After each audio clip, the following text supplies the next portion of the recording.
New fall of snow had settled upon the old, like memories, like the years. It would freeze, too, according to the weatherman, adding another layer to the ice that blanketed the city, and another day or two to the slow thaw that must inevitably come, although any release from the cold seemed distant on this February evening. Still, at least the latest snowfall, the first in more than a week, hid beneath it the filth of earlier accumulations, and the streets of Portland would look fresh and unsullied again for a time. Although the air was chill, it held no clarity. A faint mist hung over the streets, creating penumbrae around the streetlights like the halos of saints, and making a dreamscape of the skyline. It lent the city a sense of duplication, as though its ways and buildings had been overlaid imperfectly upon some earlier version of itself, and now that shadow variant was peering through, the people of the present within touching distance of those of the past. Charlie Parker walked up Exchange Street, his head lowered against the rawness of the dark so that he progressed like a ram between sidewalk drifts. He didn't need NBC to tell him that winter was tightening its grip. Some ancient personification of the season seemed to sense the approach of spring, even if no one else could, and was determined to cling to its white kingdom for as long as it was able. Parker could feel it in his bones and in his wounds. His left hand was curled into a ball of hurt in his pocket, and the scars on his back felt tight and uncomfortable.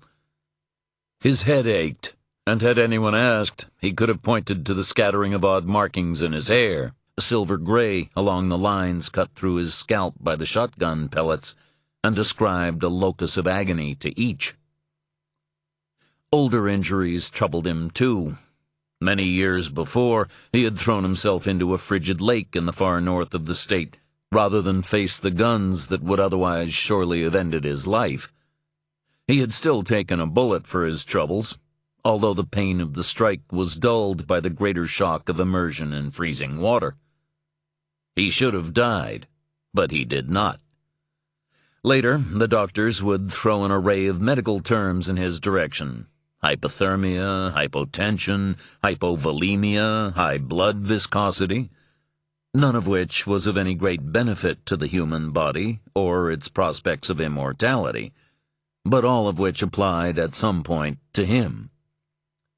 On top of being shot, he had then violated just about every piece of post-immersion medical management by continuing to fight his tormentors, and that was before someone tried to kick his teeth in.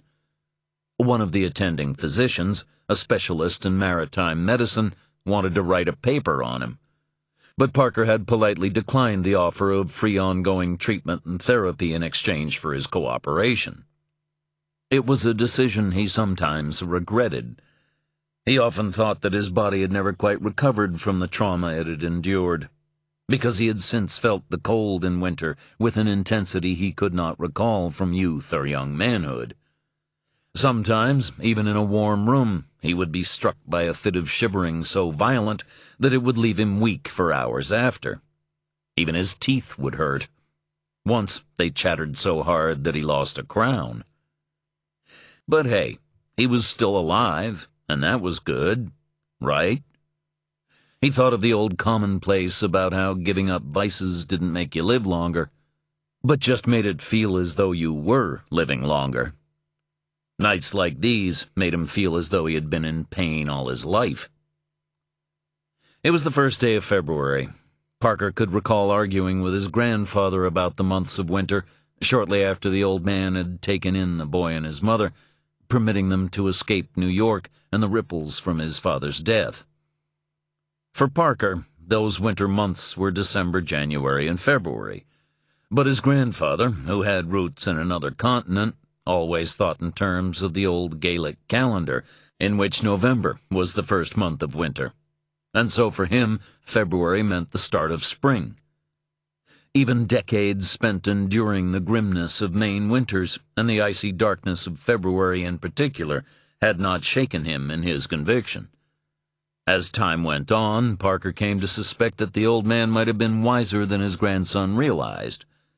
By embracing February as the birth of a new season instead of the slow death of the old, his grandfather was demonstrating a degree of psychological acuity that enabled him to tolerate one of the worst months of the year by regarding it as the harbinger of better times to come. Parker stopped outside Crooners and Cocktails. The bar was Ross's choice. Parker wasn't sure why. It wasn't as though the FBI man was intimate with Portland's restaurant scene. Then again, Parker had come to accept that Edgar Ross was more attuned to unfamiliar rhythms than might be considered advisable, even for someone directly involved in matters of national security. Actually, Parker kind of liked Crooners and Cocktails. The name might have been a bit hokey, but the interior was a throwback to another era, and the food and drinks were good. He stared through the glass, fogged by the heat inside, and thought he could make out Ross's figure at the back of the room. The agent had a half-filled glass in front of him, and what looked like a tray of oysters. Parker hated oysters. As for his feelings about Ross, the jury was still out. Parker turned away from the window. He could hear music drifting up the street from Sonny's, and across from him, figures moved in the bar of the Press Hotel, a building that had housed the Portland Press-Herald until the newspaper relocated to One City Center back in 2010. He'd only been in the hotel once to take a look around and meet Angel and Louie for a drink. He thought it might be an okay place to stay, even if, like Crooners and Cocktails, it was a carefully cultivated exercise in nostalgia. Then again, maybe nostalgia was an understandable response to a world that appeared to be going all to hell, as long as everyone remembered that the past was a nice place to visit, but nobody should want to settle in it. One of the cars parked opposite was a black Lexus. 2 men sat in the front. To avoid conflict, they would be listening to something neutral, Parker guessed. Classic vinyl or deep tracks on Sirius. Both would be armed. He had informed them that Ross was coming. They were curious, just as Parker was. Ross rarely ventured so far north. Parker's cell phone rang. He answered, and Angel spoke. "He arrived in a limousine," said Angel. "but not one with government plates. The car dropped him off at this place, then left. I stayed with Ross, and Louie followed the car. It's parked down on Middle Street. Private hire, but nothing flashy. The driver's in Starbucks playing games on his cell phone." Parker hung up and adjusted the pin on his tie. He hated wearing ties. "You still hearing me?" he asked. From the passenger seat of the car, Angel showed him an upraised thumb. At least Parker hoped it was a thumb. With Angel, one could never be sure. With that, Parker entered the bar. It struck him, as he was escorted to the table, that he knew almost nothing about Ross. Was he married? He didn't wear a ring, but Parker was aware of men and women in risky professions who chose not to advertise their marital ties. He could be separated or divorced. Given his work, that would make sense. Did he have children? Parker thought not, but he'd been wrong about such matters before. Children mellowed some men, but made no difference at all to others beyond adding to their burdens. He'd read an interview with a novelist whose estranged daughter traveled thousands of miles to somewhere in Africa in order to mend their broken relationship, only to have the door slammed in her face. The novelist justified his actions on the grounds that he was not trained to deal with problem children. But Parker didn't know of any parent who was trained to deal with children, problematic or not. Actually, that wasn't entirely true. He knew a couple of child psychologists, one in particular, and they were terrible parents.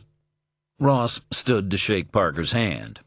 He had spilled Tabasco sauce on his shirt. Just a speck, like a pinprick of blood. Parker didn't comment on it, but he would find his eye drifting repeatedly toward it over the course of the evening, as though it represented an aspect profound that otherwise refused to reveal itself. Parker handed his coat to the hostess, but kept his jacket on. "I figured you wouldn't mind if I ordered some oysters before you arrived," said Ross once they were both seated. "I know how you feel about seafood." "That's gracious of you," said Parker. His general distaste for shellfish and seafood had, he realized, hardened into a phobia. He might have been tempted to see a therapist about it, were he not afraid of what a distrust of bivalves could suggest about his personality. "What are you drinking?" he asked Ross. "A Dewar's and Di Serrano. Let's call it Godfather." "I hope you're being ironic." Parker glanced at the cocktail menu and found a drink he wasn't too embarrassed to order, a journalist, mainly Bombay Original and vermouth, and set the list aside. He barely sipped the cocktail once it was in front of him. He still had an aversion to hard liquor, but he'd learned long ago that when in the company of just one other person who was drinking, it paid to have something similar in turn, even if not a drop of it passed one's lips. Coffee, beer, wine, scotch, it didn't matter. The act of ordering relaxed the other party, and that relaxation was important for the eliciting of information. Then again, Ross probably knew this already. If he didn't, he shouldn't have been working for the FBI. He and Ross made small talk for a time, politics, the weather, Parker's health, before ordering entrees, monkfish for Ross, steak for Parker, with glasses of Riesling and Malbec respectively to go with them. The waitress left them. Music played low, a counterpoint to the low hum of conversation. "So," said Parker, "why are you here?" Chapter 2. They were surrounded by people having a good time, cocooned against the cold beyond the glass. Portland eateries were adept at making customers feel cozy in winter. After all, they had a lot of practice. Ross sipped his drink. "Have you ever crossed paths with a private investigator named Jacob Eklund?" he asked. "That's Jacob with a Y?" "Out of where?" "Providence." "I don't believe so. Does he have a specialization?" "Not officially. He does whatever it takes to make ends meet. Errant husbands and wives, bail skips, process serving, a little like you did before the federal government began contributing to your finances." Only a few months had passed since the retainer had started to appear in Parker's account, but it was already making a difference to his standard of living and the kind of cases he accepted. The paperwork, though, had taken a while to complete. Parker's lawyer, Amy Price, refused to have anything to do with the arrangement, regarding it as an error in judgment on his part, and quite possibly on the part of the FBI as well. Also, Price had finally tied the knot during the summer, after an engagement that had gone on for so long that the ring, although bought new, now practically counted as an antique. She was pregnant with twins and intended cutting back on her workload, or so she said, but Parker knew that she was more concerned with putting some distance between herself and her most notorious client. As a mother-to-be, she wanted to take no risks with her safety or that of her nascent family. Parker couldn't blame her, and had transferred his business to Moxie Caston, who had no such qualms. Moxie gave the consultancy agreement with the FBI such a reworking that it now bore more resemblance to a monthly charitable donation from the government than any payment for services, current or future. But the words on the page weren't the issue, and their true meaning lay hidden behind the legalese. Parker understood that he was tied to Ross, and Ross to him. Any favors asked or granted would always come with a price. Now, Parker sensed, he was about to begin earning some of that money. And unofficially? "Eklund was an occasional recipient of my largesse," said Ross. "In return for what?" "Watching. Listening." Ross finished his cocktail, washed his mouth out with water, and moved on to his wine. "Did you think you were the only one?" "Well, you're making me feel less special," said Parker. "I suspect that may be beyond my skill range." Parker managed to smile. "Eklund has gone missing," Ross continued. "I want him found." "You're the FBI. That's a little like a miner asking me to help him find coal." Ross didn't answer. He just sipped his wine and waited. Their food came. It looked good, but neither man touched it. Not yet. "Unless you can't get the feds to do it," said Parker at last. Once it became clear that they wouldn't be able to eat or move the conversation along until he demonstrated to Ross his understanding of the situation. "You don't know for certain what Eklund was looking into when he disappeared. If you put him into the system and he was on your dime, you risk drawing attention both to him and to whatever it is you might currently be cooking up in that cauldron brain of yours." "Very good. It's sad that you don't trust your own people. I mean, if we can't trust those who spy on their own citizens for a living, who can we trust?" "You," said Ross. He carved a slice of fish, carefully added some lobster and spinach risotto, and forked the combination into his mouth. He nodded his approval. "That's a very fine piece of fish. You really don't know what you're missing." Parker ate some steak. It was good, but Ross's presence at the table, in fact, in the state of Maine, was inhibiting his enjoyment of the dish. "You could just have called and asked me to look into this," said Parker. "You didn't have to come all the way up here to do it." "I look upon you as an investment. I wanted to see how it was maturing." "And Eklund is just some small-time investigator who's dropped off the radar, leaving you mildly concerned." "You have it." Lies. All lies. Eklund was important. Ross wouldn't have been here in person if he were not.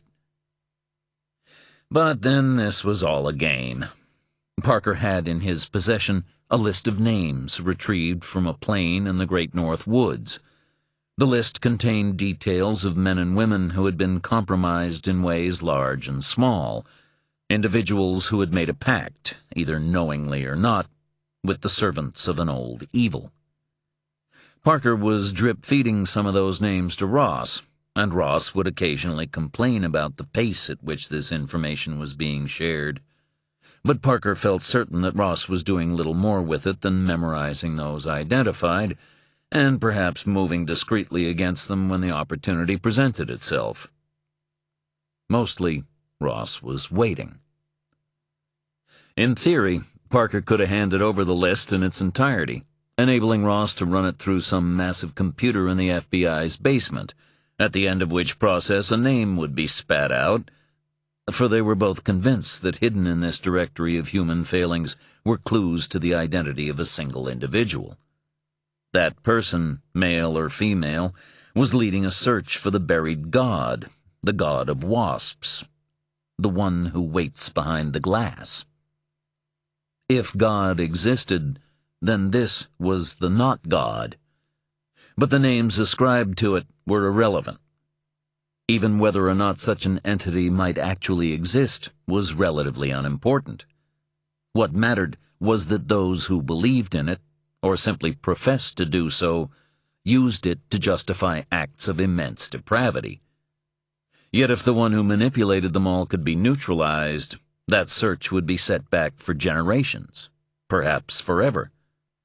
But Ross was unable to carry out such an operation alone, no matter how quietly, because he couldn't be sure that his search would remain a secret.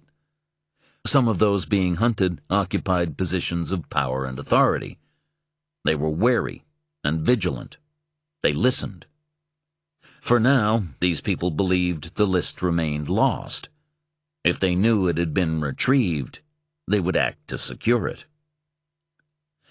So for all of Ross's concerns about Parker, he acknowledged that Parker's continued possession of the list and his investigation of those on it might be their best chance for success. That was why Parker's retainer was so generous. Through it, Ross was funding a search in which his own agency could not be trusted to engage. And now here he was, spearing fish with his fork and speaking of a missing investigator while Tony Bennett played in the background. "How long has Eklund been missing?" Parker asked. "He was scheduled to get in touch 4 days ago. I let it go to 5 before I contacted you." "Don't you know about the importance of the first 48 hours in any investigation?" "I tend to eschew alarmism." He gestured at Parker's plate. "You've barely touched your steak." I think I'll ask him to bag it for me. I may have it with eggs in the morning. Ross's own plate was already just a scattering of greens interspersed with fragments of white flesh. He dabbed his mouth with a napkin, finished off his wine, and called for the check. There was no suggestion of dessert or coffee. His business in Portland was almost done. "What makes you think Eklund isn't just taking some time to himself?" Parker asked. "Because that's not the arrangement I have with him. The conditions of our agreement are very clear." "I wish I could say the same." "I don't think you'd care much for the kind of errands Eklund runs." Another lie. Ross had put just a little too much effort into being dismissive. "I've placed the relevant information on Eklund in a Dropbox," he told Parker. "You'll find a series of email links to it when you check your inbox." The check came. Ross paid it in cash. When he had finished counting out the bills, he wrote down a cell phone number on a piece of blank paper that he took from his wallet. "If you need to contact me, use this number," he said. "You'll be reimbursed for any expenses. I don't need receipts, just an estimate. I'll also make an ex gratia payment to your account to cover any incidentals. If you could avoid drawing too much attention to yourself, I'd be most grateful." He stood, but told Parker not to get up.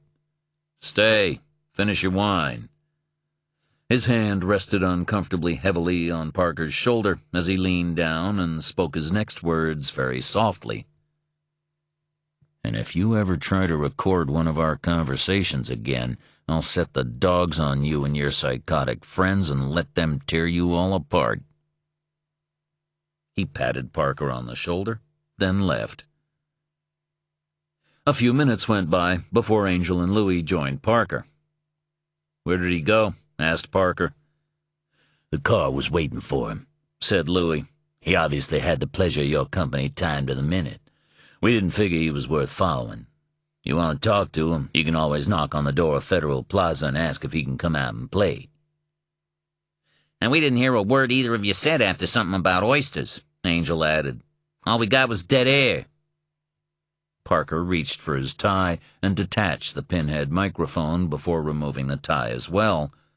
Recording Parker's interactions with Ross had been Moxie Caston's idea. Even in its amended form, Moxie regarded Parker's contractor's agreement with Ross as being as close to toxic as it was possible for a document to come without requiring the addition of a biohazard symbol. Federal law permitted the recording of telephone or in-person conversations as long as one of the parties consented, which in this case Parker as one of the parties did, although Ross clearly held dissenting views. "He knew, or suspected," said Parker. "He jammed me shortly after I arrived." "I think he has issues with trust," said Angel. "And charm. Although we always figured about the charm part." "He called you and Louis psychotic, by the way." Louis scowled, or at least his permanent scowl deepened slightly. "I'm hurt," he said. "I'm not psychotic. I'm sociopathic." Angel, who didn't seem bothered either way, pointed at Parker's steak. "You eating that?"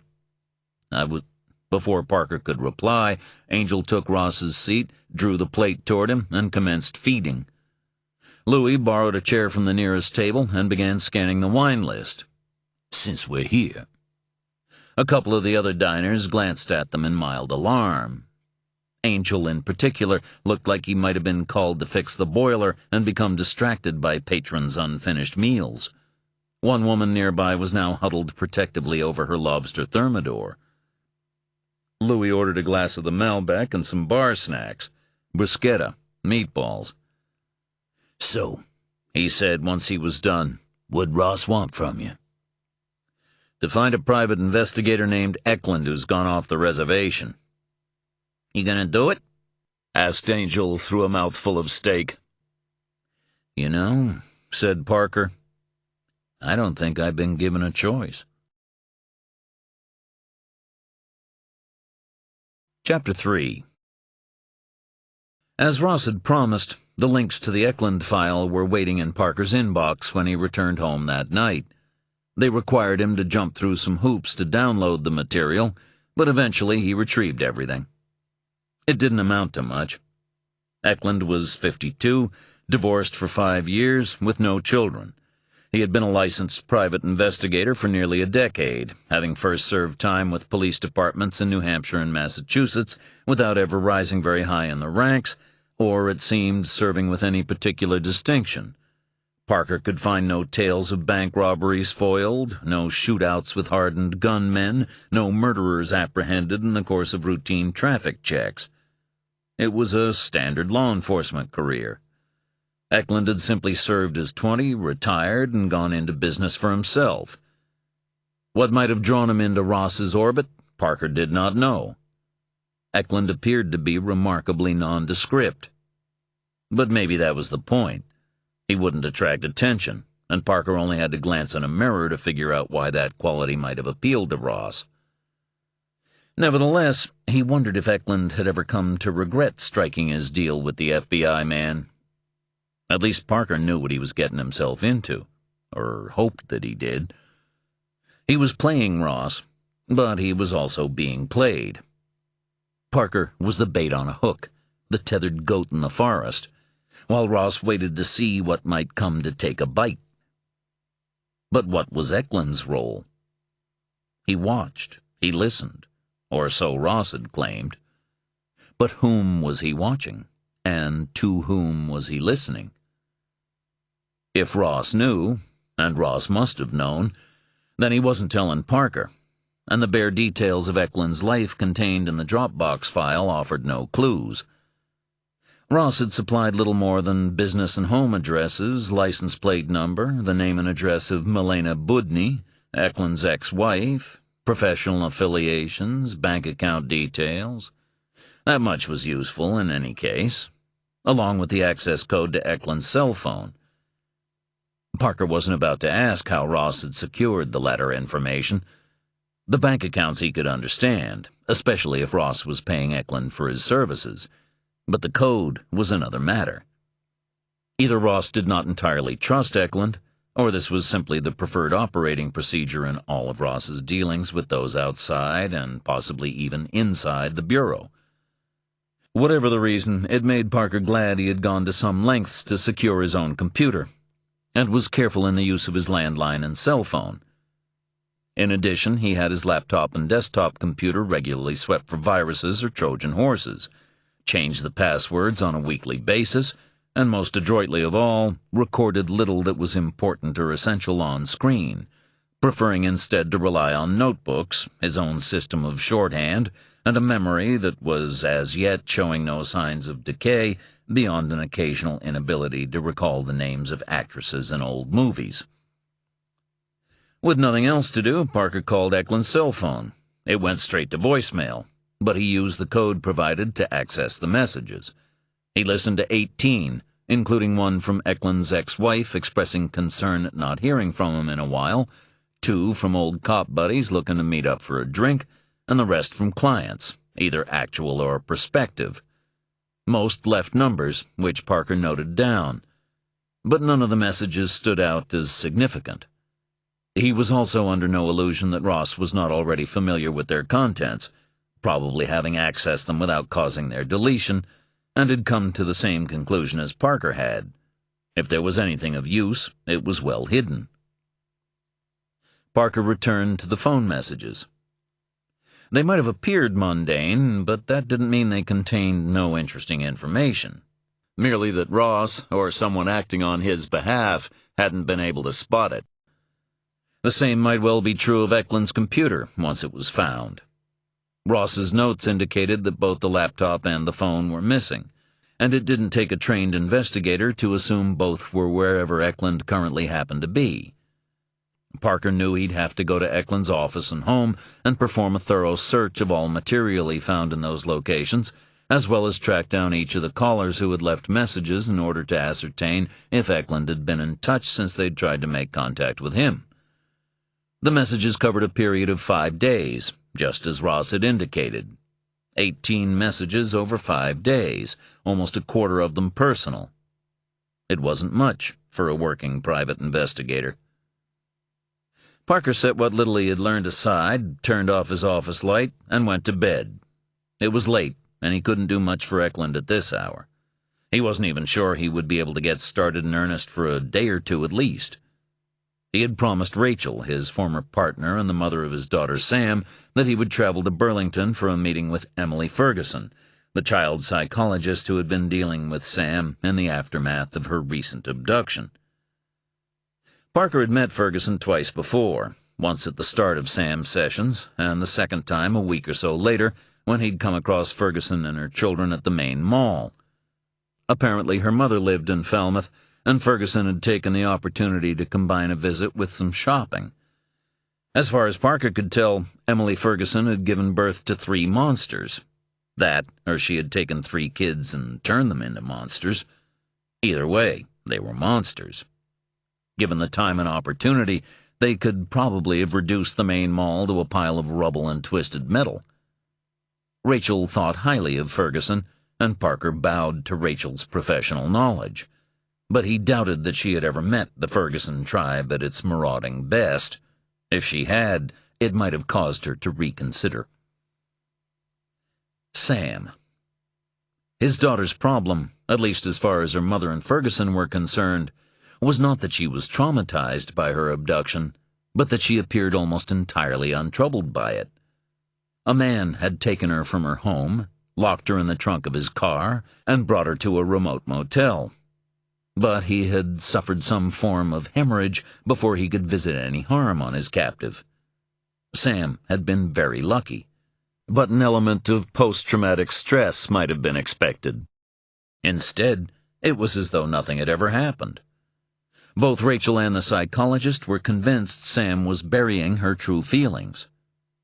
Parker wasn't so sure, but he kept his own counsel.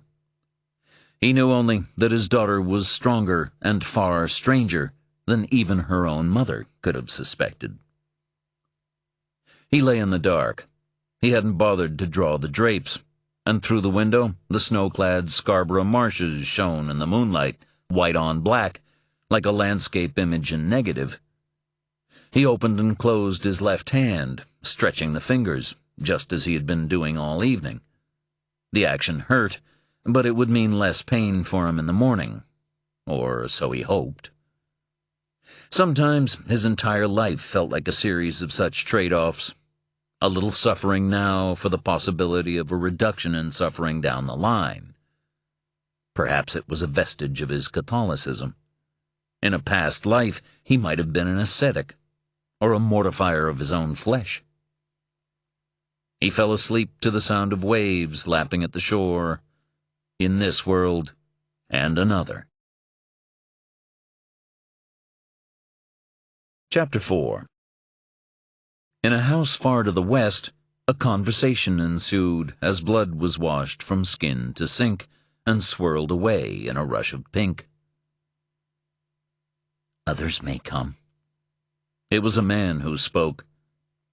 Let them, was the reply, a female voice, but colder. They'll get the same. The woman stared out the window. Snow swirled as the storm moved east. She was glad that her brother could not see her face. She did not want to add to his concern. He did not like this part of their lives. Neither did she. But unlike her brother, she was capable of doing what was necessary, however unpleasant it might be. Whose work do we do? She asked, dredging up the question from their shared childhood. The response came automatically, even though he had not used it in years. Our father's work. His sister came to him and kissed him softly on the lips. His mouth opened, and her tongue found his.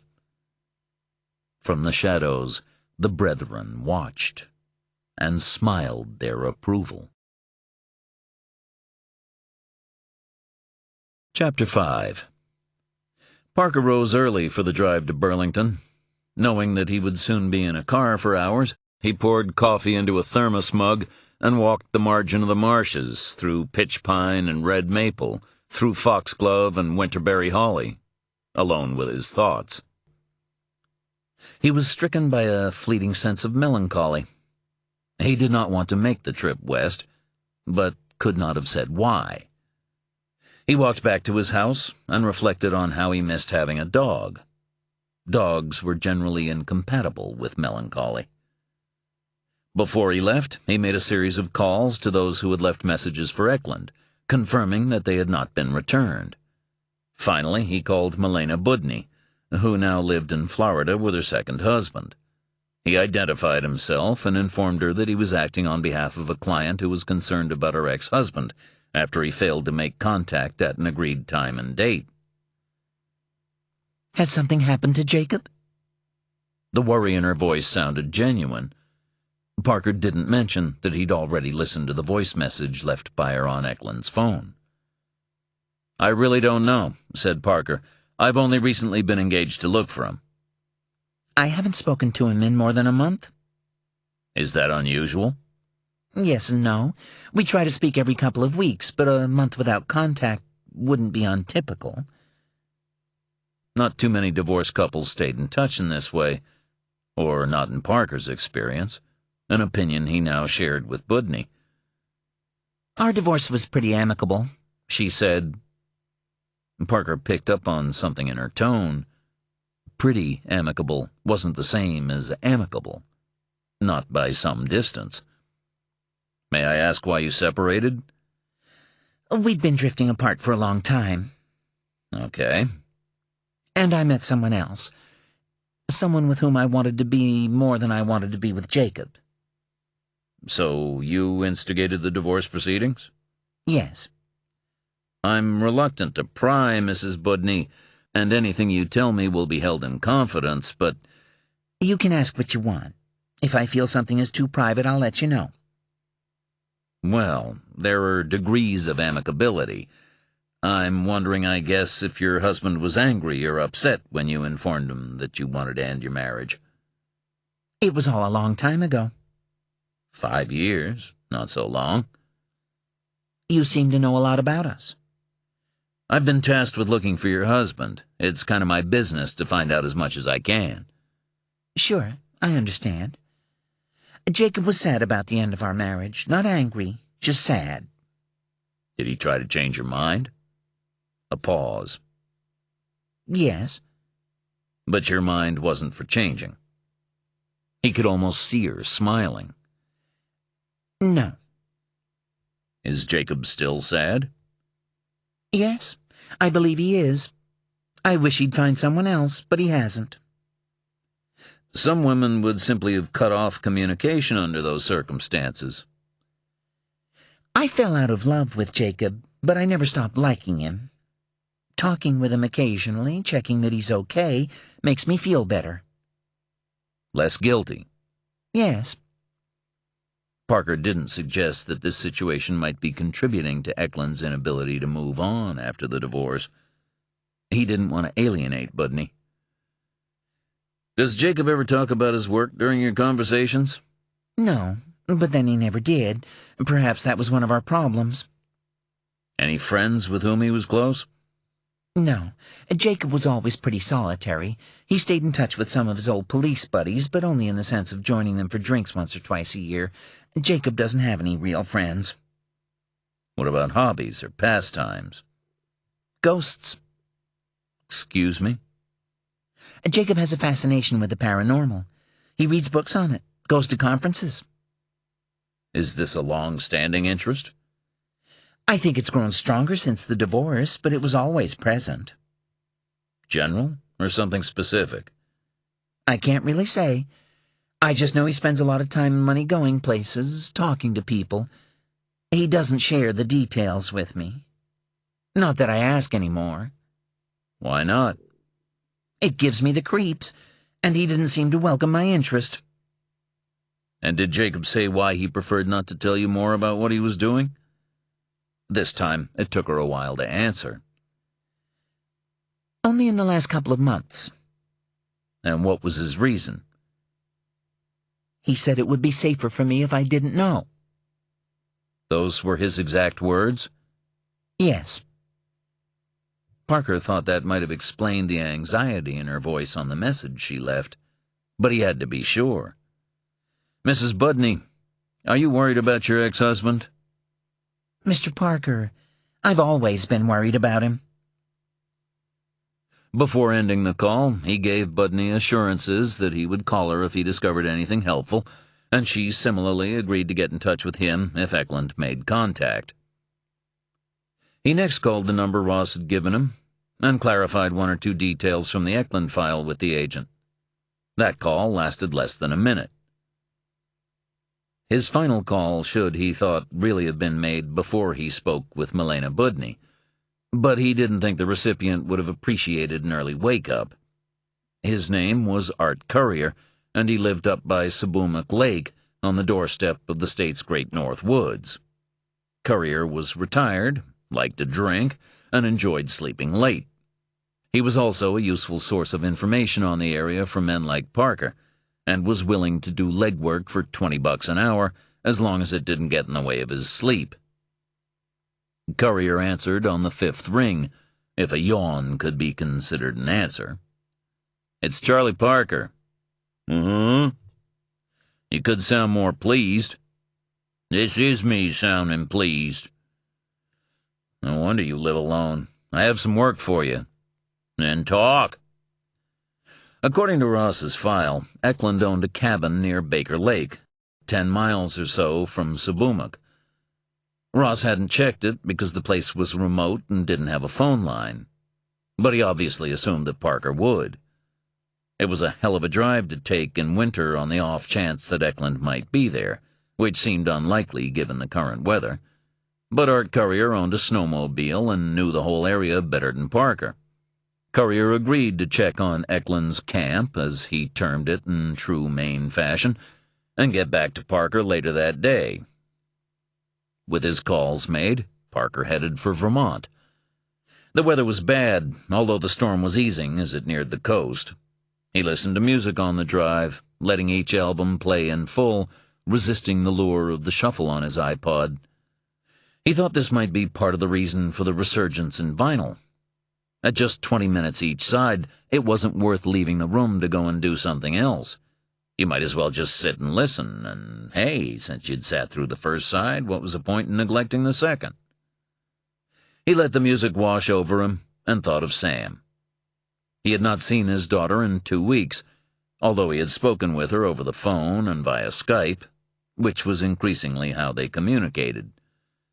When Rachel first moved out, taking Sam with her, she and Parker had come to an informal agreement about access and visits, and the arrangement had mostly worked. But Sam had been put in jeopardy by her father's actions on 2 separate occasions over the past year. It had not been Parker's intention to place her in harm's way, and in neither case could he have anticipated or prevented what transpired. But the blame was his to bear. Those 2 events had altered the balance of his relationship with Rachel. He knew she still cared about him, and understood the depth of his feelings for Sam, but she was no longer as willing as before to entrust their daughter to his care. The negotiations were ongoing, and he was doing his utmost to ensure that they did not become fractious, an approach which seemed to surprise Rachel, as though she had somehow expected him to put up more of a fight. But it wasn't about fighting.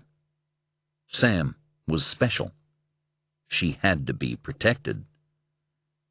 And she was, although the precise nature of that protection remained to be understood. It was close to 3:30 p.m. when Parker finally arrived at Emily Ferguson's practice on Spear Street, which was based in a house equidistant from the University of Vermont and the adjacent Burlington Country Club. Sam had already gone into Ferguson's room for her session. Rachel was sitting outside in the waiting room, flicking through the latest edition of Vanity Fair. She greeted him with a perfunctory kiss on the cheek, and they sat opposite each other with the table between, just in case either one of them needed to pick it up to use as a shield. "I'm sorry I'm late," he said. Don't worry about it. The weather's terrible, and Emily said she'd prefer to speak with us after Sam's session anyway. "How is she?" Still fine? "You sound almost disappointed." Don't start. "Sorry." And he was. She fiddled with the drawstring on her hooded UV sweatshirt. It's not normal, She said, not for the first time. I guess not. She dropped the drawstring. I've been offered a contract with the university, She said, That's great. 3 years, with the likelihood of an extension if all goes well. I'll be attached to the Falls Laboratory as part of the biobehavioral sub-program. Will I sound stupid if I confess I don't know what biobehavioral means? It's the study of the interaction of behavior and biological processes. That's the simple answer. Thanks for not overcomplicating it. I'll be specializing in the neural systems underlying fear. She looked at him now. I figure I've been dealing with so much of it that I should try to understand it better. And get paid for it. She allowed him a smile. You're such an asshole. I know. The smile faded. My father thinks I should go to court, She said, He believes we need to formalize our arrangements for Sam. Your father wants me to fall off the edge of the world and disappear. Rachel didn't try to deny it. Parker's relationship with her father was too far gone for that. He cares a lot about Sam. What happened with the abduction? Well, it nearly broke him. It nearly broke us all. You don't have to go to court. Don't I? You tell me what works best for you and Sam, and I'll agree. If Sam is concerned, I'll talk her round. She'll understand. Why are you doing this? Doing what? Being reasonable. No, being... God, I don't know. So neutral about it all. There it was again. Sometimes he thought she might have preferred it if he raged and shouted, or tried to stand up for his rights. If he did, it would probably have made it easier for her. It would have proved that her father was correct, and next thing anyone knew, they'd all be knee-deep in lawyers. Because I want her to be safe as much as you do. Because I love her. There was no time for further discussion. The door to Parker's right opened, and Sam emerged. Ferguson stood behind her. She was a round, curvy woman who, for Parker, brought to mind a figure assembled from a selection of soft fruits. Aside from her apparent inability to raise children who were not a threat to the stability of nations, he found her patronizing and strangely unyielding despite her fleshiness. Smug was the word that sprang most frequently to mind when he thought of her, although he tried to think of her as little as possible. All this he did his best to hide from Sam, as he didn't want to prejudice his daughter against a woman who, whatever her flaws, was trying to help. Sam gave him a hug as he rose, and he ruffled her hair as he hugged her back. "How you doing, Bear?" he asked. Good, Bear, She replied. Bear had become an occasional thing with her lately. He wasn't sure why. If you'll just grab a seat, Sam, we won't be too long, said Ferguson. Sam took the chair her father had just vacated and removed a book from her bag. She was working her way through the Encyclopedia Brown stories, and only had 2 or 3 left to go. Whenever they were in the car together and someone cut them off or drove like an idiot, she would now order her father to tootle him with vigor. It didn't matter if the driver was male or female. Tootle him with vigor was the standard response. Ferguson greeted Parker and invited him and Rachel to join her in the consulting room. The room was bright and cheerful, with painted shelves that mixed clinical volumes and children's books.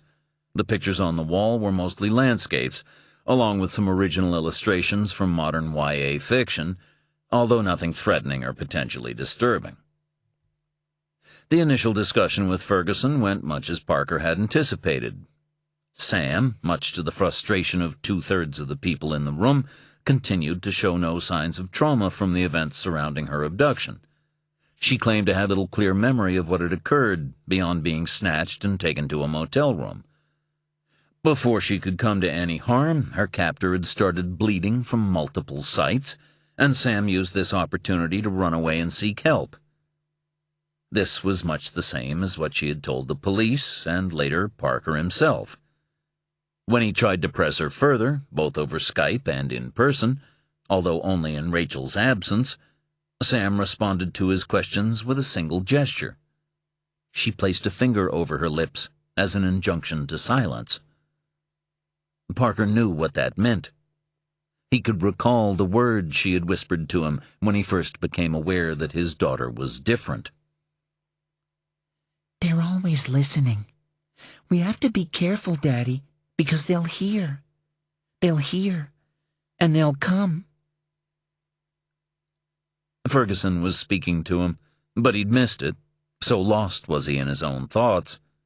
"I'm sorry," he said. "What was that?" Rachel glanced at him with barely concealed annoyance. Ferguson, meanwhile, was being even more patronizing than usual, as though Parker were a slow learner who had to be coaxed along the road to greater understanding. I was just remarking that I strongly suspect Sam worries about you. Really? I try not to discuss my work with her. Perhaps she's more aware of it than you believe. If only you knew, he thought. Something of this must have revealed itself in his face, because Ferguson's placid expression faltered for the first time since the conversation had begun, briefly revealing a potentially more interesting darkness to her character. That, or she was simply wondering how anyone could be so dumb and still walk in a straight line without help. She watched a man die in your presence, Ferguson continued. A man who was about to kill you. I understand that. He decided to give her a brief flash of teeth. It wasn't intentional on my part. Jesus, said Rachel. I'm not sure you understand the gravity of the situation in relation to your child, said Ferguson. What do you want me to do? Asked Parker. Stop seeing her? I hardly see enough of her as it is. Ferguson began, but Parker interrupted her. I could find another profession, I suppose. Child psychology might be an option, except my tendency is to try and solve problems, not create them where they don't exist. Now Ferguson bared her teeth back at him. Good, thought Parker. For the first time, he was being willfully difficult in his responses, even obstructive, but he was sick of this. He had enough guilt already without Ferguson trying to add to it. He knew his daughter better than any of them, and even he didn't really know her at all. I'm not sure that attitude is helpful, said Ferguson. Parker forced himself to relax. Through the window behind Ferguson, he watched a breeze carry flurries of snow from the bare branch of a tree. A robin alighted amid the flakes, its feathers ruffling. Most headed south for the winter, but a few always stayed. This one was a mature adult. It was either lucky or tough, because robins were prey for squirrels, snakes, cats, ravens, crows, and just about every kind of raptor. Few lived longer than a couple of years. Again, what do you want me to do? He asked, and watched Ferguson exchange a look with Rachel. Go away. That was one answer. But Ferguson and Rachel were both smart enough to recognize it wouldn't make Sam happy. It wouldn't even make her safer. He was there to protect her until the time came when she could protect herself, even if she wasn't as vulnerable as she led others to believe. Nevertheless, it wasn't a responsibility that he planned to abdicate any time soon. Or ever. I think that's a discussion for you and Rachel to have, said Ferguson. She and Rachel exchanged another look, and he knew that whatever Rachel might have to say had been the subject of a prior conversation between them. We will, said Parker, and thank you for what you've tried to do for Sam. He meant it, too. He might not have cared much for Ferguson, but she believed what she was doing was right. Who knew? It might even have helped Sam to have an adult other than her parents or grandparents taking an interest in her. But his sincerity was lost on Emily Ferguson. She had relegated him to the position of bad parent, maybe even dangerous parent. It made Parker more determined than ever to avoid having anything to do with lawyers and courts when it came to Sam. If Ferguson were required to give expert testimony, it would not be in his favor. "I think I should continue my sessions with Sam for the time being," she said. "I'm sure that will be fine," said Rachel. Parker didn't object. He saw no reason to, for now. They both stood. Ferguson shook hands with Rachel and clutched her arm in a gesture of intimacy. Parker got a dead fish in his hand. He was no expert, but he thought that constituted some form of bias. There must have been something in Ferguson's training advising against it. But she might have been sick on the day they covered it. In the waiting room, Sam was immersed in Encyclopedia Brown, who was keeping Idaville safe from criminals. "Can we go to Al's?" she asked. Al's French Fries was nearby, on Williston Road. It had been producing damn fine fries since the 1940s, and a visit to it was part of Sam's post-session routine. Parker looked at Rachel, but she was determined that any anger she might have felt toward him should not be obvious to Sam. "Sure," she said. "Let's do that." Sam turned her gaze to Parker, then back to Rachel. She scrunched up her nose. "Did you guys just have a fight?" Part 2. Yesterday, upon the stair, I met a man who wasn't there. He wasn't there again today. I wish he'd go away. William Hughes Mearns, Antigonish. Chapter 6.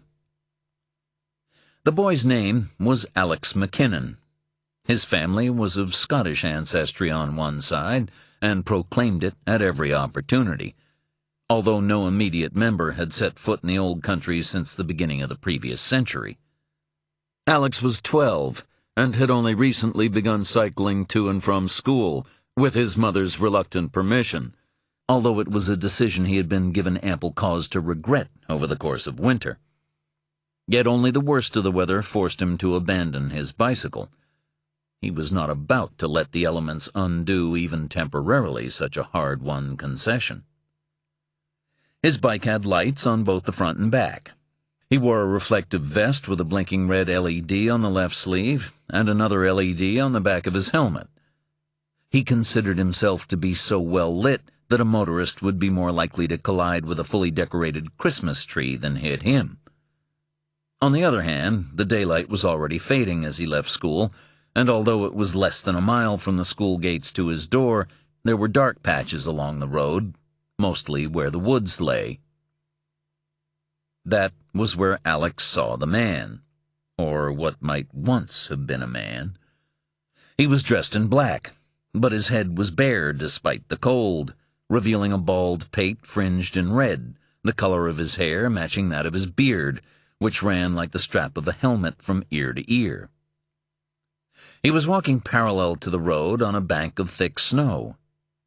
The sight of someone marching bareheaded through the trees would have been unusual enough at this time of year because a cold wind was blowing and the drifts hid hollows and tree roots, so it was easy to misstep and take a fall. But what made this particular individual even more distinctive and caused Alex to veer into a ditch, spilling him from his saddle, was that he was not walking through the snow, but over it. His shoes were clearly visible, when he should have been buried in white almost to his knees. It was also clear to Alex, even in this poor light, that the man was leaving no footprints. Not a one. Alex lay on his back, the front wheel of his bicycle still spinning beside him. He hadn't hurt himself in the fall, but the air had been knocked out of him. More to the point, he was scared shitless. The man stopped walking, frozen in mid-step, like a hunter alerted to the presence of a deer. For a moment, he remained entirely still, until his attention slowly began to shift in Alex's direction. His features were smudged and indistinct, as though a thumb had smeared itself across an ink drawing of his face. His head tilted slightly to one side, taking in the boy and his bicycle, Then? Well, Alex could only describe him as turning in upon himself. The man pivoted on his right foot so that his right side was now toward Alex, then took a step forward, and was gone, leaving no sign that he had ever been there to begin with. Alex scrambled to his feet, grabbed his bicycle, and made a running start along the road. He didn't look back. He didn't dare. And although he had never seen this apparition before, still he knew it for what it was, because he'd heard his father whisper to his mother of just such a figure, when his father thought he was going mad. The brethren shadowed Alex through the forest, watching him from the trees. Another haunting had begun. Chapter 7. The meal at Al's wasn't the most convivial that Parker could recall, although Sam didn't let the chill between her parents prevent her from enjoying her cheeseburger and cup of fries, as well as a strawberry milkshake. She declined to accompany Rachel when she went to the bathroom and stayed with her father at the table, sipping the last of her shake and watching a small snowplow at work in the parking lot. "Do I have to go visit with Emily again?" she asked. "I think it might help," Parker replied. "I don't need help." "Are you sure?" "Yes." She spoke in a tone that brooked no argument. It was a simple statement of fact.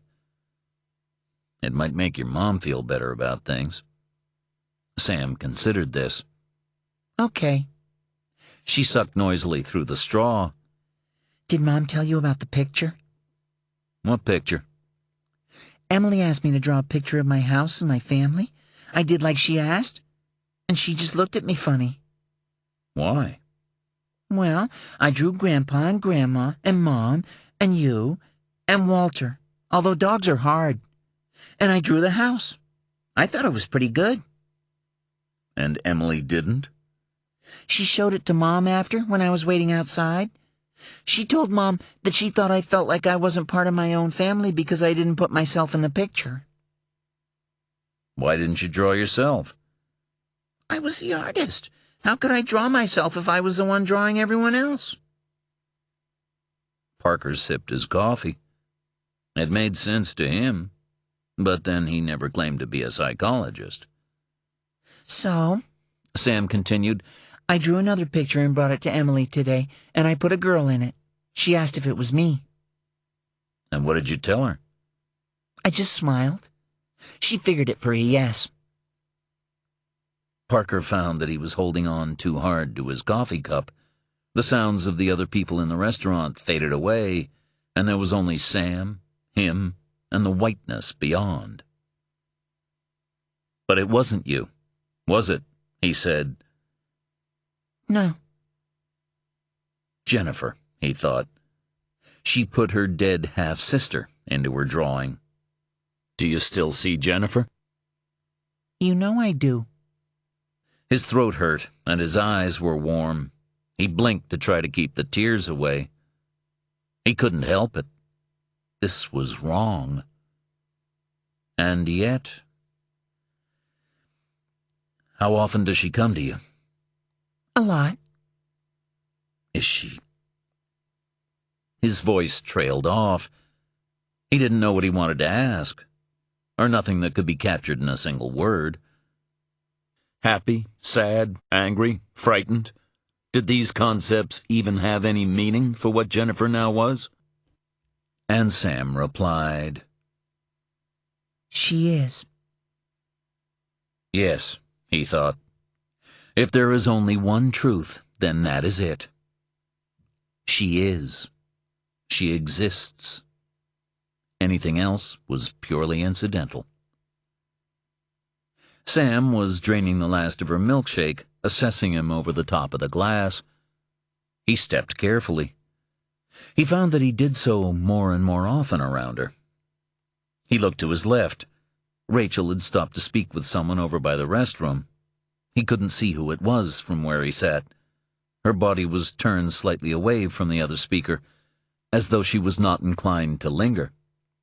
Whatever the nature of the conversation, she would be back at the table very soon. "Sometime you're going to have to talk to me about what really happened at the motel," he said.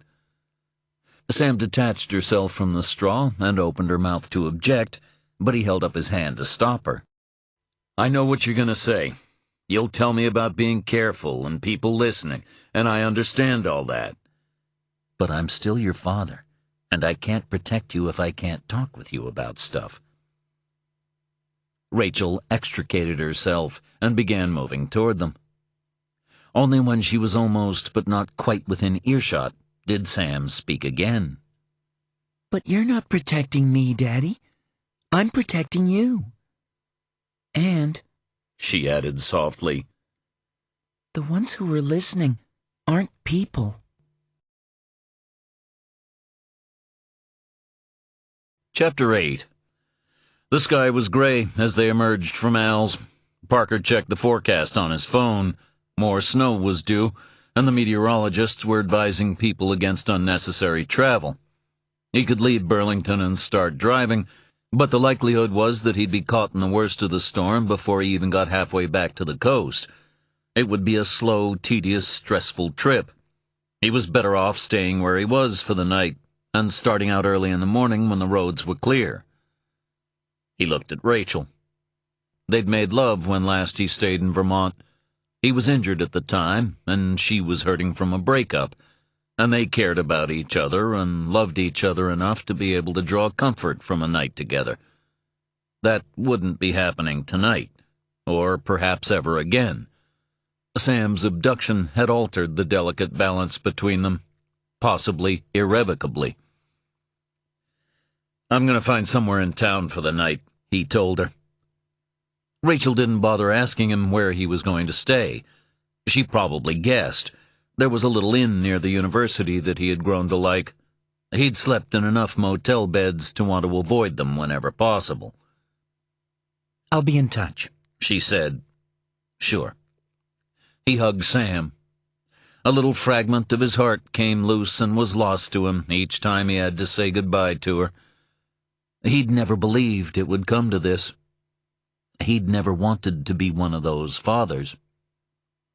"Take care of your mom," he told her. "I will. Love you, Bear." "Love you too, Bear." He watched them drive away. He felt trapped in a strange dream from which he could not awaken. Each time he opened his eyes, he found himself mired deeper in unreality. And he was frightened of his daughter. He got in his car and started the engine, then sat for a time to let the windows clear. The door to Al's opened, and a man emerged. He had neatly coiffed white hair and the tanned skin of someone who could afford to escape much of the winter for sunnier climes. It was Jeff, Rachel's former boyfriend. Asshole boyfriend, Parker corrected himself, although the asshole part was a given. Burlington was a small city, too small sometimes. If it was with Jeff that Rachel had been talking in the restaurant, then why hadn't she mentioned it to him when she returned to the table? Actually, he knew the answer. Any discussion of Jeff would only have darkened an already somber mood. Parker's Mustang was distinctive enough to draw a second glance even in passing, but Jeff must have been looking for it. Parker saw him pause at the door and scan the lot before locking onto the car. His expression was one of restrained distaste, but he gave no other acknowledgement of Parker's presence. There was just the pause and the look before he walked off to the left and disappeared around the corner. Al's wasn't Jeff's kind of place. He didn't much care for eating with his fingers or being surrounded by folks who did. So what, Parker wondered, was he doing there? It didn't take a PI's license to figure out the answer to that one. If Jeff starts dating Rachel again, Parker thought, I'll have him killed. Slowly. The inn was otherwise unoccupied by guests that evening. He was given a large room with a bay window overlooking the garden, and beyond it, a view of Lake Champlain and the Adirondacks. He put his overnight bag in a corner. He always kept a canvas carrier in the trunk of his car, filled with a couple of changes of clothing, some toiletries, and a little medical kit. He took the room's wing-back chair and checked his phone. He saw that he'd missed a call from Art Currier, which he now returned. Art? That camp is way out in the willywags. Even in summer it'd be hard to get to. Meaning? It's empty, and I don't think anyone's been down that trail since before the first snowfall. Did you ask around? Didn't need to, but figured you might want confirmation. Eklund doesn't have many neighbors, and up there most people inclined toward minding their own business. But I rousted an old coot who thought the owner might have cleared out some stuff last year. Furniture, bedding, and the like. He hasn't seen him since. Parker thanked Currier and told him he'd send a check. Send cash. It was me who hauled his ass out there, not the IRS. Currier hung up, and Parker opened his laptop to go through email. There was nothing from Ross to indicate that the missing Eklund had reappeared, so he pulled up a map of Providence, Rhode Island, saved a couple of screenshots, and booked a hotel room equidistant between the home and office addresses of the missing P.I. Then, because it was on Ross's dime, he booked a second room. One night alone was enough, and he decided he might want some company in Providence. Chapter 9. Alex McKinnon didn't eat all of his supper that night. He told his mom he wasn't feeling so good. May McKinnon put her hand to her son's forehead and found it cool to the touch, but he was definitely shivering, and she was worried that he might have caught a chill. That bicycle. While part of her was pleased to see her son growing more independent, she hated the thought of him cycling to and from school. Some people just drove like jerks, and cell phones had made their kind into jerks squared. Every time she saw a dumb bitch or bastard texting or talking while trying to drive with one hand, she wanted to put a gun to someone's head and pull the trigger. She didn't want her son to end up dead in the gutter just because a 17-year-old was too busy with a phone to keep her eyes on the road. She checked on Alex shortly after 8. He was lying under the covers of his bed watching YouTube videos on his iPad. He was wearing earphones, so he didn't notice her at the door, and she decided not to disturb him. She considered keeping him home from school the next day. Alex wasn't one of those kids who complained of being ill when they weren't. She'd see how he was feeling in the morning and make a final decision then. She went to the storage closet beside the first-floor bathroom, which was where they kept the laundry hamper. She'd noticed earlier that it was pretty full, and it wouldn't hurt to put up a load while she had time. It would mean she could transfer it to the dryer before she went to bed, and it would be ready to go in the morning. Of course, there was less washing now than there used to be. Mike, Alex's father, would be missing for a year come April. He'd been suffering from depression, and privately, most people believed that he'd taken his own life. May didn't hold with that, though, not one little bit. Her husband might sometimes have been sad, but not only wasn't Mike the kind to do away with himself, although was there really such a thing as the kind, May often wondered when she lay alone in their bed and wept for the absence at her left side. But he wasn't a man who would abandon his wife and son to pain and uncertainty in the aftermath. He had always been a gentle, courteous individual. He couldn't even accept a complimentary dessert at the Sovereign Grill without sending a thank-you card a day or two later. He wouldn't have killed himself without leaving a note for his wife and child. But she struggled even to envisage him writing such a missive.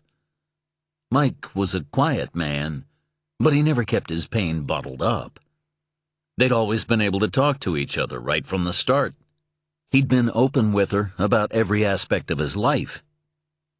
Even his family.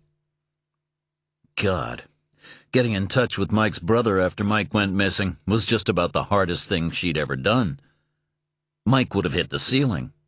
But then Mike wasn't around, which was the whole point, and May's fear was that his disappearance might be linked to his brother's activities. If that were the case, then his brother would know whom to approach and where to look. But this, too, was a dead end.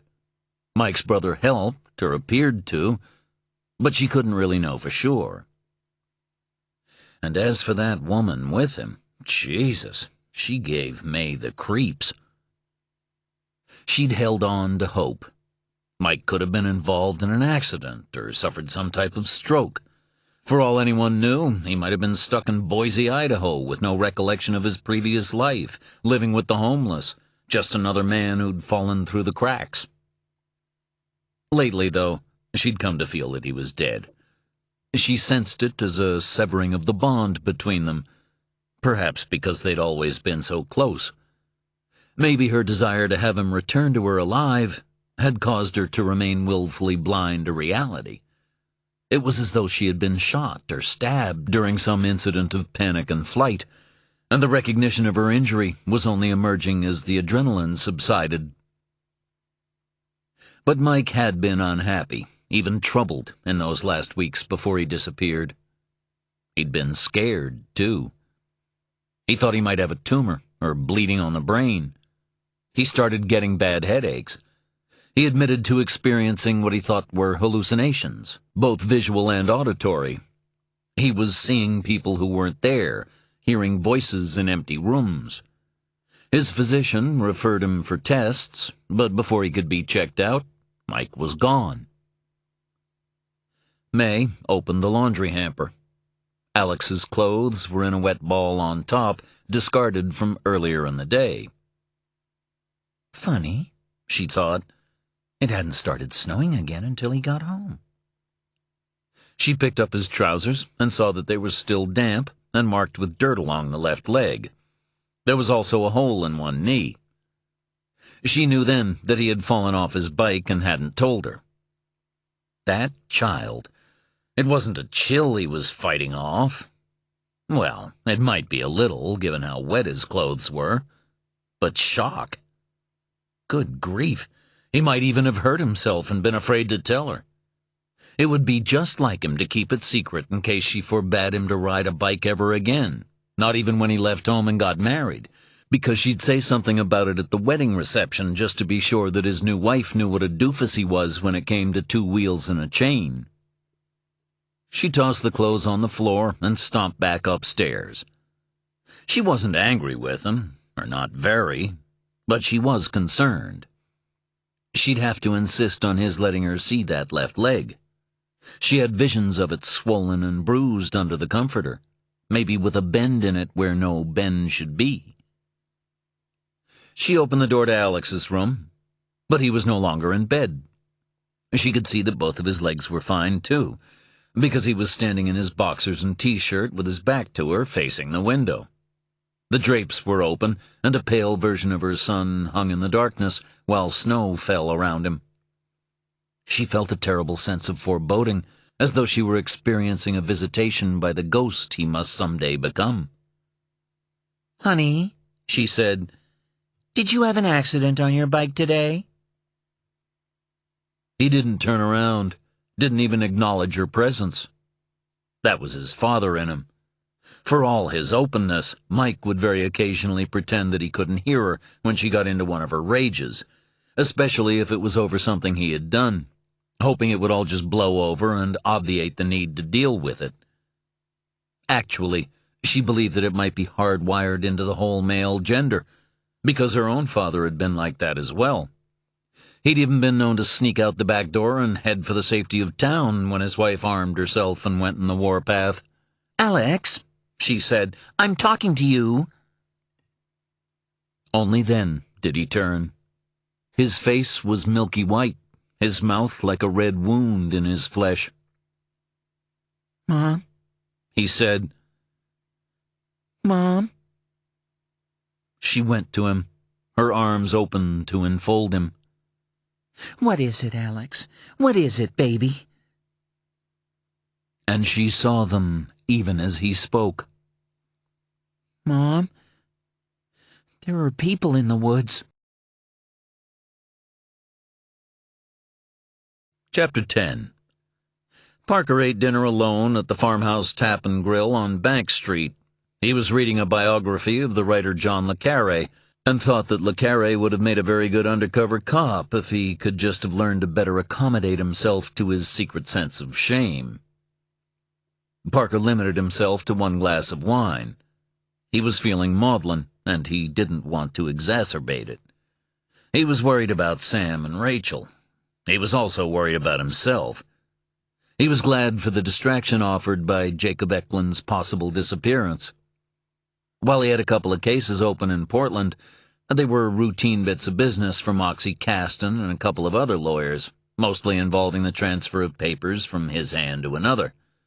It was dull, safe work.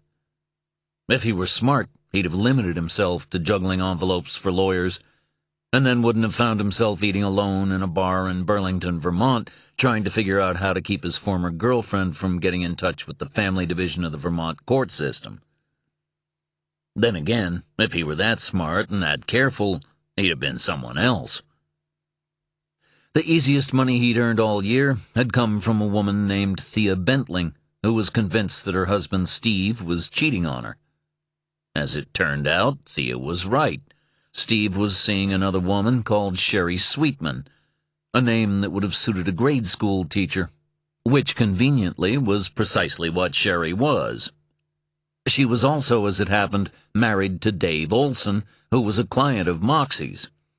Olson had recently approached Moxie because he believed that his wife, who had kept her maiden name, possibly because it was just so damn cute, was less faithful to him than he might ideally have wished. Moxie had put Olson in touch with Parker, who had already been engaged by Thea Bentling to follow her errant husband. Parker followed Steve Bentling to a new boho coffee shop in South Portland, where Bentling met Sherry Sweetman, whose details Parker had been handed not an hour earlier by Moxie himself. Bentling and Sweetman took themselves to an inexpensive motel in which to spend some quality time together, while Parker snapped pictures of them with his phone and wondered how anyone could believe they might be able to keep an affair secret in a town so small. The cheating couple's idea of being discreet was to take the Casco Bay Bridge from Portland into South Portland, maybe because there were folks in Portland who seemed to regard South Portland as not just another city, which it was, but possibly another existential realm entirely, compounded by the fact that they had to cross water to get to it. When Parker met Moxie to tell him, the lawyer almost choked laughing, and Parker collected 2 fees for what was essentially the same job. He finished a chapter of the biography and called for the check. He'd walked to the bar, and now he headed back toward his lodgings as the last of the falling snow thinned before ceasing. He felt the crunch of it beneath his feet. He wished Sam were with him. He kept one hand in his pocket and the other by his side, as though by doing so he might conjure up the sensation of her walking with him, her gloved hand in his, her small footsteps trailing beside his own. His thoughts of Sam inevitably brought to mind his lost daughter, and he peered into the trees at either side of the street and into the shadows between the houses, both hoping and fearing to see a flicker in the darkness, as of a child shadowing him while leaving no mark upon the newly fallen snow. So lost in thought did he become that he failed to notice the car parked outside the inn, or the individual who emerged from it as he drew near the gate. Only when the man stepped forward did Parker stop and look into his face. Rachel's father was standing before him. Frank Wolfe was wearing a long gray coat and a trilby with a feather in the band. He looked like a dad from an old movie, right down to his gray mustache. Parker and Frank had never gotten along, and recent events had done nothing to bring them closer together. When the identity of Sam's abductor was revealed, along with his connection to her father, it was all that Frank's wife and daughter had been able to do to keep him from outright physical assault on Parker.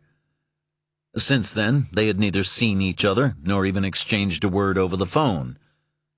And yet Parker was not particularly surprised to see him. It was that kind of day. "Frank," he said, "how long you been waiting out here?" "Couple of hours. I told them I was going to catch a movie." "Where'd you go see?" "What?" He looked confused. When you get home, Rachel and your wife will ask what movie you went to see. You should have an answer. Unless you're going to tell them the truth. Frank Wolfe wasn't used to lying. While it would have been an understatement to say that he and Parker did not see eye to eye, the detective did not doubt that Frank loved both his daughter and his grandchild deeply. Rachel's old man was a straight arrow, and it was not in his nature to be dishonest. He lived a comfortable, privileged life, which might have been part of the problem. But he would have been wealthier and more privileged still if he had been prepared to compromise his own moral code. He thought of himself as a good man, but truly good men never think of themselves in that way at all. Frank looked at the trees and the street and his car, as though he had suddenly found himself in an unfamiliar environment with no recollection of how he might have arrived there. He breathed out deeply, his breath pluming, and Parker caught the distinct smell of alcohol. Frank wasn't drunk, not yet, but he'd been drinking enough to earn himself a DUI if he were pulled over. If the cops didn't get him, then a combination of the weather and his own dulled reactions might ensure that a collision would. "Why are you here?" Parker asked. "I came to talk to you." Parker could think of few people with whom he wanted to talk less, but a conversation offered the possibility of clearing the air. Relations would simply continue to deteriorate if he sent Frank on his way, assuming he made it home alive, or without an involuntary detour to the nearest police station. "It's cold. Why don't we go inside and sit down?" Parker gestured to the inn. It had a couple of common areas where guests could work or read if they chose. The room at the front to the left of the door was empty. He could see it through the open drapes. Frank nodded, and Parker led the way along the snow-covered path to the warmth of his lodgings. Chapter 11. May McKinnon stood at her kitchen window and stared out at the woods that marked the boundary of her backyard. She thought about calling the police, but she wasn't ready to do that, not yet. Despite her husband's disappearance and all the possible fate she had imagined for him, she remained inclined to think the best of people and to trust in an ordered universe. Because only in a universe in which people were good and order was the natural state might her husband not have suffered too much before he died. She was also experiencing a readjustment of the senses, a selective distortion of her own memory and perceptions. She believed that she had seen figures in the woods, but had found herself struggling to keep them in focus. They resembled those tricks involving symbols on cards, in which the symbol momentarily disappeared from view when the card was placed in the blind spot of one's eye. When she tried to look directly at any individual form moving between the trees, that figure would seem to be swallowed by the shadows, while the rest remained visible. If her gaze shifted, then the previously unseen man or woman would flicker back into sight at the periphery of her vision. Now, downstairs in her kitchen, with the lights deliberately left off, the better for her to hide herself as she monitored her property, May could no longer detect signs of movement. An atavistic part of her mind, seldom used, a relic of an older humanity, was sending conflicting messages. It was warning her not to go outside, while simultaneously trying to suggest to her that she had been mistaken in what she supposed herself to have seen. But Alex had been with her. He had seen them too, right? And the voice in her head, the one that spoke like a version of her absent husband, answered, "But you were worried about him. You were concerned that he might have injured himself, and he in turn was frightened because he had concealed his accident from you. Each of you communicated fear to the other, and each of you fed upon it in turn. And from that, we both conjured up people in the woods?" She said the words aloud, whispering them to an entity in her head, one that was doing a damn fine job of imitating Mike, right down to the foreign cadences of his speech, the way he always paused between sentences, no matter how angry, happy, or sad he was. He was a deliberate man, a mindful one, but the voice that was causing her to doubt herself was not quite right, for one simple reason. Mike would never have tried to make her doubt herself. Her skepticism drove it away. She was glad. She would entertain no phantasms of her lost spouse. Then it came to her. Gypsies. A group of them had passed through town earlier in the year. 3 interrelated families, according to the police, who monitored their presence from the moment they'd parked their motorhomes in the lot of the Walmart out by Airway Drive. They'd been a mix of all ages, just like the folks she'd glimpsed in the woods. They hadn't caused any trouble, hadn't been given the opportunity to, according to certain people in town, since the cops and the mall guards sent them on their way after the second night, waking them in the darkness so they left with crying children and confused barking dogs. May didn't care for this, since they didn't seem to her to be doing any harm. Then again, May was the only person in her family who thought that Bernie Sanders would have made a good president, so what did she know? Could this be part of the same group? Or some other come to set up camp in the woods now that the mall had been ruled out as a possible halting site? May felt her liberal credentials being sorely tested. It was one thing having gypsies camped out at the mall, but another entirely having them lighting fires within sight of her own backyard. Don't go out there. It wasn't Mike's voice any longer. It wasn't any voice she had ever heard before. It spoke to her as a patient parent might speak to a child on the verge of doing something unwise. But May was already pulling on the gardening boots that always stood ready by the back door and putting on Mike's old coat, the one he kept hanging in the closet by the laundry room, and which she refused to put away. Sometimes, when it was cold, she would wrap herself in it, sit on the kitchen floor, and close her eyes, imagining that it was Mike who was with her, Mike who was holding her. Mike. Mike? Why did you have to leave? She heard a noise behind her. Alex was standing at the foot of the stairs, wrapped in a robe to keep out the cold. Mom? Did you call the police? Not yet. We don't know who they are. Or even if they are, she wanted to add, but did not. Christ, where did that come from? Mom, I saw a man in the woods today. A man? What man? I don't know. He was dressed weird. One second he was there, the next he was gone. I think he was floating on the snow. He made me fall off my bike. He started to cry. I should have told you, but I was scared. Her saliva crackled in her ears, like the sound of bacon sizzling in a skillet. I won't go far, she thought. I'll step to the edge of the ring cast by the security light, and if I see anything at all, I'll be back inside before you can say cock robin. You lock the door behind me, you hear? Mom, it's okay. I just want to look. She opened the back door and stepped into the yard. Chapter 12. An Nespresso machine sat in a corner of the inn's library, beside a bookcase filled with the kind of works designed to be looked at or flicked through, but never actually read. A couple of airport novels were interspersed, like yokels who'd stumbled in on intellectuals' night at the local meeting hall. Parker had no idea what the colors of the Nespresso capsules signified, so he just found 2 that matched and made Frank Wolf a double, then followed it with a single cup for himself. Frank unbuttoned his coat, but didn't seem willing to remove it until Parker took off his own jacket and tossed it on a couch. He asked Frank if he wanted cream in his coffee.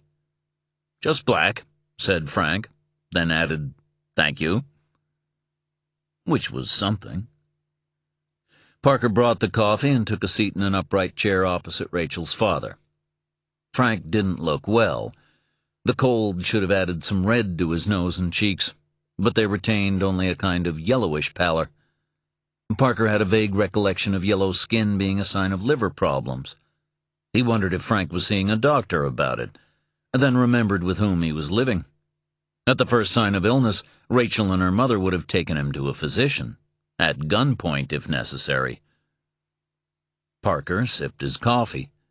He could have tried to engage in small talk, but both men were long past that. It hadn't worked in the past, and nothing had changed between them to make it likely to work now. Eventually, Frank broke the silence.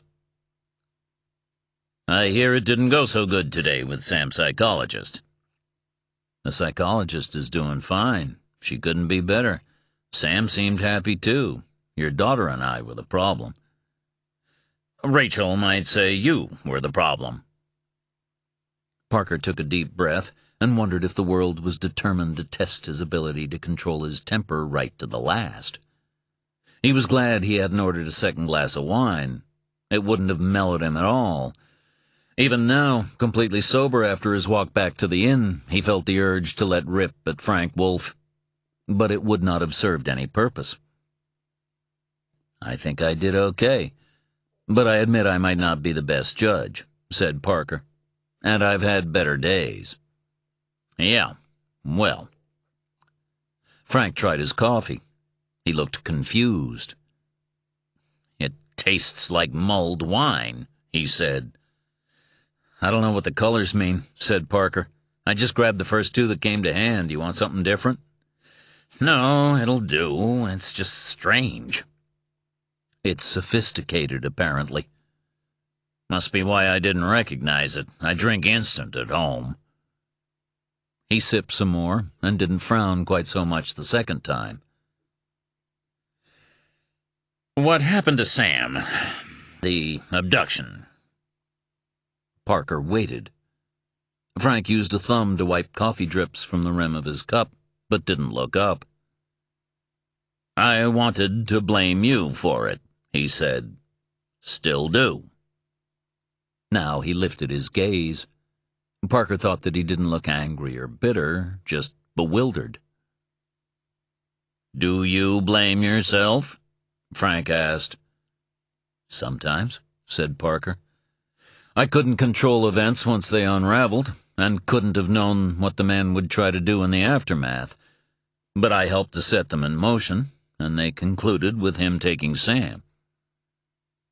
"It might have ended badly. The way it did end was bad enough." "I know that." Frank nodded. "I used to think we had nothing in common, you and I," he said. "It was what I wanted to believe. But all the time I saw something in you that I saw in myself when I looked in the mirror. I saw a man who'd buried one of his children." Rachel's older brother had been a state policeman, shot and killed in the course of a bank raid long before Parker and Rachel met. Parker knew that part of what had attracted Rachel to him was an echo of loss, but also of rage. Her response to her brother's death had been to try to understand, as though an exploration of the psychology of criminals might enable her to comprehend why her brother had been taken from her. But another part of her, one that it troubled her even to acknowledge, wanted to lash out, to inflict pain in return for pain. It was an aspect of herself that she had refused to indulge. But then Parker entered her life, and as he unleashed himself on those responsible for his own pain and loss, she allowed a little of her own anger to feed his. She didn't like the results, or told herself that she didn't, even as her secret self exulted. "You'd think I'd remember it all," he continued, "but I don't. I have fragments, but I'm missing pieces of my memories. I remember being at the hospital, but I don't recall how I got there. I remember the graveside, but not the church. And when I try to picture my boy, I see him only as still images. He doesn't move. And I can't hear his voice," he concluded. "I can't bring it to mind. It's like death wiped the tapes." They had never spoken of this before. Parker wasn't sure that Frank had talked like this with Rachel, or even with his wife. Rachel always described her father's grief as silent and intensely personal. His inability to share or discuss it had blighted her mother's life, she said, because it forced her mother to grieve for her son alone. "I thought about killing myself," he said. "That only came later, when the pain was no longer so bad, when it had dulled. But the problem was that everything had dulled, not just the pain. It all went gray." "And why didn't you take your own life?" asked Parker.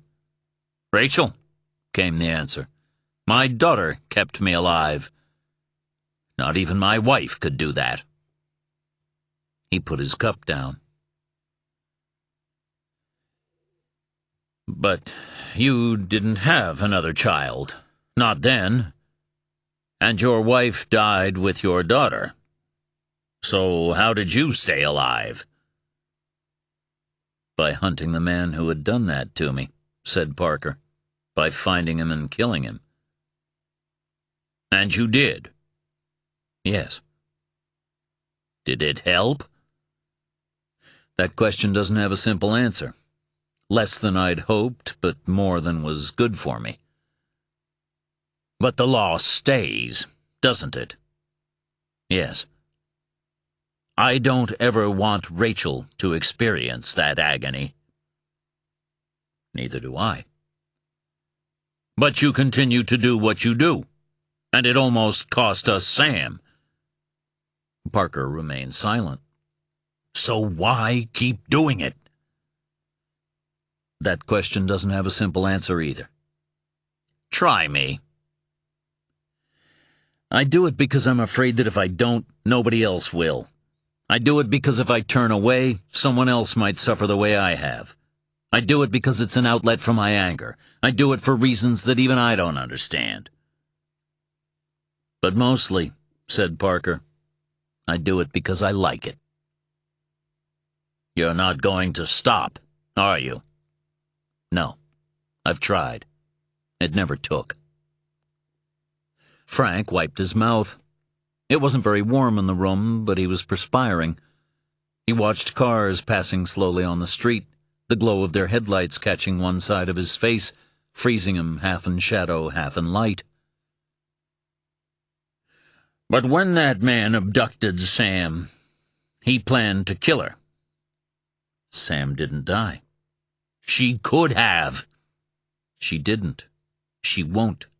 No harm will come to her." "You can't know that." "Frank, look at me." Frank turned away from the window. "Rachel once told me that after your son died, you insisted on collecting her every day from school until she was 16. When you weren't in town, your wife had to do it instead, and you called her to make sure. You only stopped when Rachel handcuffed herself to a railing in protest." This was true. It was one of the things Parker loved about Rachel. "They were plastic cuffs," said Frank huffily, clutching at the nearest straw. "That's not the point. There were countries under military rule with looser curfews than your home." "It's not the same thing. Rachel has been put at risk by your work. Now Sam has, too. Christ, she saw a man die because of it." "Frank." "No, Frank!" Frank Wolf stopped talking. "We can't leave these people to wander the world unchallenged. They're predators. If they can't feed in one place, they move on and find easier prey, and they continue inflicting pain until they're stopped. We can hide our children away and lock our doors and close our ears, but they'll just go after others instead." "But she's your child," said Frank. "They're all someone's children." A light went on in the hall. The innkeeper appeared in the doorway. His office was at the back of the house, where a trellised walkway curved to the property in which he and his wife lived. He must have heard them arguing and come to find out the cause. "Is everything okay, gentlemen?" he asked. "Sorry," said Parker. "Strong opinions." The innkeeper gave them both the hard eye before deciding that violence wasn't imminent. "Well, at least you're the only guest," he said. "I guess you can be as strong as you want with 'em. Good night." He left them alone again. Frank stood. "I should get home," he said. "I'm parked in back. I'll drop you." "I can drive." "I wouldn't," said Parker. "Just come by and pick up your car in the morning." He spoke gently. The coffee had helped Frank some, but Parker wasn't sure that it was enough. He was prepared for another argument, but didn't get it. "Maybe you're right," said Frank, "but I can call a cab." Parker told him it was no trouble. He had his car keys in his pocket, and the Wolf property was only a 10-minute ride away. 20 in this weather. The innkeeper's intervention appeared to have put an end to any further discussion of Parker's vocation, but he wasn't so deluded as to believe he could change Frank Wolf's mind about anything. Nevertheless, he felt that progress of some kind had been made. They had talked and been reasonably civil with each other. And Frank was right. They were both fathers who had lost children. And somehow they had come through that loss. Not without ongoing pain, and not without fractures, but they had endured, and each had a daughter whom he loved, and memories, however fragmented and imperfect, of the dead, memories that he cherished. The difference between them was that his departed child did not visit Frank Wolf in the night. Or if he did, it was only in dreams. They drove in silence to the Wolf house, mostly because Frank had begun snoozing 5 minutes into the ride. The ice had been cleared from the center of even the minor roads, but stretches of it still remained at the margins, and the new snow meant that the car headlights couldn't pick out the telltale glisten in the dark. Parker drove carefully, and in time they came to the Wolf property. A light burned in the hallway, and another illuminated the front step and a patch of the yard beyond. The converted stables in which Rachel and Sam lived were quiet and dim. Had it been earlier, Parker would have asked to say a last goodbye to Sam. It pained him to be so close, yet not be able to hold her or speak with her. Parker stopped the car, but remained staring at the building in which his daughter slept. Frank came awake beside him, and the two men sat together without speaking. Eventually, Frank said, "Rachel worries that Sam is hiding some kind of trauma over what happened. But I worry that she isn't." Parker turned to him. "Sometimes," said Frank, "I hear her talking to another person. Not when she's playing with her dolls or when the dog is in the room with her, but when she's entirely alone. She speaks, and she listens, and she speaks again. I know kids are supposed to have imaginary friends, but this is different. I can't explain it. It frightens me, if that makes any sense. There's an intensity to these conversations. Even her voice changes. It's older somehow, more serious. It's like an adult's voice. Who can she be talking to in that way?" "I don't know," Parker lied. But he thought that perhaps the other man saw the lie and simply chose not to call him on it. Frank opened the car door and got out. "Thanks for the ride," he said. "It was no trouble." "And Frank?" Frank Wolf leaned on the car door, waiting. "Thank you for looking out for both of them." Frank nodded. No more was said. They were done.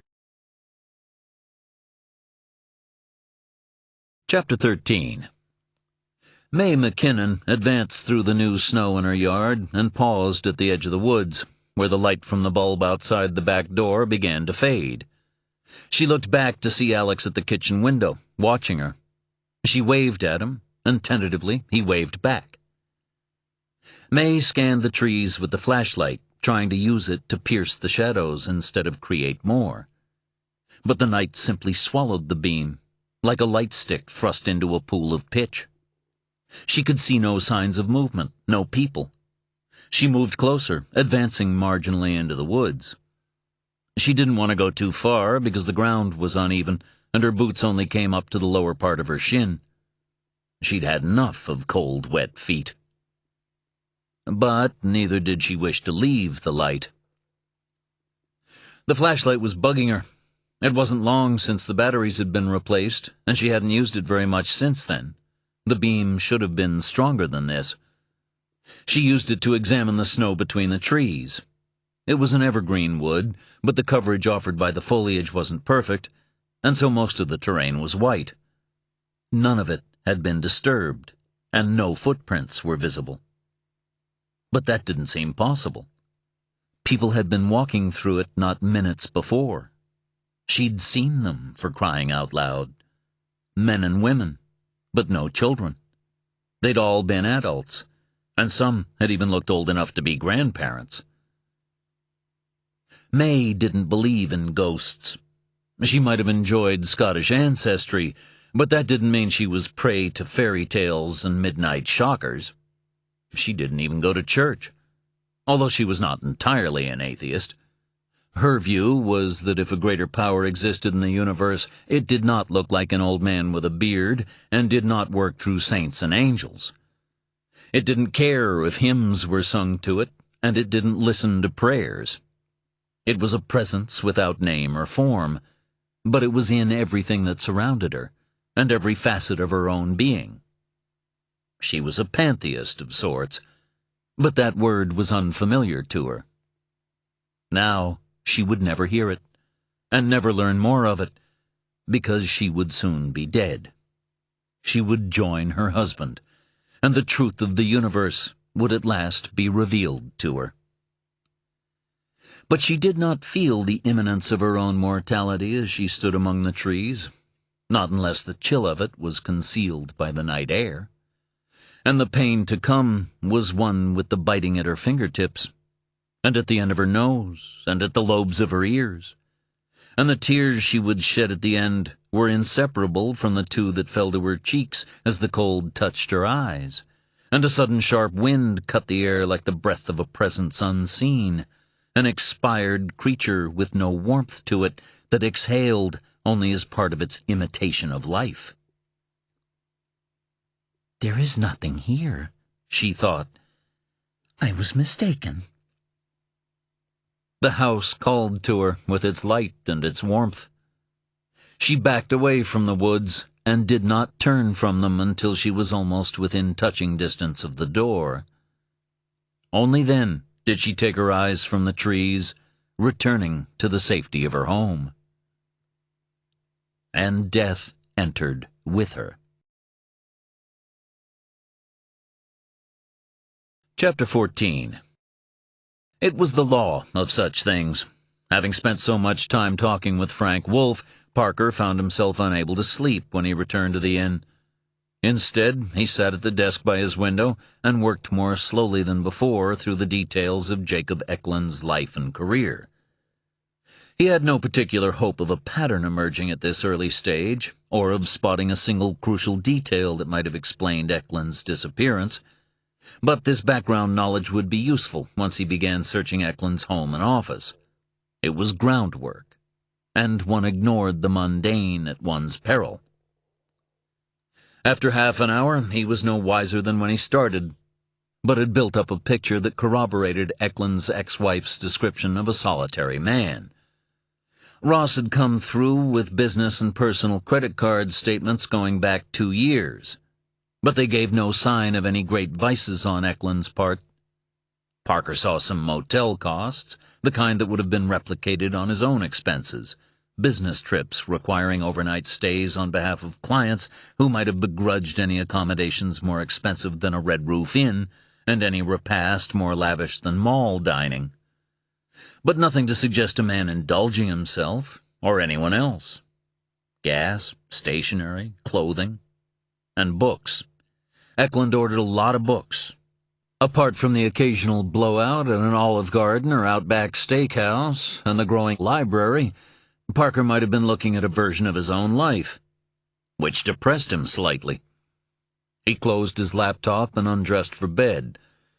His room was one of the more masculine at the inn, but only by the standards of the rest, which tended toward the kind of rustic chic that Parker associated with wealthy spinsters. His pillows had lace edging.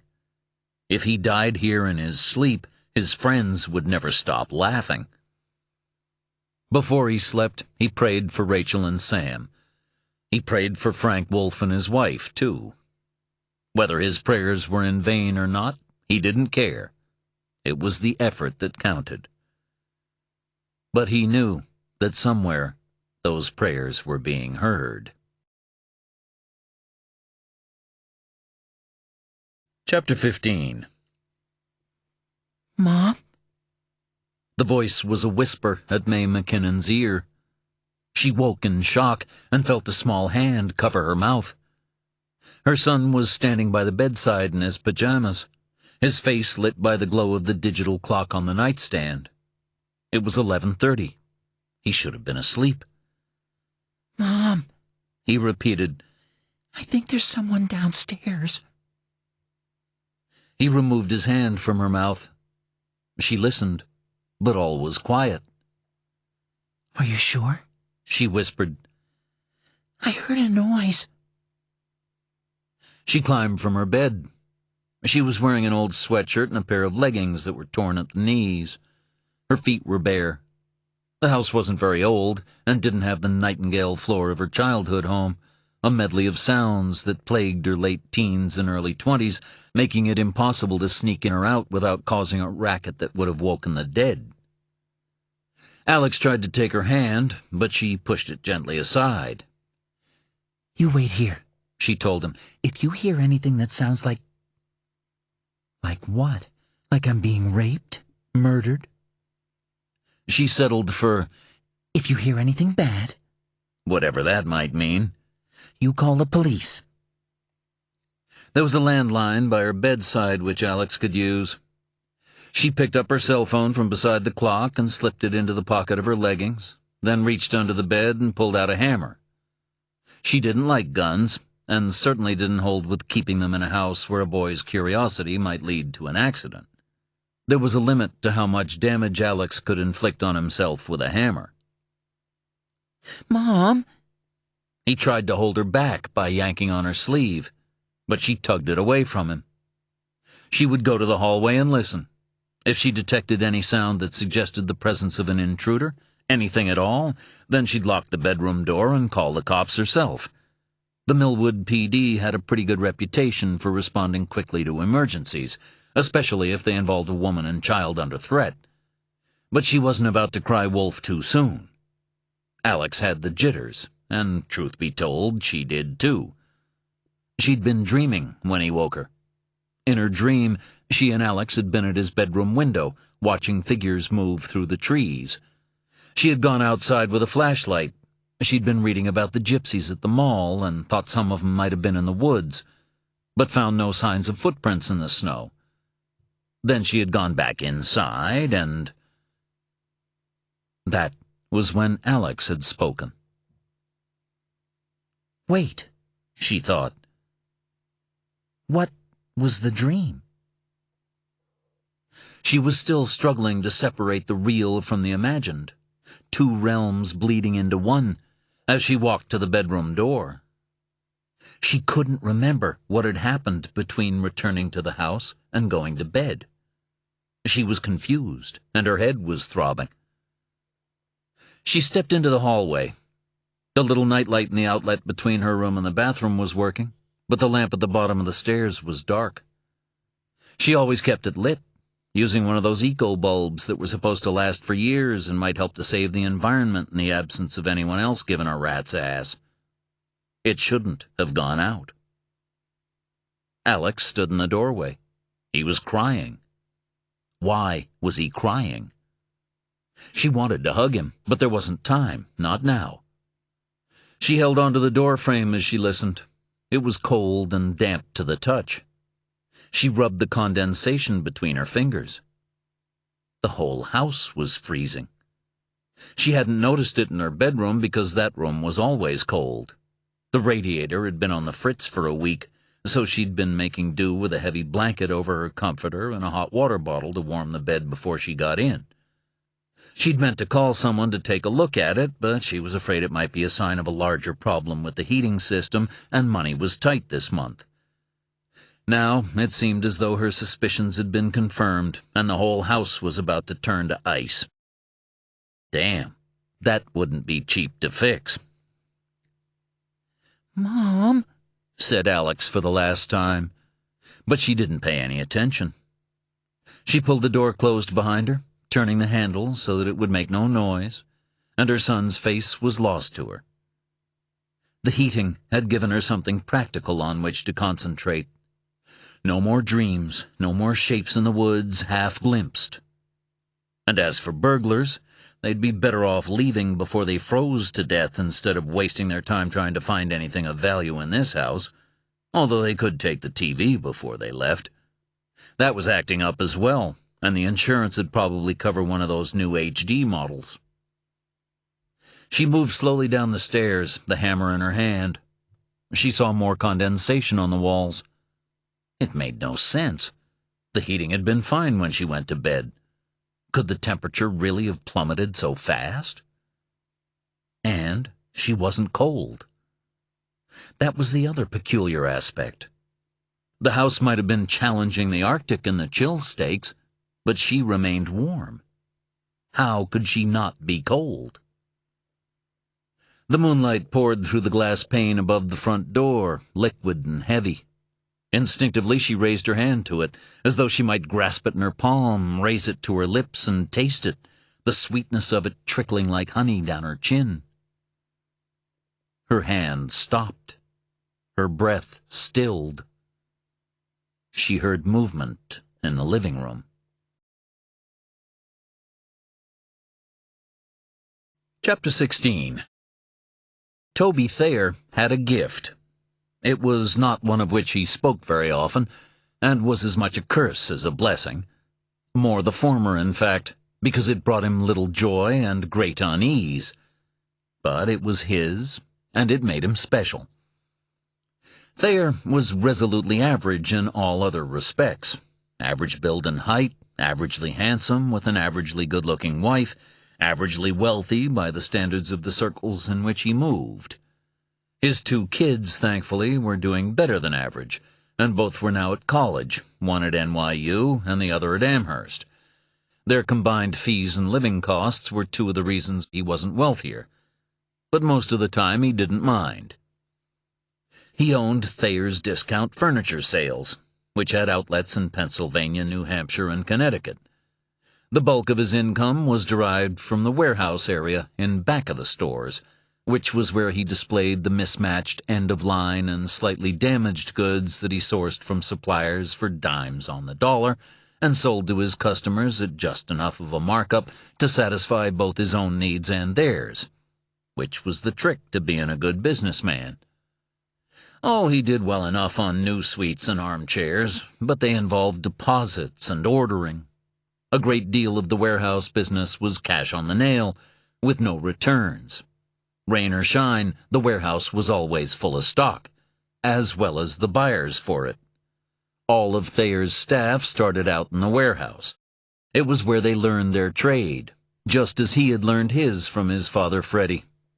Although Toby differed from his father in that his own home was furnished entirely from the best of the new, whereas old Pop Thayer had filled his family home with the kind of warehouse junk at which even the most desperate of his customers would have balked. Thayer blamed his back problems of late middle age on the family living room suite, having realized too late in life that the floor would have offered a more ergonomically advisable option. At the precise moment that his father died, plowing his car into a massive bridge support on a clear summer afternoon while driving along a perfectly safe stretch of road, instantly decapitating himself, Toby, then only 17, was sitting at the desk in his room, completing his geography homework. He blanked out for what he thought was just a few seconds. the way someone who was driving while tired might nod off before snapping instantly awake again, preferably in time to avoid the removal of his head from his neck between the C1 and C2 vertebrae. When Toby looked down at the page on his table, he found that he had drawn a pretty good picture of a mangled car at the base of a bridge support. He'd even managed to add the license plate, which was the same as the one on his father's old Buick. This was surprising on any number of levels, not least because Toby Thayer couldn't draw for shit. The call came within the hour. Toby was left to deal with most of the funeral arrangements, since his mother, who had loved his father dearly, was deep in shock, and would never really emerge from it.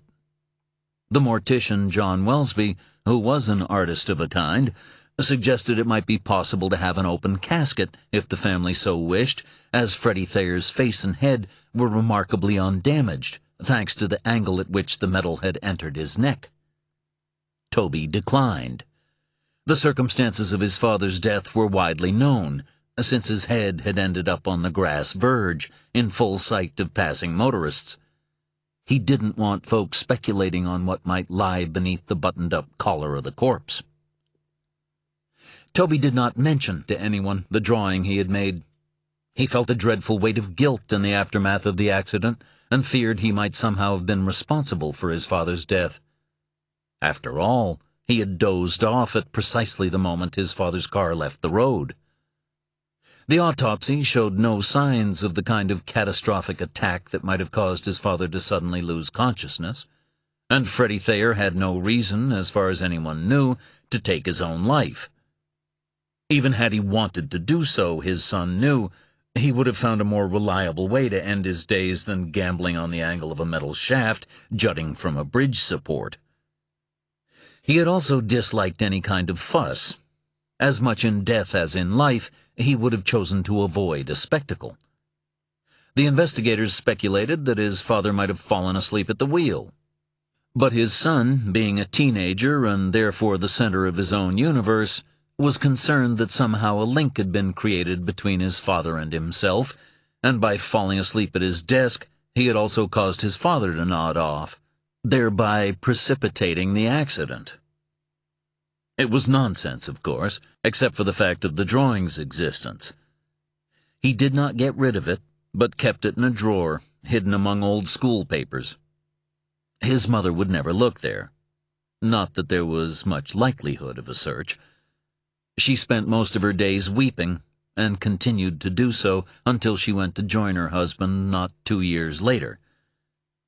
By then, Thayer, no longer Toby, but the surviving heir and future of the business, had gone to work full-time at Freddie and Ron's discount furniture sales, under the careful guardianship of his father's younger brother Ron, a bachelor who liked to vacation in South Beach, Florida, and who was, as one of the company's salesmen put it, queer as a Jewish Christmas. When Uncle Ron died, Thayer inherited the company in its entirety, and it became his alone, in fact, and name.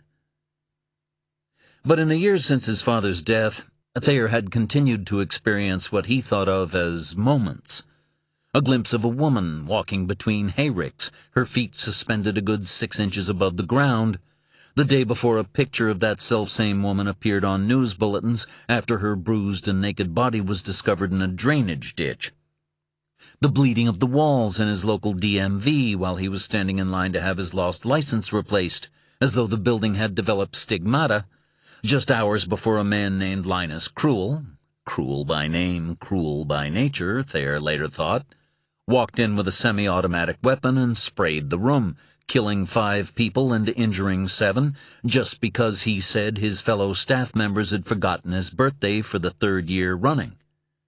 A painful blistering on his right hand as he passed the drive-through window of a fast food joint, only subsequently to learn that a fire in the kitchen an hour later had killed 1 person and left another blind.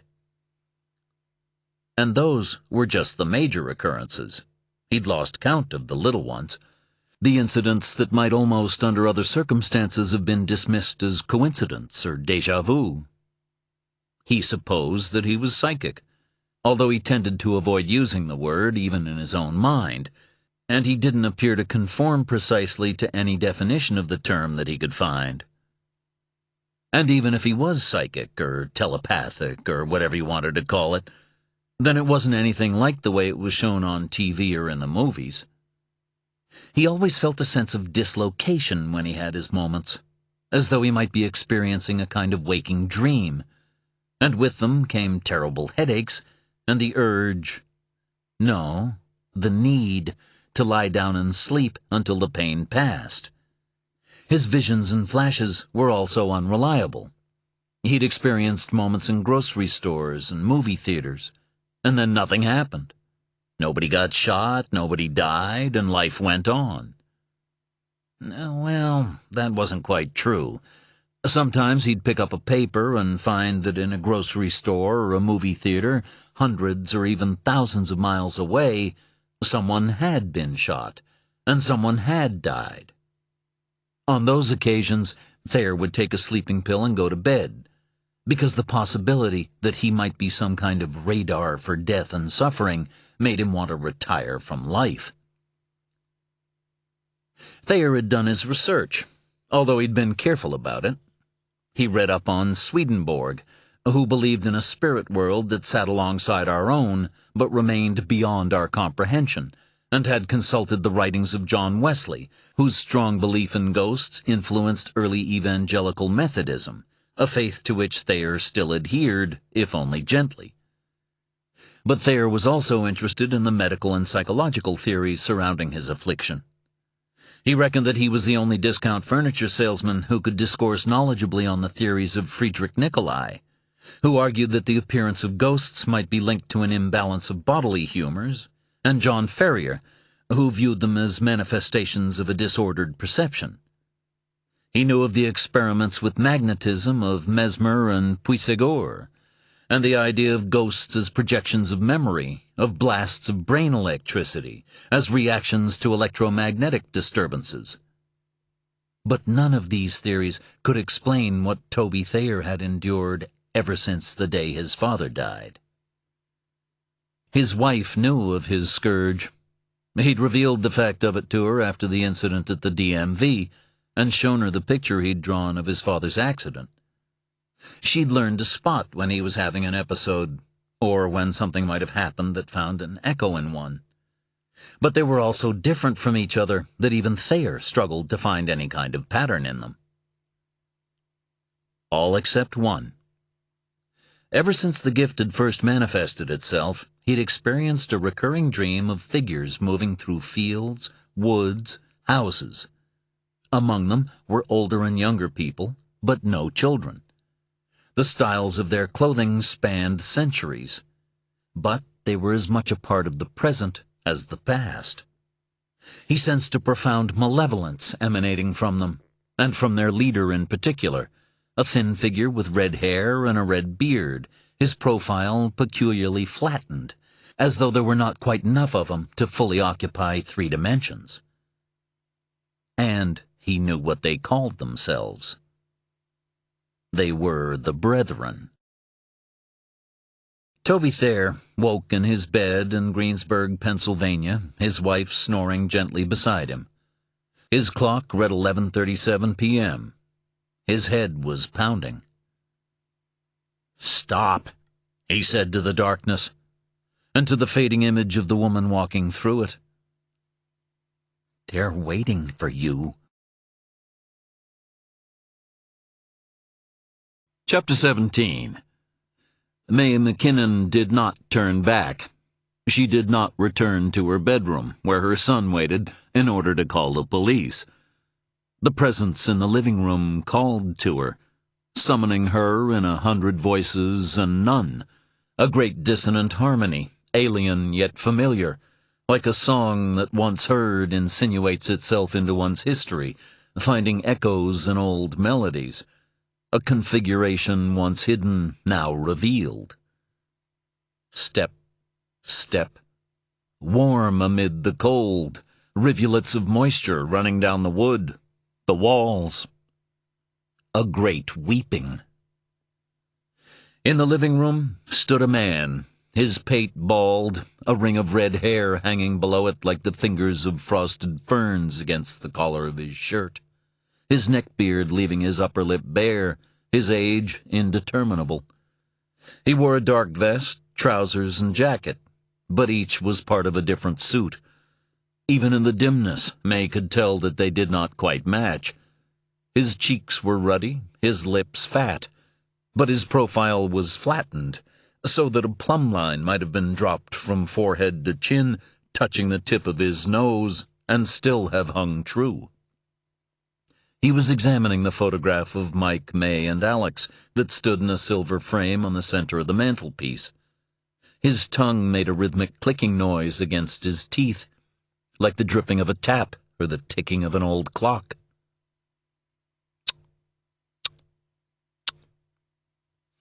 May tried to speak, but no words would come.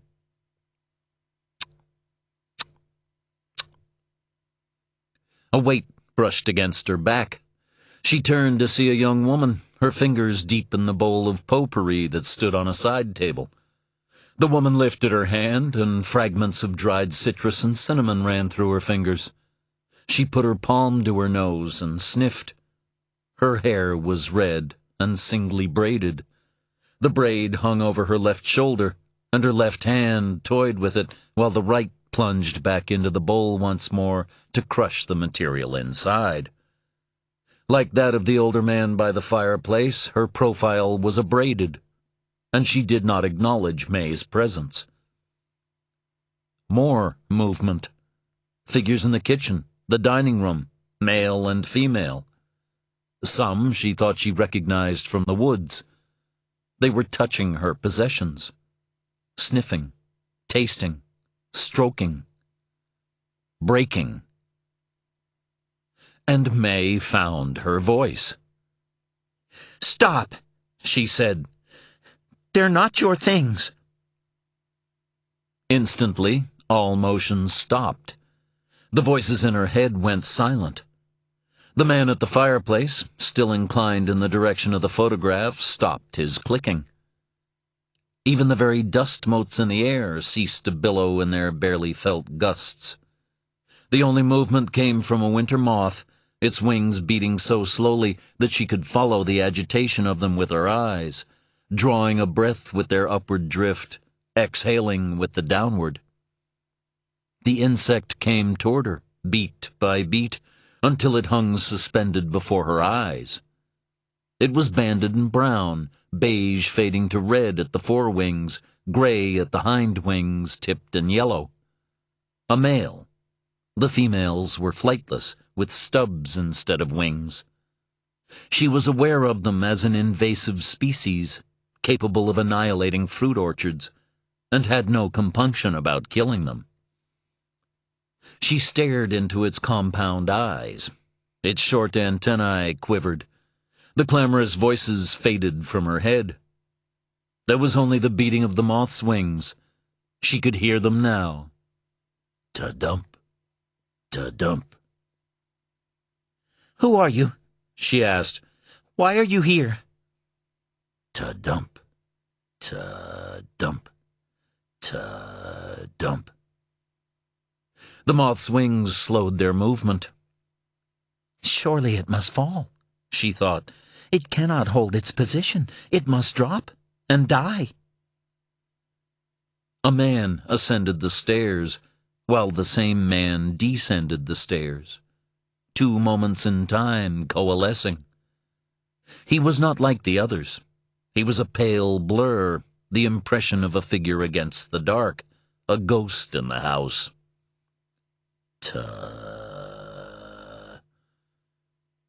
The ghost on the stairs had a blade in his hand. A dark, sticky thread dripped from the tip to stain the oatmeal carpet.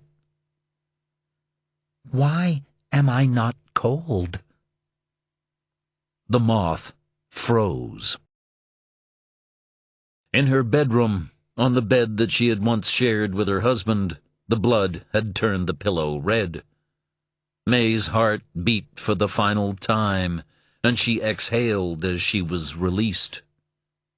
Her son tugged at the sleeve of her sweatshirt. He was weeping. "Stay, Mom," he said. "Stay." "Go with her," said the voice of the man behind him, and Alex felt an awful sharpness enter his back and pierce his heart. Chapter 18.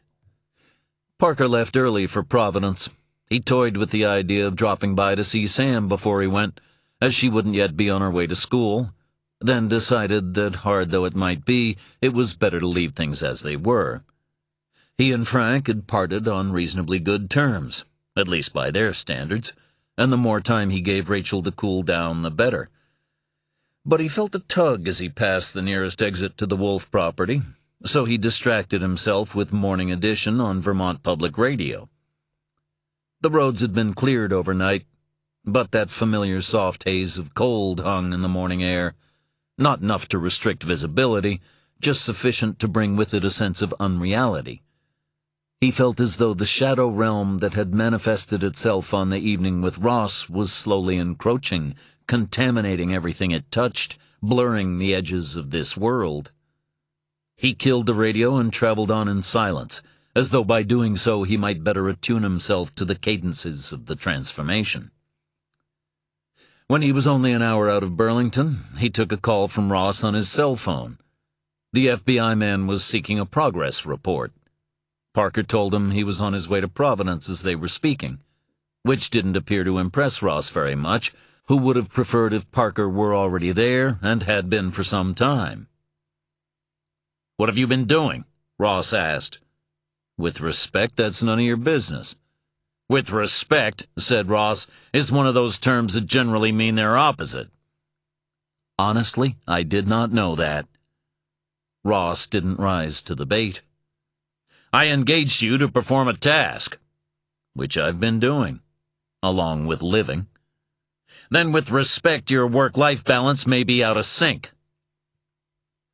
Parker was still trying to explain the difference between private individuals and bodies funded entirely from the public purse when Ross ended the call.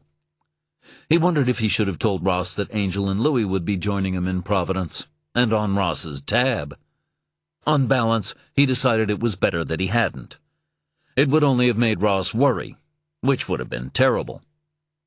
Anyway, Ross seemed to be worried enough as things stood. For a man whose life appeared not a little sad and dull, Jacob Eklund was exercising SAC Ross considerably. Parker started picking up signs for Providence. He didn't know it very well. He'd been down to visit a couple of times, one of them with Rachel shortly before Sam was born. His memory was of a city that contained within itself the echo of the prettier town it once was, a past that took the form of old churches and buildings now scattered like pieces of a puzzle among anonymous apartment buildings and the big Providence Place Mall, at least until one headed across the river and into the streets around Brown University. He also vaguely recollected that a man's hair could go gray and fall from his head before the crossing signal went green for pedestrians, so the citizens of Providence had jaywalking in their genes. And as he drove, he continued to wonder just how much Ross was keeping from him about Eklund, and why. Chapter 19. "This," said Angel to Louie, "is the best fucking idea anyone ever had since, like, Columbus bought a boat." The two men, along with Parker, were sitting in New Harvest Coffee and Spirits on Weybosset Street, part of the revived Arcade Providence, the nation's oldest indoor shopping mall. On the one hand, Parker thought Arcade Providence was therefore to blame for the deaths of cities, the decline of communities, and the Mall of America in Minnesota. On the other, anywhere that specialized in offering a man a good espresso along with single malt scotch and a slice of pie could be forgiven a great deal, although possibly not the creation of the Mall of America. Someone had also clearly put some thought into the redevelopment of the arcade, and it was now home to the kind of businesses destined to be described as eclectic. Harvest stood across from a store named Lovecraft Arts and Sciences, which reminded Parker, in a good way, of strange Maine back in Portland. The world, he decided, would be poorer without such places. "It is pretty fine," Louis agreed. The single cube of ice in his glass clicked in an appealing manner, although it caused Angel to wince. The two men differed on many matters, fashion and politics not least among them, but it was generally accepted by those who knew them that Louis led the way in taste and discernment. Yet Angel had developed a certain appreciation for Scotch, linked in no small part to the theft of various interesting bottles and cases earlier in his criminal career. He and Louis could now afford to buy whiskies of considerable price and vintage, although Angel maintained that none ever tasted as good as those he had once pilfered for himself. "Stolen waters are sweet," he would say, "and bread eaten in secret is pleasant," thereby proving that the devil could indeed cite scripture for his purpose. Thus it was that Angel possessed very set opinions on the consumption of whiskey, maintaining that ice detracted from the subtlety of the flavors. He liked to add a little water to his Scotch to open them up, but that was all. He had managed to whittle Louis down from 3 cubes to 1, but it still pained him to witness its introduction. As for those who chose to pour soda or, God forbid, Coke into their whiskey, Angel took the view that only a severe beating could set them straight. Parker stuck to coffee. The server gave him a smile as she brought the coffee. It was a nice smile.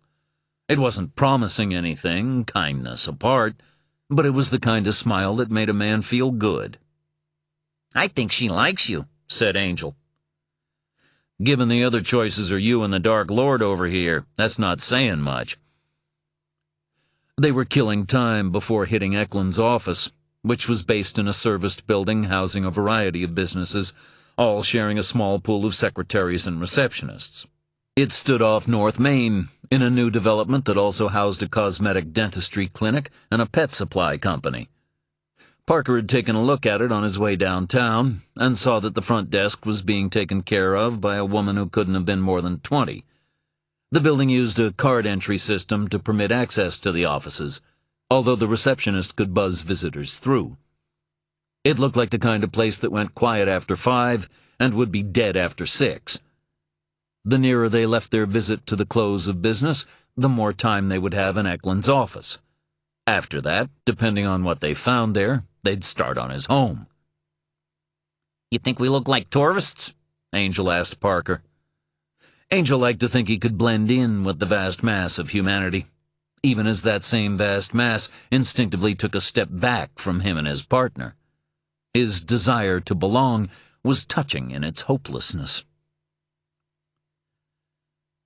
"It's Providence in February," he replied. "If you looked like tourists, they'd assume you were crazy. Instead, you just look like 2 guys with guns under their coats."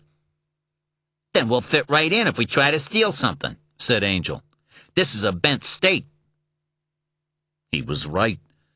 Parker had once read that you could fit every human being on the planet into the physical area occupied by Rhode Island. If that were true, then they wouldn't leave without having their pockets picked by a politician. Buddy Chancey, who was mayor of Providence for a total of 21 years, was twice forced to resign because of felony convictions and spent 4 years in federal prison for running a criminal enterprise out of City Hall, although the jury found him not guilty of extorting a membership to the University Club, which suggested he wasn't entirely beyond redemption. Chancey tried to run again in 2014, but by that stage he was too rich even for Providence's blood. Add former Governor Ed DePreet, who spent a year in jail for taking bribes from contractors, and Joseph Bevilacqua, the Chief Justice of the state Supreme Court, who resigned over allegations that he had ties to the mob, and those were only the big names, and you had an almost admirable level of institutionalized corruption. "Makes you seem almost honest by comparison," said Louis. "I don't mind people stealing," said Angel. "I just don't like 'em lying about it after. Shows a lack of pride in their work." They asked Parker how the meeting with Sam and her psychologist had gone, and he, in turn, told them of his talk with Frank Wolf. You think he dislikes you any less because of it? Asked Angel. A bit less. That's progress. Pity your ex-girlfriend now dislikes you more. Kinda cancels out the good work done with Frank. Hey, thanks for that. Don't mention it. Parker checked his watch. Guess we should be going. Angel called for the check. The server returned and smiled again at Parker. Damn, he thought. The check remained on the table, where Angel and Louis effortlessly ignored it. Parker glanced at the total without touching the paper. They had expensive taste in liquor. He'd give 'em that. No chance, said Parker. Not in a million years. Shithead, said Angel, and reached for his wallet. They emerged from the Westminster Street end of the arcade and stopped for a moment to watch a peregrine falcon circle high above the old Bank of America building. The Superman building, as it was better known. You know what that bird's name means? Asked Louis. Parker and Angel admitted they did not. Wanderer, said Louis. Wanderer falcon. I like that. Sometimes, Parker thought, Louis exhibited disturbing signs of humanity. Chapter 20. Parker had made the decision to search Eklund's office first. Targeting the office still involved breaking and entering, but would require less time than searching Eklund's home, and so it made sense to get it out of the way first. He left his car in a parking lot, and the driving to Louis.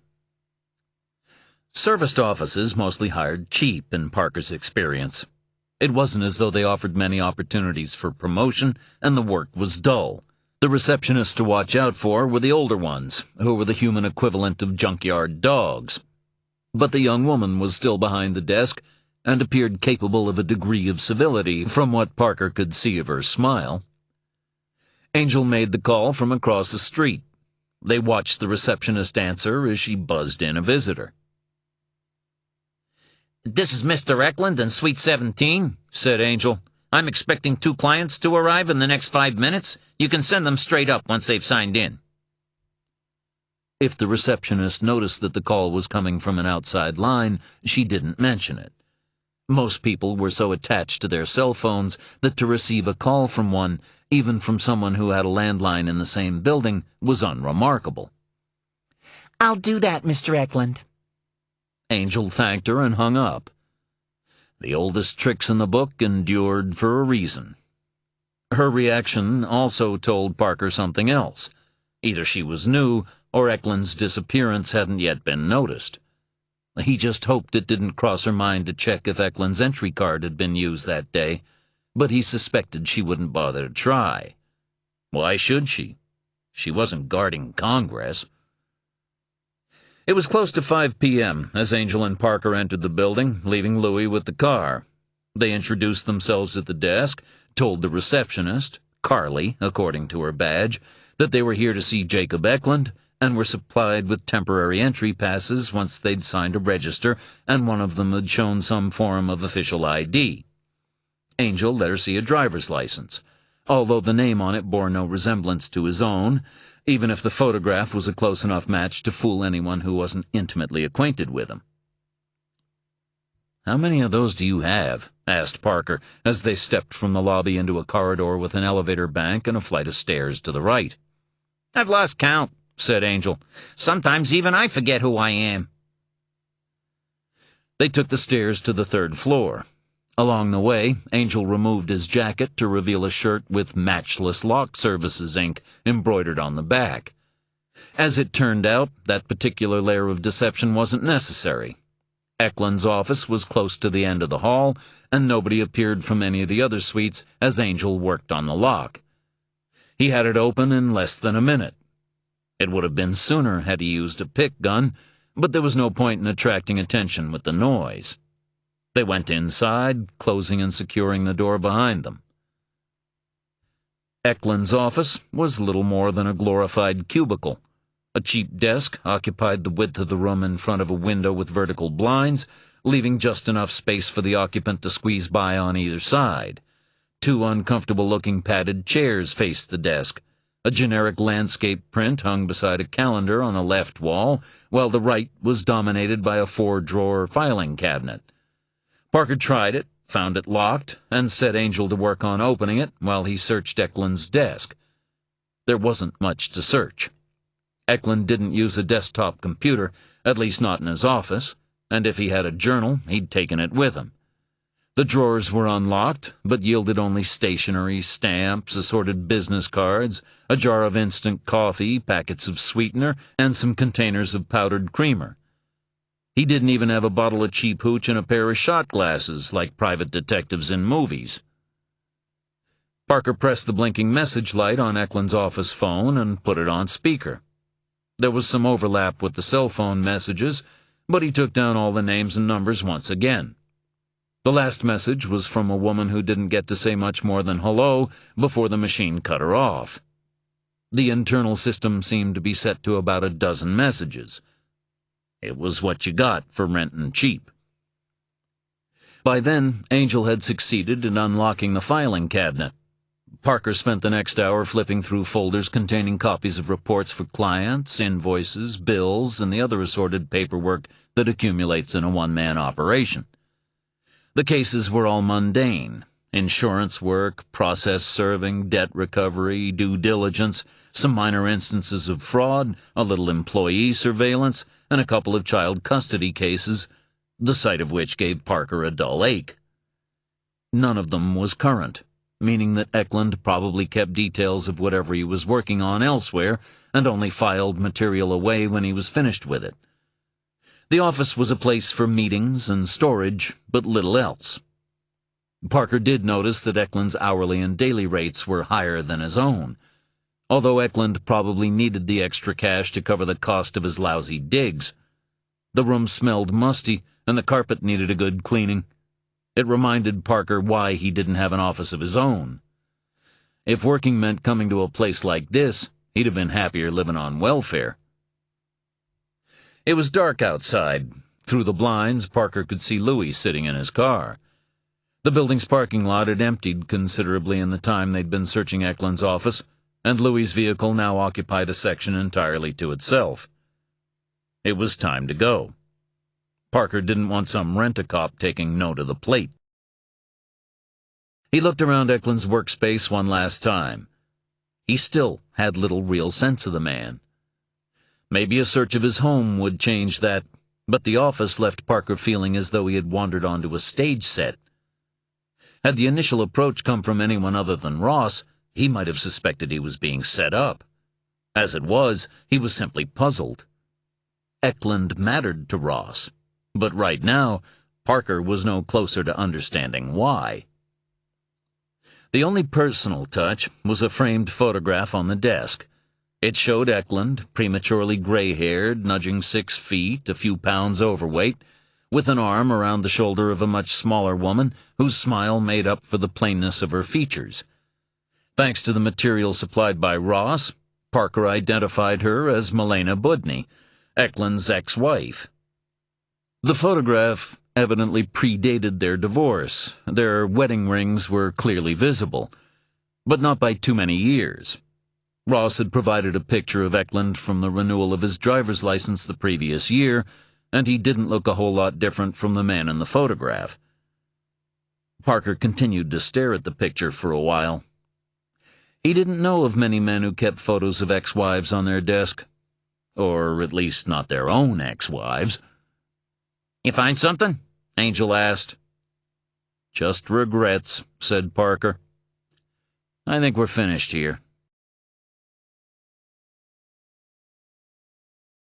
Part 3. Perhaps other souls than human are sometimes born into the world and clothed in human flesh. Joseph Sheridan Le Fanu, Uncle Silas, 1864. Chapter 21. Don Routh, known to the brethren as the cousin, had been traveling for hours. pausing only to catch some sleep in the cheapest motel he could find. He always felt the need for oblivion after killing. He did not know why. Were it summer, he might have just pulled into a parking lot and spent the night in his car, but in winter that would have meant freezing to death or running down his battery to keep the heater running. He disliked wasting money on motels, just as he rarely ate out, and then only in the kinds of places that offered a salad buffet or unlimited soup. His lifestyle was frugal, even miserable.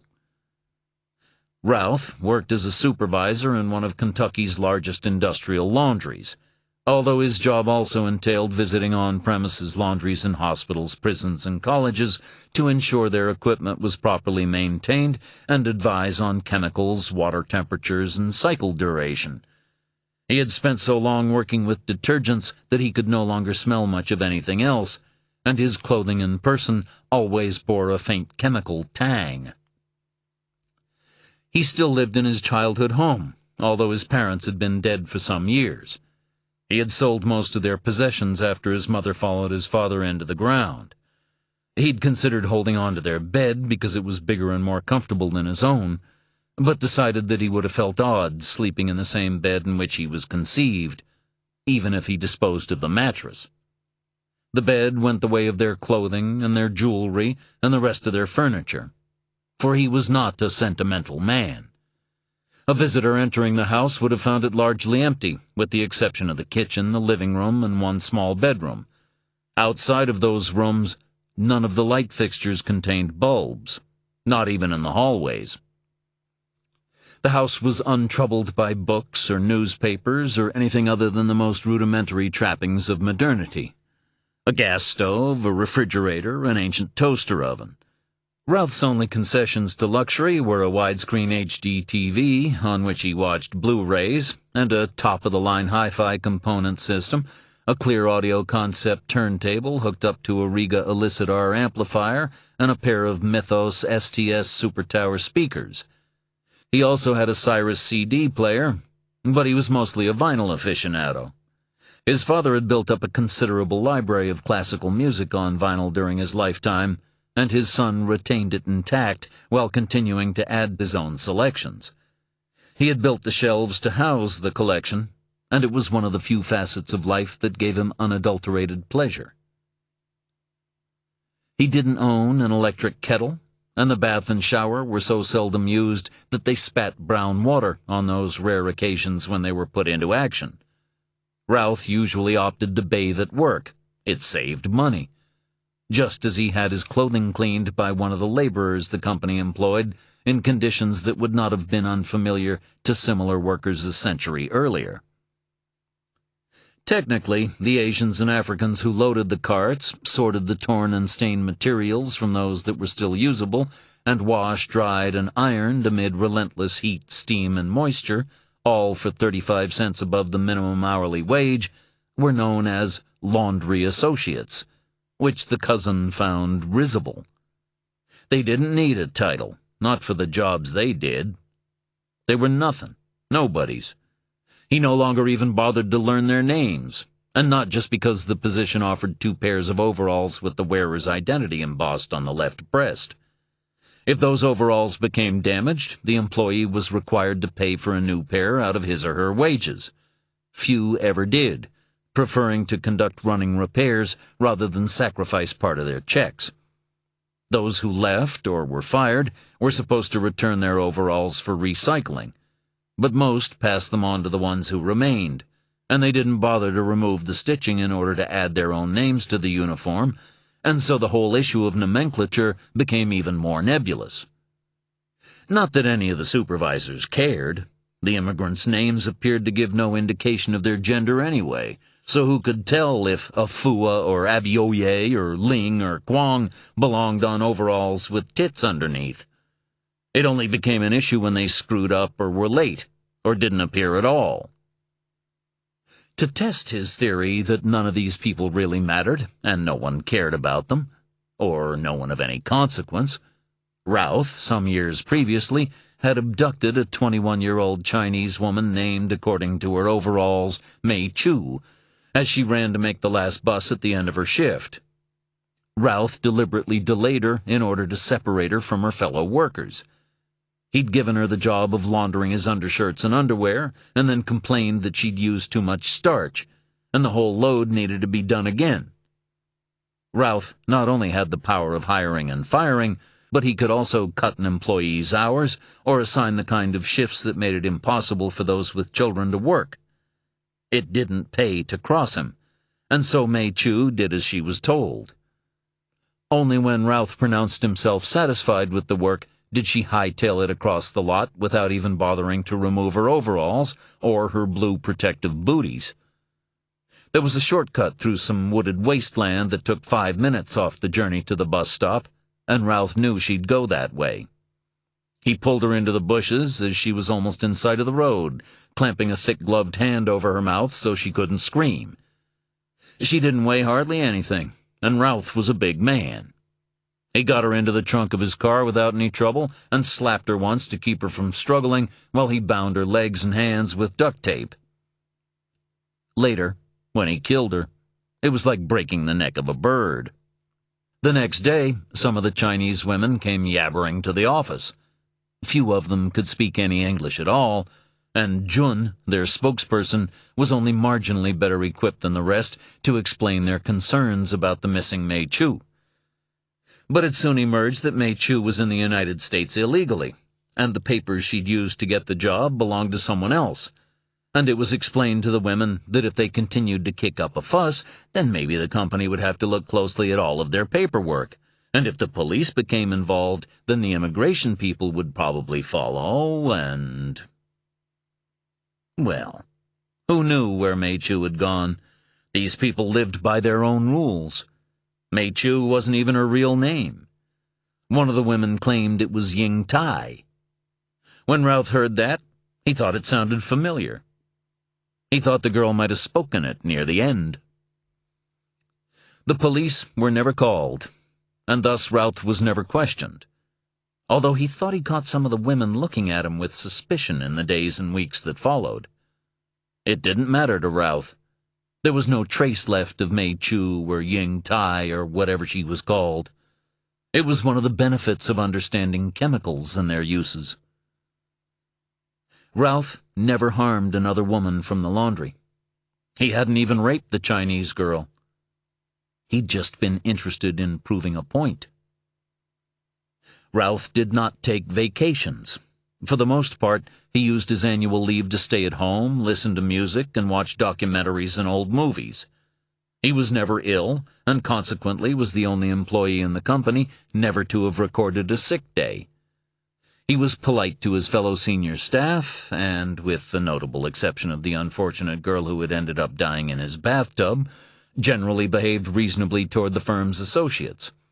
If nobody particularly liked him, then few actively disliked him either.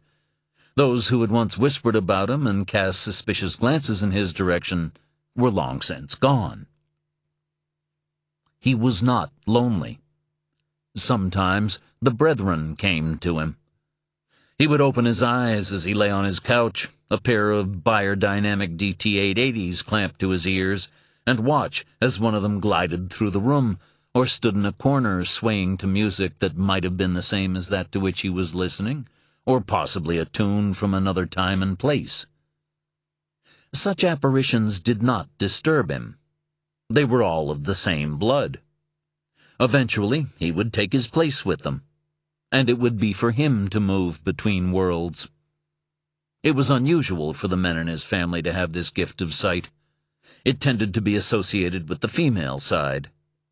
But then Routh was distinctive in many ways, not least of them his willingness to commit homicide, and those of his blood who had gone before owed him a great debt for his efforts. Routh did not like leaving his house beyond the requirements of his job. He was a creature of routines. He broke them only for family. Routh appreciated the irony of a man who worked for a laundry company being responsible for cleaning up loose ends. It was a duty, but not a burden. He took no pleasure in killing. He was no sadist, but did not dislike it either. He was a practical man. Ralph kept his distance from the rest of his kin. It was the pact agreed among them all, just in case through some misfortune he was ever apprehended. But Ralph did not believe this would ever happen. He was meticulous, and he had the brethren to watch over him. They would not allow any harm to befall their enforcer. The road unfurled before him, the snowflakes catching in his headlights as though the very world were disintegrating, burning in a cold fire that turned all to white ash. At short notice, he had requested 3 days' leave from the laundry. He was required to deal with the problems raised by the private investigator Eklund, which included May McKinnon and, inevitably, her son. It annoyed him slightly that his boss had huffed and puffed when Ralph notified her of his wish to use some of his vacation time. The woman, her name was Wendy Bray, and she wore too much makeup and spoke too loudly for his liking, was new and unfamiliar with his ways. He detected a vague hostility toward him on her side, although he had given her no cause for it. He wondered if some men and women were more attuned than others to a potential wrongness in those whom they encountered, a rudimentary recognition of a possible threat. He was not concerned, just curious. The provocation of unease was not a firing offense last time he checked. Bray consented to his request with bad grace, even though he had lied and told her that he wanted to attend a funeral. He even found a suitable bereavement on the East Coast to claim if required, but Bray showed no particular inclination to delve deeper into the matter and signed off on his time. With the weekend, it would give him almost 5 full days to do what was needed, although he expected to be home with a day to spare. He might have been able to return sooner had he flown, but he disliked airports and airplanes. He was not afraid of flying, but the proximity of so many strangers was distasteful to him, and so he had driven first to Millwood and now on to Providence, with a box of CDs on the seat beside him from which to choose his listening. The pleasure of the trip was disturbed only by his lingering sense of annoyance at Bray's attitude. Somewhere around the southern New Hampshire border, he decided that he would kill the Bray woman. Not this year, nor even the next. In fact, he was prepared to let a decade go by and wait for her to move on somewhere else or quit to raise a family before he went looking for her. He was very patient. Having determined this eventual course of action, his mood improved. He put on a recording of Ravel's piano concerto made in 1957 by the reclusive Italian pianist Arturo Benedetti Michelangeli, who had always been notoriously reluctant to commit his performances to disc. The recording took place in Studio One at the EMI facilities on Abbey Road in London. Later, the Beatles would colonize Studio Two, which the cousin regarded as a sign of plummeting standards. The disc also included Benedetti Michelangeli's recording of Rachmaninoff's Piano Concerto No. 4, and it was to the strains of Rachmaninoff that he entered Providence, making his way to the home of Jacob Eklund. Chapter 22. Toby Thayer sat in his office between the warehouse area and the main Greensburg store floor, struggling to maintain his concentration on the paperwork before him. The warehouse had just taken delivery of a new consignment of substandard furniture and oddments, which was why he was still at his desk with the clock nearing 7 p.m. He rarely stayed beyond 5. After all, what was the point in being king if you had to work like a serf? His father had never learned that lesson, perhaps because he was never happier than when he was on the floor, selling beat-up 3-piece suites to people whose trailers could barely accommodate them. Then again, Freddie Thayer would have sold one of his own arms, or better still, someone else's arm, if he thought he could make a profit on it. Thayer picked up his cell phone and pressed redial. He had lost count of the number of times he'd tried to contact Jacob Eklund since he woke with that sense of the brethren. He got the same message, which was that Eklund's mailbox was full. He wasn't having any more luck with the office number, and Eklund's home number just continued ringing. In this day and age, it seemed impossible that someone could be simply beyond contact. Thayer experienced a brief flashback to his 20th year, when a misunderstanding between himself and a girl named Lori Naylor caused a serious rift in their relationship, one that he became convinced Lori would attempt to widen by seeking comfort in the arms of Bobby Welbeck, who was a jock and a prick, but exerted a strange power over the opposite sex. It was widely believed that more women had gone down on Bobby Welbeck than on the Titanic, which would have put Welbeck's current total somewhere north of 110. That had seemed like a lot to the young Thayer. But what did he know? Frankly, 3 would have been a lot to him. Thayer tried calling Lori's home the next day, which was a Saturday, then the homes of her friends, and finally resorted to going door to door in an effort to find her before she did something she, or certainly Thayer, would be likely to regret. In the end, it turned out that Lori had just gone to a movie with one of her cousins, and so had not added her name to the Welbeck Wall of Fame. Thayer, eager to avoid a repeat of that kind of stress, promptly asked Lori to marry him, which was one of the better decisions he'd made in his life. Now, as he tried to contact Jacob Eklund, he felt a moment of empathic contact with his younger self. Unwelcome and still strangely painful. Mr. Thayer? He looked up. Eric Luvish, one of his better salesmen, was standing at the office door. What is it?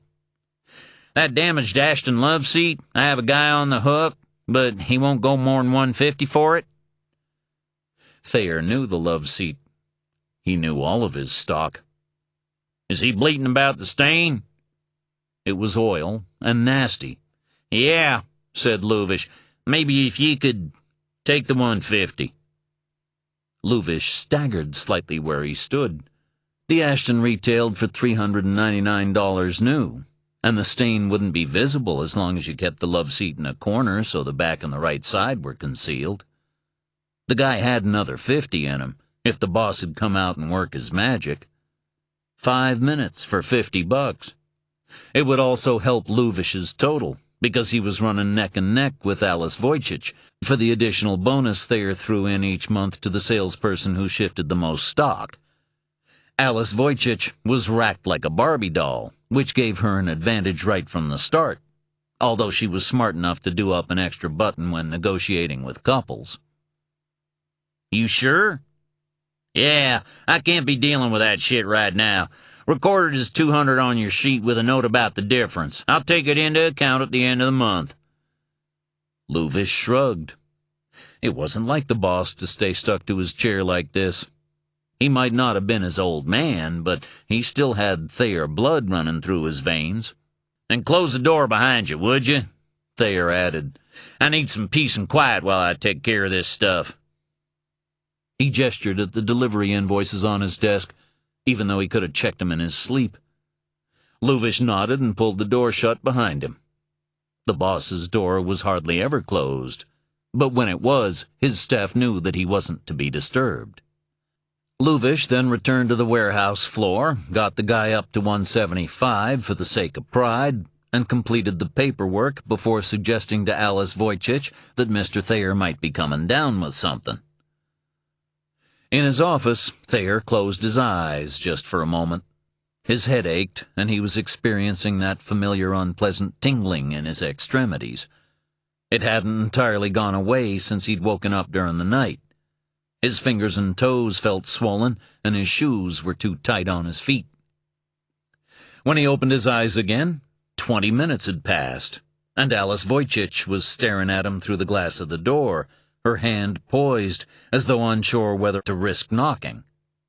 Perhaps she had already knocked, Thayer thought, and he just hadn't heard because he'd been sleeping.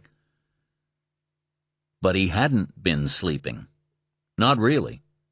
His eyes might have been closed and his conscious mind turned off for a time, but he had still been busy.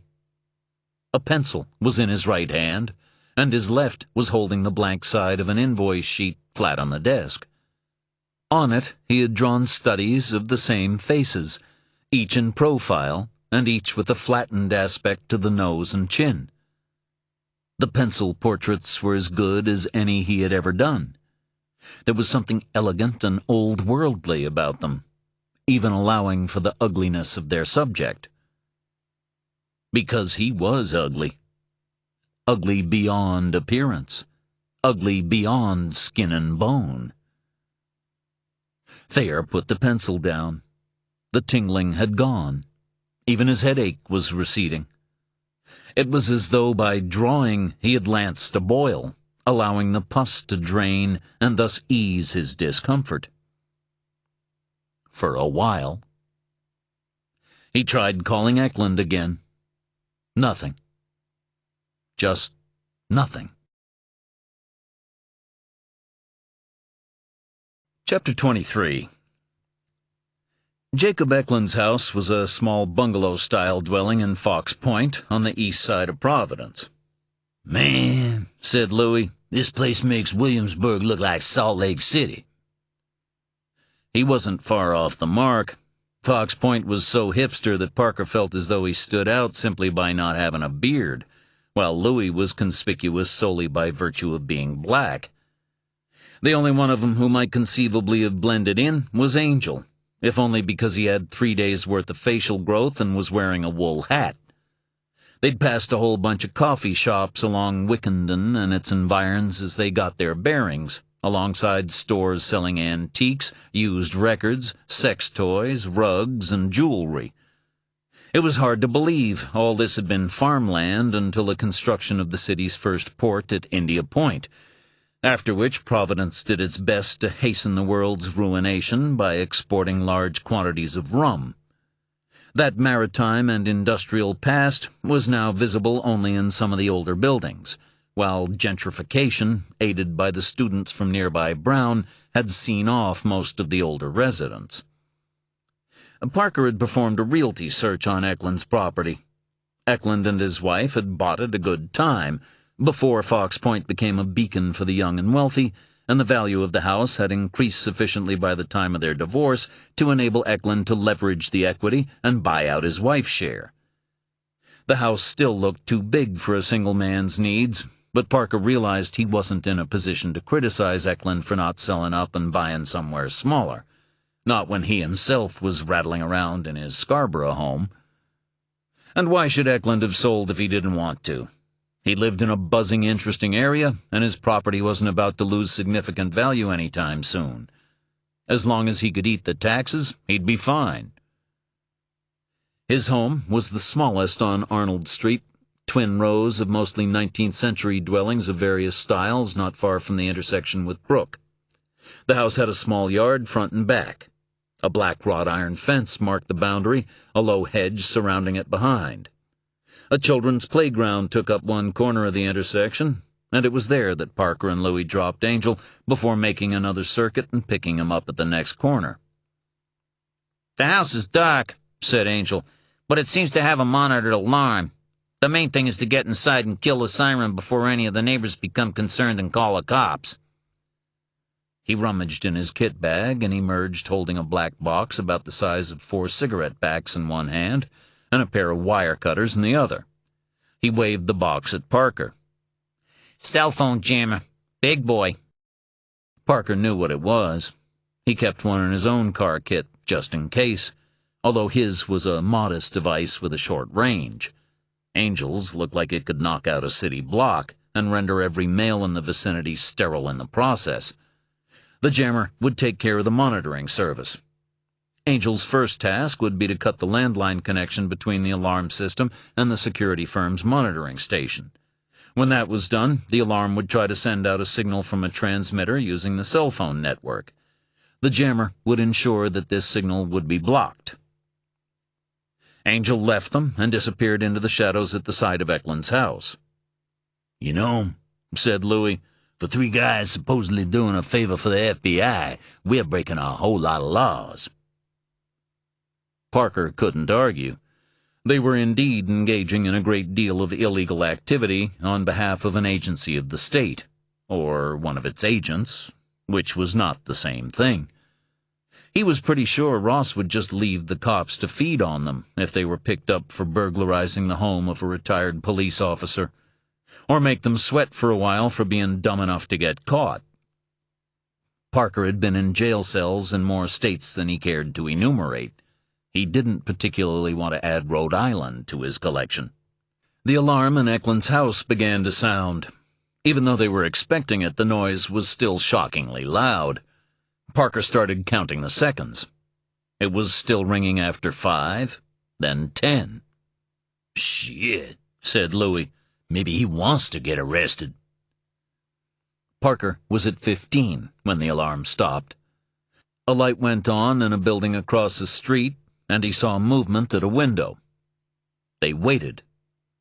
Parker knew Angel would no longer be in the house and was instead waiting somewhere close by in case someone called the police. They gave it 20 minutes, just to be safe, but no Providence PD patrol car or private security company vehicle came by. A light flashed once from the bushes to the right of the house, where Angel had first vanished from sight. "Guess that's me," said Parker. "But we're going to be out of contact with you once we're in there." Knocking out the connection to the cell phone network allowed them to enter the house, but it also guaranteed their own phones would be useless, which meant that Louis couldn't warn them if anyone approached. The best he could do would be to sound the horn. But in that case, he might as well just have cuffed himself before lying face down on the sidewalk to save the cops the trouble. The next worse option was to set off the car alarm. So that was what they agreed on. Louis was wearing a gray Chesterfield coat with a velvet collar over a black Italian silk jacket and a turtleneck shirt. So he looked respectable enough to avoid a DWB, driving while black, in the event of attracting any police attention, and was close enough to bars and restaurants for it to be plausible that he might have chosen to park on a residential street. If he had to move, he'd wait for them on South Main. Parker stepped from Louis's Lexus and patted the roof in farewell. "So I just stay here with the car, massa," said Louis. "You see Miss Daisy, you tell old Louis said hello." "If we get arrested," said Parker, "try to convince him you're our lawyer." "If you get arrested, I'll be in Massachusetts before they give you change for your phone call." Parker crossed the yard of Eklund's home and made his way to the rear of the house, where Angel had opened the back door in order to gain entry through the kitchen. The alarm was still sounding faintly from the box by the front door, but otherwise the place was quiet. "The house is clear," said Angel. From bitter experience, he'd learned that just because a building was dark, the doors and windows were secured, and the alarm system was activated, didn't mean it was unoccupied. He'd taken the trouble to give the rooms a quick check. "The basement door is locked, though." The door in question stood to the left of the kitchen. Parker told Angel to get it open while he checked the refrigerator. If Eklund had been planning to leave home for any length of time, even if he hadn't chosen to share the details of the trip with anyone, then he wouldn't have bothered stocking up on food. But Parker found cold cuts, milk, cream, and a couple of chicken breasts in a Thai marinade, all with expiration dates that were either imminent or had just passed. There was also fruit in a bowl by the sink, and a sourdough loaf carefully sealed in a bread basket. The garbage can had not been emptied and had started to stink. Wherever Eklund had gone, he hadn't intended staying away for long. Parker took a flashlight from his pocket and locked the beam to its smallest setting, which was little more than a bullseye spot. He was still instinctively cautious, even though Angel had pulled down the blinds on the windows in each room. Flashlight beams in an otherwise dark house were a sure way of attracting attention. The interior smelled stale. It was relatively clean, but had the air of benign neglect that Parker associated with a certain type of single man. The kitchen cabinets contained some interesting and exotic ingredients, which suggested that Eklund enjoyed cooking, but otherwise the rooms were much as Parker might have anticipated, given what he knew of the investigator. A glass case in the living room displayed various trophies and awards, some dating back as far as Eklund's high school days, and others from his time in the New Hampshire State Police and the Providence PD. The case also held a lot of photographs, although the subjects, apart from his ex-wife, were exclusively male. Cops, sporting buddies, and a couple of Eklund with local ball players. A signed and framed Providence Bruins hockey shirt hung on the wall behind the well-used couch, while a flat-screen TV dominated the wall over the fireplace, which was piled high with fresh logs. More logs rested in a red bucket nearby. A long bookcase contained a mix of very male novels and even more male non-fiction, including a whole shelf of volumes on JFK. The Blu-rays lined up in a separate case by the TV consisted of action movies, HBO shows, and comedies, along with a few sports documentaries. "You got that door open yet?" he called to Angel. Patience. The first one was easy, but he's also got a pretty good double-cylinder deadbolt on this, and it's a steel door. The deadbolt can take 10 door strikes. Add in the steel door, and the noise I'd make trying to break it down would be heard in Florida. Parker continued his search. The house had 3 bedrooms, one of which contained a twin bed, and closets stacked with men's clothing wrapped in plastic to guard against moths. Parker patted the bedspread and raised dust. It hadn't been used in a while. A smaller second bedroom, which gave Parker mild claustrophobia as soon as he stepped inside because of the slope of the ceiling, the tiny floor space, and a window that reminded him uncomfortably of an oven door, was given over to gym equipment, including an exercise bike and some light to medium free weights. It had its own small bathroom, with clothing dumped in a laundry bag secured on a wooden frame. Parker opened the medicine cabinet and saw assorted medications, including metformin to tackle type 2 diabetes, and a prescription non-steroidal anti-inflammatory, probably to help with arthritis. An open box of 12 rubbers occupied the top shelf. 3 had been used. Parker checked the date on the box and saw that they'd expired in 2013. Either Eklund had given up on safe sex, or he was going through a dry spell on the dating front. Parker continued his search, but found little of interest, apart from a small gun safe in one of the closets. The safe was open and empty. Wherever Eklund was heading, he'd gone armed. He heard a sound on the stairs, and then Angel's voice called to him. "I got it open," he said. The basement door stood ajar. Parker's flashlight revealed a set of wooden stairs and a light switch to his left. The basement was windowless, which meant that they were in no danger of alerting a neighbor if they turned on the light. Parker hit the switch, activating a series of fluorescent bulbs, and together he and Angel descended, Parker leading. They paused at the base of the stairs and stared at the walls around them. "Congratulations," said Angel. "You just found someone who's weirder than you are." Chapter 24. Don Routh arrived in Providence, but was delayed in his approach to the Fox Point neighborhood by a traffic accident, and later by his own lack of familiarity with the layout of the city. He did not own a GPS system, just as he did not own a smartphone. His cell phone was an ancient battered clamshell Nokia, the object of so many repairs that he could be certain of the originality of only the case itself.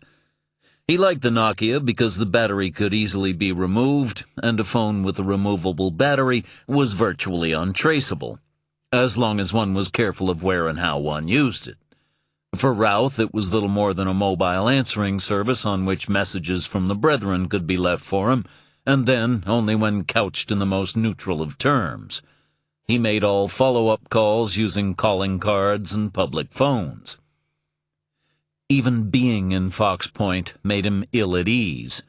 These were not his people, and never would be.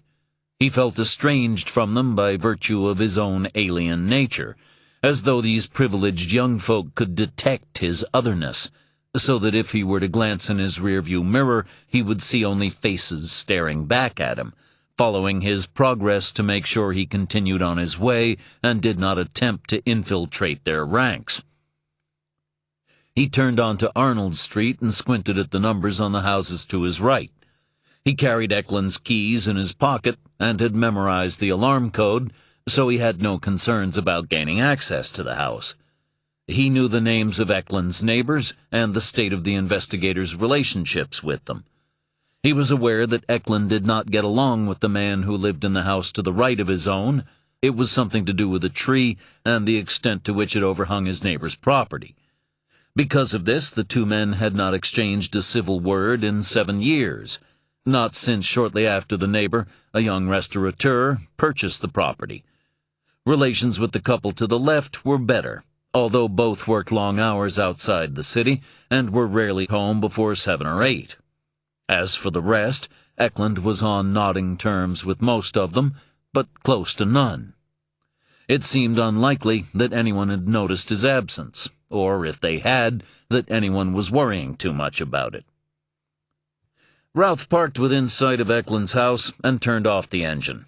He was armed with a Heckler & Koch USP-9 and the long-bladed knife he had used on May and Alex McKinnon, the same blade, curiously, that he had also used on Mike McKinnon, a killing which had brought much of this trouble down on the brethren to begin with. Routh legally owned a number of firearms and had acquired a few more which he kept as throwaways, but he carried a weapon only when he was convinced he might have cause to use it. Otherwise, the attention it might draw meant that carrying even a legally owned weapon was just not worth the risk. For the Eklund business, he had decided to bring a gun. If he were caught in a man's house, he would be in trouble with or without a weapon. Armed, he would give himself a way out. The big toolkit in the trunk of his car was filled with various parts and implements, including assorted pieces of piping. Concealed among them was an Osprey suppressor, which was illegal in the state of Rhode Island. Routh was aware of this, but remained unconcerned. To any but the most expert eye, the Osprey blended in perfectly with the pipes. His job here was simple: to remove from Eklund's home any and all traces of the investigations he had been conducting into the brethren. Eklund's laptop was already in their possession, since the investigator had conveniently brought it with him. Eventually, Eklund's disappearance would in turn be investigated, and the absence of his laptop, along with the purging of his records, might well be noted. The house would become a possible crime scene. If nothing else, the cousin's work left him under no illusion about the capacity of human beings to contaminate, deliberately or inadvertently, the spaces through which they moved. With this in mind, he had brought with him a pair of fresh disposable overalls from the laundry, the feet protectors oversized in the manner of a onesie, so that he would not have to remove his shoes. He was also in possession of a pair of hatch protective gloves and a plastic dust mask. All were contained in a black backpack lying in the trunk of his car. If by some small chance he were to be pulled over by police, his job gave him the perfect excuse for having such materials with him. A pair of larger expandable bags would be used to accommodate whatever material he decided to remove from the house. He was about to open the car door when he saw the dead girl in the road. Chapter 25. Louis did not enjoy acting as a lookout. Watching for cops made him feel like the dumb guy in the gang, the one who generally ended up dead. He understood the need to occupy the role of picket on this particular occasion, but it did not make him feel any happier. Neither did he trust Edgar Ross. Louis's past activities, in addition to a number of his current ones, gave him no cause to wish to associate with the FBI or any other branch of law enforcement. But his loyalty to Parker had pulled him into Ross's orbit. He tried to look on the silver lining of the deal, but he had to skirt a lot of cloud to find it. The FBI, whatever its suspicions, was not about to move against him in the near future. Ross had seen to that. But, as a consequence, Louis had confirmed for them something of his own skills and proclivities, and made himself and Angel into Ross's creatures, just as Parker was. Despite all Ross's protestations about keeping his distance from the search for Eklund, Louis could not shake a sense of being observed. But to what end, he could not say. He remained certain only that somewhere in the mystery of Eklund's disappearance lay a potential trap. He scratched an itch on his left cheek. He glanced over at Eklund's house and glimpsed a veil of mist that hung in the night air beyond the window of the car. He exhaled a cumulus cloud in the cold of the vehicle. He did not like a warm car at the best of times, but heat, or the drowsiness it brought, was potentially lethal on a surveillance detail. The vapor inside dissipated, but the haze outside remained. Curiously, he could only really see it when he did not look directly at it. And then he was otherwise distracted, because the police car appeared. Chapter 26. The girl was 16 or 17, and wearing a short jacket of gray tweed over a black dress. Her hair was more dark yellow than red, and hung loosely over her shoulders. Her right foot tapped a slow rhythm on the street, as of one who was not yet impatient, but was gradually becoming so. Ralph did not recognize her, but he knew her for what she was even before he registered the milky cast to her eyes. They seemed almost to glow in the evening dark.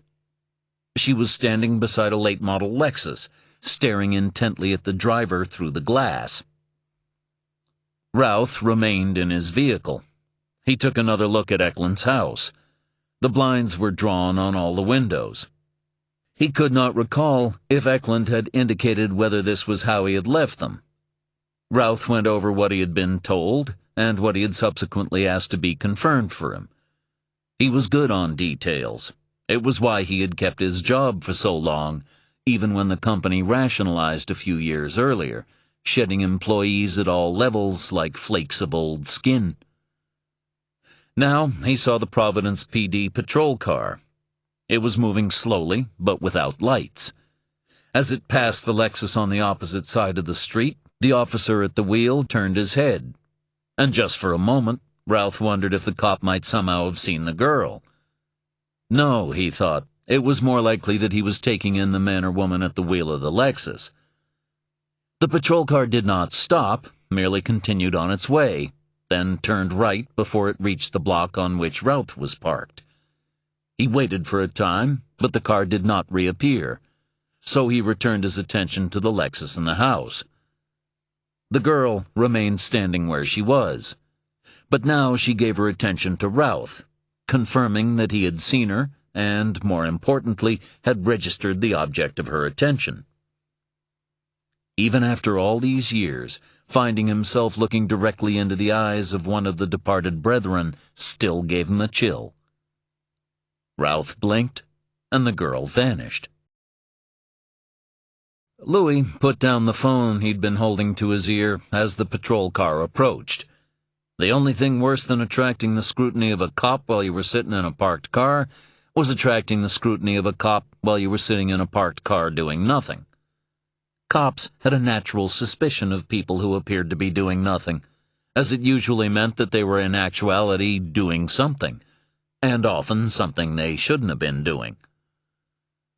Louis knew the cop would be back. 10 minutes, maybe 15 at most.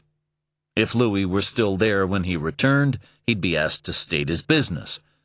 The car could remain where it was, but it would be better if it were unoccupied the next time the cop swung by. Louis got out of the Lexus and sniffed the air. He smelled a faint trace of burning, like the acrid aftermath of an electrical fire. The prickling at his cheek had ceased, and the faint haze had departed. Louis decided he did not like Providence. Farther up the street, he took in the most recently parked car. A big man emerged from it and removed something from the trunk. Louis didn't like that much either, until the man closed the trunk, turned his back, and disappeared from sight. Ralph had taken the suppressor from the toolkit, fitted it to the H&K, and was debating how best to approach and kill the driver of the Lexus. The pack containing the mask and overalls remained in the trunk, but he had put on the gloves before handling the gun. He watched the tall black man step from his car and take in his surroundings. Routh shopped only at J.C. Penney and Marshall's. He owned one suit that stood duty for formal business events and funerals. He had never attended a wedding, but assumed that the same suit would have served perfectly well had such an occasion arisen. He had no knowledge of fashion worth speaking of, but he could tell at a glance that the clothing worn by the man he was watching probably cost more than his entire wardrobe, including all his shoes. Routh had never seen a black man who was so well dressed, except on TV.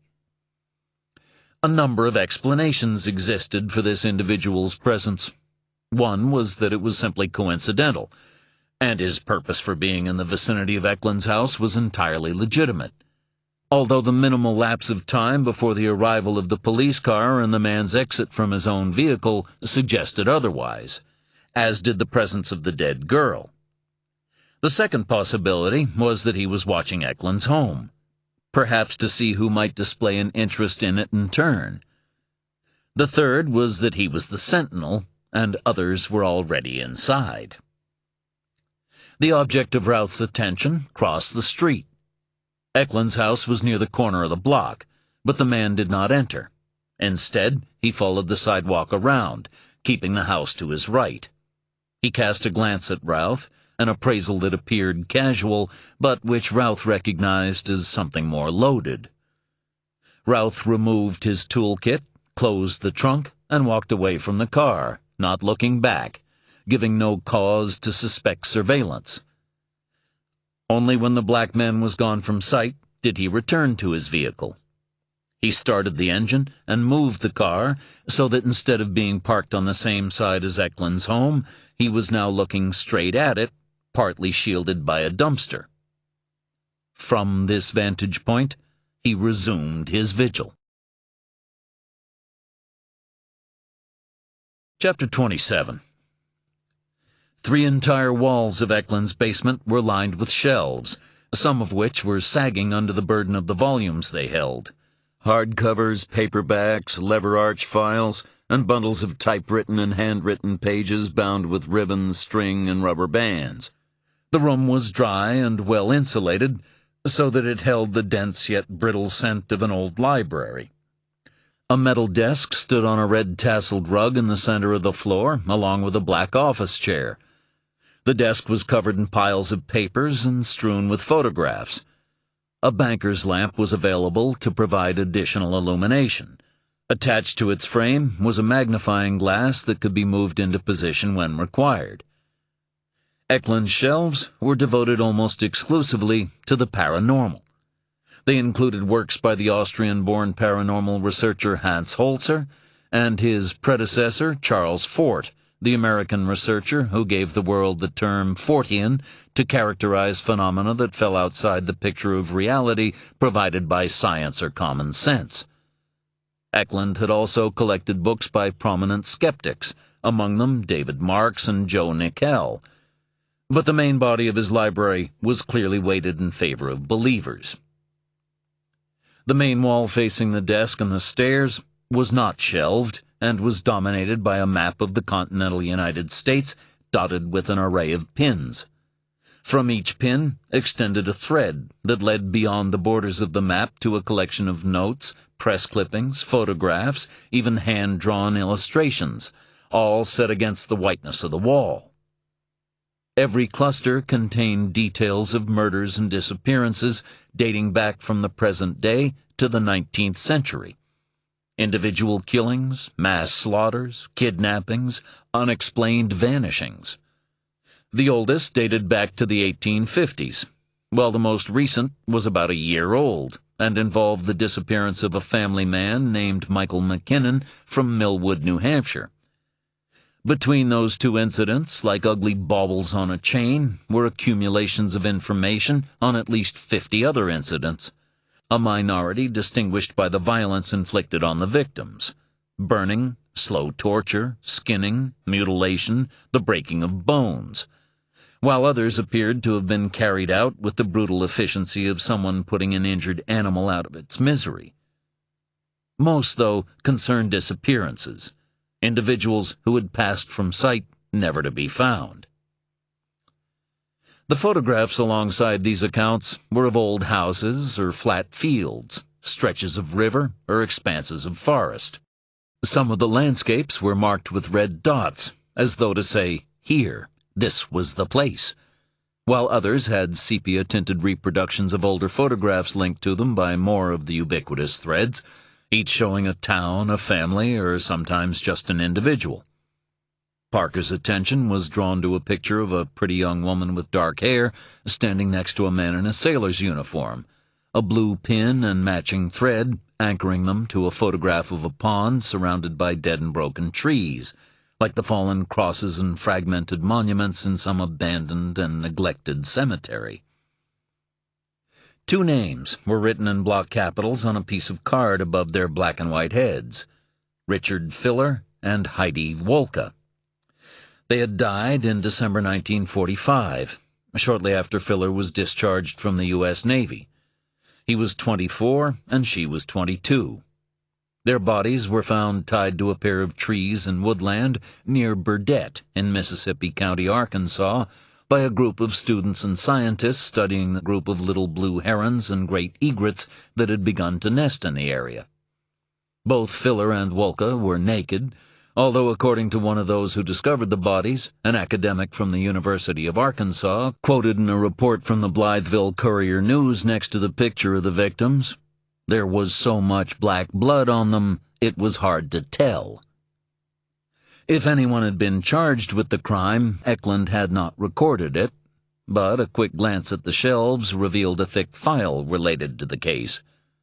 It was the same with the rest. The details on the wall, the pins on the map, appeared to function as a kind of aide-memoire for Eklund, with the substance of each atrocity contained in the files stored on his shelves. The Huggins family, murdered April 1962 in Grinnell, Iowa, chained together and burned alive. Eklund's file on them was easily an inch thick. Alicia Mooney, abducted from her home in Farmville, Virginia in June 1969. Remains found outside Emporia, Virginia in November 1969, with all bones, major and minor, broken in her arms and legs. A smaller file, but this one containing a copy of a handwritten letter from her mother to a named detective in the Prince Edward County Sheriff's Office, denying that her daughter was a prostitute. Robert Damiani, murdered February 1975 in Cross City, Florida. Cause of death, strangulation. Barely a handful of pages here, among them a copy of an internal FBI report speculating that Damiani may have been killed due to his older brother Jeffrey's links to the Colombo crime family in New York. But the atrocities themselves were not the strangest aspect of Eklund's work, for bundled with each assemblage of factual documents, newspaper articles, coroner's reports, crime scene records, was a separate file concerning descriptions of hauntings, testimonies from clairvoyants, telepaths, and psychics, letters, both copies and originals, from ordinary individuals recounting experiences that were far from ordinary, and for which they could find no rational explanation, photocopied extracts from books and journals, even carefully preserved reports from the kind of publications that made the National Enquirer look like the New York Times. Parker flicked through 3 of the case files, but these cursory examinations alone revealed similarities among the accounts. 2 contained illustrations depicting what was clearly the same old man, drawn by 2 different hands. The clothing, the hair, the eyes, the slightly flattened profile, all matched. "What is Eklund? Some kind of amateur parapsychologist?" asked Angel. A serious one from the look of things. "Jesus, the guy must live for Halloween." "He lived for this," said Parker, indicating the walls around them. The basement contained many years of work. "How much time have we got on that alarm?" "I can find an outlet for the jammer. You have as long as you need." Parker had no desire to spend longer than was necessary in Eklund's house. While he didn't doubt Angel's word on the alarm, it made no sense to linger illegally on the property. He also wanted time and space to work his way through the material in an effort to find out precisely what had attracted Eklund to these crimes and what had caused him to bundle them with paranormal investigations. It was possible, of course, that Eklund's absence had no connection to the contents of his basement, but the man's obvious obsession seemed like the most promising starting point. "I saw a couple of suitcases in the bedroom at the front of the house," he told Angel. "Bring them down, and we'll use them to remove these files." Angel left. What they were doing was highly illegal, whether Eklund was alive or not, but particularly so if something bad had befallen him. Parker had no sense of the house as a crime scene. There was none of the disturbance associated with an attack or abduction, but what they were about to take from it might well be germane to any investigation. Then again, Parker had no intention of allowing Ross to hang him or his colleagues out to dry. If it came down to it, he'd use Ross's name and let the FBI agents sort any mess Parker might have left behind. He went to Eklund's desk. He hadn't seen a computer in the house, which suggested that Eklund was either a Luddite or, based on the similar absence of a computer from his office, only used a laptop. The desk had a couple of drawers, but they contained nothing more interesting than spare pens and paper clips. Parker flicked through the papers and photographs on the desktop and saw that most of them related to the disappearance of Mike McKinnon, the most recent of the mysteries catalogued by Eklund. Beneath them was a blue folder, which immediately stood out because all the others in the room were either brown or green. Parker opened it and found a copy of a pro bono contract between Eklund and a client named Oscar Sansom from Natick, Massachusetts, signed about a year earlier. The name was familiar to Parker, but he couldn't quite place it until he saw the newspaper clipping and the woman's picture under the agreement. Claudia Sansom had disappeared 3 years earlier, and suspicion had long lingered among law enforcement that Sansom had killed her and disposed of the body, although nobody could ever find proof or even a possible motive. Claudia's family had initially sided with her husband, certain that he could not have been responsible for their daughter's death, but gradually fractures had appeared in their relationship, possibly not entirely unconnected to the seeds of doubt sown by the police. The taint of murder stuck to him, but Sansom never left the state, even when it might have been easier on him to do so, and he became active in a number of support groups for families of missing persons. He never sought to remarry, never, as far as anyone knew, even started another relationship. He just waited and ignored the whispering. In January, the remains of Oscar Sansom's wife, Claudia, had been found buried in a shallow grave not far from Lincoln, New Hampshire, in the western White Mountains. A hunter's dog sniffed out a skull protruding from the earth of a shallow grave, and DNA tests confirmed Claudia's identity. The mystery of Claudia Sansom's fate appeared to have been solved. All that remained was to confirm the manner of her death and apprehend the individual or individuals responsible. Within hours of the results of the DNA test results being confirmed, Oscar Sansom was in a room being questioned by both the Natick PD and the New Hampshire State Police. Which was when it all got weird. Claudia Sansom had disappeared at the age of 36, but the body recovered from the ground was that of a woman closer to 39, at the best estimate. It was definitely Claudia Sansom, that much was certain. But where had she been for the 3 years between her disappearance and her burial? The initial analysis of the skeletonized remains showed no evidence of significant trauma or fractures, so there was no obvious cause of death. Forensic anthropologists were still examining Claudia Sansom's body in an effort to establish how she had died. A lot of theories emerged in the aftermath. Perhaps Claudia had simply abandoned her husband and started a new life before finally coming to a bad end, because nobody who met a good one ended up buried in an unmarked shallow grave in woodlands. She could also have been abducted, but who abducts someone and then keeps her alive for 3 years? Oscar Sansom was permitted to view his wife's remains. Some police investigators persisted in viewing him as a suspect, but most of those with detailed knowledge of the case by now believed him to be innocent, although the contamination from years of rumors and suspicion had marked him irrevocably in the public eye. After looking at the bones in silence for a time, Sansom simply returned to his home, the same home in which he had lived with his wife in the years before her disappearance, and in which he had remained ever since. He gave no statement to the media.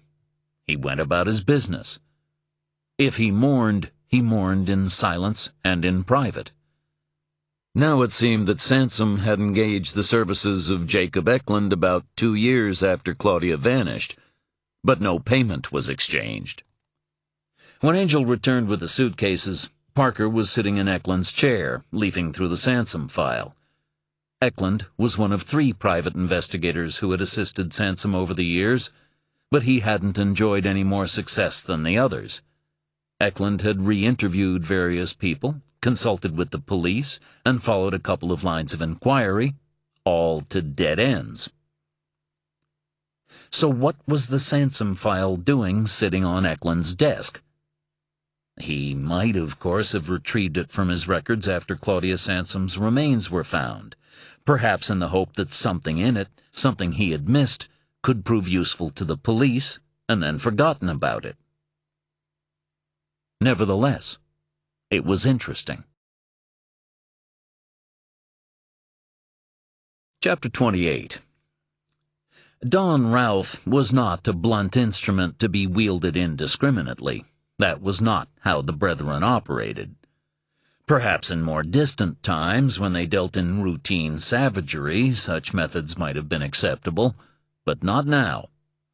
It was important for them to pass unnoticed, to be free to drift without fear of connections being made.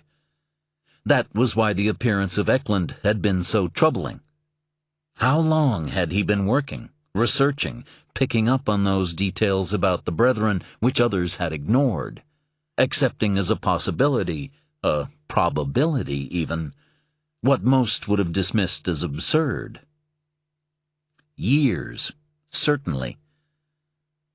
Routh felt a kind of admiration for the man's persistence.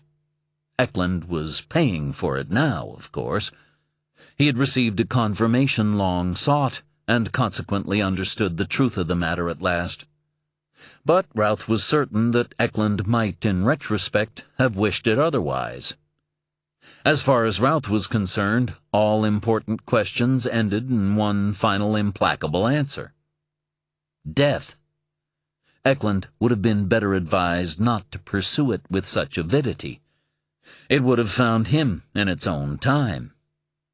Better not to summon it, to bring it down on oneself. Some might have said that death always comes at its appointed hour, the moment of its appearance embedded deep in the matter of every man at the time of his birth. But Routh knew this not to be true, because he himself was an instrument of that very death, and was fickle in his approaches. He checked his watch. 15 minutes had gone by. The patrol car had just appeared for the second time, and then departed. Moments later, the black man returned to his Lexus, confirming Routh's concerns about him. The stranger had clearly found himself a patch of shadow from which to watch both the Lexus and the house, knowing that the cop would return and understanding that it would be better to be absent when he did.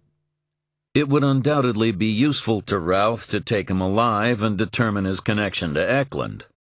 But like any predator, he was attuned in turn to other predators, if only on a competitive level. He couldn't tell for sure how old the black man was. He might have been 40 or 60, although Routh thought he could pick out a halo of gray around his mouth. But he walked on the balls of his feet, and there was a litheness and grace to his movements that suggested he would respond quickly to any potential threat. He was about as tall as Routh, but less stockily built. In an exchange of punches, brute force against brute force, Routh would prevail.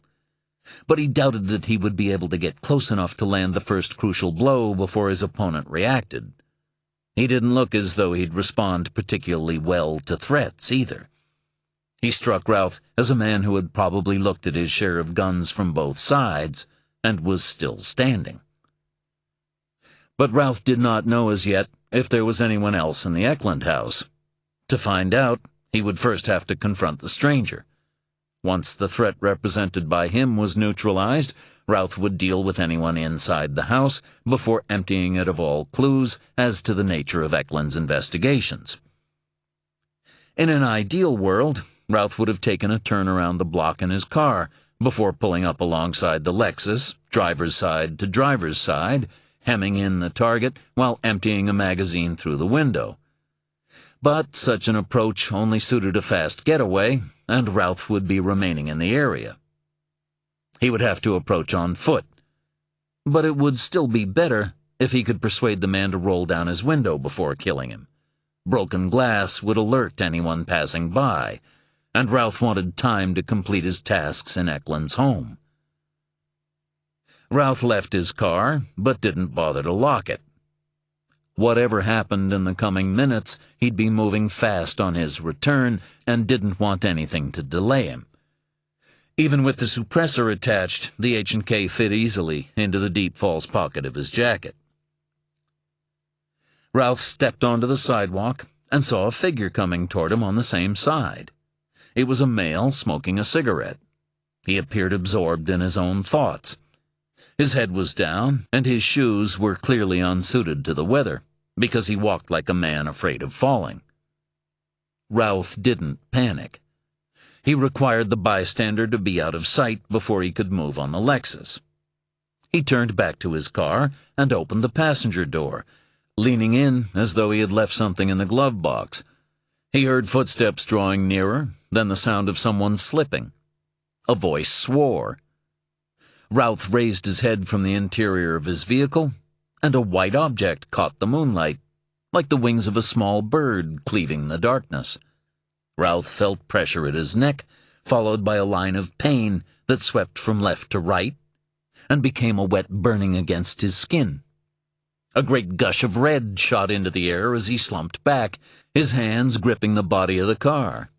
Blood filled his throat as he released his hold on the car, sliding awkwardly down so that he ended up sitting on the ground with his head leaning so far back that the crown almost touched the passenger seat. The interior light had come on, but a gloved hand reached in and switched it off.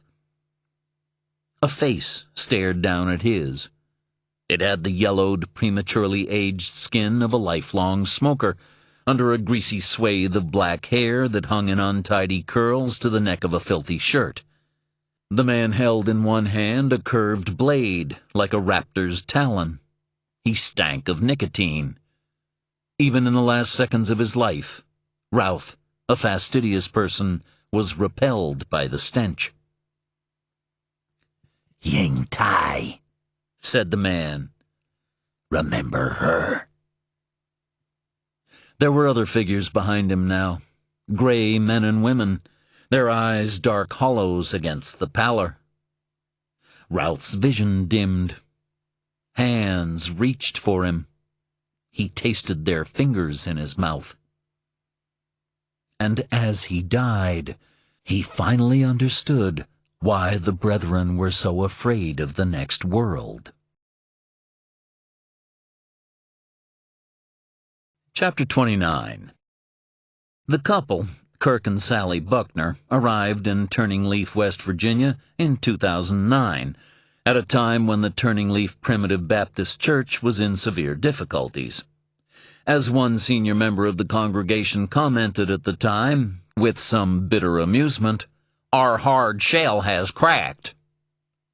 Their deacon, Elder Danny, had briefly left his wife for the spouse of Thomas Hooven, the illicit entanglement only becoming common knowledge when, during the ritual foot-washing, Thomas Hooven upended an entire basin of water over Elder Danny's head, and then proceeded to beat the shit out of him with the basin in full view of the rest of the congregation. The Primitives were already suffering a drain of members to the Bright Paradise Missionary Baptists on the other side of town, in part due to Elder Danny's unpopularity with many of his flock, Elizabeth Hooven being the obvious exception. But the whole business of the affair and the embarrassing basin assault put the kibosh on his time in office. Elder Danny did make one last attempt to save himself in a rambling sermon that invoked the doctrine of limited atonement in what could best be described as an innovative way, and followed a particular logical path. Jesus died to save his elect, who can never be lost. Elder Danny was one of those elect, and could not be lost. Hence, his affair with another man's wife did not affect this status, or render him any less able to carry out his duties as deacon. Finally, Elder Danny pointed out that he hadn't enjoyed the sex anyway, so he had endured guilt without pleasure. Elizabeth Hooven wasn't present to witness this last act of betrayal, although certain male congregants later whispered of how she had always seemed like a cold woman to them, and therefore they weren't particularly surprised to hear that part. None of this was enough to save Elder Danny, who went to live in Hoboken and was last known to be working in a liquor store.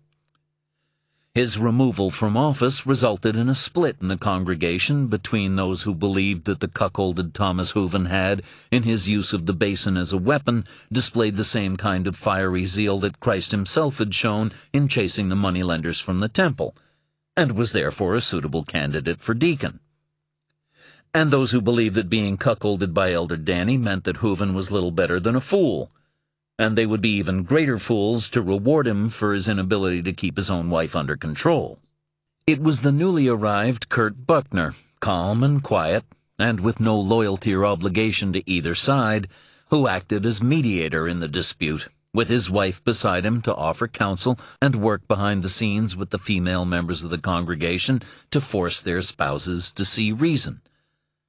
While a groundswell of opinion held that Kirk would make an ideal deacon, he graciously declined the honor, and instead pointed the congregation in the direction of Perry Garris, a man so unassuming, so unostentatious in his godliness, that he had been overlooked in the search for a more imposing figure. Only behind closed doors and in the comfort and security of certain homes were whispers of discontent to be heard, as the more worldly of the primitives noted that, in a very short space of time, the Buckners had accrued a great deal of influence unto themselves, and in the person of Perry Garris had found an individual who might easily be manipulated by them, although to what end none could say. But it also had to be admitted that, church commitments accepted, the Buckners, while not exactly reclusive, kept to themselves and showed no signs of vanity or ambition. They behaved modestly and were generally liked, even admired.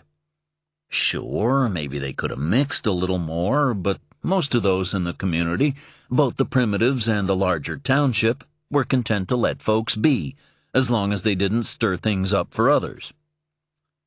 So the Buckners were now settled in Turning Leaf, and few even bothered to recall that no stones in the local cemetery bore their family name, or took it amiss that the Buckners continued to carefully guard their privacy and permitted no one to trespass farther than their front porch.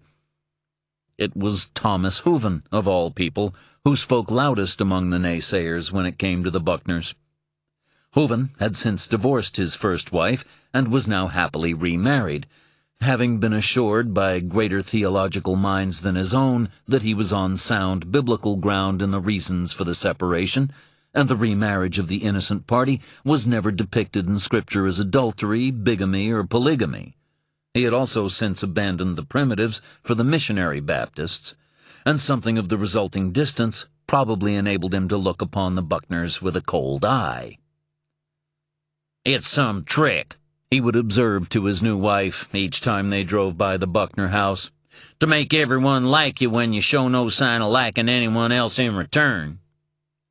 And his wife would tell him to hush, and hush he would, even as he stared at the Buckner residence receding in his rearview mirror, and wondered why he felt a prickling on his neck at the very sight of it. Kirk Buckner heard the smashing of glass from the kitchen as he was upstairs trying to rehang a closet door. He swore in a manner that would have shocked even the most lax of primitives. He had one screw inserted in the top hinge, but he didn't think it would be enough to hold the weight of the oak. He carefully shifted a block of wood into place to support the door before he released his hold, then went to the top of the stairs and called down to Sally to ask if she was okay. He received no reply, which was when he started to worry. He took the stairs 2 at a time and entered the kitchen to find the floor covered in pieces of broken glass and an uncooked vegetarian lasagna. Sally was standing rigid before the mess, her arms by her sides, her hands clasped into fists. Her whole body was trembling. Kirk couldn't see whatever she was looking at, but he could almost sense it, even smell it some.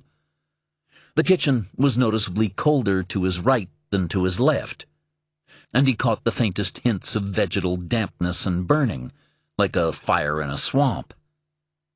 It was how he always knew that one of them was present. Unlike his wife, he did not have the gift of seeing the departed. It tended to pass from mother to daughter, but not to sons.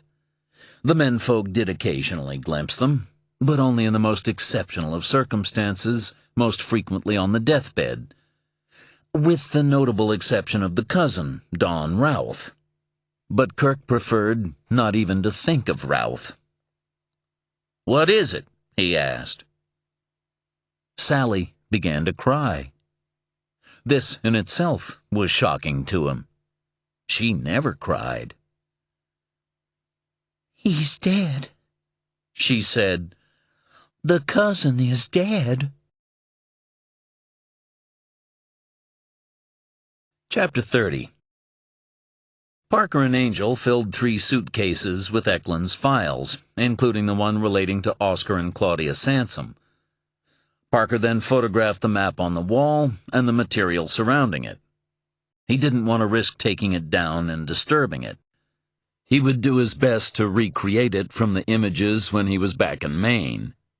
With that, he and Angel turned out the lights and left the basement, although they could only close the door behind them because Angel had been forced to fry the locks to gain entry. Angel unplugged the jammer. The device heated up like hell's own oven after extended use, and he didn't want to risk incinerating the house, but left it switched on and concealed behind a bookcase.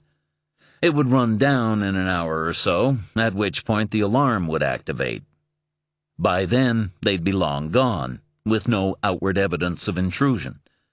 With luck, the alarm would be dismissed as a false activation. Louis started the car as soon as he saw them emerge into the snow that had just begun to fall, and within moments, they were gone from Fox Point. But their departure did not go unnoticed. It is said that a falcon trained to the lure has no affection for the falconer. The relationship between them is based in roughly equal parts on trust and food. Birds of prey are essentially lazy.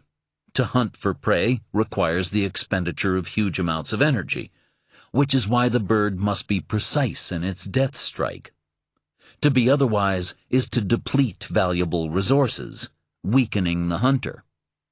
Weakness begets mistakes, which leads in turn to greater frailty. The ultimate consequence for the predator is its own death. The man responsible for killing Don Routh was known as the Collector, and it was he who watched as Parker and the others left the home of Jacob Eklund. The Collector had moved Routh's car to a nearby lot. Routh's body lay in the trunk, and there it would remain. In the present weather, it might be days before the vehicle was noticed. Eventually, the Collector would go to Parker and tell him of what he had done. Perhaps. The Collector was a predator, but he too only had limited resources on which to draw. His once solitary missions to locate, isolate, and slay his targets were time-consuming, dangerous, and not always successful. And so, reluctantly at first, he had allowed himself to enter the orbit of the private investigator Charlie Parker, The truth of Parker's nature might have been hidden from the collector, just as in reality the essence of the collector's own being was partly concealed from himself in order to protect the entity that dwelt within him. But he understood that Parker was both hunter and lure, driven to pursue depraved men even as others like them were pulled inexorably toward him. Yet the collector had been mistaken about Parker. At first, he simply assumed that Parker had his part to play in the great unfolding, and was acting as an unwitting agent of the divine. And the collector occasionally reflected, with something resembling amusement, that he was long overdue a conversation with Parker about the reality of God. The investigator had no idea of the truth. None at all. But slowly it became apparent to the collector that Parker was much more than a pawn on the board, although his position in the hierarchy of pieces had yet to be determined.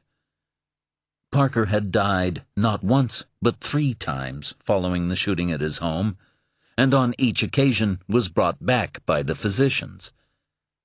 It would have been noteworthy even for an average man, but given what Parker had already endured in life, his survival qualified as positively miraculous.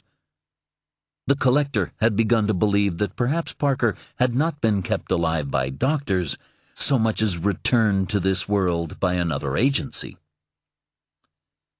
But the man who came back was not the same as the one who had fallen under a volley of shotgun blasts and pistol shots. He had seen what lay beyond, and he remembered. He spoke of old gods awakening, and the collector knew it to be true. He had felt it, and the hollow men had felt it too. The hollow men, the soulless residue of the dead, followed the collector just as a trained bird of prey follows the falconer. He fed them the discarded husks of the ones he excised from the fabric of this world, permitting the hollow men to absorb them into their number. Their dependency on him was almost equal to their hatred. Finally, Parker had come to the collector, tracking him down to his last place of refuge, and there he had confirmed what the collector had already begun to fear. The collector thought he could use Parker, but instead he had stepped into a snare, and now he was tethered to block and glove. Worse, the collector found that he was almost content in his role, or, more accurately, resigned to it. He retained some freedom to roam, but he remained Parker's beast, and the beast instinctively shadows the master, and will always return to his side as long as it is being fed. But Parker had not been feeding the collector as much as he might have liked. Had not been feeding him at all, in fact, and so he had returned to his solitary ways. This led him eventually to Don Routh, a minor malefactor by the collector's standards, but worthy of a little time nonetheless, especially because the collector had encountered such difficulty in tracing and tracking him. It was as though Routh were hiding in fog, and only revealed himself in the spaces between the clearings and the mist. That was why the collector had not taken Routh on the road. He was curious to see what could have drawn Routh from the safety of his lair, and perhaps discover what it was that allowed him to conceal himself in this way. In the end, as if to confirm the presence of the tether and the guidance of a hand unseen, the hunt had ended within screaming distance of Charlie Parker. But once he got close to Routh, the collector understood that this man was more dangerous and more interesting than he had imagined. His lethality was instantly apparent, but so too was his strangeness. The collector might have thought himself simply to be hunting a degenerate believed to have abducted and killed a young Chinese girl, and he knew that to be true, had detected it in the reactions of the hollow men as they circled. But Routh turned out to be so much more than that.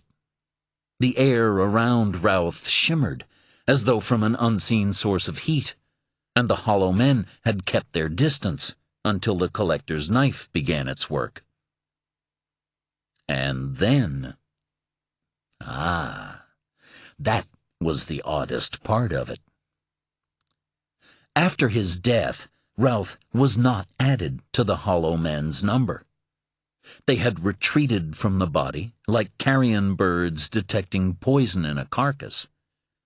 The collector sensed their bewilderment and rage, for just as he was tethered to Parker, so too were the hollow men tethered to him.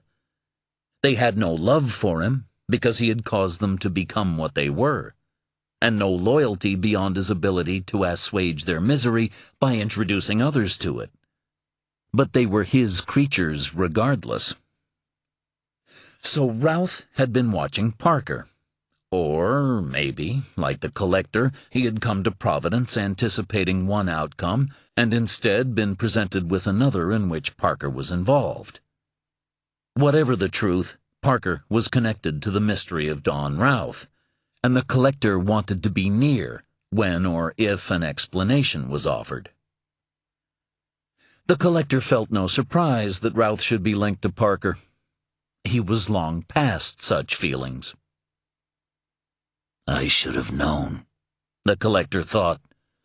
No matter how far I fly, it seems I must always return to Parker's glove.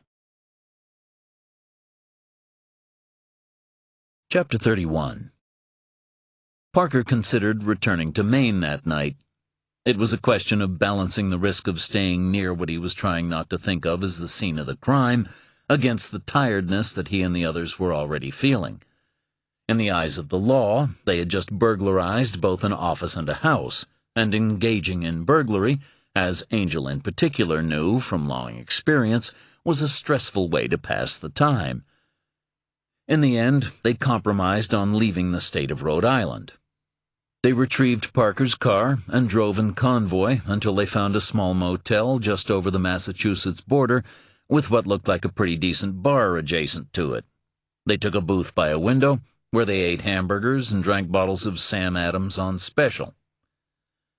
As a precaution, the material they had removed from Eklund's house was being stored in compartments concealed in the trunk of Louis's Lexus, although Angel thought it unlikely that Eklund's alarm would have gone off yet, and Parker didn't believe anyone had noticed them removing the paperwork from the house. Still, nobody ever went to jail for being too vigilant. Angel finished his burger, then took 3 bottles of pills from the pockets of his jacket, shook 2 tablets from each, and knocked them back with a mouthful of water.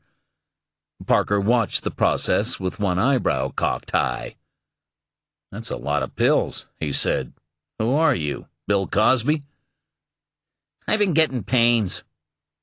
The size of those bottles you're carrying around, I'm not surprised. What kind of pains? Man, come on, what kind? Pains in my insides. They come and go. Headaches, too. You see a doctor? No, said Angel. I just stole all these pills. There was a pause. It took Angel a moment to realize that sarcasm might not be effective in this case. He'd stolen a lot of things in his life.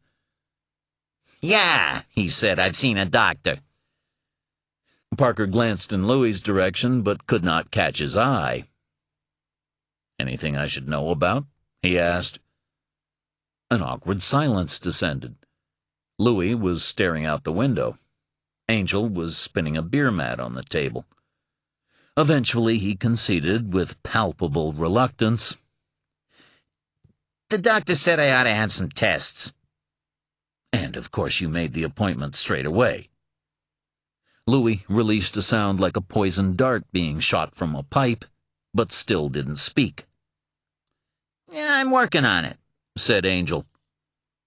Working on it how exactly? Jesus, when did we get married? I don't see no ring. Look, I don't like doctors, and I don't like hospitals. You like dying a whole lot less, said Louis, intervening at last. I'm not gonna die. Yeah, 'cause you're immortal. Says so on your resume, right beside honest and values neatness. You're spoiling my evening, said Angel. You know what would really spoil your evening? Said Louis. Fucking dying because you were too scared to go get some tests. You need to do like the doctor said. Fine, okay. It's only been a week. If I'm dying, you think a week is gonna make any difference? Oh, so you an internist now? Hey, I know my body. I know your body, and the only surprise is that it's still upright and in one piece. Their server drifted over, drawn by the sound of raised voices. She was in her 50s, and if she didn't look like she'd seen it all, then she'd seen as much of it as she cared to. Everything all right here, boys? Our friend here has pains, said Parker, but he won't go get tests like the doctor told him. Oh, for the love of God! Angel folded his arms and let his forehead sink down on them. My first husband was like that, said the server. Didn't matter how sick he was, he wouldn't see anyone. And what happened to him? Asked Angel from the tabletop. He died, she said. No shit, said Angel. What of? Someone shot him. Once again, there was silence for a time. We'll just take the check, said Parker. Sure thing. She patted Angel on the back. Go see a doctor. I did see a doctor. That's how all this started. Well, go see another. She left them. I hate Massachusetts, said Angel. Because they speak wisdom, said Parker. Make the damn appointment. Tomorrow. Anything for peace. We're gonna stand over you to ensure that you do. I hate you all. The server returned with the check. Is he making the appointment? Yeah, said Angel. You talked me around with your story. I don't want to get shot. Parker paid the check. He saw Angel wince slightly as he got up from the booth and tried to recall if he'd noticed it before. Quit watching me, said Angel. You want us to get you a wheelchair? Fuck you. We could hire a nurse. I said I'd call. Leave me alone. They left the bar and headed across the parking lot to the motel. A passing car illuminated a man stepping from the driver's seat of an expensive gray BMW parked by Louis's Lexus. He approached them slowly, and Parker felt as much as saw Louis tense instinctively. But the man held his hands out from his sides to show that they were empty. Parker scanned the lot, but saw no one else nearby. Whatever this was, it wasn't an attack. And unless someone in Massachusetts law enforcement had recently won Powerball and thrown a contribution into the state hat for some German engineering, it didn't look like police business. Louis relaxed a little, but Parker could see that Angel had shifted position to shield his partner's right hand from view. Parker guessed there was already a gun in it. The man before them was just a shade less than 6 feet tall and wore a dark wool car jacket over black trousers. His leather shoes, only barely spotted with mud and slush, had thick rubber soles for grip. His hands were gloveless, and Parker could see that the final 2 fingers on the left were contorted, either as a result of some ancient injury or a birth defect. The tip sat against the palm, giving the impression that he was making an awkward pistol with his fingers. He wore a wool cap with the peak tilted back. The eyes beneath it were very blue and very cold. Any capacity for warmth they might once have been capable of exhibiting had long been excised from them. It was like staring into a clear, dead sea. "Help you?" asked Parker. I'd like you to come back to Providence. The voice was peculiarly flat and vaguely androgynous. It held no depth or roughness, no traces of individuality. Parker tried to gauge the man's age. The smoothness of his features suggested mid-20s at most, but he carried himself with a certain confidence, even arrogance. Apparently alone and without a visible weapon, he felt no compunction about confronting 3 strangers in a darkened parking lot. 3 strangers, what was more, who almost certainly numbered guns among their possessions. And why would we want to do that? Your interests may intersect with those of my employer. He didn't elaborate. Either he had a flair for the dramatic, which was entirely possible, or he didn't think and behave like a normal human being, which struck Parker as being increasingly probable. And who would that be? I work for Mr. Caspar Webb. Louis spoke for the first time in the conversation. Caspar Webb is dead. Those Arctic eyes flicked to him. Yes, I believe he is. Chapter 32. Organized crime, or the Italian variety of it, had been in decline in New England ever since the death of Raymond Patriarca in 1984. Senior figures expired, went to prison, or turned informant, and internal family feuds further weakened those who remained. Providence, which had been the New England mob's base of operations since the 1950s, when Patriarca ran it from the National Cigarette Company and Coinomatic distributors on Atwell's Avenue, was abandoned in favor of Boston. And all the time, the FBI continued to hammer away at the office, as the Patriarcha's operation was termed, leaving others to thrive in the shadows. Caspar Webb's real name was unknown, and even his nationality was a matter of dispute, although it was generally agreed that he had roots somewhere in Eastern Europe. How he had come by the money that enabled him to establish himself in Rhode Island was also a mystery. He began as a smuggler, thus positioning himself as part of a long and noble tradition in the region's black market. He brought in cigarettes, narcotics, and women for the sex trade. Through intermediaries, he cut mutually beneficial deals with the Patriarchas, while never meeting with any of their hierarchy, or even acknowledging that his operations were the source of the contraband. Webb owned a vast property on the outskirts of New Shoreham, the only municipality on tiny Block Island, officially the smallest town and the smallest state in the Union, where the median house price was roughly $1 million. If he ever came to the attention of law enforcement, then nothing resulted from it. Slowly, carefully, and always through others, Webb insinuated himself into the interconnected political and criminal spheres of life in Rhode Island, and from there into the rest of New England. He was a malign and largely undetected influence on the economies of 6 states for decades, and left no bodies in his wake, because those who crossed him simply disappeared. When he died, his passing went almost entirely unremarked. Publicly, at least. In private, by contrast, most of those who knew of him quietly offered up a prayer of gratitude for his demise. Now, as Parker and the others stood watching the man who claimed to be Webb's emissary, another BMW pulled into the lot and parked alongside the first. 4 men could be glimpsed inside. They didn't emerge, and the driver didn't cut the engine. They just waited. Webb's representative clasped his hands before him. Mr. Webb would have appreciated being informed of your presence in his state, he said. Well, said Angel, we forgot to bring a medium. Maybe next time you could organize a seance. Parker gave Angel a look. They were now outnumbered, and this wasn't helping. "Who are you?" asked Parker. My name is Philip. Parker gestured at the new arrivals. "I take it these guys are with you?" We really would be grateful if you would accompany us back to Providence, said Philip.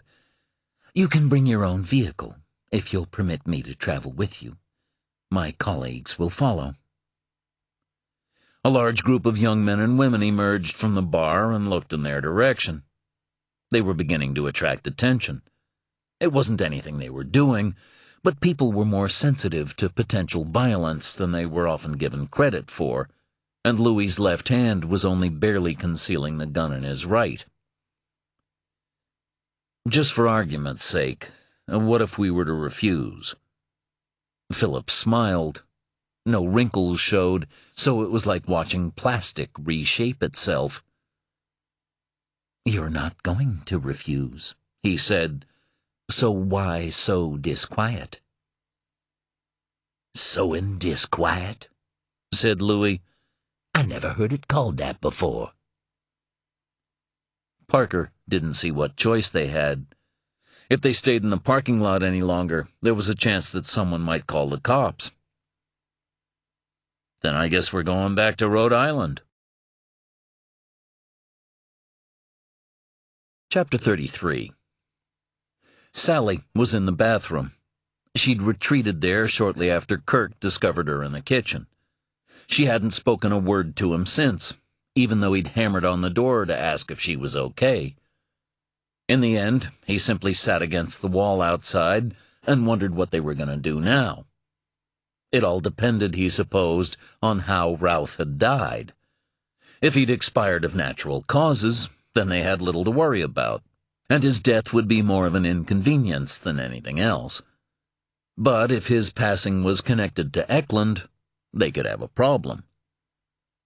He heard the water running in the tub, followed by the sound of a body climbing in and settling. For a time, silence descended. No splashing, no small noises of pleasure or relaxation. And he had a vision of Sally with vertical slashes on her arms, lying in a bath of bloody water.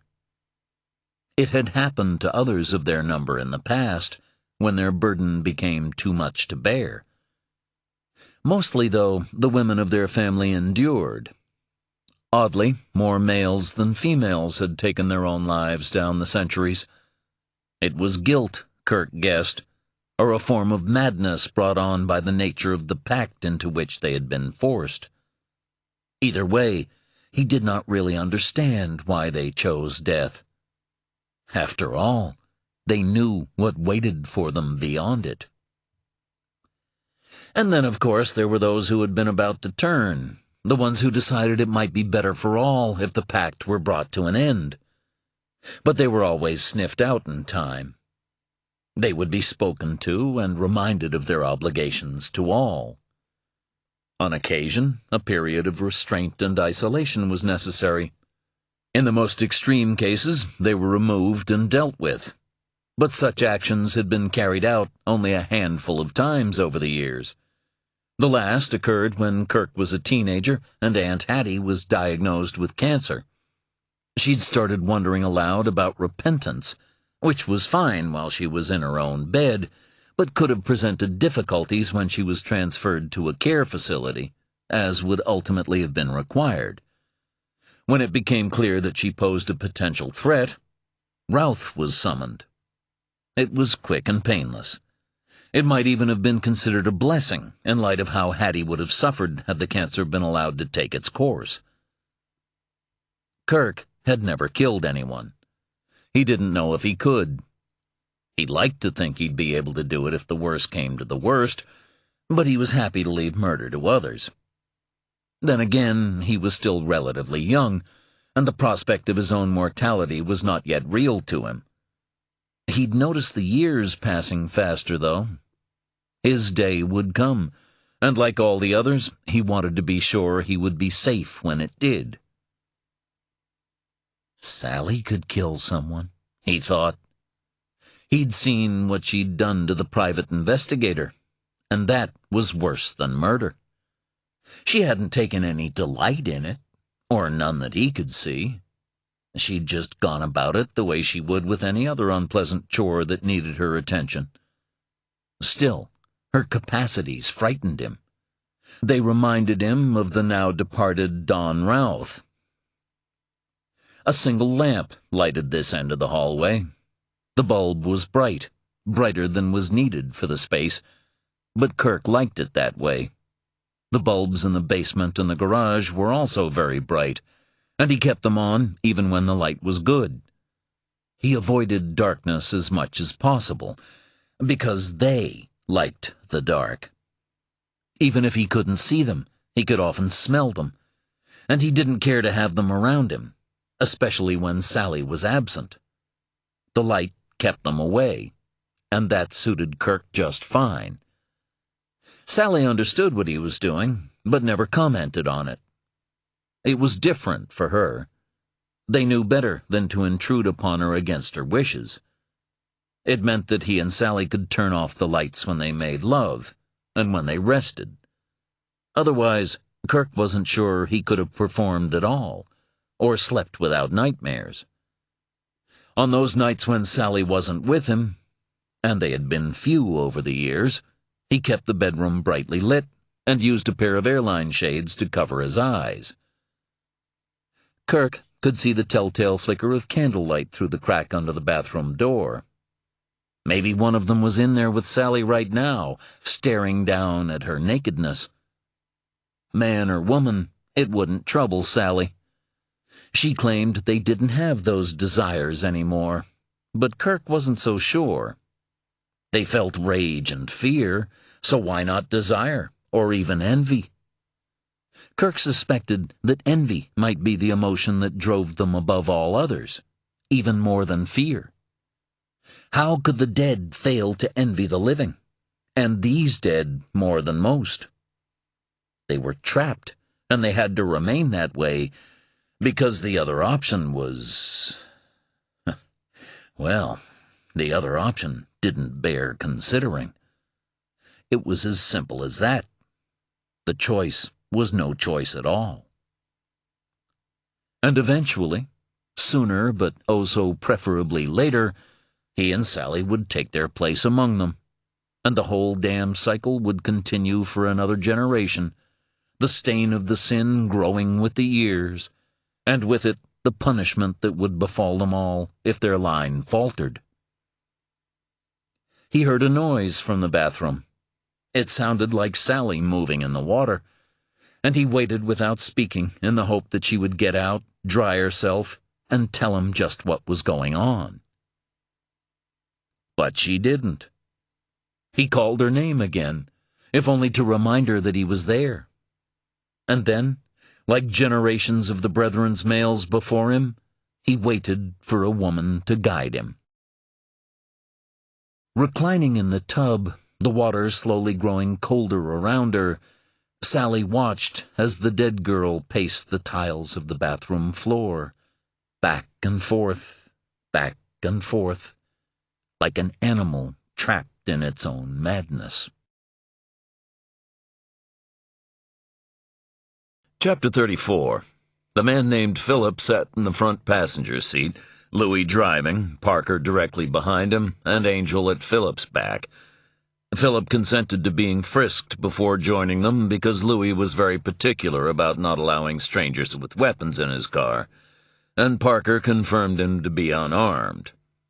The same probably couldn't be said of the four men who were escorting them back to Providence, one BMW in front, the other shadowing. But since Parker hadn't suggested frisking them as well, the truth would have to remain unknown. Philip sat with his back turned slightly to the door so that he could keep staring at Parker. Seen up close, his face had a slight sheen to it, like the faintest of glaze on an uncooked pastry. He also had a distinctive scent, which grew stronger as the interior of the car warmed up. He smelled like dying violets. Philip ignored any questions and didn't give any directions, content that Louis would follow the car before them. If he was aware of the gun that was now in Angel's hand, he gave no sign of it. The little .22 was the perfect weapon for the situation, because its bullets would kill without exiting the body, thereby avoiding embarrassing damage to the windshield or interior of Louis's car. Parker wondered idly if Angel simply happened to have the gun on him, or if Louis had somehow contrived to pass it to him. It never ceased to amaze Parker just how many weapons Louis could lay hands on at short notice. Parker had no idea where he kept them all, and decided that on reflection he really didn't want to know. "It's strange," said Parker, "but I once broke up with a girl because she kept staring at me the way you do." Philip maintained his gaze. As far as Parker could tell, he didn't seem to blink. It was like finding oneself under the scrutiny of a stuffed bird. His attention was not hostile, or even particularly designed to disconcert, but Parker detected perhaps a hint of curiosity and a certain amount of disappointment, as though the object of his scrutiny had failed to live up to rumor and reputation.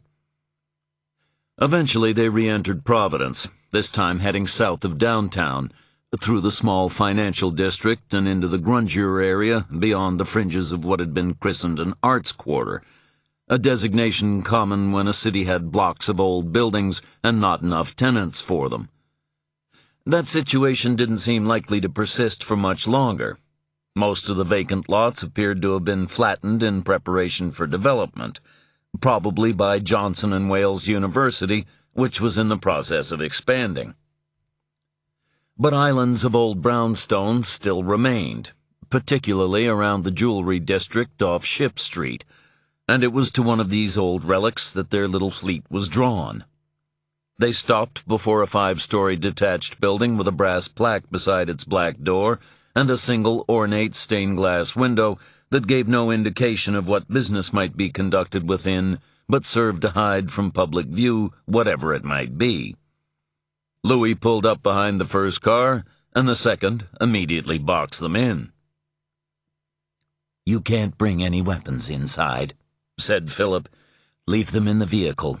They'll be perfectly safe." Louis turned to Philip for the first time since he'd invaded the space of his beloved Lexus.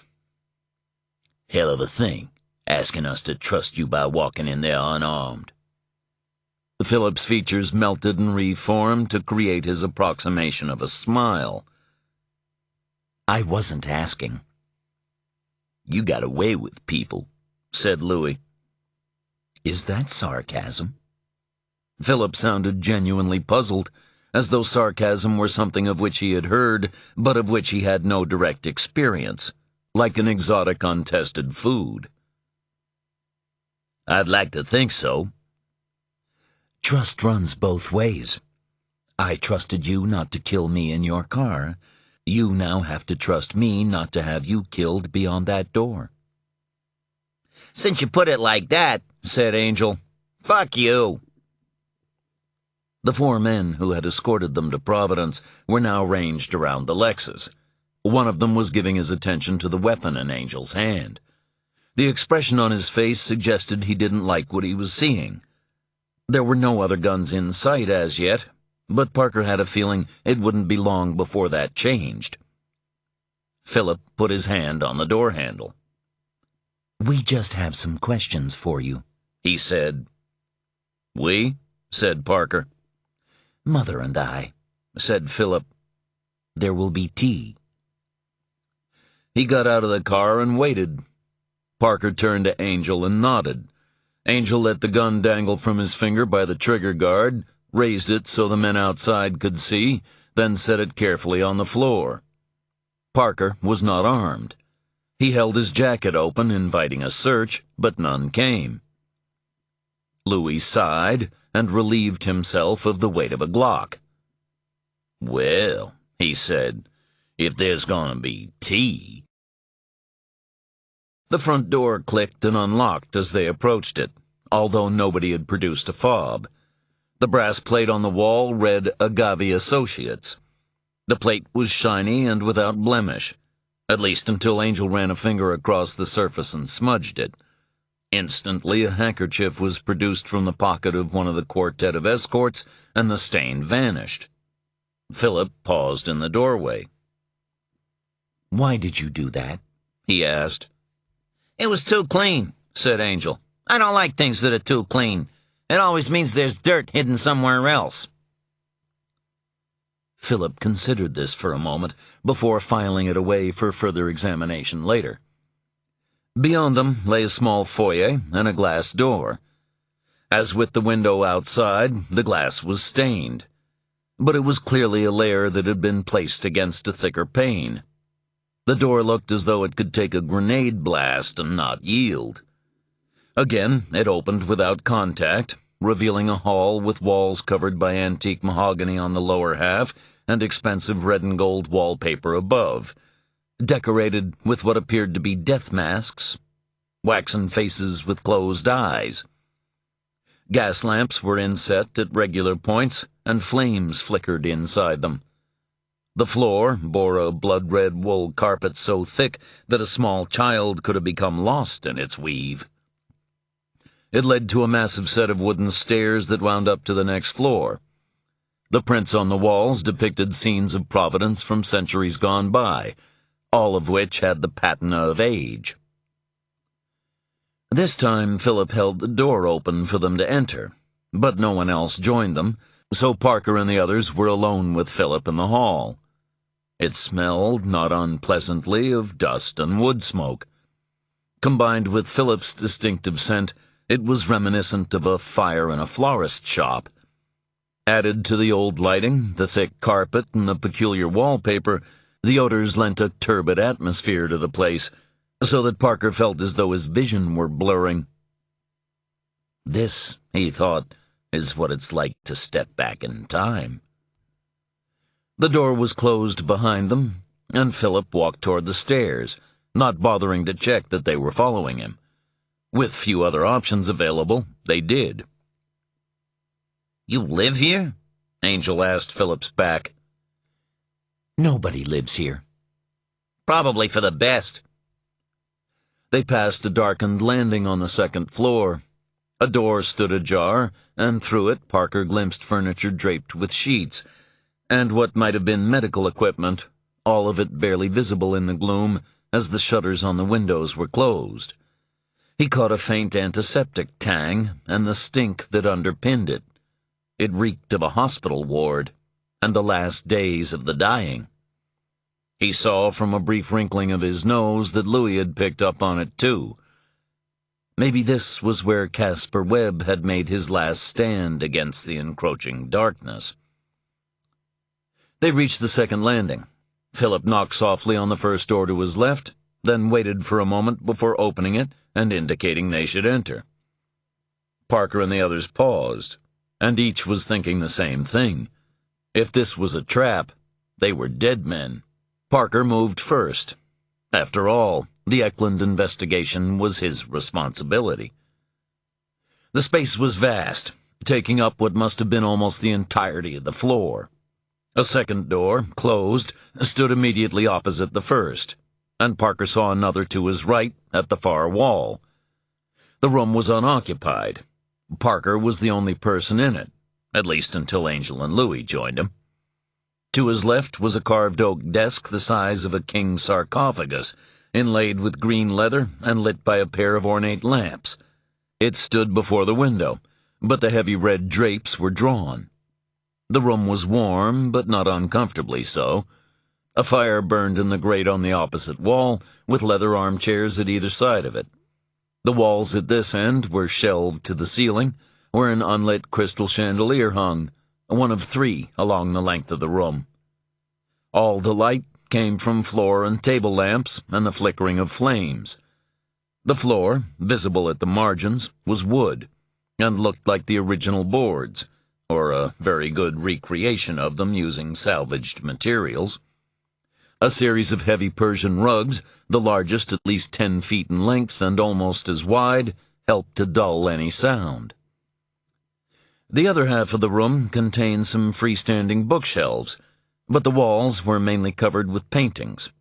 All were landscapes, except for above the second fireplace where a life-size portrait of a man looked down on those below, figuratively as well as literally, from what Parker could see of the expression on the subject's face.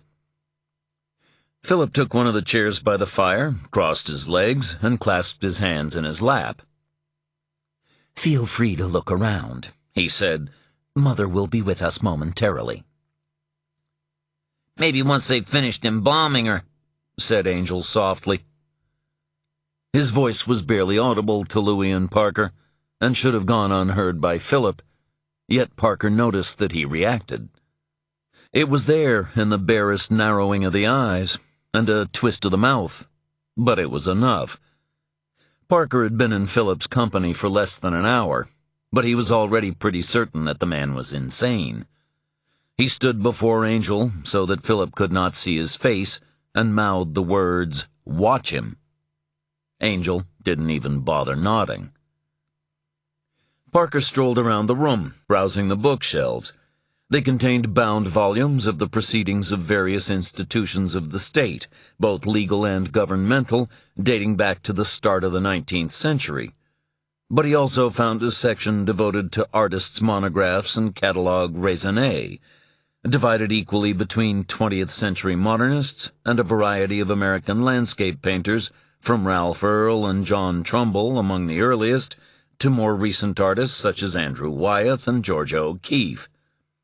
Parker had identified at least one Wyeth among the paintings as he moved through the room, but Alfred Stieglitz and John Singer Sargent apart, most of the names among the monographs meant nothing to him. Before the second fireplace, also lit, were a pair of leather couches, some occasional chairs, and a coffee table holding a tray containing a China tea service and a plate of the kind of tiny cookies that disintegrated into a storm of crumbs as soon as anyone tried to eat them. Louis joined Parker. "At least you wasn't lying about the tea," said Louis. "What are you thinking?" "That they're not going to try to kill us. Why?" "They wouldn't have put out cookies." "Good point." "And that Philip is crazy." "I'd kind of come to that conclusion myself. I'm interested to meet his mother." "Yeah, bet she's quite the pistol." Louis took in the paintings on the walls. "Lot of money in this room, and Caspar Webb is dead. Smell like he died downstairs, and died bad." "Did he leave any family?" "Not that I heard." They both looked at the painting on the wall. "Is that him?" asked Parker. He knew of Webb only by reputation. If any photographs of the man existed, he had never come across them. "I only saw him once a long time ago, but yeah, that's him." "Remind you of anyone?" Philip was watching them from his seat at the other end of the room. Neither man even glanced in his direction to check the resemblance. "Now I really want to meet Mother," said Louis. And as if in answer to his wish, Mother appeared. Part 4. Quis est iste qui venit? What is this who is coming? After M.R. James, "Oh, whistle and I'll come to you, my lad." Chapter 35. Sally Buckner could clearly recall the first time she saw a ghost. It happened when she was 5 years old and playing in the sandbox outside her family home. A fence enclosed the backyard, and a heavy locked gate at the side of the house led to the front garden. She was in no danger of wandering off, and her mother could watch her from the kitchen window. She was playing with some of her older brother's toys, because Kirk was at school and she wasn't. She couldn't remember why. Sometimes she thought that her mother might have suspected what was going to occur that day. Sally was always her mother's favorite. Her father's, too, come to think of it. Sickly was the word their father used about Kirk, because he was frequently laid up with his chest. Sally would listen to him wheezing through the night, sometimes struggling so hard for breath that she feared he might die. On those occasions, she would climb into bed beside him, hushing and calming him, and they would fall asleep in each other's arms. Years later, she would wonder if their relationship might not have started had he been a stronger, healthier boy. Not that she minded being with him. She loved him. The brethren didn't care either. There were others who would continue the family line, and they had their own plans for Sally. The appearance of the ghost had confirmed as much. Perhaps the whole family had understood how events would transpire for Sally and Kirk, even then. Sally always did value boys' toys more than girls'. She never had much time for dolls or miniature plastic kitchens. She liked guns and trucks. She enjoyed building colorful houses and bizarre vehicles using plastic bricks. On this particular bright sunny day, she was working on a series of great walls along one edge of the sandbox. She would build one, add battlements and a couple of Kirk's model soldiers, then run a metal truck through the whole construct with all the force she could muster, sending bricks and soldiers flying into the early summer air. Some of them went into the nearby bushes, but she decided that she'd go looking for them later, if she could be bothered. Kirk had plenty of bricks and soldiers to spare. She was engaged in the raising of the most intricate defenses yet when a piece of plastic struck her on the side of the head. She looked to see where it had come from and saw a girl standing in a small flower bed between a pair of shrubs. She was about 17 or 18, with short dark hair and freckled skin. She wore a patterned denim pinafore dress, and her feet were bare. Her toes worked at the damp soil. Sally's mother had watered the beds less than an hour earlier, but didn't disturb it. They couldn't quite seem to grip the earth, as though a thin pane of glass had been placed between her and the ground. But it was her eyes that drew Sally's attention. They were clouded, so it was hard to tell what color they might once have been, and encrusted with mucus in the corners, like the eyes of someone who has been asleep for a long time and only just woken up. The edges of her mouth were crusted too. When she opened her mouth to lick at them, with a hint of pale tongue resembling the raw flesh of a fish, her lips cracked, but no blood bubbled from the cuts. And she smelled. It wasn't a bad smell, just odd and vegetal, with a hint of burning. It reminded Sally of the water that accumulated in the bottom of her mother's orchid pots, a kind of slow, wet decay. It seemed to roll off the girl like mist from the sea, and it fell on Sally's skin as a chill, even though the sun still shone brightly on her. Sally had never seen a dead person before. She had no conception of death as such, and so struggled to factor the girl into her limited experience of the world. She was afraid, but only a little. The girl didn't speak, but Sally sensed her feelings as colors that manifested themselves as a glow in the air around her. The girl was currently calming her with greens and golds, urging her not to be frightened, and Sally understood that she meant no harm. "You threw a brick at me," said Sally. The girl smiled, cracking her lips still further. Sally didn't care to see that, but said nothing about it. She didn't want to be rude. "But your feet can't touch the ground," Sally went on. "So how did you move the brick?" Blue, then, an admiring glow. Sally was smart. Everyone said so.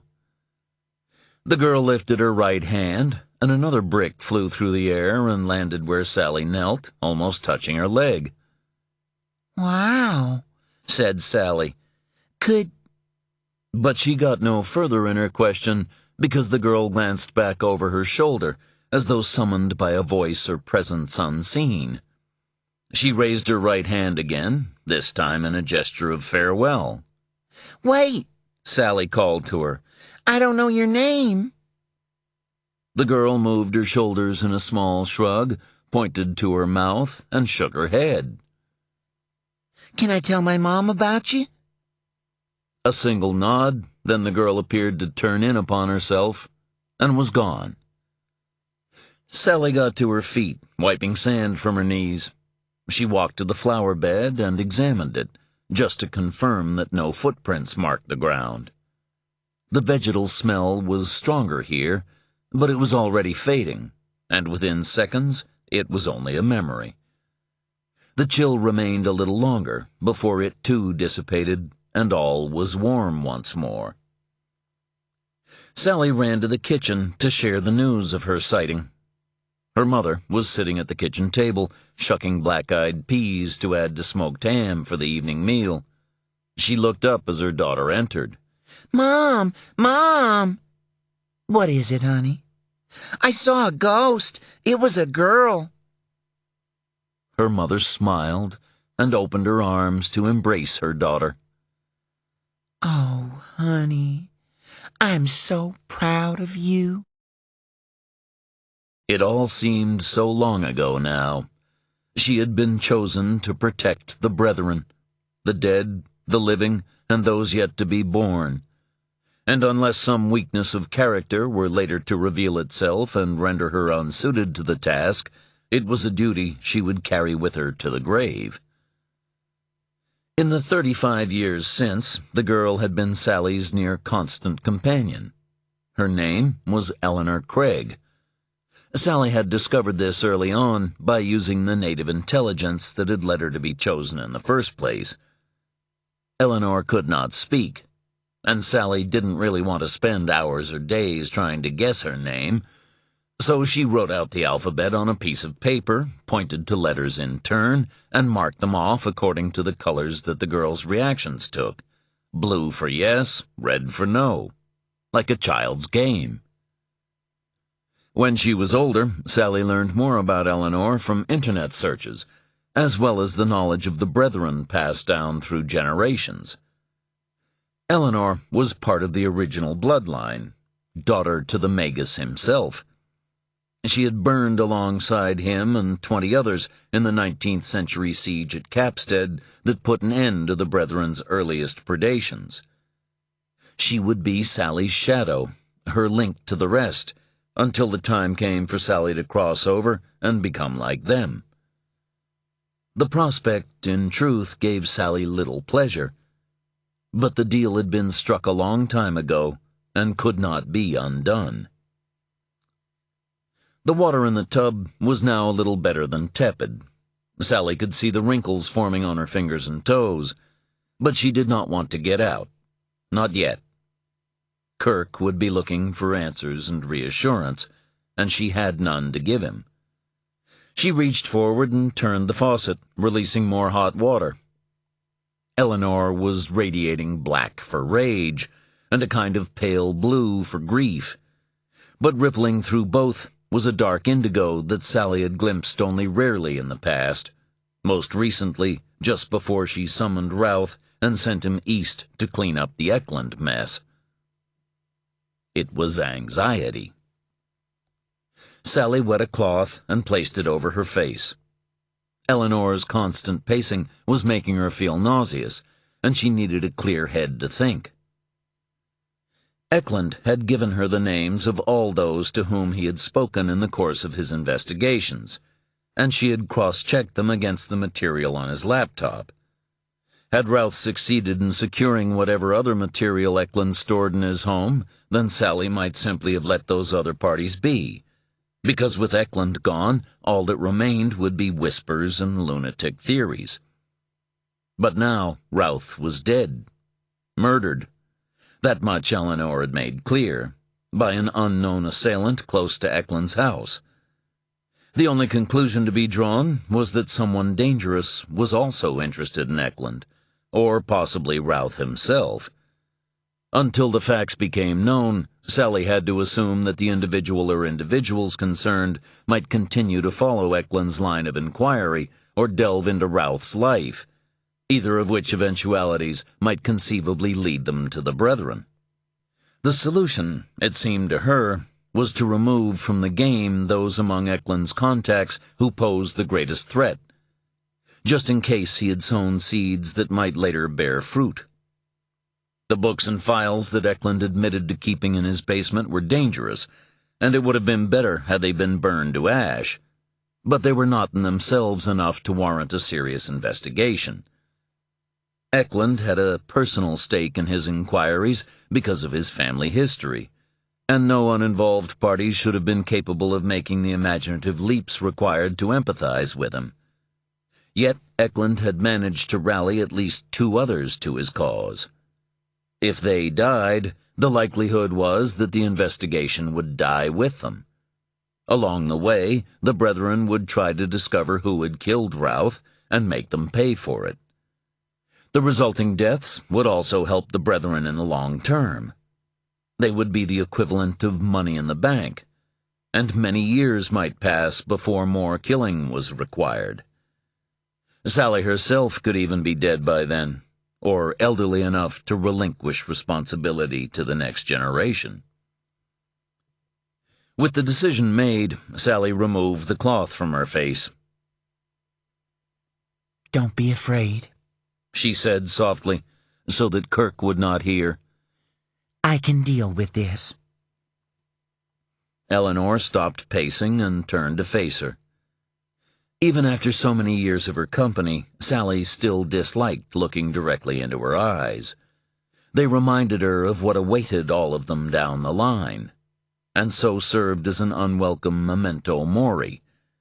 She tried to focus instead on Eleanor's freckles, fixing her gaze on her nose and cheeks as she shared her plans. Slowly, the black glow turned to ivory, and the blue to a pale blush. But that sliver of indigo continued to wind through both, like a worm in the flesh of an apple. "You're still frightened," said Sally. "You had no need to be. We have faced worse in the past." "You died amid flames and gunfire," she thought. "You know this better than anyone." The bathroom window was fogged with condensation. As Sally watched, Eleanor walked to it and reached out a finger. Sally held her breath. Eleanor rarely interacted with the physical world, but now she was writing on the glass, her finger moving painstakingly to form letters in the moisture, the effort causing black blood to leak from Eleanor's nose and ears, to weep from the corners of her eyes and bubble from between her lips. When she was done, she vanished, leaving only the message on the window. 9 letters, 2 words. Hollow Men. Chapter 36. Parker's first impression of Mother was that a squat black spider had just scuttled into the room. The woman before him was shorter than he was, but appeared to be almost twice as wide. Her hair was entirely silver and cut in a bob, to which a series of extensions had been added that hung over her back and shoulders like the legs of a dead crustacean. The head beneath was tiny, the skin pale, the eyes heavily coal-lined to save them from being lost entirely to a combination of the deep hollows in which they sat and the swollen purple bags below. Her mouth was a thin red slash, and her chin was a dowel for the folds of loose flesh that descended in tiers down her neck to be swallowed up by her black gown. Curiously, though, her face was emaciated, as were her arms, which poked like twigs from her sleeves, and her calves, visible below the hem of her dress. Her feet couldn't have been more than a size 2 or 3, and were concealed by black velvet slippers. Only her torso was oversized, its fullness emphasized by the contours of her clothing. Her son joined her. Just as Philip bore clear traces of his patrimony, so too he was his mother's child. It was apparent in the eyes and chin, and in the unwrinkled skin drawn tight over the bones of her face. "Mother," said Philip, "these are the men I told you about."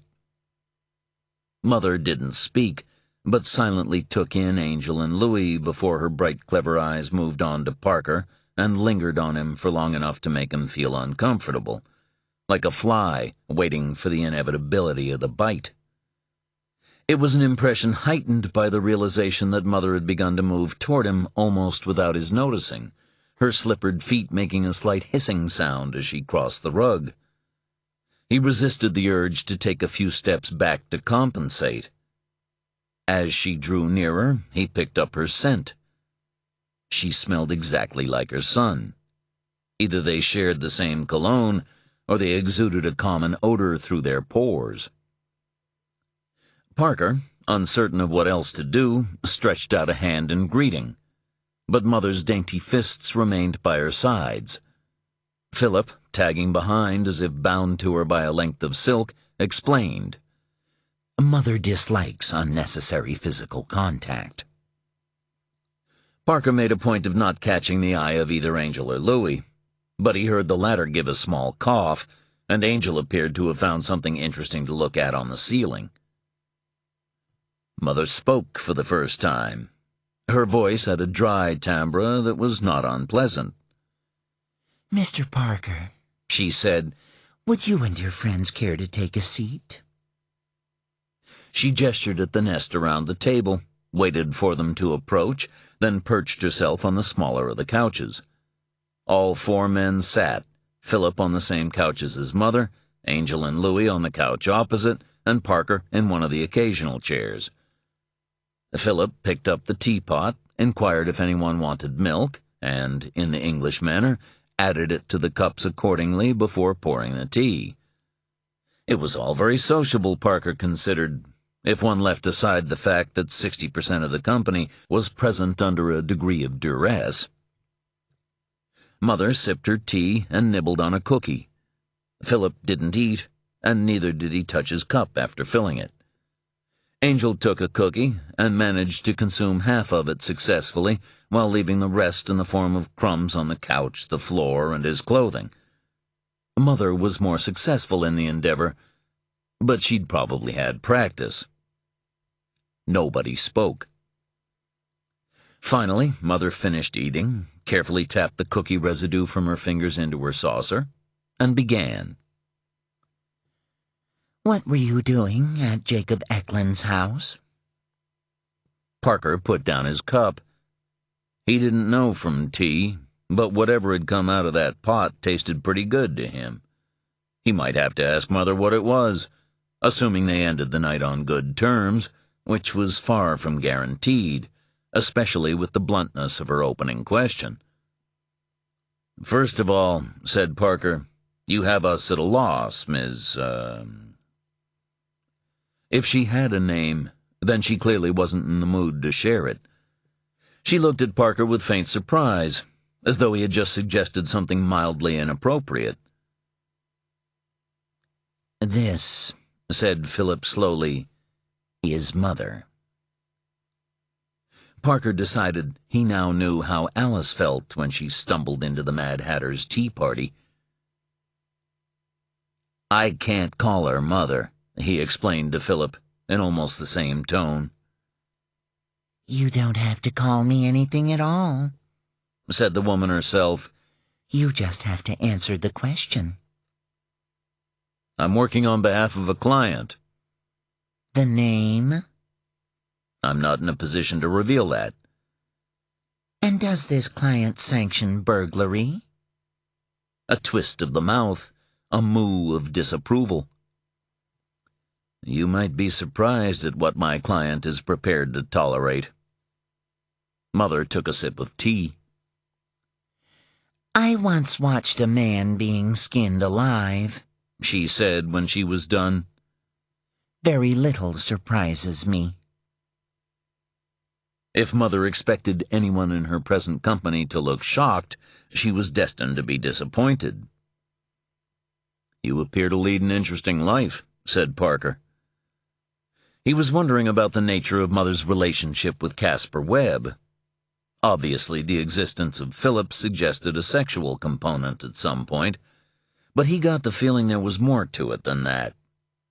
This woman now appeared to be taking care of Webb's affairs, even if her son chose to regard his late father's influence, even existence, as ongoing. "I spent many happy years with Mr. Webb," she replied, as though picking up on Parker's thoughts. "Sitting around the fire," said Louis, "skinning folk." Mother smiled indulgently at him. "I know all about you three," she said. "You have a lot of blood on your hands." She raised her little finger at Louis, singling him out. "You may be interested to hear," she continued, "that this is the first time we've had one of your race in our house." "That's certainly progress," said Louis.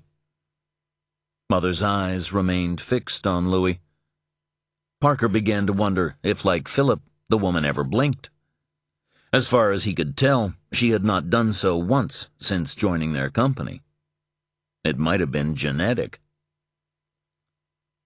"Did Did you ever have any dealings with Mr. Webb? Mother asked Louis.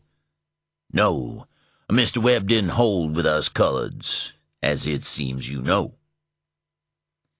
I don't believe he had ever seen a black man until he came to the United States, said Mother. He was a product of his time and his environment. And what environment would that have been? Asked Parker. Mr. Webb was from the Baltic region. He was very private about his origins. Shame? Discretion. He left enemies behind. He left enemies in the ground, if the stories are true. Such tales, if indeed they are true, are all in the past. Mr. Webb is in the next world and beyond such concerns. Even if 1/10 of what was whispered about Caspar Webb was accurate, Parker thought, then his precise location in the next world was probably very much a matter of concern for him. Wherever he was, it would certainly be hot. He created a considerable operation down here, said Parker. I hope someone is keeping up the family tradition. Pity to see all that hard work go to waste. Actually, we are currently in the process of divesting ourselves of his business interests, said Mother, and Parker detected a response to this from Philip, a minute change in his posture. There's disagreement here. Really? It was Louis who spoke. And how does Vincent Garon feel about that? Vincent Garon, from the little that Parker knew of the operation, was Webb's enforcer and the public face of his master's enterprises while Webb was still alive. Garon was violent when necessary, and both intelligent and ambitious. During the period of Webb's decline, Garon was believed to be responsible for the day-to-day running of the empire. But Garon hadn't been seen in a while. Vincent Garon is dead, said Mother. Ah, said Louis. Was it sudden? It was when he hit the ground, said Philip. He fell from a tall building, Mother elaborated. A man has to be careful on high ledges, said Louis. I don't think being careful would have helped him, said Mother, thereby putting an end to any further speculation on the nature of Garon's demise. Philip offered her more tea. She declined. He didn't bother offering it to anyone else. Mr. Webb left a considerable bequest, said Mother. He had certain charities he wished to support, some galleries and museums of which he was fond. Mother paused. He also had a brother. Parker waited. They were coming to it now. They were estranged. Mr. Webb's brother did not approve of his lifestyle. He had a wife and son, and believed that if the connection between himself and Mr. Webb were to become known, it might put his family at risk. He changed his name. He then took his wife's name after marriage, placing a further degree of separation between his brother and himself, before breaking off all contact with his sibling and living a blameless life. I notice you're speaking of him in the past tense, said Parker. He vanished almost a year ago. Mr. Webb engaged investigators and called in favors from law enforcement, but no trace of his brother was ever found. What about his wife? There was no reason to suspect her of any involvement in the disappearance. In fact, it was she who approached Mr. Webb to seek his help in finding her husband. But Mr. Webb checked on her anyway, just to be sure. Of course. He came up with nothing, as he had anticipated. And did he have any more success in establishing the fate of his brother? None. But Mr. Webb was already busy dying by then. Had he been in better health, he might have been able to take a more personal interest in the investigation. She examined her nails. They were unvarnished and cut so short that the tip of the nail bed was visible on each finger. "I'll ask you again, Mr. Parker. Who are you working for?" And I'll remind you that I can't divulge the name. Mother's right hand tightened into a claw. Parker knew he was antagonizing her, but this was an exchange of information, and he didn't wish to be shortchanged. "But," he added, "I can tell you that I was engaged by someone who was interested in finding Jacob Eklund and wishes him no harm." "You're certain of that?" Parker considered Ross. "Not entirely." "Yes, I am," he said. "I assume you know that Eklund's missing, or else why would you be watching his home?" "Mr. Webb acquired the alarm company that monitors the house. When the alarm was activated earlier this evening, our people went to check. They found the jammer. Your car was picked up by the cameras trained on the house and street." "Cameras?" Parker gave Angel a look. "Call yourself a professional." "Don't blame your friend," said Mother. "They're small and well hidden. Once we had the make, model, and license plate number of your vehicle, it wasn't hard to track you down. We made calls, accessed surveillance cameras. By stopping in Massachusetts, you saved us a trip to Maine." "Why go to all this trouble for Eklund?" "Because when he went missing, we anticipated that someone might take an interest in his property." They were entering dangerous ground. Parker didn't want to ask her outright if she'd been responsible for Eklund's disappearance. He didn't want to go the way of Vincent Garon, or the unfortunate who was flayed in Mother's presence. Mother understood his concerns. "We didn't do anything to Mr. Eklund," she said, "but we are eager that he should be found. His disappearance may be connected to what happened to Mr. Webb's brother and his family." "His family?" "Mr. Webb's sister-in-law and nephew both died in the last 24 hours. Their names were May and Alex McKinnon. They were stabbed to death in their home in Millwood, New Hampshire."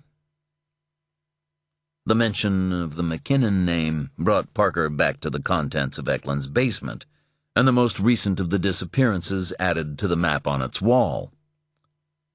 "You see," said Mother, "shortly before he passed away, Mr. Webb was approached by Jacob Eklund. Eklund believed they might have certain interests in common, the disappearance of Mr. Webb's brother among them. Mr. Webb, naturally, was wary.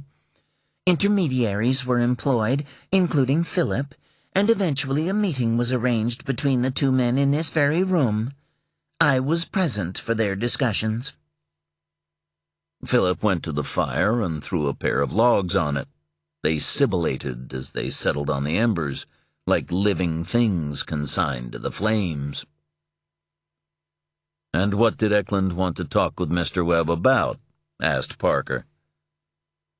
"He wanted," said Mother, "to speak to him of ghosts." Chapter 37. The collector was parked a discreet distance away from the offices of Agave Associates. He had intended exploring the house that had attracted the interest of both Parker and the late Don Routh, but then the alarm went off and continued to sound for some time. The ruckus attracted a private security cruiser, followed not long after by 2 BMWs, one of them driven by a man who was not unfamiliar to the collector. Philip, the understandably unclaimed offspring of the late Caspar Webb. A short discussion took place, followed by a series of phone calls. The security guard remained at the house when the BMWs departed, so the collector stayed with Philip, a decision that had so far taken him across the Massachusetts border and then back to Providence behind the convoy formed by Parker, Philip, and the others. In the interim, the collector called his father and asked him to establish the ownership of the Fox Point house. Parker, it appeared, was interested in a private investigator named Jacob Eklund. Unfortunately for him, so too was Philip, and where Philip went, so went Mother. The collector was aware of the failings of the late Caspar Webb, but they were largely without significance for him. Webb was barely a step above a common gangster, even if he cultivated an air of mystery. His sins were a consequence of his greed and fear, because all powerful men are secretly fearful. Webb was unpleasant, but he lacked the streak of depravity that might have drawn the collector down upon him. And then death had settled the matter. Mother, meanwhile, had a certain core of iniquity, one worthy of remark, yet not of immediate action. But the son, well, he was really very interesting indeed. Chapter 38. Kirk was dozing on the floor, stretched out like a dog with his head on a cushion, when Sally eventually emerged from the bathroom with one towel wrapped around her body and another covering her hair. It was probably as well that he was not attentive to the expression on her face, because he would have found no love there. Pity, perhaps, and frustration, but not love. She nudged him with her foot. Wake up. He stirred and opened his eyes. You were in there for a long time? I had a lot to think about. Go downstairs and pour me a glass of wine. I'll be with you in a moment. Sally went to her bedroom.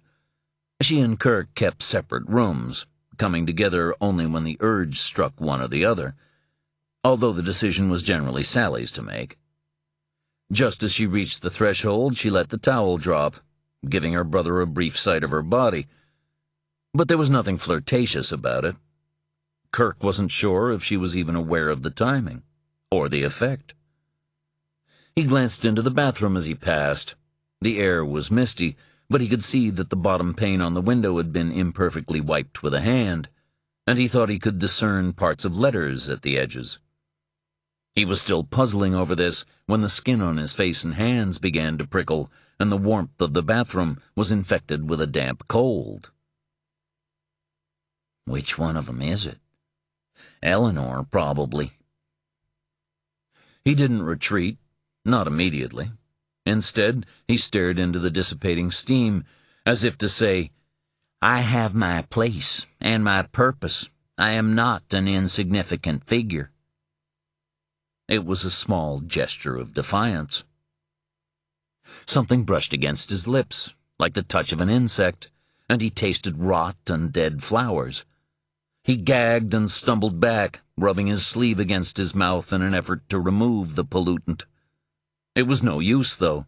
It was on his tongue and his palate, and he had just enough time to turn and grab a vase, because he wasn't going to try to get to the toilet, not through what was standing in the doorway, before he puked into it.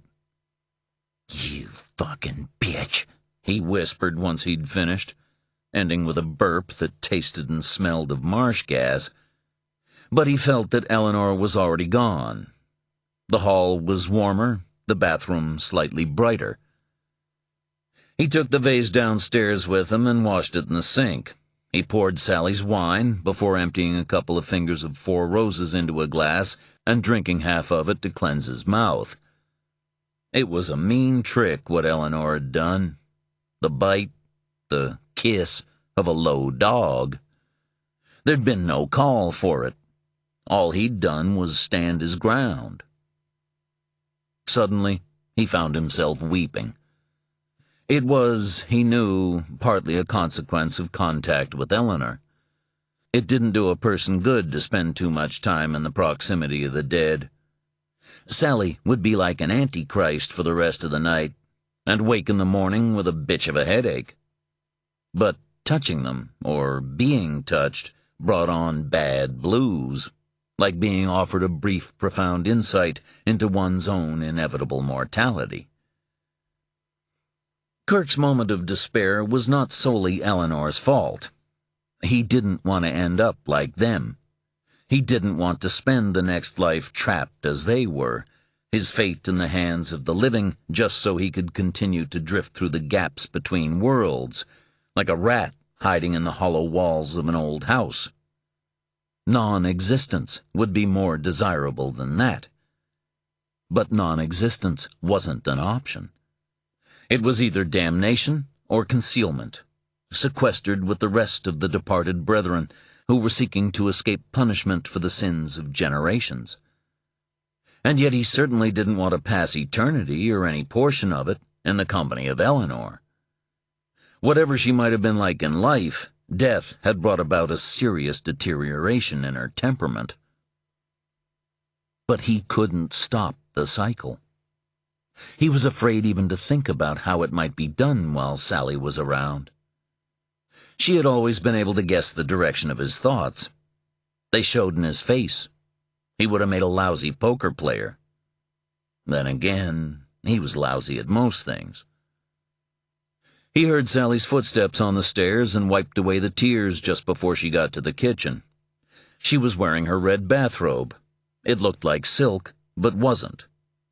They lived a parsimonious existence, because all wealth was shared among the extended family. It was important to their continued security that no one should feel deprived or excluded. Are you okay? I drank too fast, he said. Burned my throat. She picked up her own glass. You should have had wine. I wanted something stronger. She nodded and took a long draught from her glass. Instantly, the wine stained her lips and teeth. She was standing so close to him that he could smell it on her breath. She reached up and brushed some of the moisture from his cheek. I'm sorry, she said. Eleanor shouldn't have done that. He didn't even bother to ask how she knew. Fucking Eleanor. He nearly began crying again. This mess, this whole sorry mess. Sit down, she said. He did. She took his left hand in her right and squeezed it reassuringly. She's gone, she said. It's just us. She's mean, said Kirk. He sounded like a 5-year-old. She's worried. Our cousin is dead. We may be at risk. So what are we gonna do? She released his hand and produced a sheet of paper from the pocket of her robe. These are the names Eklund has given me so far, the people with whom he spoke, she said. We're going to call a family meeting. She took another sip of wine. And then we're going to kill some of them. Chapter 39. Mother stared at the painting of Caspar Webb above the fireplace for what felt to Parker like an unconscionably long time. He tried to read the expression on her face, but could only conclude that he didn't detect much love in it. When he turned his attention briefly to Philip, who was following Mother's gaze, he saw no love there at all. As you already know, Mother said, Mr. Webb came from a different culture than our own. He was also an intensely religious man, from an Orthodox tradition of which I had no real understanding. At the end of his life, he told me that he knew there were those who were convinced he would burn in hell for all he had done, but he believed they were mistaken. For him, heaven and hell were not created realities.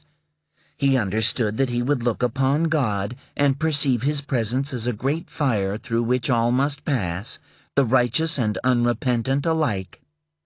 The former would emerge unscathed, but the rest would be consumed. On his deathbed, Mr. Webb repented of his sins. It is in accordance with his final instructions that we are disassembling the structures he created, and putting to good use much of the wealth that has accrued from their operations. There it was again, an imperfectly restrained reaction from her son. Any mention of the winding down of Webb's business enterprises was like pricking Philip with a pin. I didn't realize that was how salvation worked, said Parker. It's never too late to repent.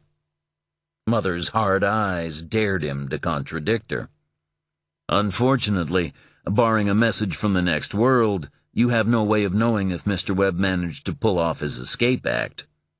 Meanwhile, added Louis, and Parker knew that he too had been registering Philip's responses, all those years of effort to carve an empire in the Northeast are being undone in the name of a man who's already burning, one way or another. It's like selling shares when the stock price is still going up.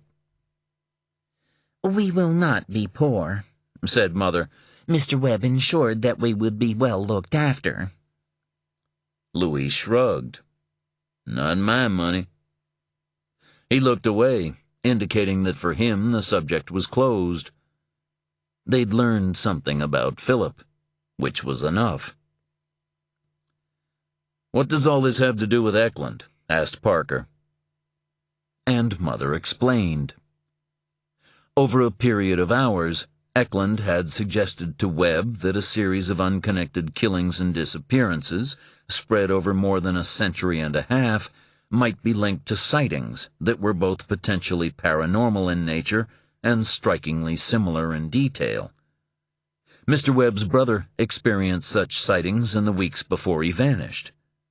Apparently, these hallucinations were mentioned in the police report, but only in passing, and as an indication that McKinnon might have been in a disturbed state of mind before his disappearance. They also found their way into certain newspaper reports and thence to specialized websites, which was how Eklund picked up on them. What did McKinnon claim to have seen? Parker asked. Variations on 3 figures. An older bearded man, flanked by 2 younger women. McKinnon was quite specific about their appearance and apparel. He told his wife that he first saw them as he was pulling into the garage and almost ran into them, they appeared so suddenly.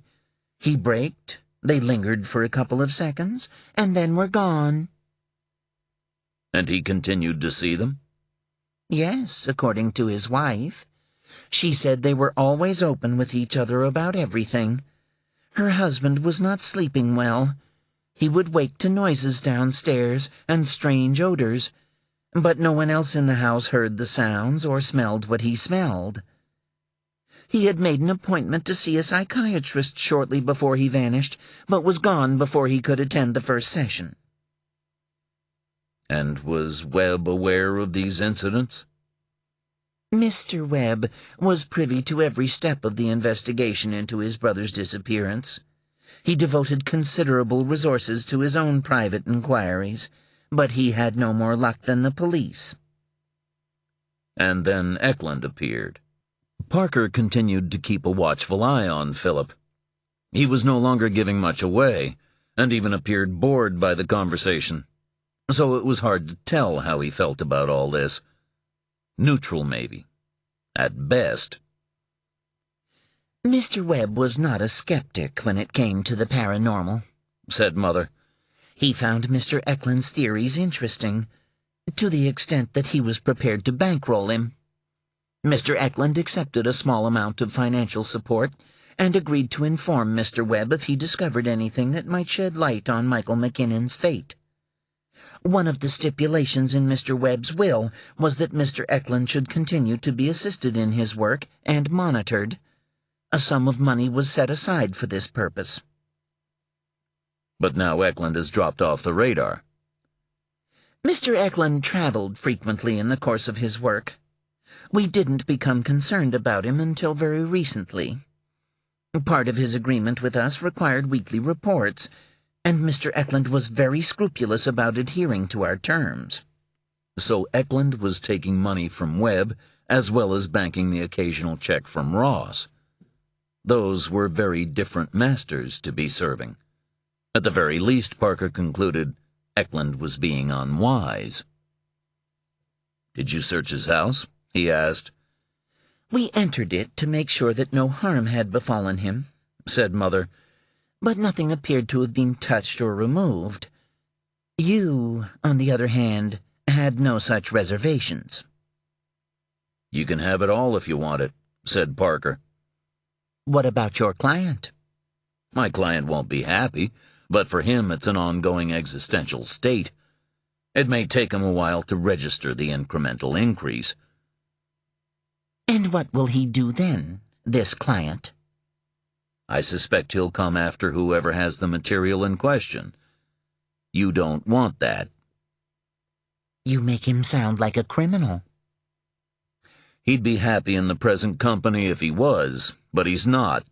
Just the opposite, in fact." Parker let the words hang. He'd given Mother as much as he was prepared to, but he wasn't lying. If it came down to it, he was sure Ross would eventually come after what was left of Caspar Webb's operation in order to secure any information that might lead him to Eckland. Mother nodded in understanding. Whatever you may think of us, or of the late Mr. Webb, she said, his concern for his brother was genuine, and was no less for the well-being of his wife and child. I believe that Michael McKinnon, like his wife and child, is dead. We who remain have an obligation to them. I'm prepared to offer $100,000 to you and your friends if you find those responsible for what occurred and bring them to me to face punishment. I have no interest in the workings of the law. I am concerned only with justice." Parker saw no reason even to consider the deal. "That's not going to happen." Is the reward not sufficient? "It's not about money." Nor is it about the law, not for you. As I explained earlier, I know something of your past. "I already have a client. I don't want another. It would lead to conflicts of interest." One does not have to know about the other. "Oh, I suspect my client already knows more about you than you might like," Ah, said Mother, but nothing more. Parker stood. Angel and Louis did the same. where are you going? Said Philip. Mother didn't give you permission to leave. Parker didn't even glance in his direction. "I think Mother already knows our conversation is at an end." Mr. Parker is right, Philip. Let them go. "You trust them?" I see no reason not to. "But they haven't agreed to help us." They don't have to agree. They're looking for Mr. Eckland anyway. If he is in trouble, and it is linked to what befell the McKinnons, they will be acting in our interests regardless of any agreement between us. And if Mr. Eckland's fate is unconnected to the McKinnon family, then it is no concern of ours, beyond ensuring the return of any documentation removed from his home in case it might aid us at a later date. Have I summarized the situation correctly, Mr. Parker? "I think you have." Then Philip will see you out. He will also give you a number to call, should you wish to visit with me again. "I don't believe that will be necessary," said Parker. Indulge an old woman, Mother replied. Her hand stroked her cleavage in a grotesque parody of flirtation, but there was neither lust nor joy in her eyes. After all, I have few pleasures left to me. A log burst in the fire, and the flames cast a shadow on the wall like the legs of a dangling man, the darkness of his form hiding the excoriated ruin.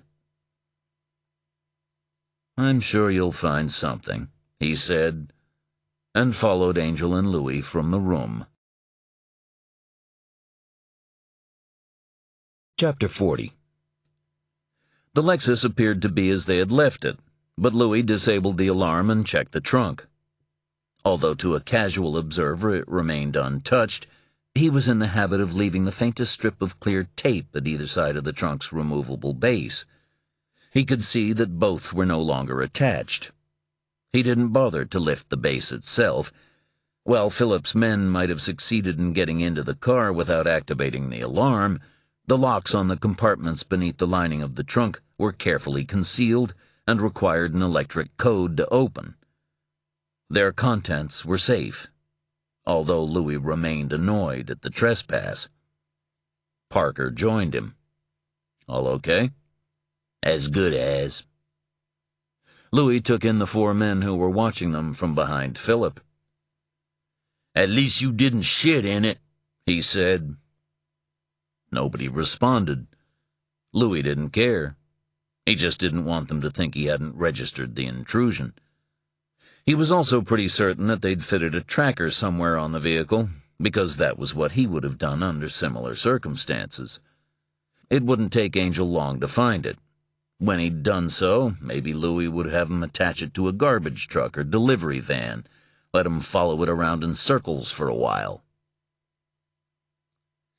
"You will, of course, inform us if you intend on returning to Providence," said Philip.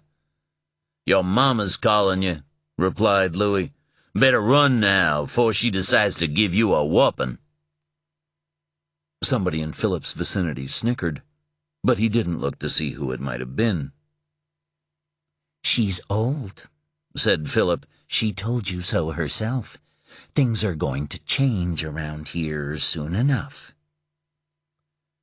"It didn't look like it from where we were sitting," said Parker.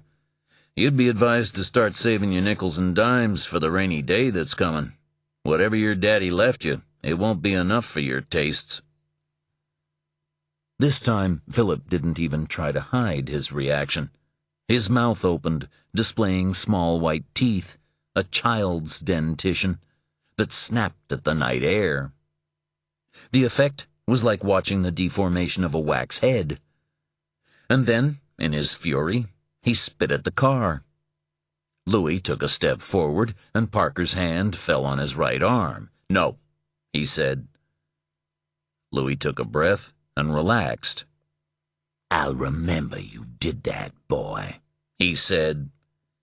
"Don't you call me boy, you bucking—" The word was about to be spoken. Parker could see Philip's tongue pressed against his palate to form the N. "Go on," Louis told him. "Say it." But Philip did not. Some vestige of common sense prevailed, for which Parker was grateful. He and Louis were still unarmed. Only Angel, already in the car, had access to a weapon. If guns were produced, it would not end well. "Get out of my city," said Philip. Parker climbed in the front passenger seat, and Louis took the wheel. Neither of them bothered to remind Philip that it wasn't his city. Not yet, not ever. The question was, how much damage could Philip do before the reality of his situation was revealed to him? A lot, Parker thought.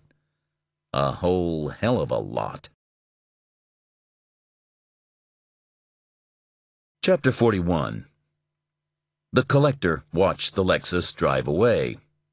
He wished he had been privy to the final exchange between Mother's son and the 3 visitors, almost more than the conversation that must have taken place in the rooms above. Words that provoked Philip into a display of unrestrained emotion would be worth hearing, although if anyone were capable of goading someone into revealing himself, it was those 3 men. Angel and Louis in particular could have catalyzed a coma victim back to consciousness. He knew where Parker and the others were going. Parker's car remained at the motel, and they still had rooms, even if it was unlikely that they would choose to spend the night in them after what had transpired in Providence. They would now be aware of Philip's unpredictability, which was a diplomatic way of referring to his obvious madness, and would certainly sleep easier by putting 160 miles between him and them.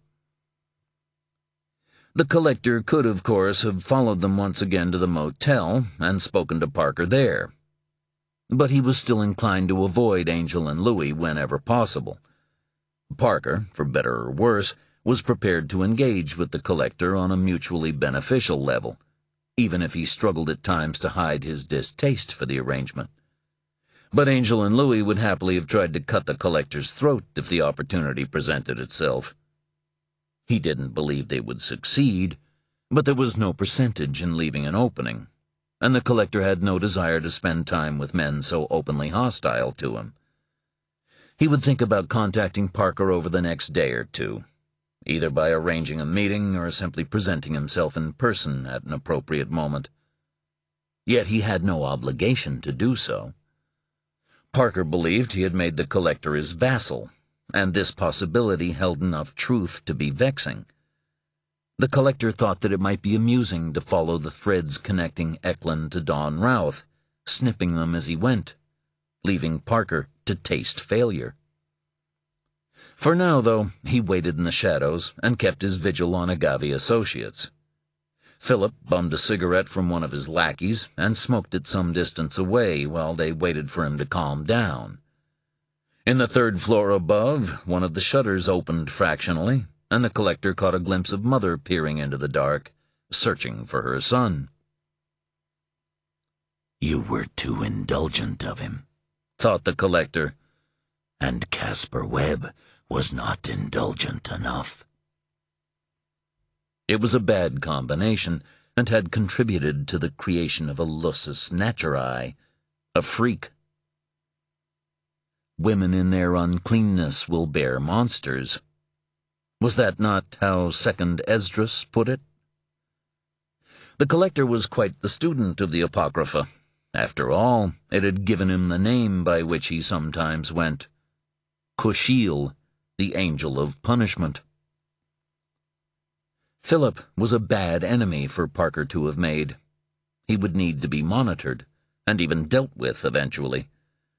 But to target him would be to draw down the wrath of Mother, and the collector was not sure that he could yet justify her murder solely because she was unwilling or unable to curb her son's excesses. The collector turned away. When it was safe to do so, he lit his own cigarette, drifting into the night's darkness until only the burning ember was visible. And then that, too, was swallowed by the night. Chapter 42. Parker felt a sense of relief as Providence receded in the rearview mirror. The encounter with Mother and Philip had been like wandering into the wrong carnival sideshow, the kind that left one feeling sick and slightly soiled. "That," said Angel from the back seat, "is not an experience I want to repeat." "I liked Philip," said Louis. "He had character." He raised his right index finger and tapped his ear, then spun the finger in the air in a gesture that encompassed the interior of the vehicle and any listening devices it might now contain. "Handsome, too," said Angel. Parker turned on the radio, and they drove without speaking until they reached the motel. Both of their rooms had been tossed in their absence. Philip or Mother must have made some calls, but they didn't think anything was missing. Not that there was much to take. They had traveled light, and everything important was concealed in the compartments of Louis's car. Parker's Mustang had also been unlocked and searched, but, again, would have provided slim pickings. They moved the vehicles to a quiet corner of the motel lot, but one that was lit by an overhead bulb. Angel first searched the Lexus and then the Mustang. It didn't take him long to find the GPS trackers. Both were concealed in the right rear wheel wells. "Amateurs," said Angel. He handed the trackers to Louis, who, in the absence of a garbage truck or an obliging rodent, stuck one on a U-Haul trailer and the other on a rental with Canadian plates. They would have to wait until they got back to Maine before Angel could sweep for any listening bugs. Analog devices were relatively easy to find using a spectrum analyzer to pinpoint RF signals, and a directional antenna to narrow down the location. But digital bugs were more problematic because they used the same frequencies as cell phones and Wi-Fi. Angel would need a clear space, unpolluted by other signals, to find out if their vehicles had been compromised in that way. For the present, they'd just have to keep their opinions about Philip and Mother to themselves while driving. They moved the material they had taken from Eklund's house to the trunk of Parker's car, returned their motel room keys, and headed back to Portland. Parker spent the journey contemplating Webb, Mother, and Philip, and their links to Jacob Eklund. Another conversation with Ross was already overdue. Parker wondered just how surprised the FBI agent would be by the news that Caspar Webb was casting a posthumous shadow over the case. Ross might already have been aware of Webb's connection to Eklund, but it seemed unlikely. Even Ross wouldn't have allowed Parker to venture into that particular nest of vipers without some warning. He felt that he was beginning at last to know Eklund better.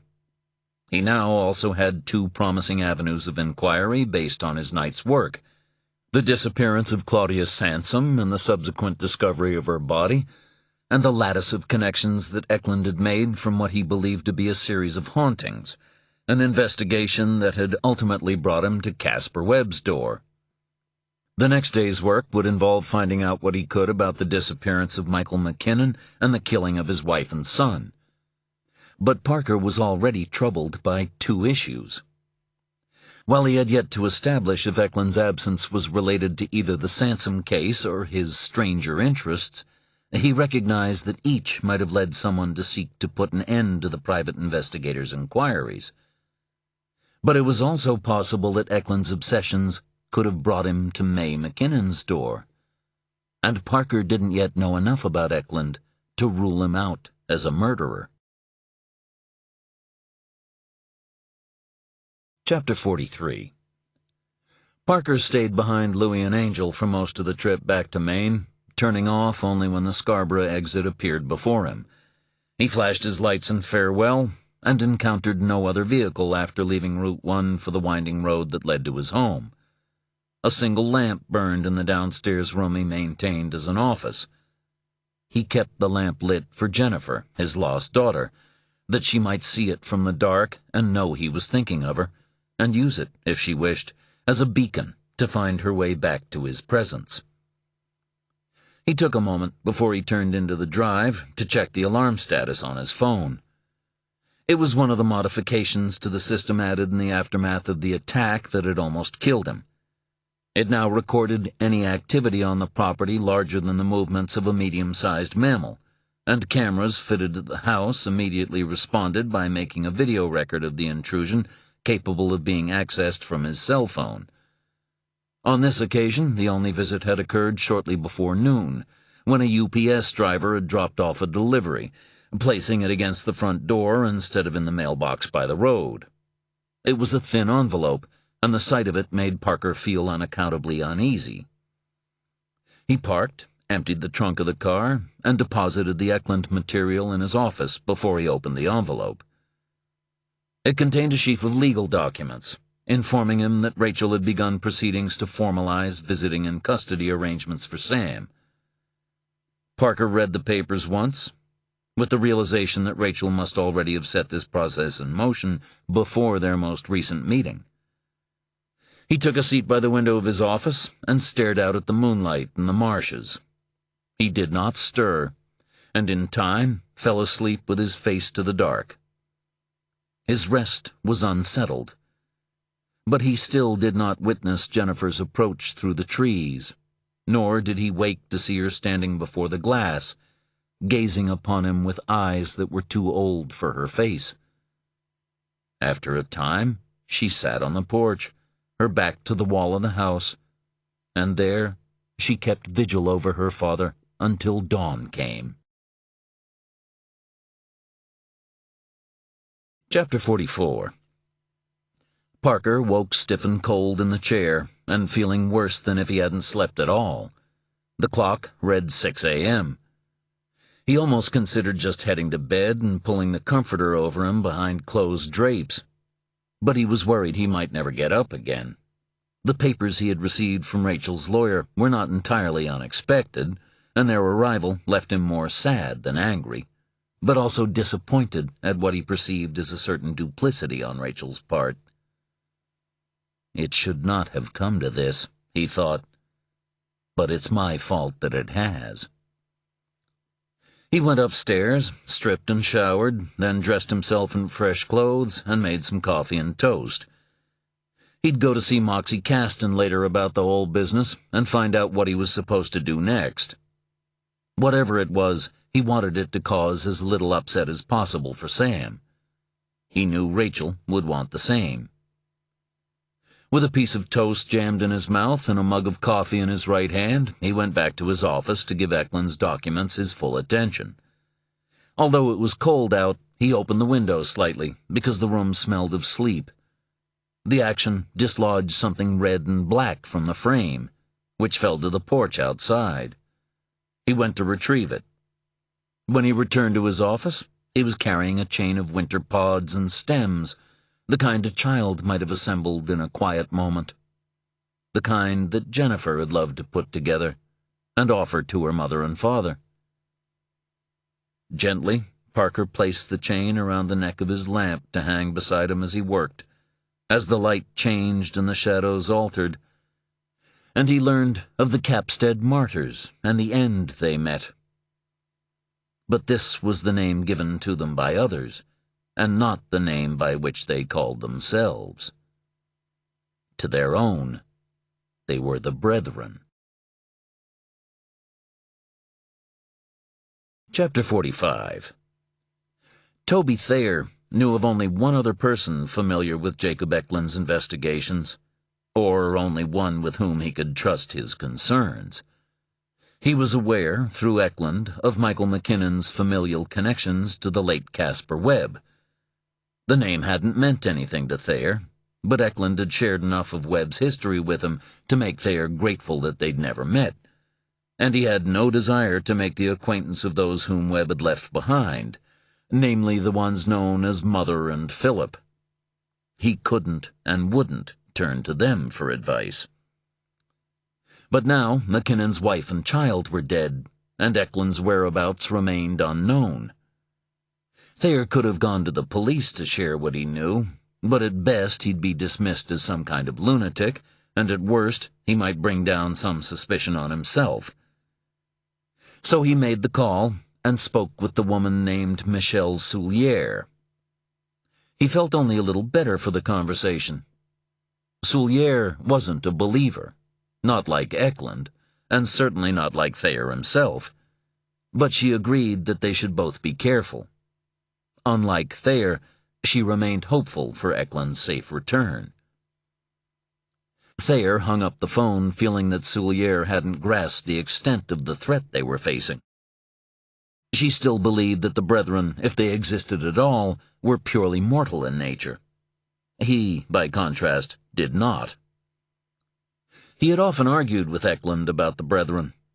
Eklund believed they were hopelessly corrupted before they arrived on these shores, and the New World had simply provided them with richer pickings than the Old. Thayer was not so sure. He wondered if there was something in the soil of the Americas, something elemental that drew creatures like the Brethren and fueled their worst appetites. He envisaged it as a kind of hidden fire, like the coal flames that burned unseen in this very state beneath the town of Centralia, manifesting themselves only in billows of sulphurous gas and fractures in the blacktop, while deep down they blazed and blazed. Thayer sank into his favorite armchair. He could find the dead Brethren again. He knew where they were hiding, and he believed that he also knew why. All he had to do was close his eyes and dream. But he would not close his eyes. Chapter 46. To the north, Parker read on. The Brethren were scavengers, or began as such. A handful of brutal men and brutalized women who had found the promise of America to be less golden-edged than they had hoped. Or maybe they had always anticipated as much and were already preparing to feed upon the weak, even as their ships were tossed on seas so dark they differed from night only in the half-glimpsed fissures of the foam. Eklund had done what he could to trace their origins, but they came from different countries and changed their names almost as soon as they reached dry land, for many were fleeing retribution for crimes committed in Europe, and feared that their pursuers might have a reach that spanned continents. Call it fate or bad luck. But slowly, these disparate individuals came together under the aegis of a single man. Call it something more, if you were Jacob Eklund and those who shared his fascination. Call it the work of older gods. Call it the intent of angels. The leader of the Brethren was named Peter Magus, a name Parker recalled from some of the notes on the wall of Eklund's basement. According to the information assembled by Eklund, he almost certainly came from somewhere in the area along the English-Welsh border known as the Welsh Marches. He possessed a certain level of skill in metalwork, suggesting that he might have been apprenticed or even worked as a blacksmith. A process of elimination had narrowed down his true identity to one of 3 men, of whom Ridderk ap Rhys seemed the most likely candidate. Ridderk meant reddish-brown in Welsh, and early contemporary accounts of the Magus referred to this as the color of his hair. Meanwhile, ap Rhys meant son of Rhys, and the only son of a blacksmith named Rhys ap Maddock had disappeared from the local parish records of the town of Monmouth 5 years before the appearance of Peter Magus in the United States in the first half of the 19th century. What Ridderk might have done in the intervening period was unclear. The only hint came from a survivor of his clan, a woman named Nessa Perry, who was probably one of the Magus's lovers, and was subsequently hanged for her crimes. Perry claimed that the Magus told her he had spent many years studying the runes and reading gallants, a reference, according to Eklund, to occult volumes. The Magus appeared to have no religious affiliations, or none that any established church would have recognized. He spoke of the lore of angels, was well versed in the apocryphal scriptures, and claimed to consort with spirits in the night. "I do not pray," he once told Nessa Perry. "I speak with the angel as an equal." Exclusive relationships between his followers were discouraged. Men and women changed partners as a matter of routine, although some relationships lasted longer than others. Jealousy was not permitted. If it raised its head, then, like that of the serpent, it was cut off. None of this particularly concerned those who were drawn to him, as few regarded a stable domestic life as a priority. What mattered was that the Magus, through his charisma and hospitality, and the adroit use of women and later children to create the illusion of a God-fearing family man, a leader of an extended clan seeking only a new home in a strange land, was able to gull travelers into lowering their guard, at which point they became easy prey.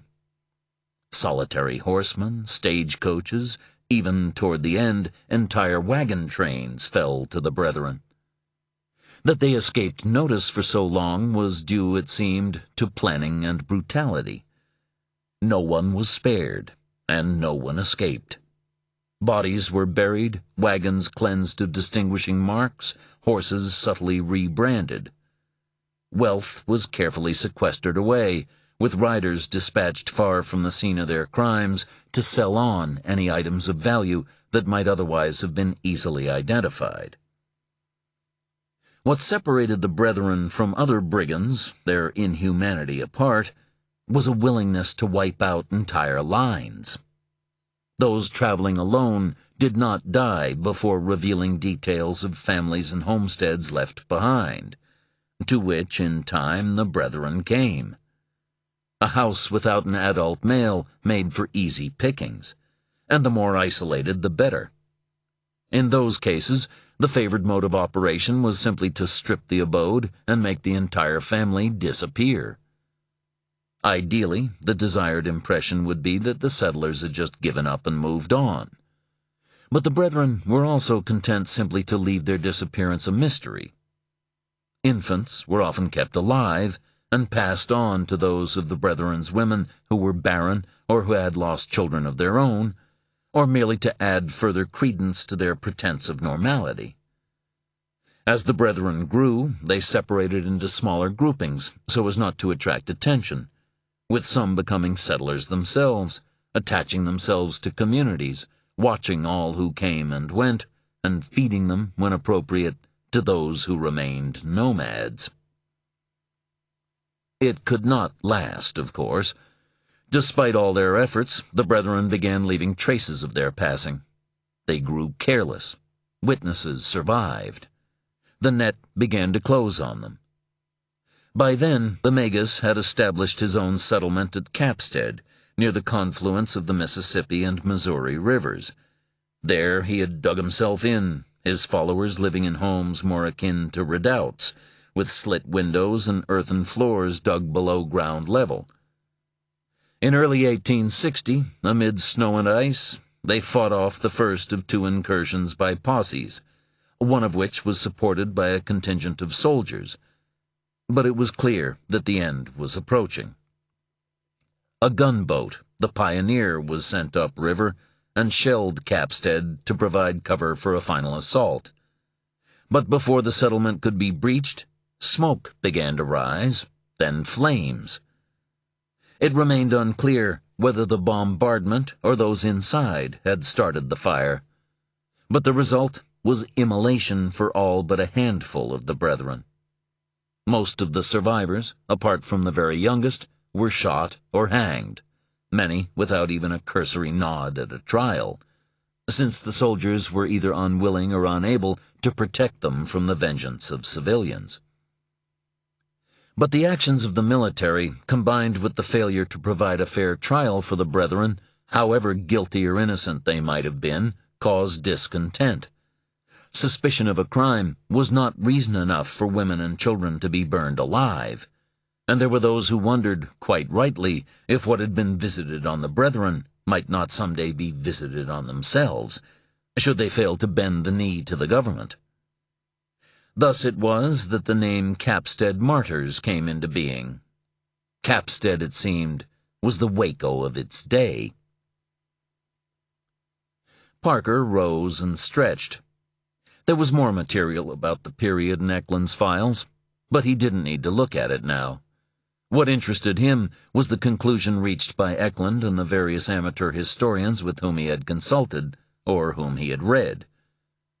Capstead might have marked the end of the brethren's predations, but it had not wiped them out.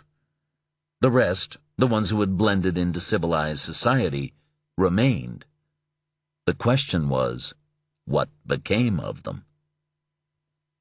This was the point at which Eklund's theories spun off into a whole new realm of oddness. Parker had transferred to his computer the photos taken of the wall in Eklund's basement, and assembled them into a coherent representation of the map. By flicking through the notes and cross-referencing, it became clear that Eklund believed the alleged paranormal occurrences around each murder and disappearance were echoes of the original brethren, including Peter Magus. How Eklund had decided this was not entirely clear, and appeared to be based largely on anecdotal evidence, mostly testimony provided by surviving friends and relatives who were willing to speak of the apparently impossible, if only because of what had befallen their loved ones.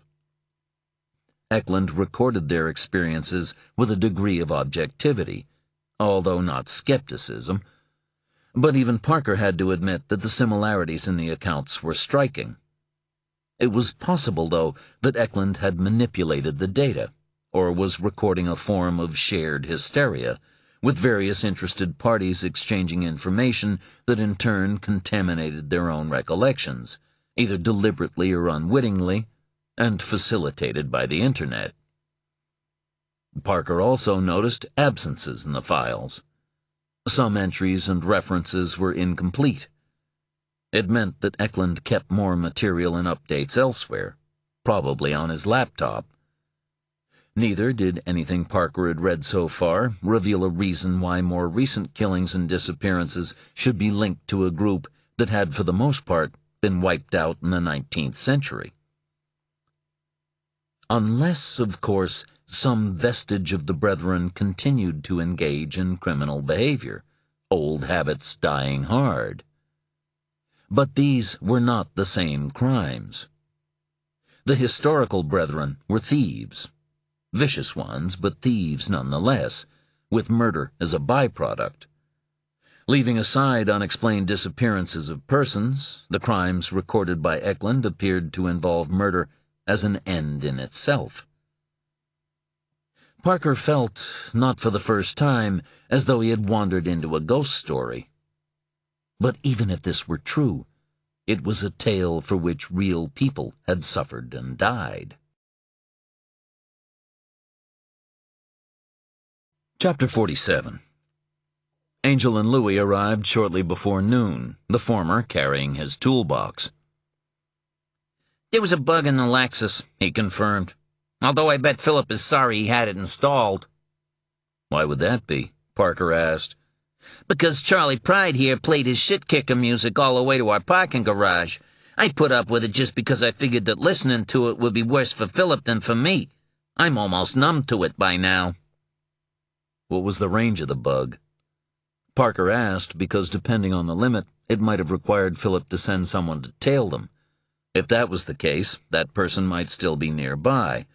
And Parker didn't like the idea of anyone involved with Philip and Mother being closer to Portland than Providence. Pretty much limitless, said Angel. It was hooked up to the electrical system, so there was no need for them to worry about batteries, and it would send out an alert when the car was started. The signal is transmitted over a 3G network. Philip could pick it up from the comfort of his mother's bed. That wasn't an image Parker particularly wanted to entertain, so he did his best to erase it from his memory. Meanwhile, Angel went to work on the Mustang. Since he now knew what he was looking for, it didn't take him long to find the second transmitter. It was a small black box with a gray microphone wire. What do you want me to do with it? Angel asked, once they'd stepped away from the car. What did you do with yours? Left it where it was until we'd spoken to you. It's not like we discuss anything important when we're on the road. You never know who might be listening. Parker realized it wouldn't take Philip long to figure out they'd found and disposed of the GPS trackers, but Philip might assume that they'd been content to get rid of those and hadn't considered the possibility of listening devices. If they removed these as well, then Philip might simply try again, and Parker didn't want to spend every morning sweeping his car for bugs. But having a direct channel for the transmission of information, or more probably misinformation, to Philip might be useful. Let's keep him in place for now, said Parker. Come into the house. We need to talk. Parker made a fresh pot of coffee and found Fig Newtons that hadn't expired too long before. Louis, who had a nose for such matters, took one look at them and passed, although Angel was untroubled. He reached for the box, but Parker whipped it away before he could lay a hand to it. "Did you make that medical appointment yet?" Parker asked him. Angel's shoulders sagged. Yeah, I made the appointment. For when? Next week. Is that okay, Mom? Good. Now you can have a Fig Newton. Jesus, muttered Angel. He proceeded to eat and sulk simultaneously, while Parker told him of what he had managed to glean from Eklund's files so far. "It's not much," said Louis. Eklund found a pattern of a kind. He just couldn't figure out a reason for it all. Or if he did, it's on his laptop. What he did seem certain of was that everything somehow connected back to the Brethren. Louis looked skeptical. "So he showed pictures of folk from the 19th century to people who claimed to have seen ghosts, and they said, 'Yeah, that's them.' I don't think that qualifies as scrupulous research." "That's not exactly how he worked," said Parker. "Anyone who claimed to have experienced a sighting was already dead. He was relying on whatever their friends and relatives could remember of what they'd claimed to have seen." "Hey, that's worse." Maybe all these folk were in touch with one another, suggested Angel, or exchanging notes on the internet. I considered that, but Eklund didn't think so. Some of the people he spoke with were so old they might have considered computers sorcery. "So," Angel continued, "random individuals, all of whom later died violently or just went missing, claimed to have seen similar ghosts, identified by Eklund as members of an extended family killed during a siege in the 19th century. Have I got that straight?" as straight as I do. Well then, the solution is to track down the descendants of the brethren and ask them just what the hell they think might be going on. Eklund was ahead of you. He just couldn't find them. If they're still around, they've hidden themselves well. And it's not exactly the kind of family history about which one likes to boast. "But otherwise there's nothing to connect the victims?" asked Louis. "Not until we get to Caspar Webb's brother and the wife and child." "Could be coincidence." "True, but it's the first point of contact I can find between cases, and it resonates with something I found in Eklund's notes. When they could, the brethren would go looking for the family of an earlier victim, figuring they'd be vulnerable." "Smart," said Louis. "Not classy, but smart." "So it seems like the best place to begin." Eklund spoke with a man named Toby Thayer when he first began looking into McKinnon's disappearance. He runs a discount furniture business. He's also, according to Eklund's notes, a psychic. Angel paused in the consumption of a second cookie. "A furniture salesman?" he said. "You gotta be fucking kidding. Aren't psychics supposed to be like little old ladies?" "Might be onto a good thing," said Louis. "He could rent out his own tables for seances." "Funny," said Parker. "Maybe you can suggest that to him when you meet him." "I don't want to meet him." "You want me to do this alone?" "Hey, you're the one who decided to take Ross's nickel." "You think the deal with Ross doesn't buy you two some breathing space as well? Anyway, there's Philip and Mother to consider. Mother in particular strikes me as a goal-oriented person." "And Philip?" "I suspect his goals are self-oriented, and he may also have father issues." "From what I know of Webb," said Louis, "he never owned up to any kids." "If Philip was your child, would you?" "Possibly not. Then again, I'm not sure I'd have got close enough to old Mother to do the deed." "She might have been prettier when she was younger." "Maybe. Still don't mean she was pretty." Parker had been considering the problem of Philip. "Here's my take on it. Webb has a relationship with Mother, which becomes sexual at some point, although for how long is anyone's guess. Long enough to produce Philip in any case. But Webb doesn't acknowledge the boy, although he provides for Mother and for him. Mother, meanwhile, develops into something more than a lover to Webb, or ceases to be a lover entirely and morphs into a part of the operation. Eventually, she manages to make herself indispensable, and it's to her that he entrusts the disposal of his operation after his death. She's probably happy to do it because she doesn't want to be Ma Barker. She's put a little aside for her old age, and Webb has left her more in his will, so she can look after herself and her son. Except Philip doesn't want to see his father's business liquidated. He'd like to take on the running of it, if only to piss on his old man's grave. He suggests as much to Mother, but she isn't biting, either because she's smart or afraid, and one goes with the other, because she'd be smart to be afraid. A lot of people out there, some only as far away as Boston, would regard her as an easy target. The sooner she divests herself of all Webb's interests, and the income flow begins naturally to redirect itself into other pockets, the more likely it is that she'll survive long enough to buy a condo in Miami or Tucson and not end up dumped in Narragansett Bay as bait for crabs. "But his son isn't as clever as she is," said Angel. "I think we've established that her son is crazy, and crazy cancels out clever every time." "You figure Mother knows?" "That he's ambitious? Oh, yeah. That he's crazy, that's a whole other conversation. She might suspect it, but I haven't met a mother yet who'd admit her child was out where the buses don't run, not without a fight." "But Mother must have signed off on Vincent Garand taking an unscheduled flight off the top of a building," said Louis. "Probably because Garand wanted the same thing her son does, except Garand was too obvious about it. And Mother was watching her back.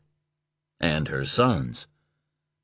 But now she's exchanged one problem for another," Louis noted, "because while Garand is no longer around, her son is.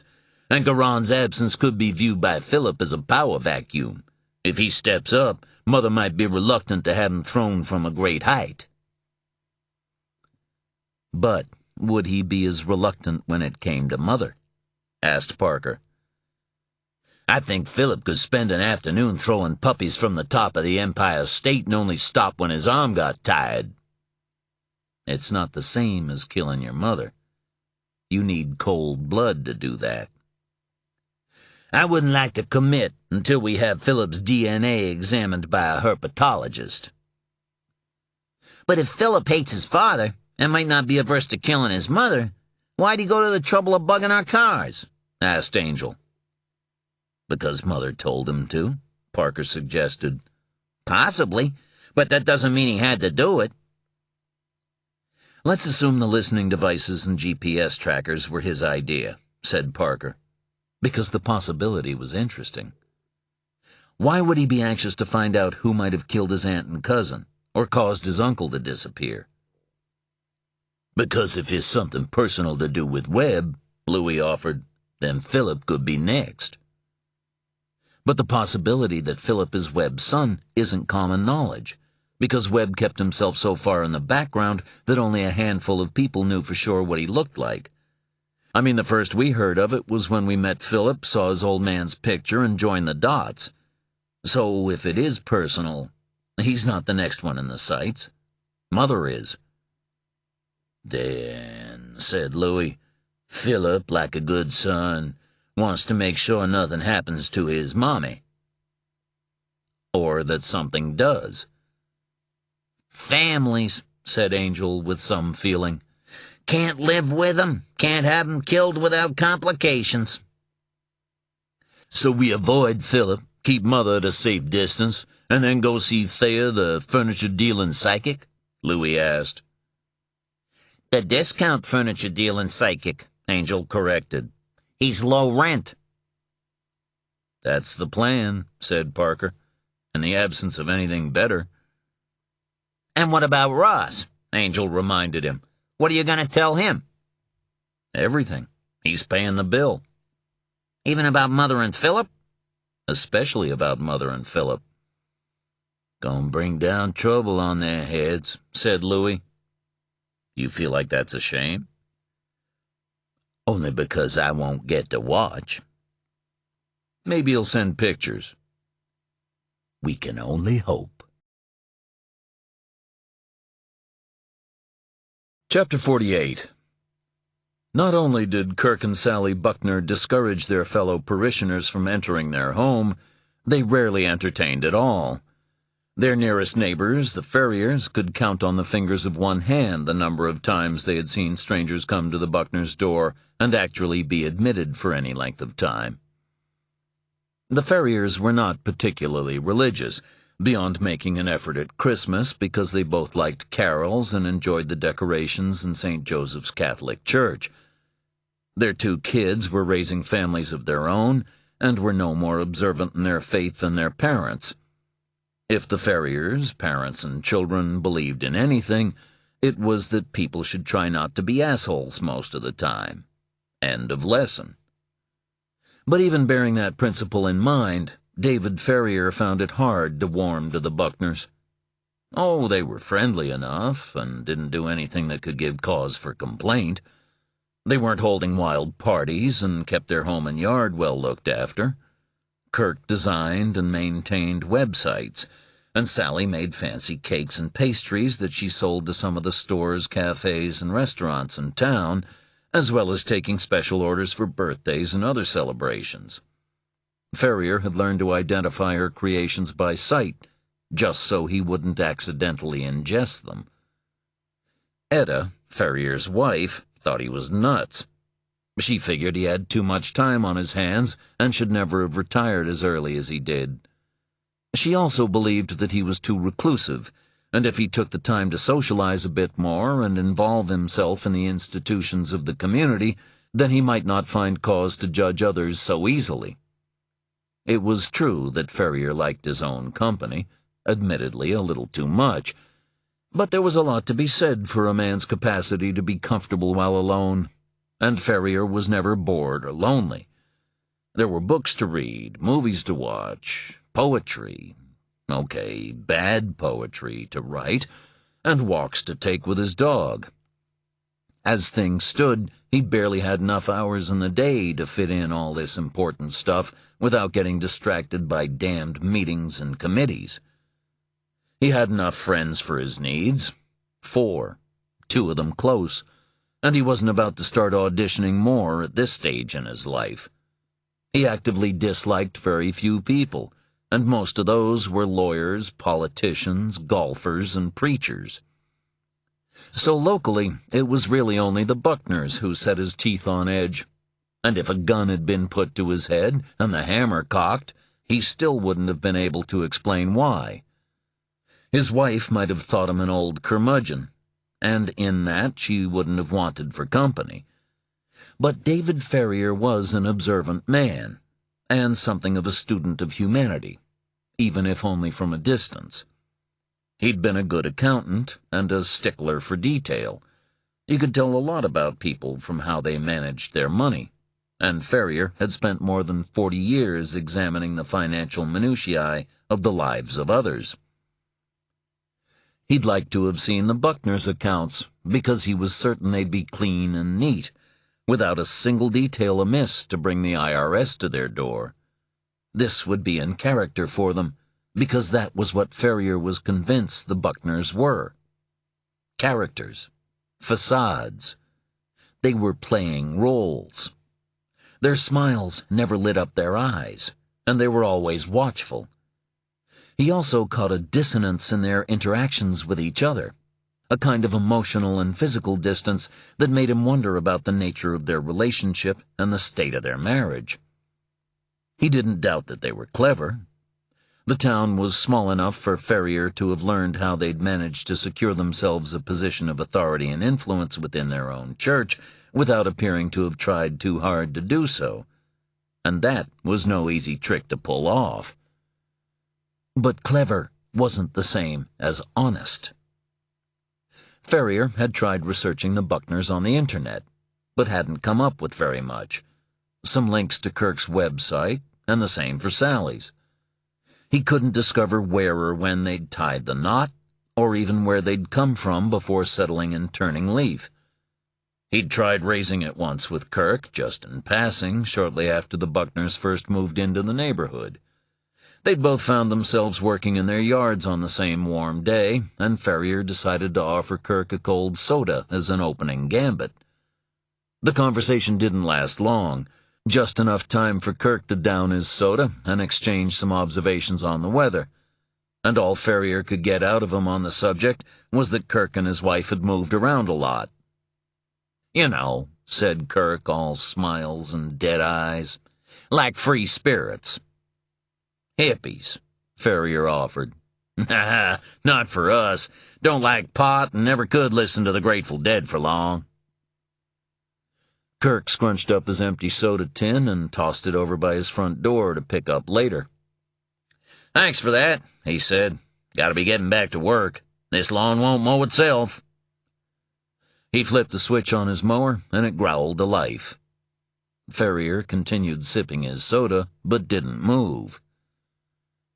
"My wife would like to have you and Sally over for dinner some evening," he said, over the sound of the machine. "Yeah? You've been here a while, and we haven't really gotten to know one another." "Oh, we're pretty quiet. Not much interesting about us." He was guiding the mower away from Ferrier, who gently kept pace with him, even though it meant intruding not only on Kirk's personal space, but also his private property. "All the interesting people say that," Ferrier told him, "except that in our case it's true. We don't even know how long you two have been married." "No? Well, you never said." Kirk tried to make a joke of it, but it didn't take. "Too long," he said, but he seemed to be struggling with his smile more than usual. "I hear that," said Ferrier. "Etta and I got married at St. Joseph's right here in town. We could have got married in the city, but we already had our eye on a house, so we decided that we should exchange our vows in the same place we were going to live, like putting down a marker. What about you two? The city clerk's office, nothing fancy. But you two are Baptists, right? I thought you'd be pretty strict about these things. We had a church ceremony later. Really? Where was that? Kirk killed the mower. The air smelled of freshly cut grass underpinned by gasoline. It was one of those heavy days when even birds appeared reluctant to fly. But Kirk didn't seem to be sweating much. He looked at Ferrier. He wasn't smiling any longer. We're really very private people, Mr. Ferrier, he said. I don't mean to be rude, but we just want to keep to ourselves. We don't socialize much beyond church. We like our own company just fine. Yeah, said Ferrier very slowly, as though Kirk Buckner had just flashed a gun at him. Well, I'll be getting off your lawn then. Thanks again for the soda. Anytime. Ferrier crossed the road and returned to his house. He wasn't feeling angry or offended in any way. He was actually kind of pleased with himself. He believed he had confirmation of a suspicion, and that was enough. The Buckners were hiding something. Later that same evening, when his wife returned from a lecture on integration at the local community center, he told her about how he'd gone over to speak with Kirk Buckner. I invited him to dinner, said Ferrier.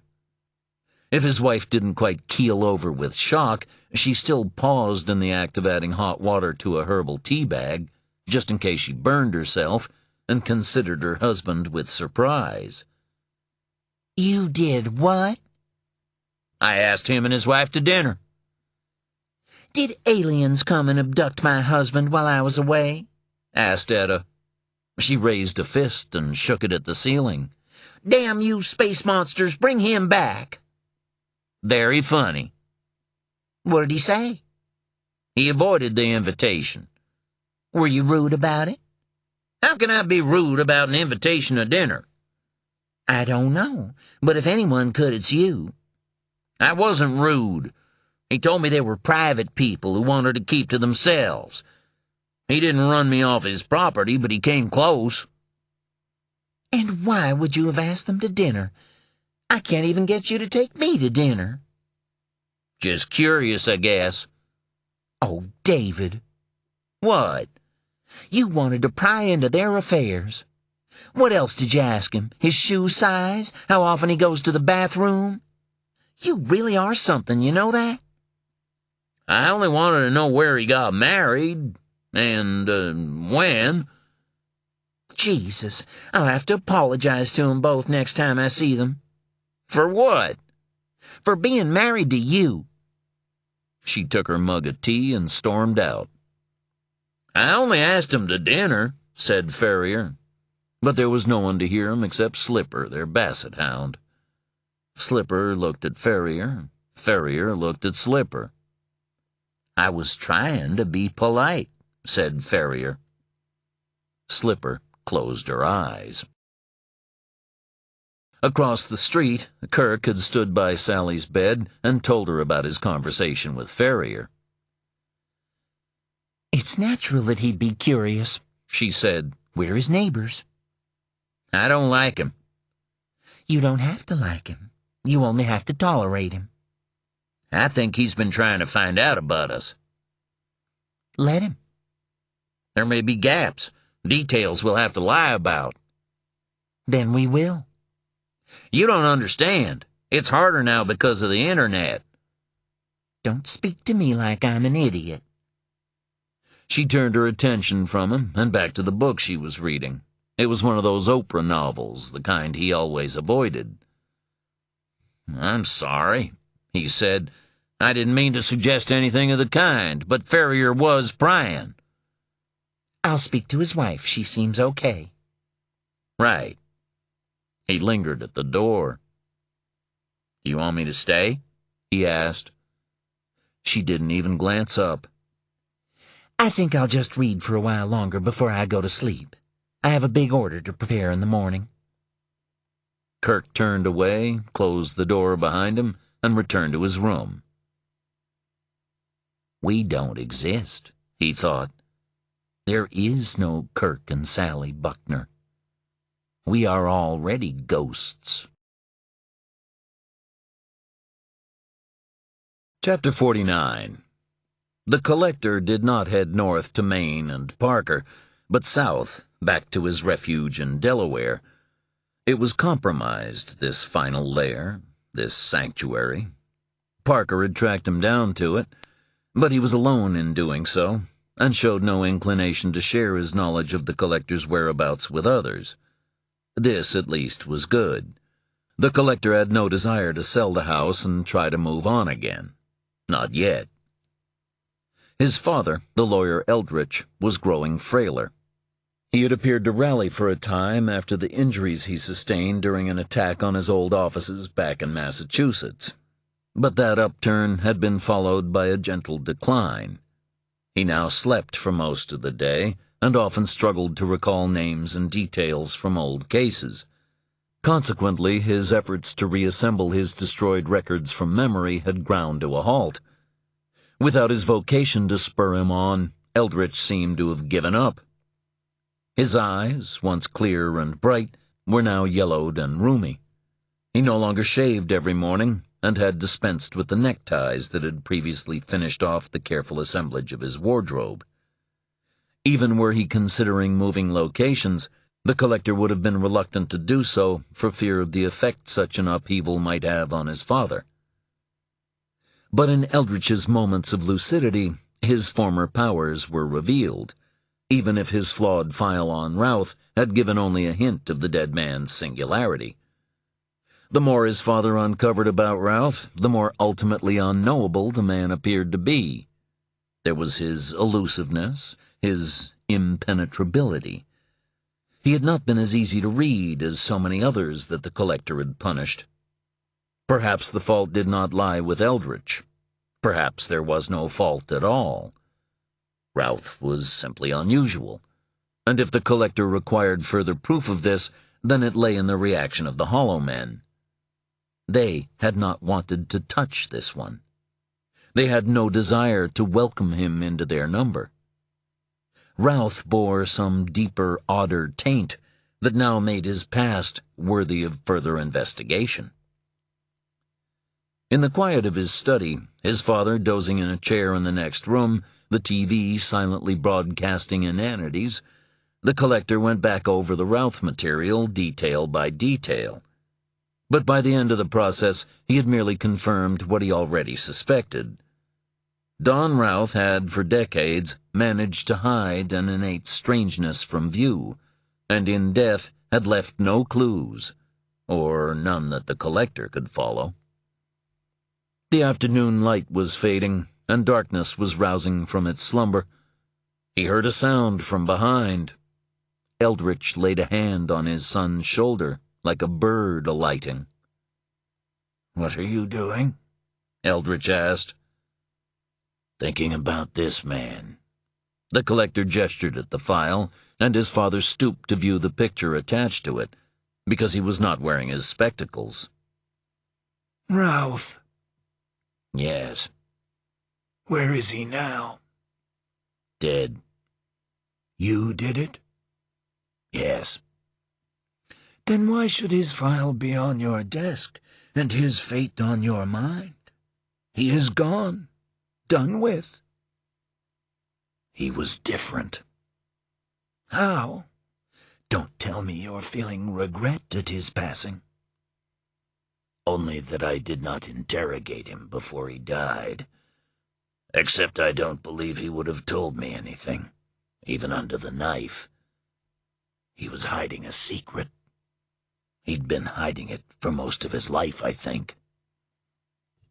"And what was this secret?" "I haven't discovered it yet. Possibly the fact that he was worse than we imagined." Eldritch's grip tightened on his shoulder, the talons of the bird tensing in preparation for flight. "Then to hell with him." Each stared at the other's reflection in the window.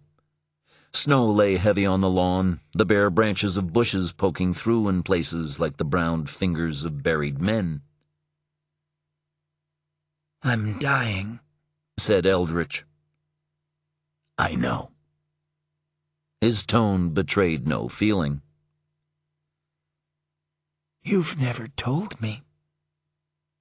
"Told you what?" "About what lies beyond. About what awaits me." "You're in no danger.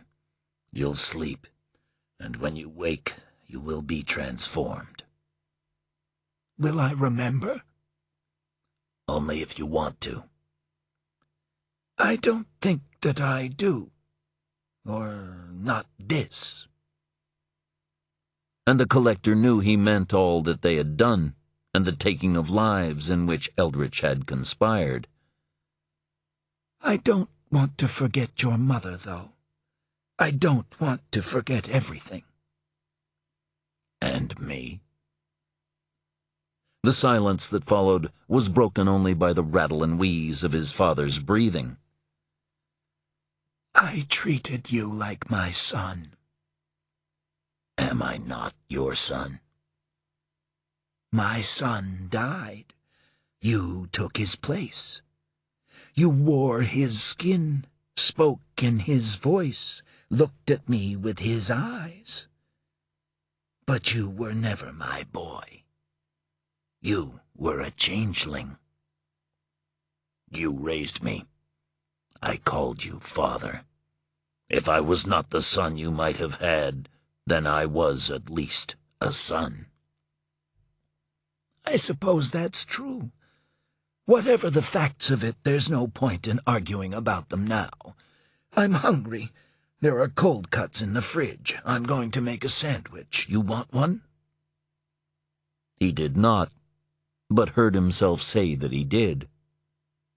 He knew that Eldritch would do no more than peck at the bread, leaving most of it for the trash.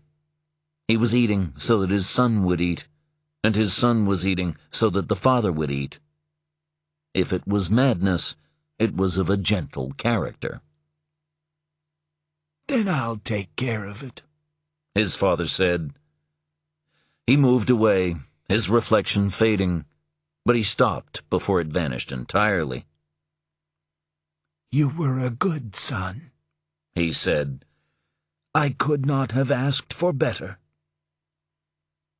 The collector did not answer. He stared beyond himself into the gathering shadows, and thought that grief, for so long alien to him, might soon be a stranger no longer. Chapter 50. Moxie Caston operated out of a compact suite of offices on Portland's Marginal Way. He had been married and divorced 3 times, and continued by some miracle to be on good terms with all his ex-wives, even if he displayed no inclination to make it 4th time lucky. He never wanted for female company, despite his unprepossessing exterior. He was overweight, or undersized, as he liked to tell Parker. "My weight is fine, it's just my height that's the problem." He wore expensive suits that never fit properly, and paired them with either black or brown brogues, regardless of whether or not the color of the shoes matched the outfit. He smoked enough cigarettes to merit a Christmas card each year from Philip Morris, and took his nickname from the carbonated beverage he consumed in similar quantities to oxygen. Although born Oleg, no one in Portland ever called him by that name. Even the newspapers had dispensed with putting his nickname in quotation marks. He was Moxie Caston, and that was the name they would carve on his gravestone. Parker had called ahead to make sure Moxie was around, and found him running the numbers with his secretary on a personal injury case in which a man had lost his right arm in an industrial accident. From what Parker could tell, as Moxie waved him into his office, the insurance company was playing hardball because the man was reported to be left-handed, and consequently it had made an offer that was about 30% lower than Moxie's own estimate. "Vampires," said Moxie with some feeling. "Leeches. Snakes in the grass. Moxie's secretary nodded Parker a greeting. She wasn't the talkative kind. That, or she'd simply given up long ago on trying to get a word in when Moxie was around, and this silence had infected all of her dealings with the world. "What will you do?" Parker asked. "I'll say he was ambidextrous. Good luck to him proving he wasn't." He finished scribbling some notes, handed them to his secretary, and asked her to type them up. Moxie ran a bijou personal business. He had a couple of people he could draft in if needed, but he prided himself on the fact that anyone who availed themselves of his services got looked after by him. Parker did some work for Moxie on occasion, mainly process serving and pre-trial investigations.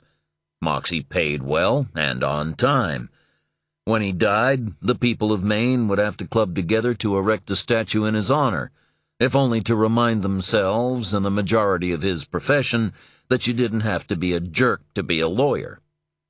Then again, Parker supposed it all depended on whose side Moxie happened to be. Somewhere an insurance lawyer would soon be cursing Moxie's name and wondering just how one could prove conclusively that a one-armed man had not until recently been ambidextrous. Moxie told Parker to take a seat, opened a can of soda, and asked him what he could do for him. In return, Parker handed over the documents from Rachel's attorney. Moxie read through them, slowly. Parker didn't disturb him. When he was done, Moxie placed the paperwork on his desk and scowled. "It's pretty standard stuff at this stage. How are you and Rachel getting along?" "Could be better. I wouldn't be here otherwise." "Yeah, it kind of goes without saying. What I mean is, you're not throwing stuff at each other or exchanging gunfire." "No." "Is she doing this as a last resort?" "I guess so." "Did you feel it coming?" "Kind of. After what happened with Sam, it was always going to be bad." "Yeah, still, at least it sounds like she's playing fair. If you're getting fucked, then you're getting fucked. But if you're getting fucked by someone who's smiling, then you're really getting fucked." "Words to live by." "I like to think so. I'll make the call and get the ball rolling with her attorney. I don't know her, but if she's in Vermont, she probably wears beads and has someone to cleanse her aura. The best thing to do in these cases is find out what the other party wants and what she'll settle for, and then you tell me what you want and what you'll settle for, and when everyone's equally unhappy, we'll have an agreement that we can present to a judge." "I just want what's best for Sam." "Sure, but you don't need to get hosed. You may think Rachel won't hose you, but if it comes down to it, she will. You were never married, you live in different states, and people seem to shoot at one of the parties, namely you, on a regular basis. At the risk of casting a pall over proceedings before we begin, you're not starting from a position of strength. I take it you contributed to the child support?"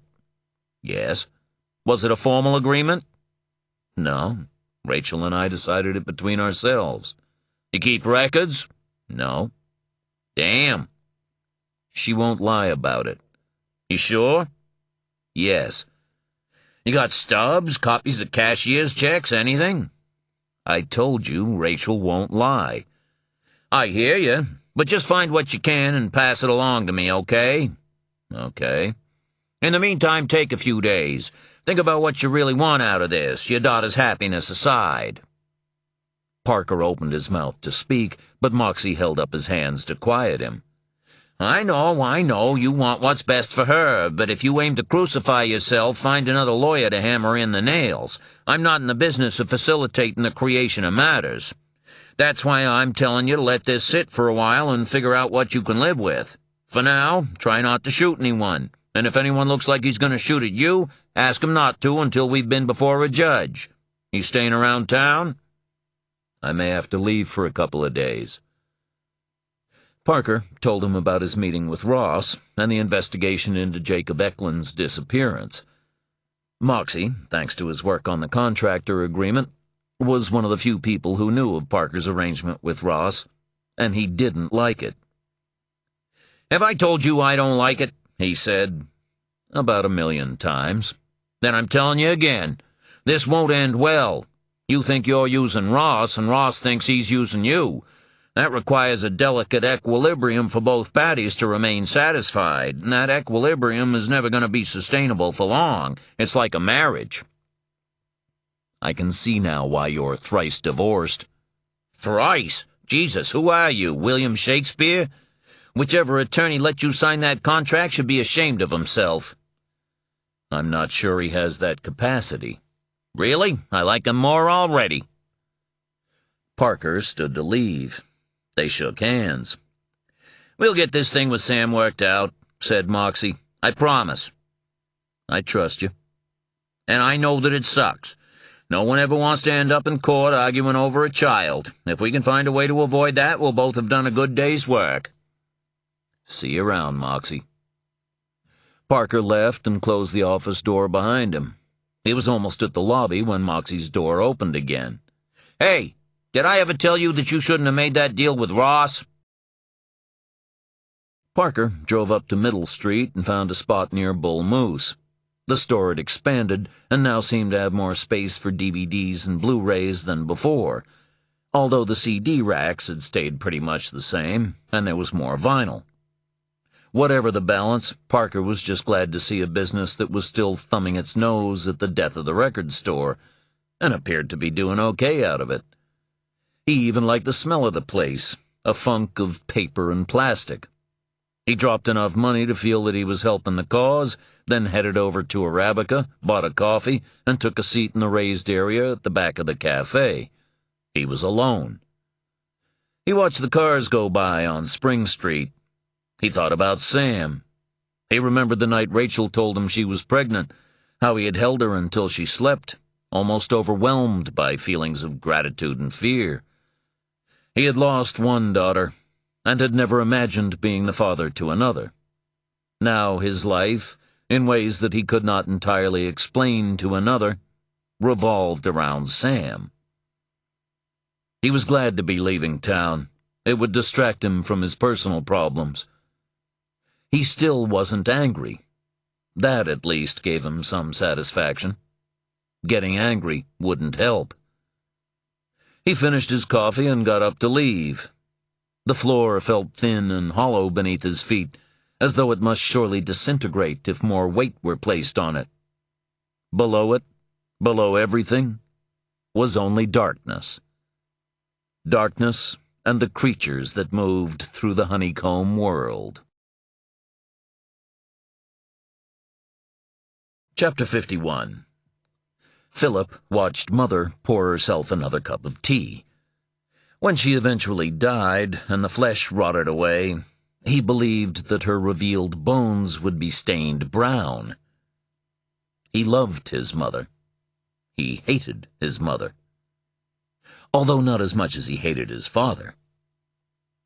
"I have a job for you," said Mother. Philip did not bristle, even though she spoke to him as if to a messenger boy. He had worked hard to develop an exterior that would not show emotion. Whenever it failed him, as it had when Parker mocked him about his parentage, he felt an intense disappointment with himself. He had not slept well the night before, his mind tormenting him with alternative permutations of his confrontation with the detective and his friends, each ending with them on or in the ground. Every display of weakness made it harder for him. If he wanted to be a leader, he would have to learn to behave like one. "Of course, Mother," he said. "What do you want me to do?" "I want you to go away." She was working her way through a sheaf of documents, annotating some, adding colored adhesive notes to others, and laying aside a handful to be shredded. He fought the urge to wrench the papers from her hands. This was his future being divided up and disposed of before his eyes, and she did not have the decency to consult him about it.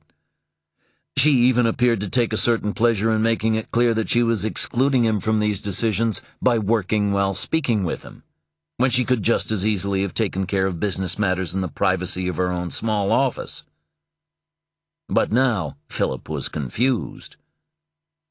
"What do you mean by go away?"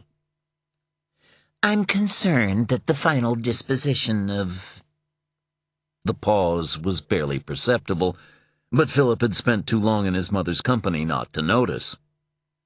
"Go on," he thought. "Say it, even if only once. My father." But Mother, as always, refused to acknowledge her son's male progenitor. It was a strange game they played. Ever since he was a boy, he had suspected that Caspar Webb was his father, even though the man showed him no particular affection and displayed little interest in his activities, present or future. For much of his life, he and Mother occupied a wing of the house on Block Island. But it was only in his mid-teens that Philip came to understand that Caspar Webb, the man for whom Mother acted as secretary, was something more than a wealthy recluse. Philip suspected that his conception had been the result of a brief liaison, a moment of weakness and lust on the part of Mother and Webb. He did not believe he was the product of rape, because his mother's devotion to Webb made no sense in that context, but he could not recall witnessing a single moment of intimacy between them. As he mused, Philip found himself cradling his malformed fingers as though to conceal them.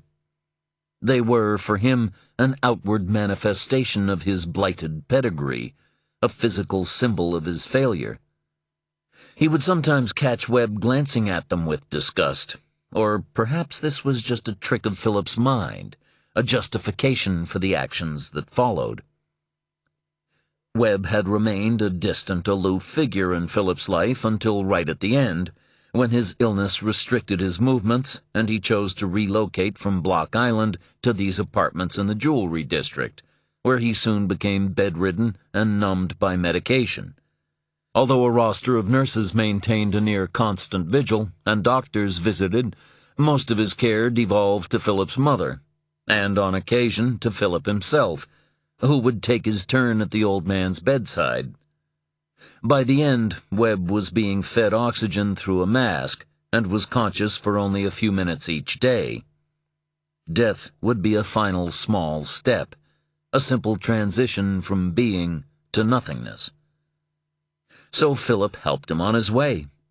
A simple pinch of the oxygen line, a gasp, a spasm, gone. The alarm sounded, but by then Philip was already calling for help. The nurse, who had been taking a break in the next room, tried to revive Webb, but his heart had given out at last. It was not unexpected, and Philip thought the nurse's efforts at resuscitation were little more than perfunctory. Mother was not present. She was resting in their smaller accommodations in the building next door. When she appeared, she held the dead man's hand. She did not weep. Neither, though, did she look at or speak to her son. In the months since, she had given no indication that she suspected Philip of any involvement in Webb's death. And why should she? Webb was sick and old. Even the doctors admitted they were surprised he had lasted so long. But Philip thought that Mother knew, because Mother knew everything. All this in a single pause. Mr. Webb's assets and business interests may be causing you undue distress, She finished. "I've told you how I feel about it," said Philip, "but I've resigned myself to the inevitable." Have you, though? Those slow eyes regarded him neutrally. Mother was good at that. She was capable of turning her emotions on and off in an instant, even with her son. It permitted her to examine any problem with equanimity. "Yes, Mother. Really, there's no need to send me away." When this is done, you'll be comfortable for the rest of your life. Comfortable. What a mealy-mouthed word. Comfort was for the old, the dying. "I know. We've had this conversation before." We keep having it because I don't think you really listen. "It's hard for me. It's hard not to be trusted." With these matters? "With anything. Even my share of the bequest is tied up with conditions and allowances. It will be drip-fed to me, and I'll have to beg for more. It's still a great deal of money. It's not just about the money. I understand. If you understood, you'd change things.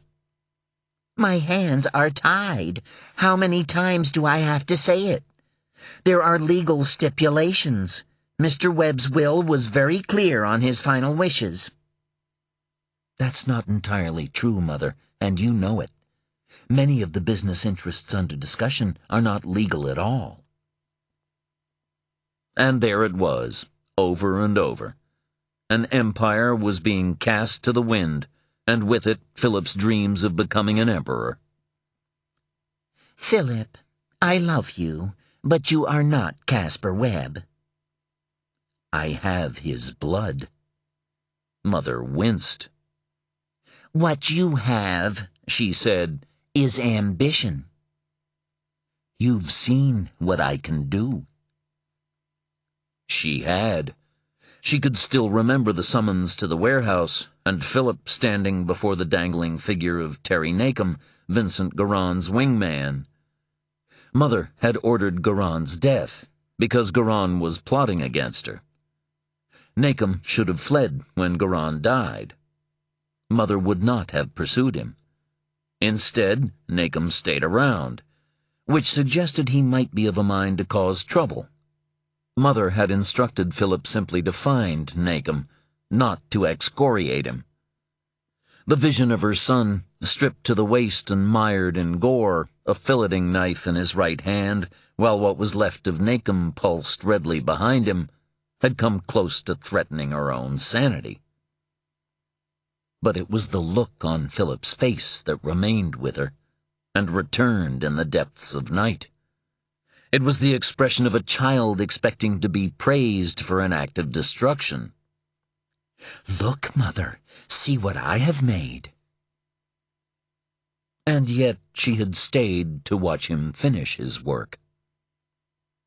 Yes, she said, I have witnessed what you're capable of.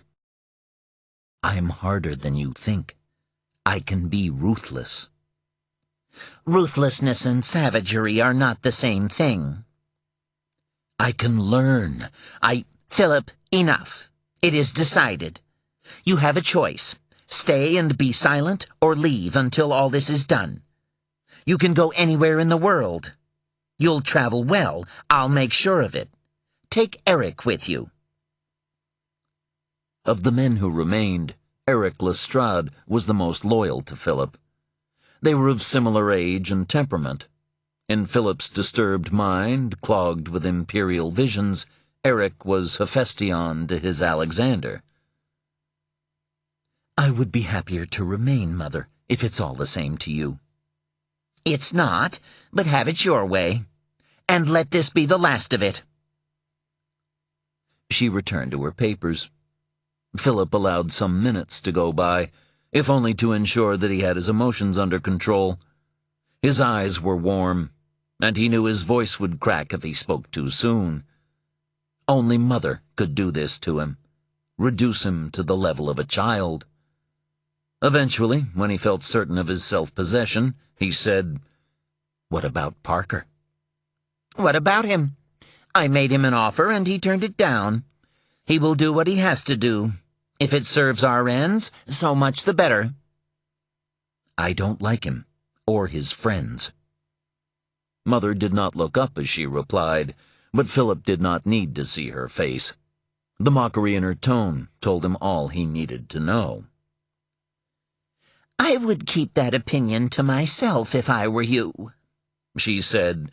The tolerance of such men for those who cross them is even lower than mine. Now please, leave me to my work. Philip stood, walked to the desk, and kissed Mother on the crown of the head. With her free hand, she reached out and stroked his cheek. It really is for the best, she said. I told you, Mother. I'm resigned to the inevitable. Good. And he was. Mother would have to go. Chapter 52. Parker had been putting off calling Ross, mostly because he was still trying to assimilate what he had learned about Eklund and his crusade. Although if anyone might be willing to listen to a tale of ghosts while keeping his skepticism in check, it was probably the FBI man. Parker called him on the number he'd been given, but it went straight to voicemail after 2 rings. He didn't bother leaving a message. He figured Ross was only using this number for one purpose. 2 minutes later, his call was returned. "Sorry, I was in a conference." Parker heard traffic and shouting in the background. Nothing alarming, just the sounds of a city. "I figured you might like a progress report," he said. "I would, but not over the phone. I'm in Boston. Can we meet?" Parker didn't ask why Ross was once again north of his New York stomping ground. Whatever the reason, it meant bad news for someone. Still, Parker wasn't about to haul himself down to Boston just for the pleasure of Ross's company. If he wanted to spend time having people swear at him and sound their horns, he'd just stop dead in the middle of Congress Street during what passed for Portland's rush hour. At least then folks would have a reason to be annoyed with him. He didn't need to go to Boston and have them feel that way for no reason at all. "Boston's kinda, well, Bostonian at this time of year," said Parker. "It's Bostonian at every time of the year," replied Ross, not unreasonably. "Yeah, that's its problem." "Would you like to suggest a compromise?" "How about Portsmouth?" "Don't you have something against the citizens of New Hampshire as well?" "Not like Massachusetts. They're unstable in New Hampshire. Crazy, but they're not angry with it." Such subtle distinctions. "I'm taking the last shuttle back to New York tonight. I can be in Portsmouth in, 2 hours. Where should we meet?" "They have a bookstore that sells booze." "They would. What's it called?" "Portsmouth Book and Bar." "Fine, I'll find it." He hung up. "Yeah, and you drive safely, too." Ross, Parker felt, should probably retire to Massachusetts. As things turned out, Ross was about an hour late, which gave Parker plenty of time to browse, drink a late afternoon coffee, and think about Sam and Rachel. When he got tired of beating himself up, he bought a pristine copy of Man on the Run, a biography of Paul McCartney that began not with the Beatles, but with what McCartney did after they broke up. Parker had always preferred McCartney's work to John Lennon's, whatever effect it might have had on his standing with the cool kids. Lennon could only ever really write about himself, and Parker felt that he lacked empathy. McCartney, by contrast, was capable of thinking or feeling himself into the lives of others. It was the difference between Strawberry Fields Forever and Penny Lane. Although Parker loved both songs, Penny Lane was filled with characters, while Strawberry Fields Forever really had only one, and his name was John Lennon. Parker might even have taken the view that Lennon needed to get out of his apartment more. But when he did, an idiot shot him. He'd probably been right to spend the best part of a decade locked inside. Ross appeared just as McCartney was growing his beard long and getting it together in the country. The FBI agent didn't look happy, although with Ross it was always hard to tell. He also wasn't alone. Parker spotted his shadow, a young woman wearing a jacket that was too warm for indoors, but which she didn't remove. She took a chair facing the door as Ross went to the counter and ordered 2 coffees, one of which was to be sent to her table, before joining Parker. "Sorry I'm late," he said. "I'd have been on time if we'd met in Boston."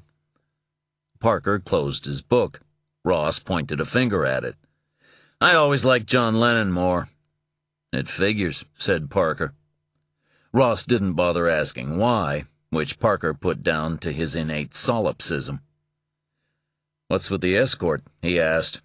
"An indulgence to put others at ease. There's another waiting in the car." "You're moving up in the world. That, or you've been kicking beehives again." Ross's coffee arrived, but he waved it away. "On second thought," he said, "just bring me a glass of wine. Red, strong. You want one?" "Sure," said Parker. "The same." The decision to order wine seemed to relax Ross a little. He removed his jacket and reclined in his chair. There were fine lines at the corners of his eyes. Parker hadn't noticed them before. Parker thought they might be new, stress, and on a government salary, too. "We've been speaking with someone you know," said Ross. "Garrison Pryor." Garrison Pryor was the head of Pryor Investments, which was under investigation by the FBI's Financial Crime Section, the branch specializing in securities and commodities fraud.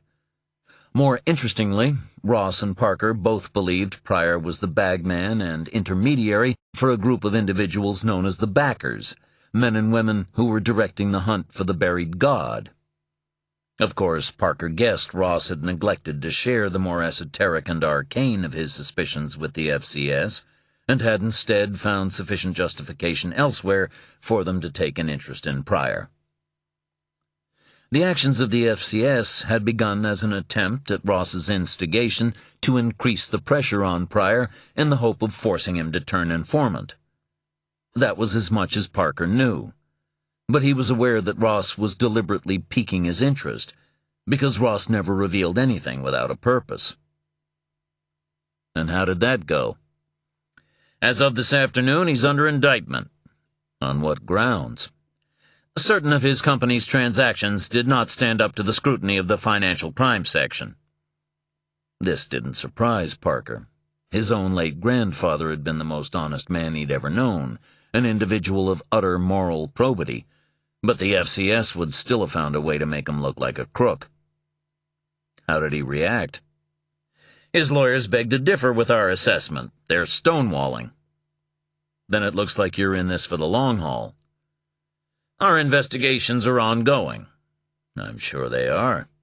"This began as a fishing expedition, and one not entirely unconnected to you.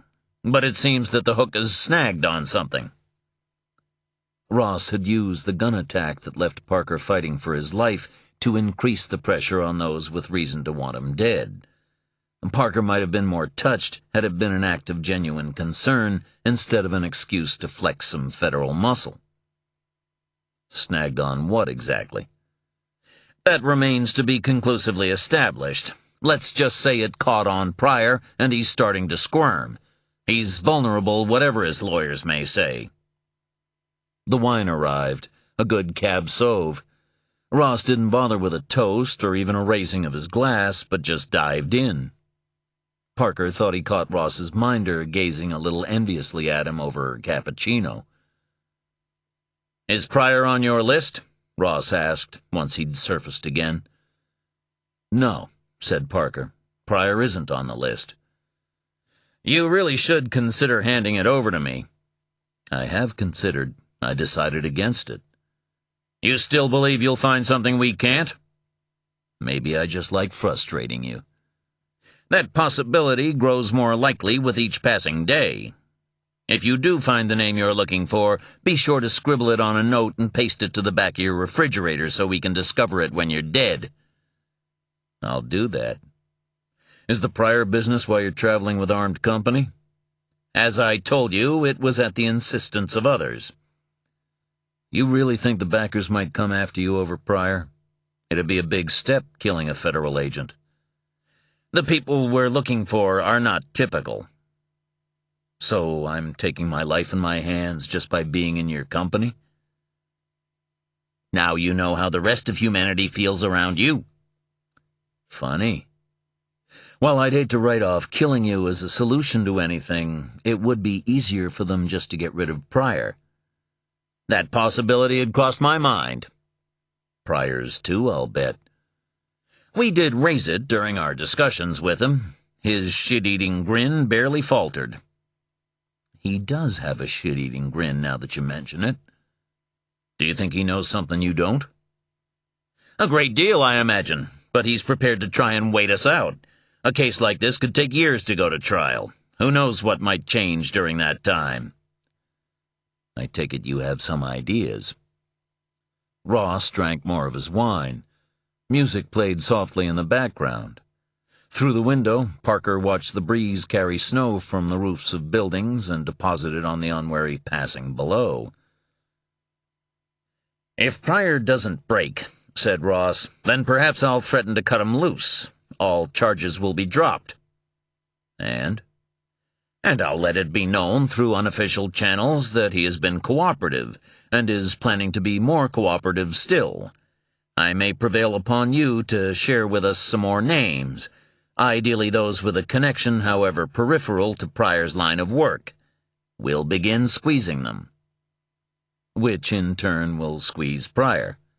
Exactly. It may also get him killed.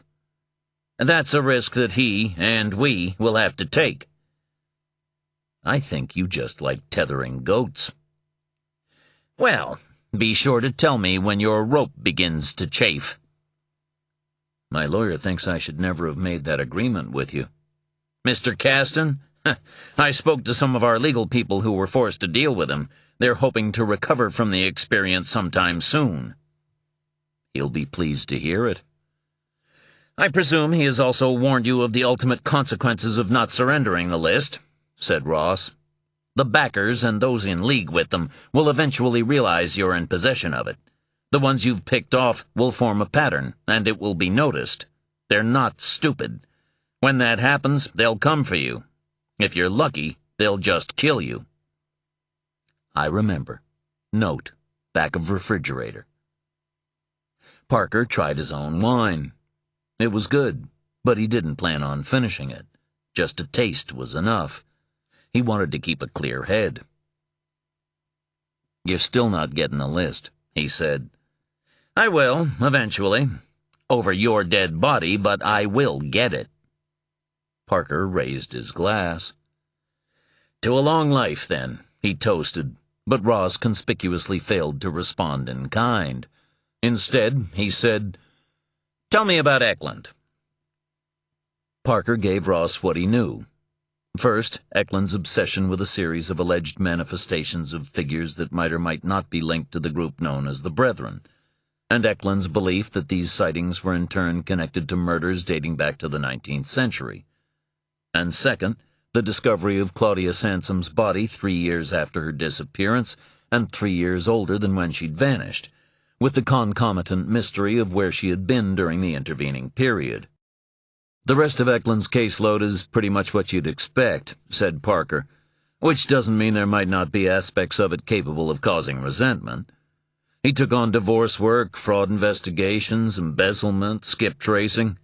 It all looks mundane, but any part of it could be the potential source of a grudge. There are no small cases, not for the people involved in them.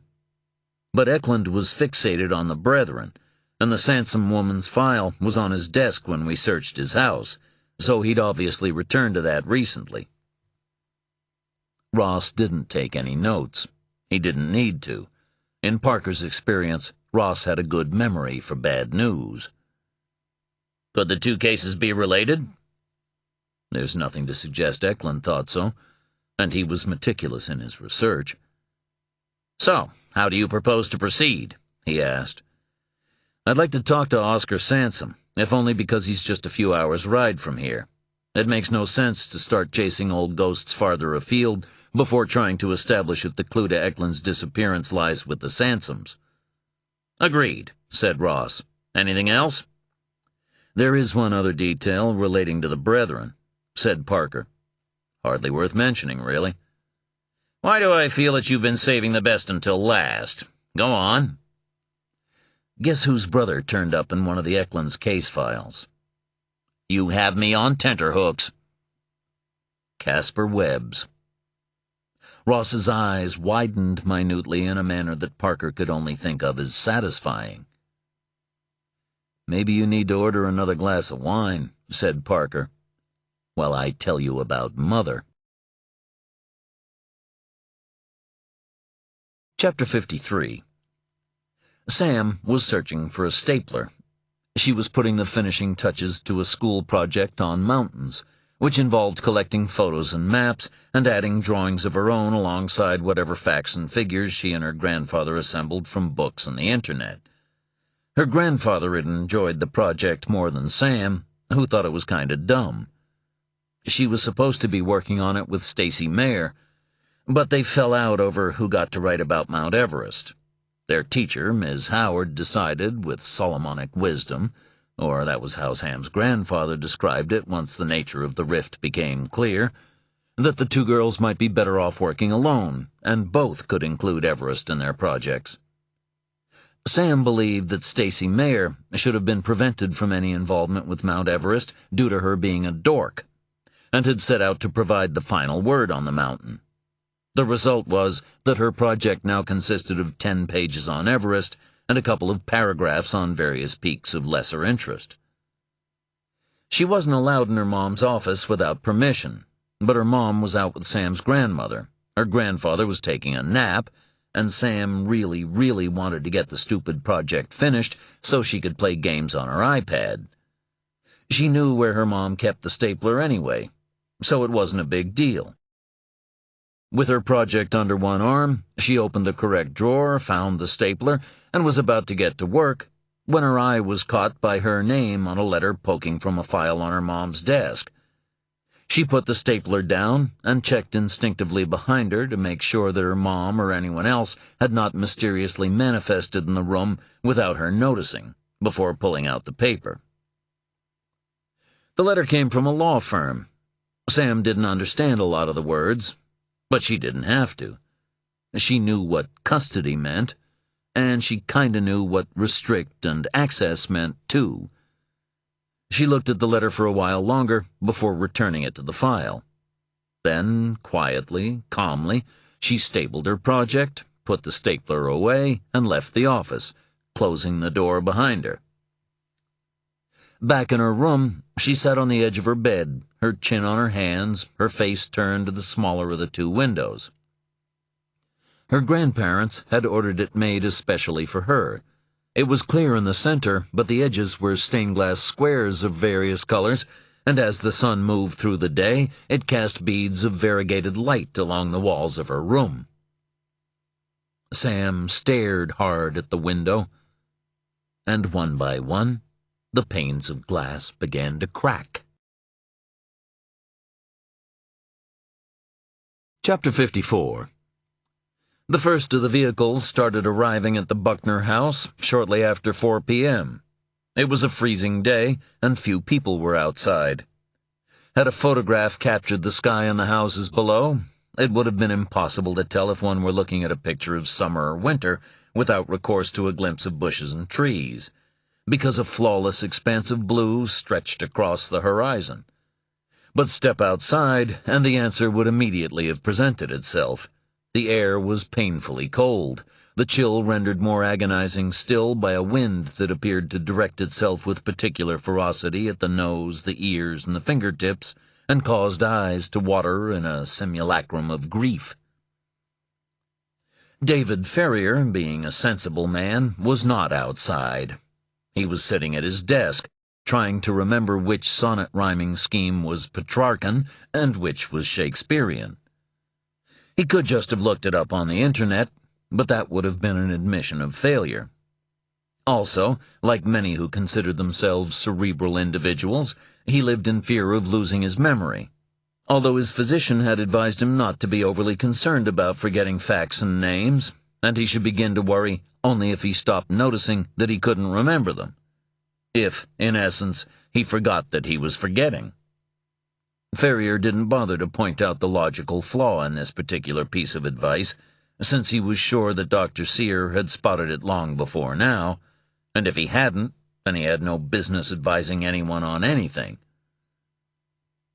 Ferrier rummaged in the attic of recollection for a line of Shakespearean poetry, and dredged up something about chimney sweepers and dust rhyming with must, which meant that a Shakespearean sonnet went A, B, C, D, C, D, E, F, G, G. He tapped his pen triumphantly against his notebook and was about to start work on another poem that no one else would ever read when he saw the van pull into the Buckner's drive. It wasn't an RV, but a commercial vehicle that had been adapted to provide accommodation in back with drapes on the windows. The paintwork was green, but obviously a spray job, and an amateur one at that, rendered even less appealing by the spots of rust and Bondo. It didn't look like anything in which Ferrier would have wanted to spend a night. But then he was unique among his peers in never having taken his family camping, on the grounds that he wouldn't force his wife and children to do something he wouldn't have wanted to do himself. And even when his kids had commenced asking him to consider a camping vacation, or even just a weekend away under canvas, he decided that they had been spending too long in the hot sun and ignored them until after some years their urge to punish him in this way passed. A pair of 50-somethings stepped from the van. They looked to Ferrier like they ate bad food to match their bad taste in clothes and wheels. The woman's hair was dyed an unnatural shade of red, while the man could have dyed his in every color of the rainbow, and it still wouldn't have cost him more than a few bucks for all that he had left on his head. Both wore loose blue jeans, matching fleeces, and white sneakers. Rubes, thought Ferrier. Sally Buckner came out to greet them, her husband appearing at the door seconds later. Sally hugged the woman, then the man. But there was something almost consoling about the way they embraced, like mourners at a funeral.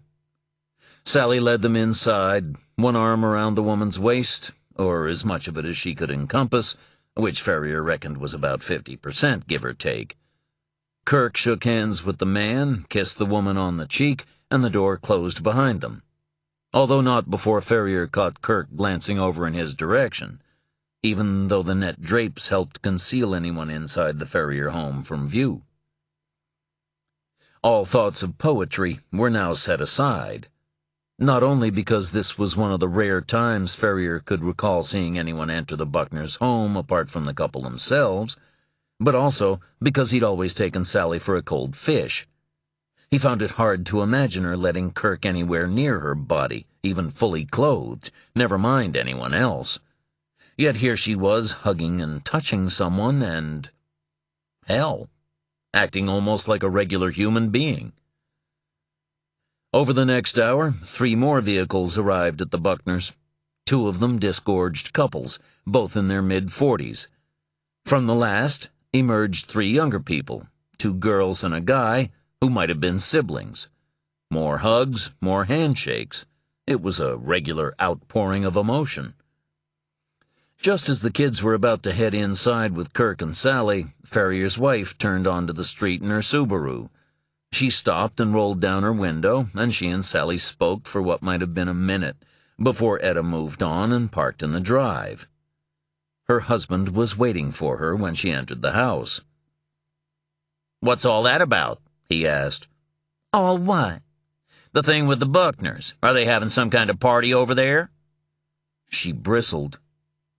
There was no other word. It was an honest-to-God bristle. If she'd been an animal, her hairs would have been standing on end. No, they are not, she said. Their great-aunt died, the last of that generation of the family. Sally says it's like a little bit of their history just faded away. She lived alone, and there's a whole mess of stuff that needs to be sorted out.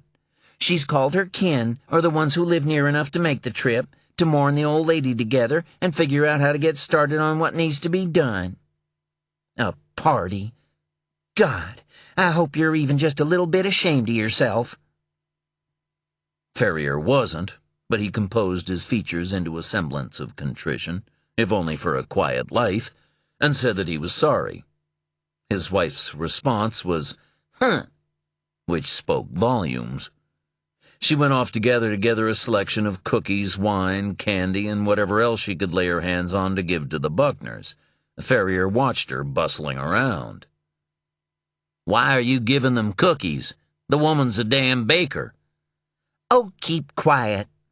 "And they're Baptists. Do Baptists even drink wine? I'm pretty sure they don't."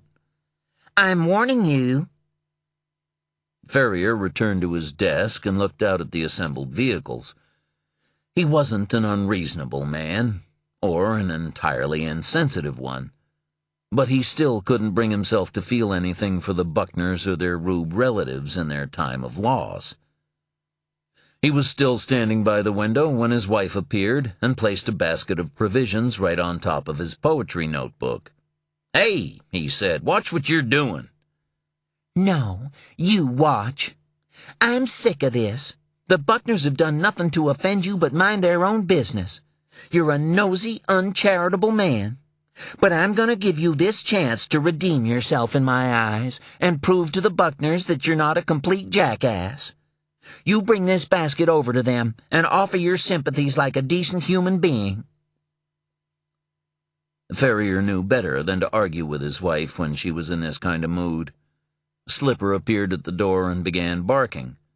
The dog was overdue a walk anyway. Ferrier could use her as an excuse, so he wouldn't be forced to show up at the Buckners' door with a basket of cookies like some weird, gender-conflicted Girl Scout. "Fine," he said.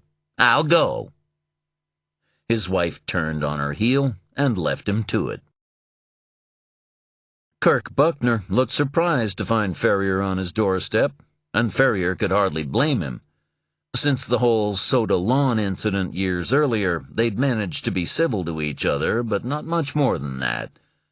Now Ferrier awkwardly extended the basket to Kirk while trying not to yank Slipper up by the neck in the process. Ferrier could see Sally standing in the kitchen doorway ahead of him, a bowl of chips in her hand, and through the living room door to the left he glimpsed one half of the Rube couple with what looked like a beer. Maybe the Buckners weren't such strict Baptists after all, or their relatives didn't much care one way or the other. "Etta told me about your loss," said Ferrier. "I'm very sorry. We thought these might come in useful, for your guests." Kirk hesitated for a moment before taking the basket. "That's real nice of you both," he said. "We appreciate it." Sally advanced, and Kirk moved aside to make room for her. Once again, Ferrier was struck by who wore the trousers in the relationship, and it wasn't Kirk. "Please thank Etta for us," she said, and something in her tone and the way she put the emphasis on his wife's name was like a poke in the eye to Ferrier, as though Sally knew that this whole damned basket had been none of his doing. "I'll do that," he said. "Fuck you and your shit-heel kin." Ferrier turned so quickly that Slipper didn't have enough time to adjust and gave a small yelp as she was forced to deal with the sudden maneuver. The door closed behind him, but Ferrier didn't look back. He walked Slipper as far as the golf course, upon which dogs were forbidden to tread, and out of spite let her slip through a gap in the fence and take a crap near the 18th hole. By now it was completely dark, so Ferrier turned for home, stopping in front of the Buckners along the way. The drapes on the living room window were not quite fully closed, and a sliver of light showed through the gap. Ferrier had a pen in his jacket pocket. He always kept a pen and paper with him in case he was struck by an idea, or, more usually, to remind himself to complete whatever errands his wife had assigned him. Hidden by the dark, and largely shielded by the bulk of the van, he quickly scribbled down the make and license plate number of each of the vehicles in or near the Buckners' drive. One of them, a beige Chevy Blazer, had a sticker on the trunk that read, "Support your local educator," which struck Ferrier as an invitation for some disaffected student to key it or douse it with corrosive. "Come on, Slipper," he said when he was done. "Time to go home." He crossed the street, whistling to himself. And from her bedroom window, Sally Buckner watched him go. Chapter 55. Ross knew of Caspar Webb only by reputation, but his understanding, shared by the Bureau, was that Webb's operations were being wound down, and the resulting fragmentation of his criminal endeavors was probably good news overall. He made some calls from the relative privacy of the bookstore's performing arts section to confirm a couple of details, then returned to the table. The feds, it emerged, had regarded Philip as simply another cog in Webb's machinery, and Mother as a glorified secretary. Her given name was Lydia Orzel. Although Ross's people weren't certain that this was genuine, Lydia Orzel seemingly having popped into existence a few decades earlier, fully formed and without a past. So much for the FBI's insights into the criminal underworld, said Parker. You guys have really gone downhill since Hoover died. We had no proof that Webb was a criminal at all, only suspicions and guesses. He emerged from the shadows with a degree of wealth and managed his activities on a cell basis. There were men and women working for him who had no idea he was their ultimate employer. So an infiltration was out of the question for us. He probably had 3 or 4 people he kept close, and we can only guess at the degree of trust he placed in any of them. Mother accepted. If she's to be believed. I didn't see anyone else stepping up to the plate, and Vincent Garan is dead. That we knew, and his lieutenant Terry Nacum has vanished from sight. Mother mentioned that she'd watched a man being skinned alive, but she didn't say who it was or when. Whether Nacum went into the ground skinless or not, that's almost certainly where he is.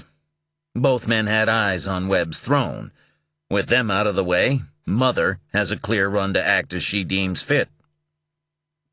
You're forgetting Philip. You're sure he's Webb's son? He has his father's distinctive good looks, like a badly made crash test dummy. He also smells like a funeral parlor, but that may be incidental. He's Mother's problem, not ours. Are they expecting you to report back on the matter of Webb's brother and his family? My sense was that adhering to Webb's final wishes, including the matter of his brother, was of importance to Mother, but less so to Philip. Ross finished the last of his wine. Parker still had most of his glass left. He felt pleased with his self-discipline. If I were to express a preference, it would be that a channel of communication remain open, said Ross. We like predictability.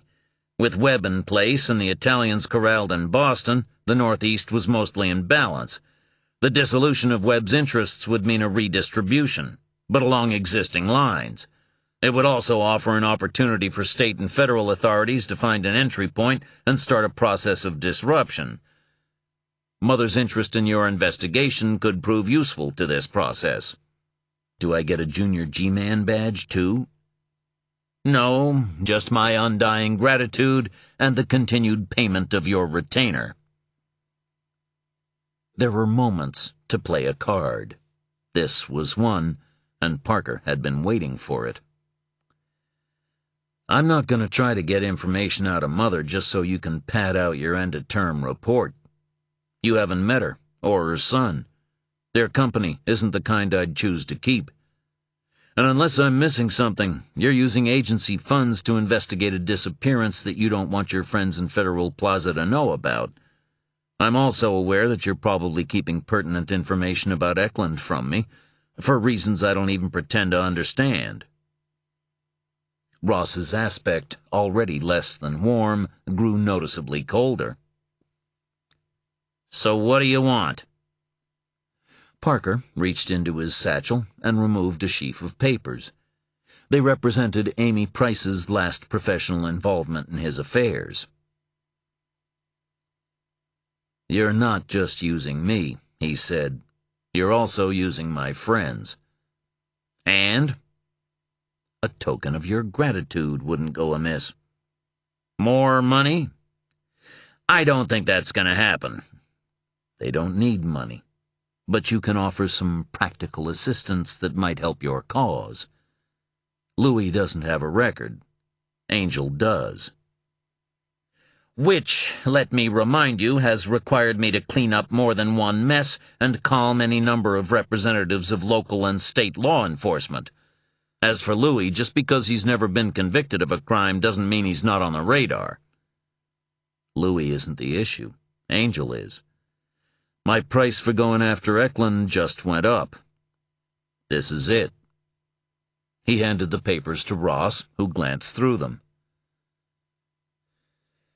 Proceedings to seal his criminal record in the state of New York, he said when he was done. You and Ms. Price have been busy. Angel's record complicates certain areas of his life, including possession of a firearm. We'd have gone for expungement, but that isn't an option in New York. A lot of favors have been called in to fast-track this. As you'll see, there's also a degree of confusion about Angel's age at the time of the commission of the offense that got him put in Rikers, and for burglary, a non-violent felony. All very affecting, but I don't see how this involves me. I'd like you to support the application. Officially or unofficially? We'll settle for the latter, as long as we get the right result. We're also aware that Angel's details are in the FBI database, and the FBI, as a federal agency, is not bound to follow any order issued by a state court. We'd need to know that the state decision would be implemented by all appropriate institutions. Just so another of your friends can continue shooting at people with impunity? No, said Parker, so he can shoot at the right people with impunity. One thing that could be said for SAC Edgar Ross: he didn't go in for a whole lot of hemming and hawing. I'll have to talk with my superiors. I'll see what I can do. You can throw in some pages of that list of yours. It may help to sweeten the deal. I'm sure I can find 2. I'm sure you can find 5. 3 it is. It was a good deal. Parker had been prepared to offer Ross much more than that. Ross put on his jacket and they shook hands. The web business is interesting, Ross reminded Parker, but Eklund remains the focus. On that, said Parker, as Ross was about to turn away. Yes? You told me that my investigation into Eklund had to be kept off the FBI's books. Yet you show up here with 2 federal agents in tow. It doesn't make sense. Ross frowned. Who said they were federal agents? Parker drove back to Portland. He got delayed near the Kennebunk Service Plaza, where a tractor-trailer had skidded on the road ahead and ended up on its side. He used the opportunity to pull in and pick up a coffee, more for something to do while the accident was cleared than anything else. When he returned to his car, he turned on the interior light and located the bug. He'd play Mother's game, but not Philip's. Screw you, Philip. He pulled the bug and ground it into fragments beneath his heel. Chapter 56. Sam was quiet at dinner that evening. Rachel didn't notice. She was tied up with preparations for a meeting the next day that would determine the funding of her biobehavioral research, and wasn't even looking at her food as she ate, so concerned was she with the screen before her. They were in the kitchen of the converted stables that served as their home. They usually dined with Sam's grandparents only every second or third night, and on weekends. Despite their proximity, they didn't want to be living in one another's pockets. Sam pushed some vegetables around on her plate. She'd eaten most of her chicken and some of the rice, but she wasn't very hungry. "Can I leave the table, please?" she asked. Rachel looked up. "You haven't finished your food." "I don't want any more." "Are you feeling sick?" "No, I just don't want to eat anything else." "Well, if you're sure. What are you going to do now?" "Go to my room." "Are you sure you're okay?" "Yes." "Then come over here and give me a hug." Sam did, but she kept her eyes open and didn't hold on to her mother for long. She went to her room and looked at the cracked panes of glass. She'd pulled the drapes after the glass had cracked, but the damage would be discovered the next day when her mom or grandmother came in to clean the room or put away fresh clothes. Even if she left the drapes closed, they'd just be opened again. She undressed and went to bed. When her mother arrived to check on her, she pretended to be asleep and stirred a little for show when she felt the kiss on her cheek. She was still angry and still sad. But after a time, she slept for real and dreamed of fire. Chapter 57.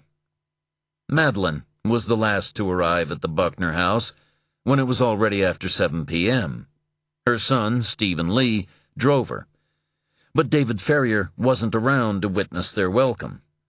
By then, his wife had announced that she'd had enough of his ways for the evening, and every evening for the foreseeable future, and forced him to join her in the kitchen, where they were playing a series of bad-tempered games of gin rummy, made only slightly more tolerable by 2 glasses of actual gin.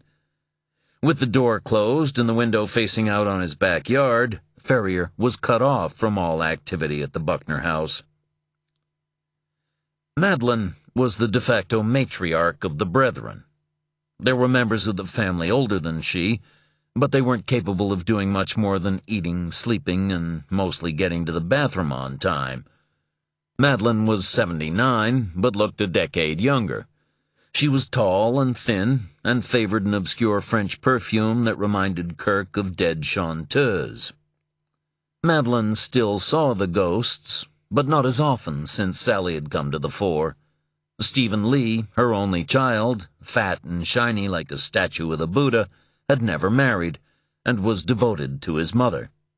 When Madeline died, it was widely believed her son would have to be buried alongside her, living or dead.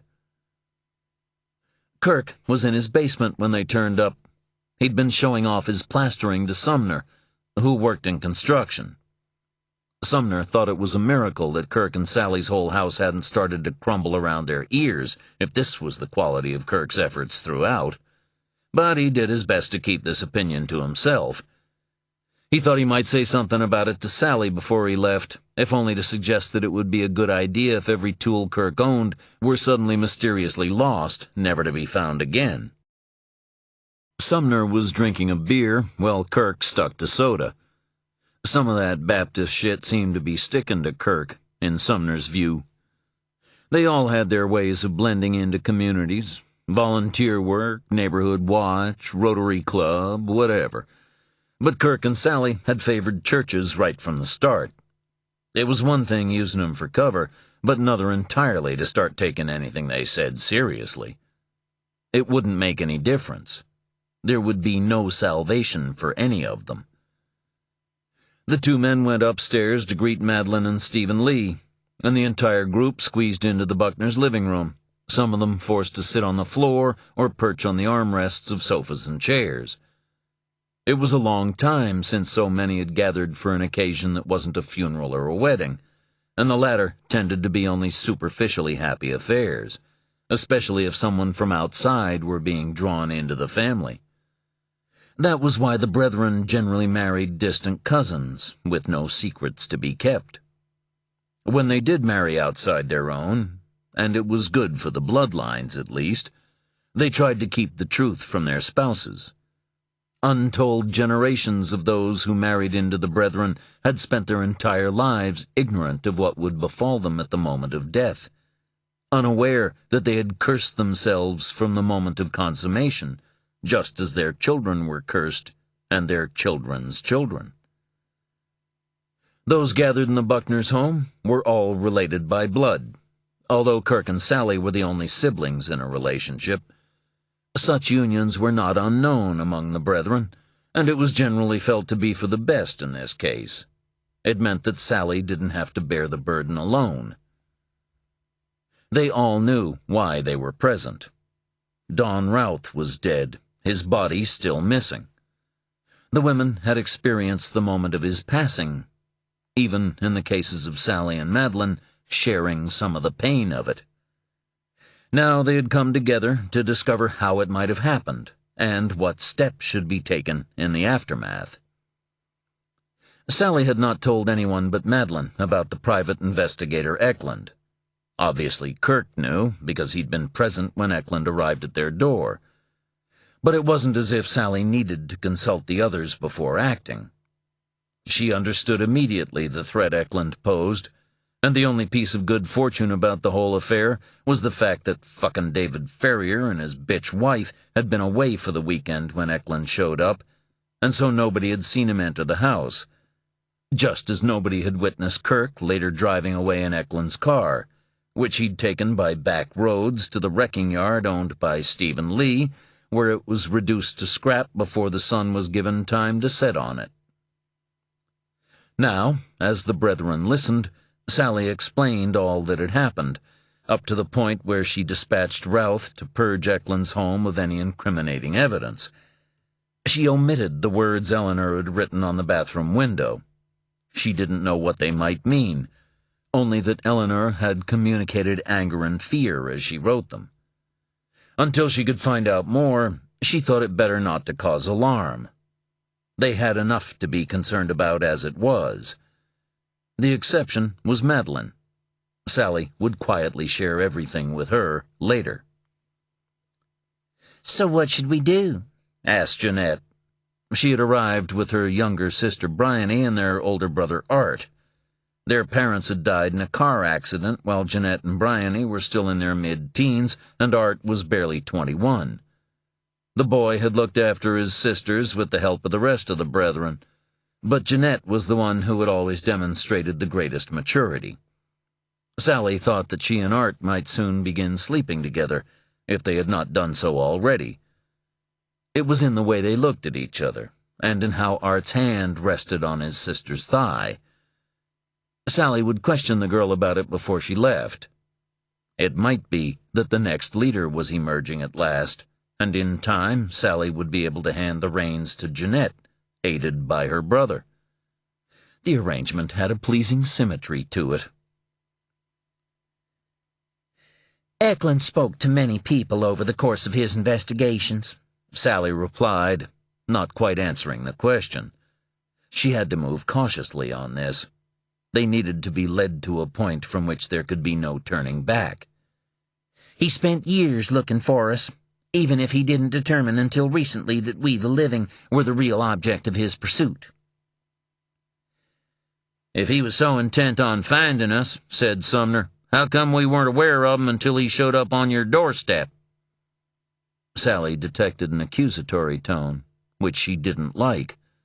Murmurs of agreement accompanied the question from two older couples in the room, Esther and Alan, who had been the first to arrive, and Sophia and Richard. Richard and Alan were brothers and had married sisters from an ailing branch of the family in Iowa. Sometimes the brethren's marital arrangements made even Sally's head swim. Esther and Alan were followers, not leaders. Whatever the majority decided this evening, they would fall in behind.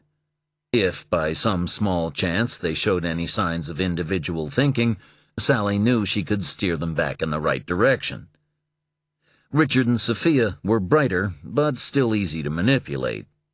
Sumner, by contrast, was a smartass, although his wife Jessie was okay. "I don't have an answer to that," Sally replied. "I think he was just lucky. But we have always hidden our tracks well." "What changed?" "He received an influx of funds, which enabled him to concentrate solely on his obsession, and he started speaking to some of the right people. Which brings us to the reason why you're all here. We're still under threat, and we must respond. We have to deal with those who helped lead Eklund to us." This news wasn't met with universal approval. With one exception, the brethren gathered around her weren't killers, although they had killing in their genes. They were ordinary folk, with ordinary jobs and ordinary lives. Esther had early-onset arthritis. Alan had beaten stomach cancer and would be 3 years clear come April. Richard and Sophia were both teachers, and their 2 kids had brains to burn. Richard had cheated on Sophia a year or 2 back, and she'd found out about it, but they'd come through it and were working at getting along better. What united them was a bargain that had been struck in their name more than 150 years earlier, and all because the Magus was afraid of the justice he and his brood might face in the next world. His descendants had been paying the price for that bargain ever since. Don Routh had done all their dirty work for him in the past, but he was dead. Stephen Lee had his uses, but he was reactive, not proactive, and didn't like to leave his mother. He also preferred killing women, which concerned Sally. "Do you have names?" asked Alan. "Yes." "How do you know that Eklund wasn't lying to you, or keeping something back?" asked Sumner. Fucking Sumner. That, said Sally, I can prove to you. The room lay off the basement.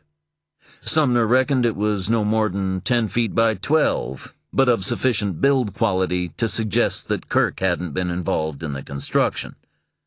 Sally said that the previous owners had tiled it and installed plumbing for a shower and toilet, but then sold up before the work could be completed. The floor was unfinished concrete, and the wall tiles were cream.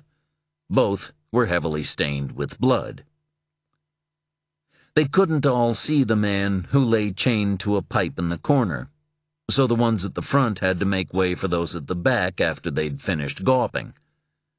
The room wasn't too cold because the boiler stood on the other side of the wall, but the man was still shivering. He was naked, apart from a pair of stained boxers, and the tips of his remaining fingers and toes were blue. The stumps of the rest had been crudely cauterized.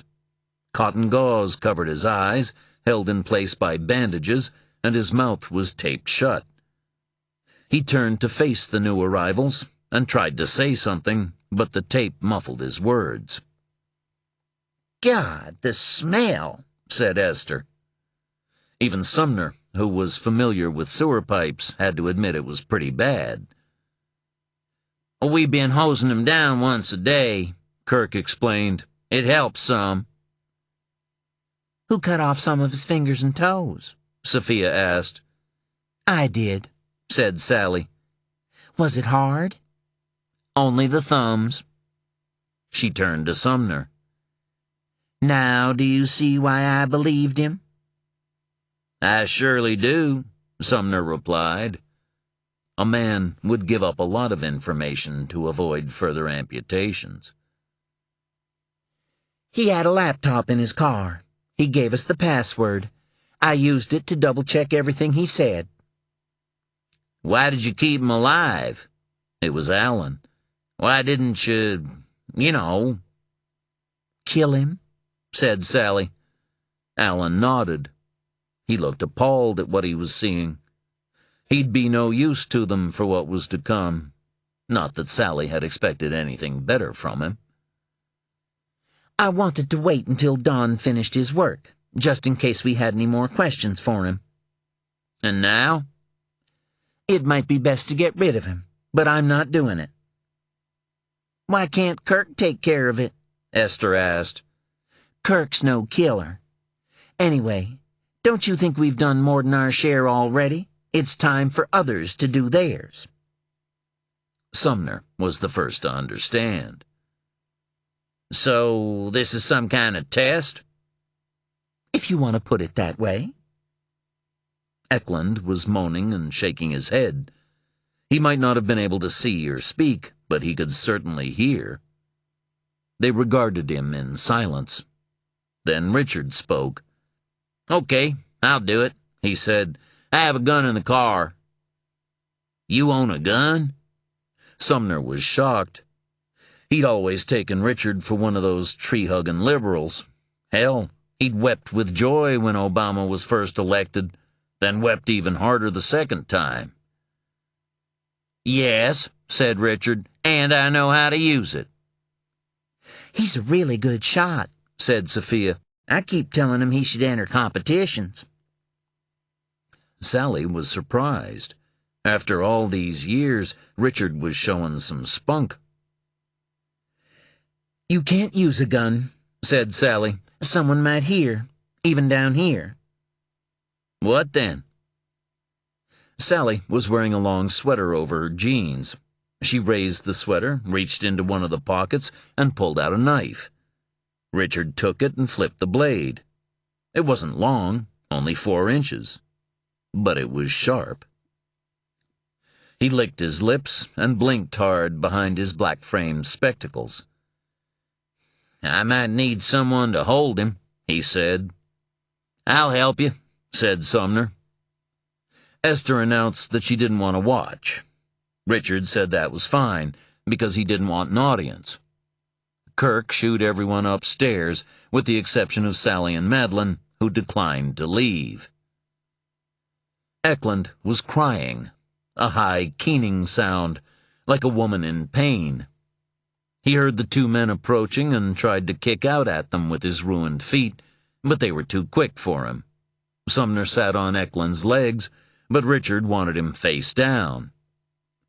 "I don't care to get blood on me."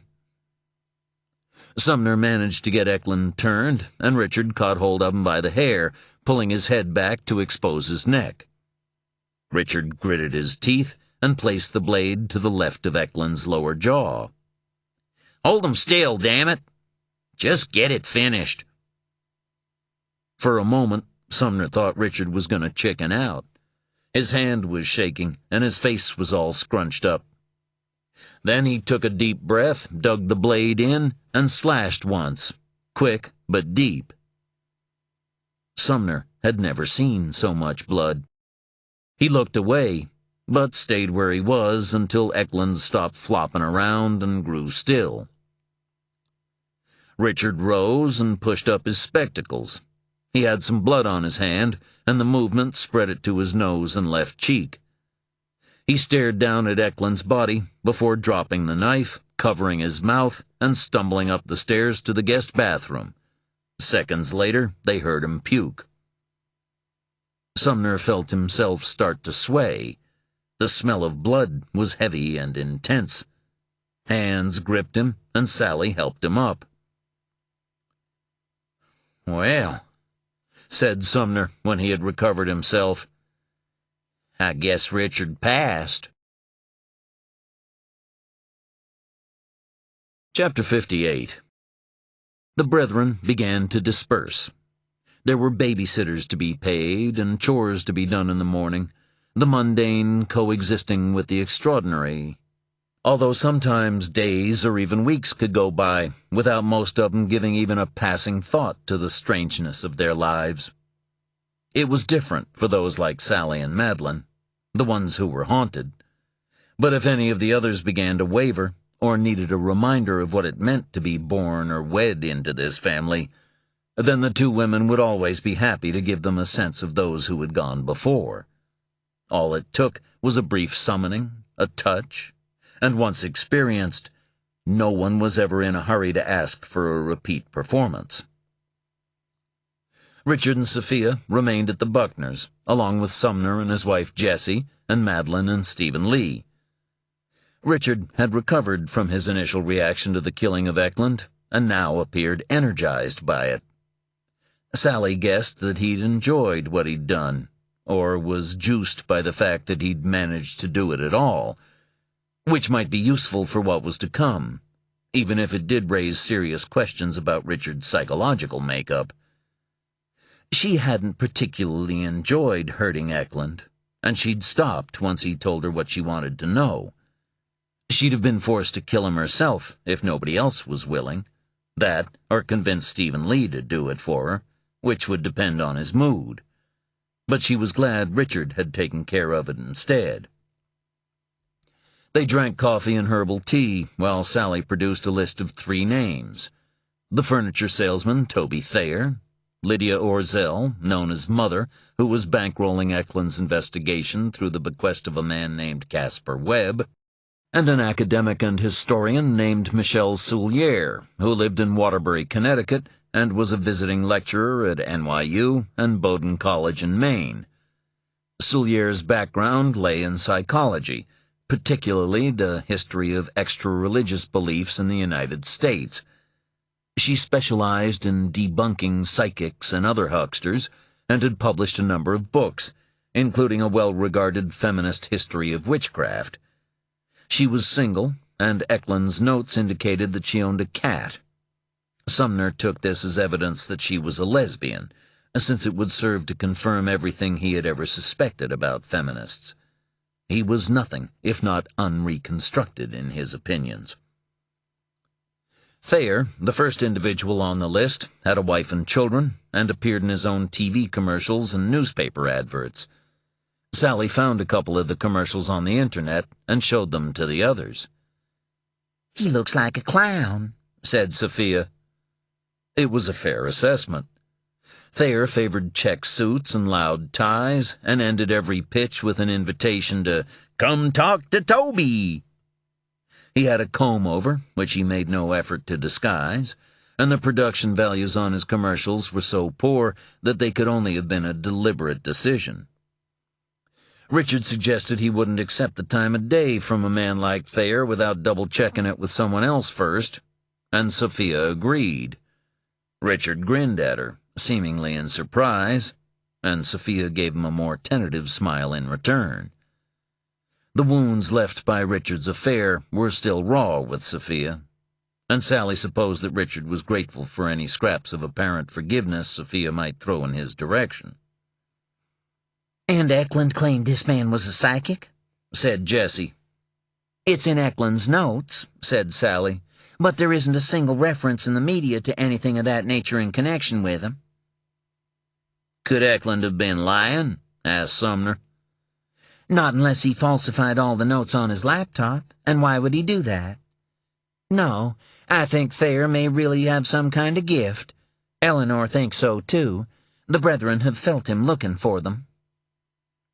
"On our side?" asked Madeline. "No, on theirs."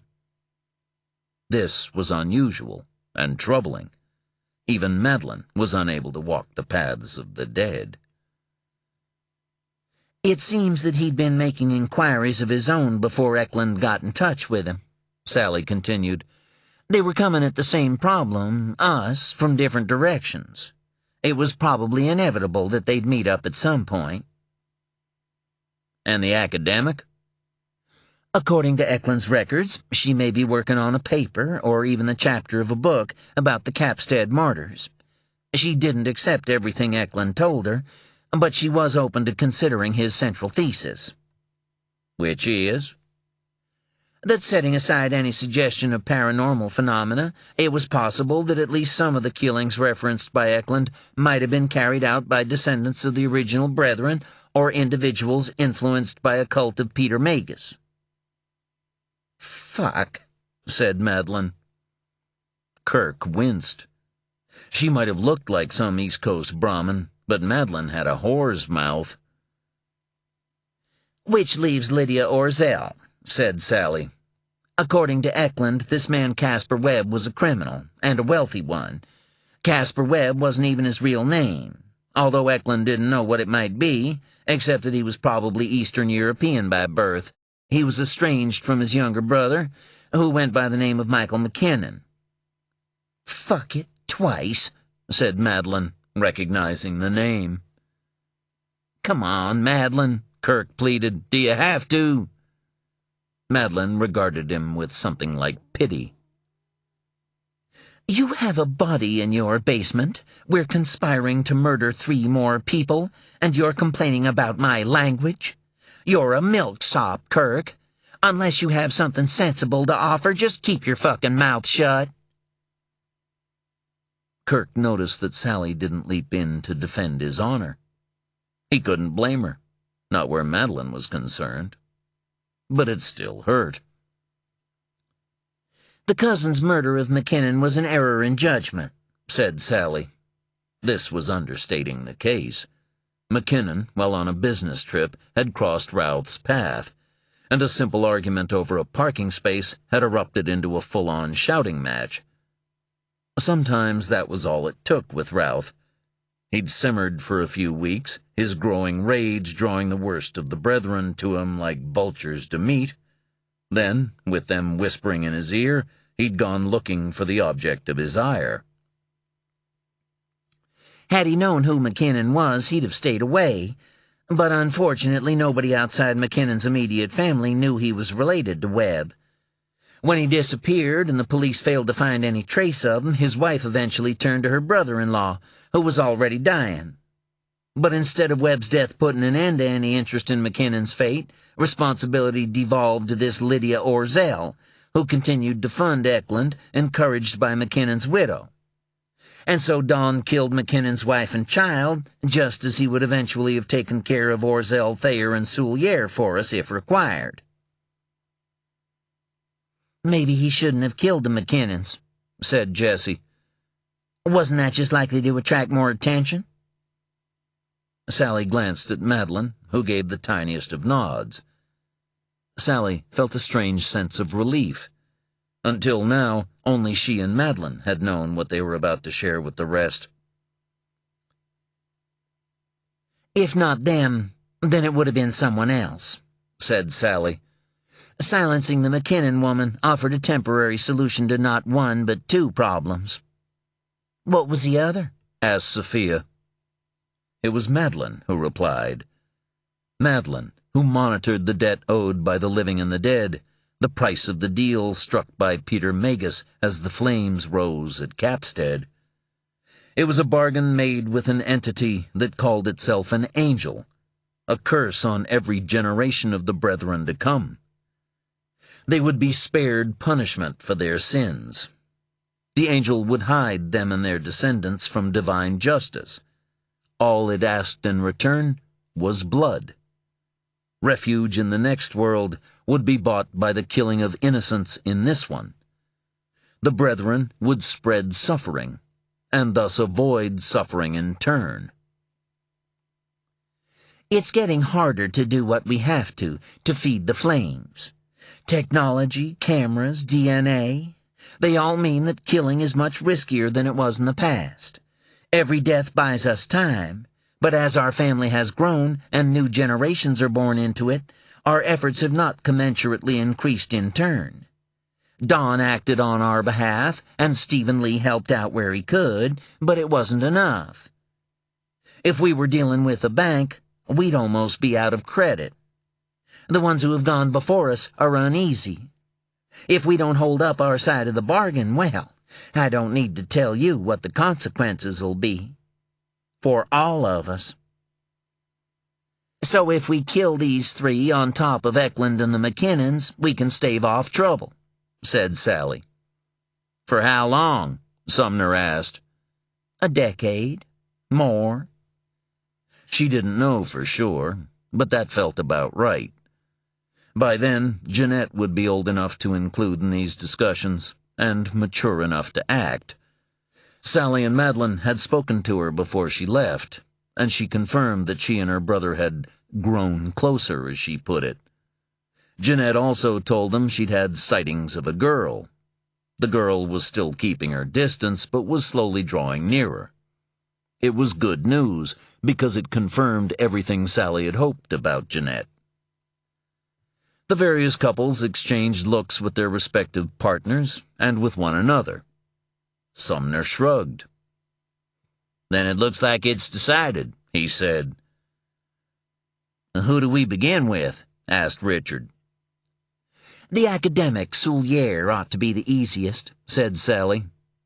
"But I feel that we should deal with Thayer at the same time. Eklund believed in him, and the fact that we can find no reference to his abilities means that he's been careful to keep them hidden. Only frauds boast."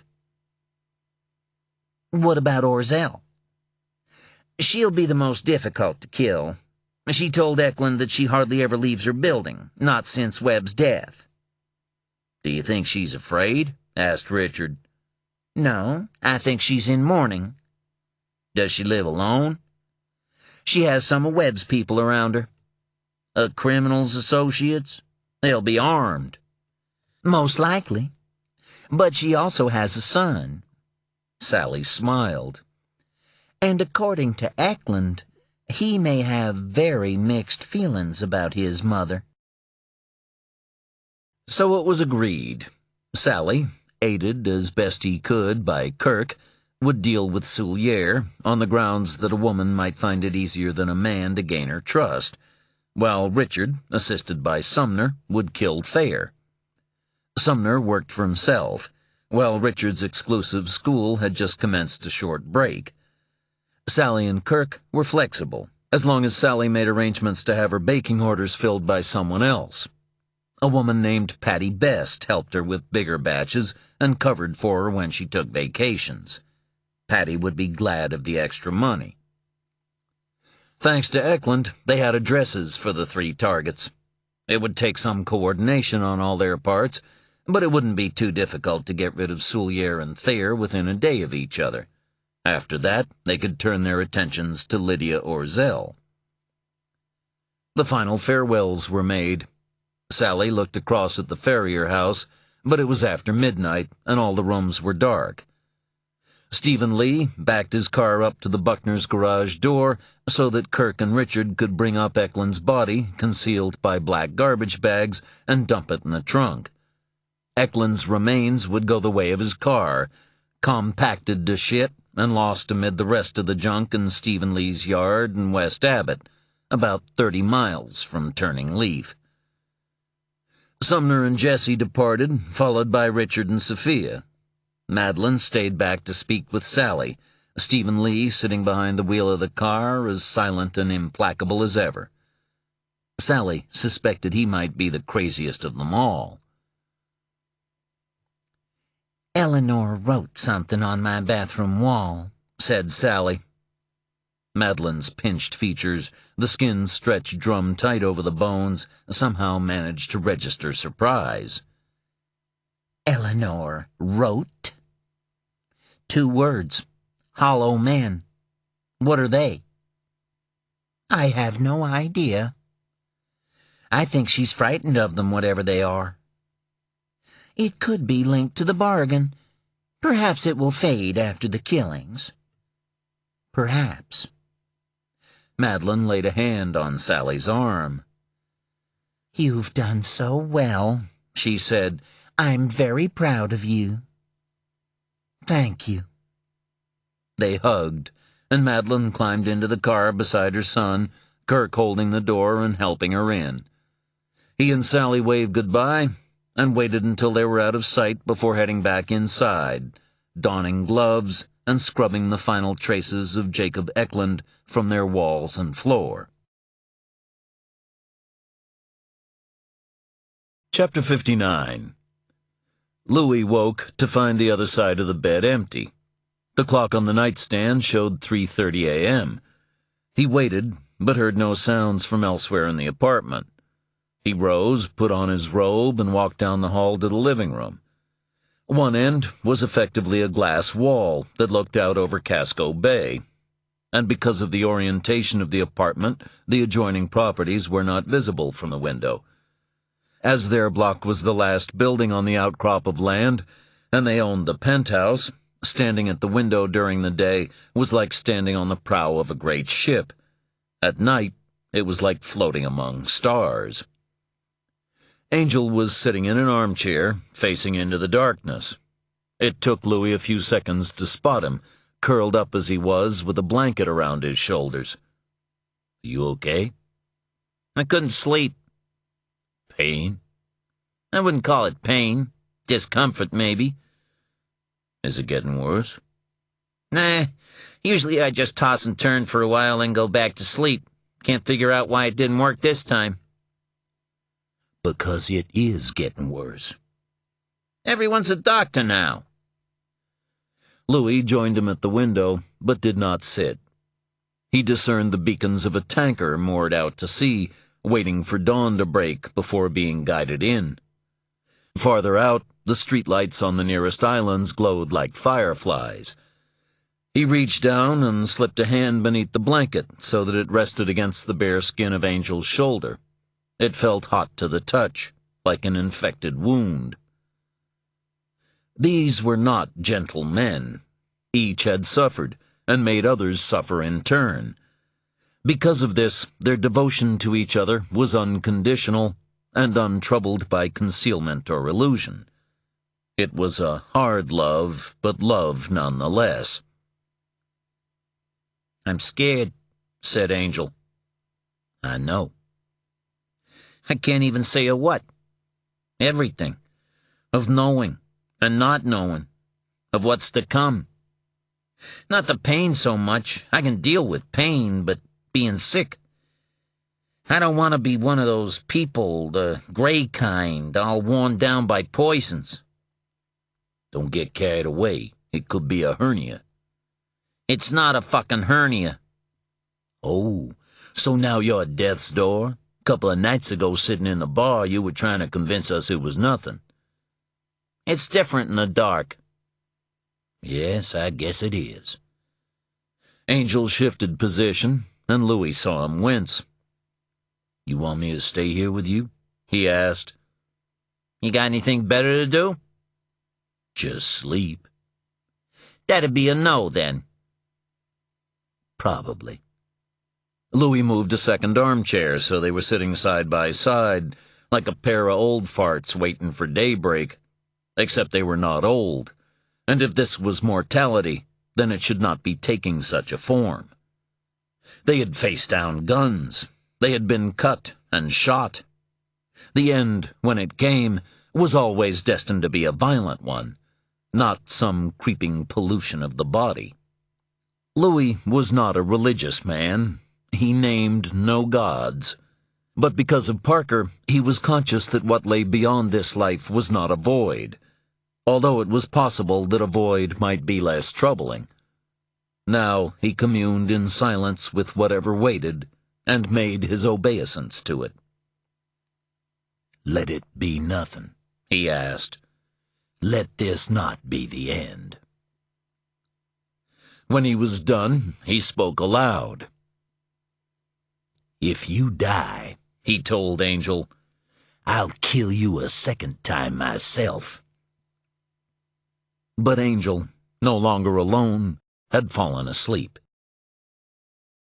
To the south, a similar vigil was being kept.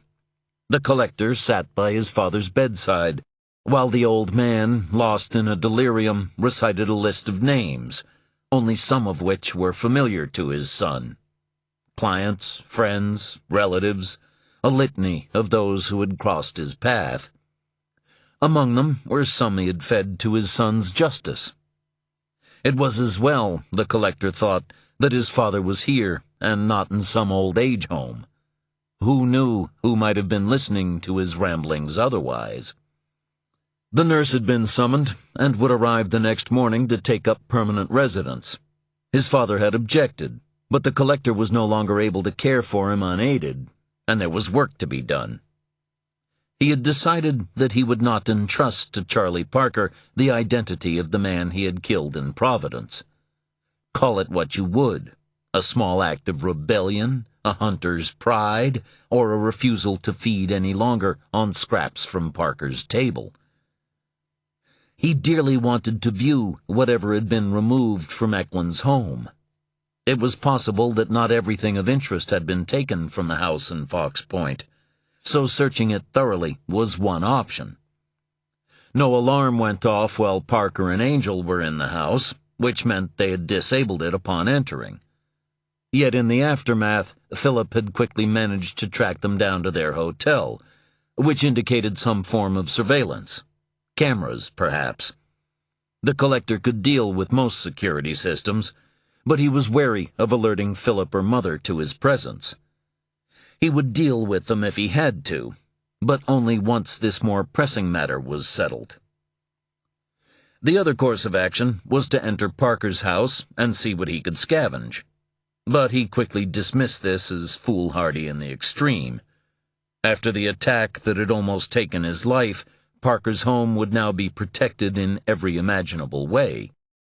The collector doubted he could even set foot on the property without activating some form of alarm, which would draw Parker, the police, or, worst of all, Angel and Louis. No, he would try Eklund's home and see what might be revealed there. His father stopped speaking. His eyes were fixed on his son. "I heard voices," said Eldritch. "You imagined them. There is no one here but us." Eldritch looked around the room, seeking the speakers in the shadows, as though doubting the truth of his son's statement. "Don't leave," he said. "I won't. I'll stay with you until you sleep." "I meant don't go. Let the mystery of this man Routh remain unsolved. Allow whatever he was hiding to remain concealed." The collector brushed a stray hair from his father's forehead. "You don't have to be concerned. The nurse will take care of everything, and there is a physician on call in Rehoboth. He's being paid well. If he's needed, he can be here in minutes. You'll be well looked after in my absence." Eldritch pushed his son's hand away in irritation, and the spark ignited something of his old fire.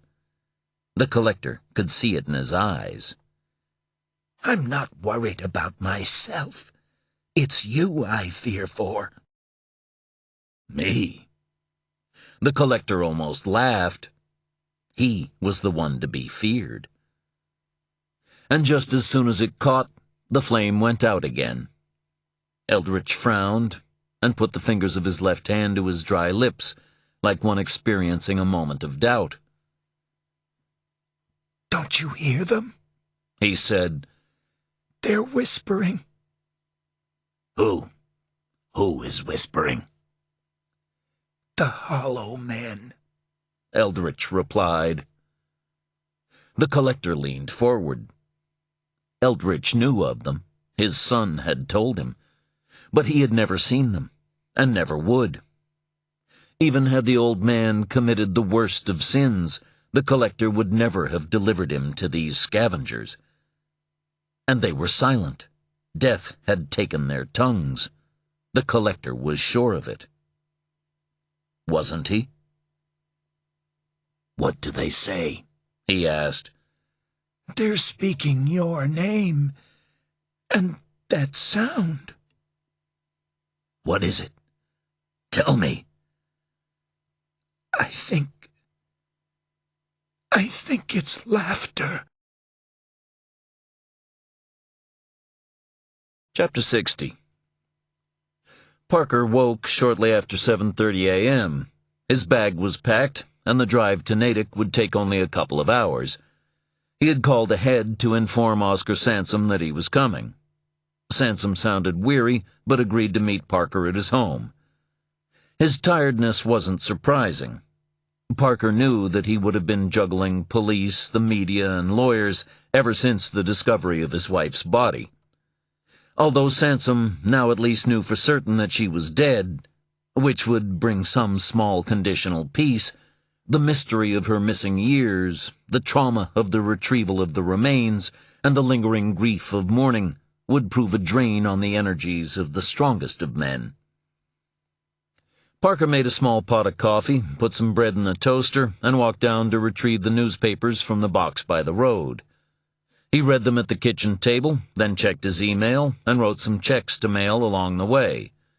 Finally, he made a call to the Natick PD, identified himself, and was put through to a detective named Donna Hall, who had been involved in the Sansom case since the beginning.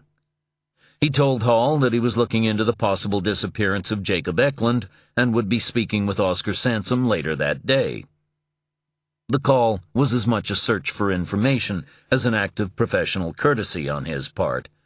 He wanted to find out what he could about the progress of the investigation.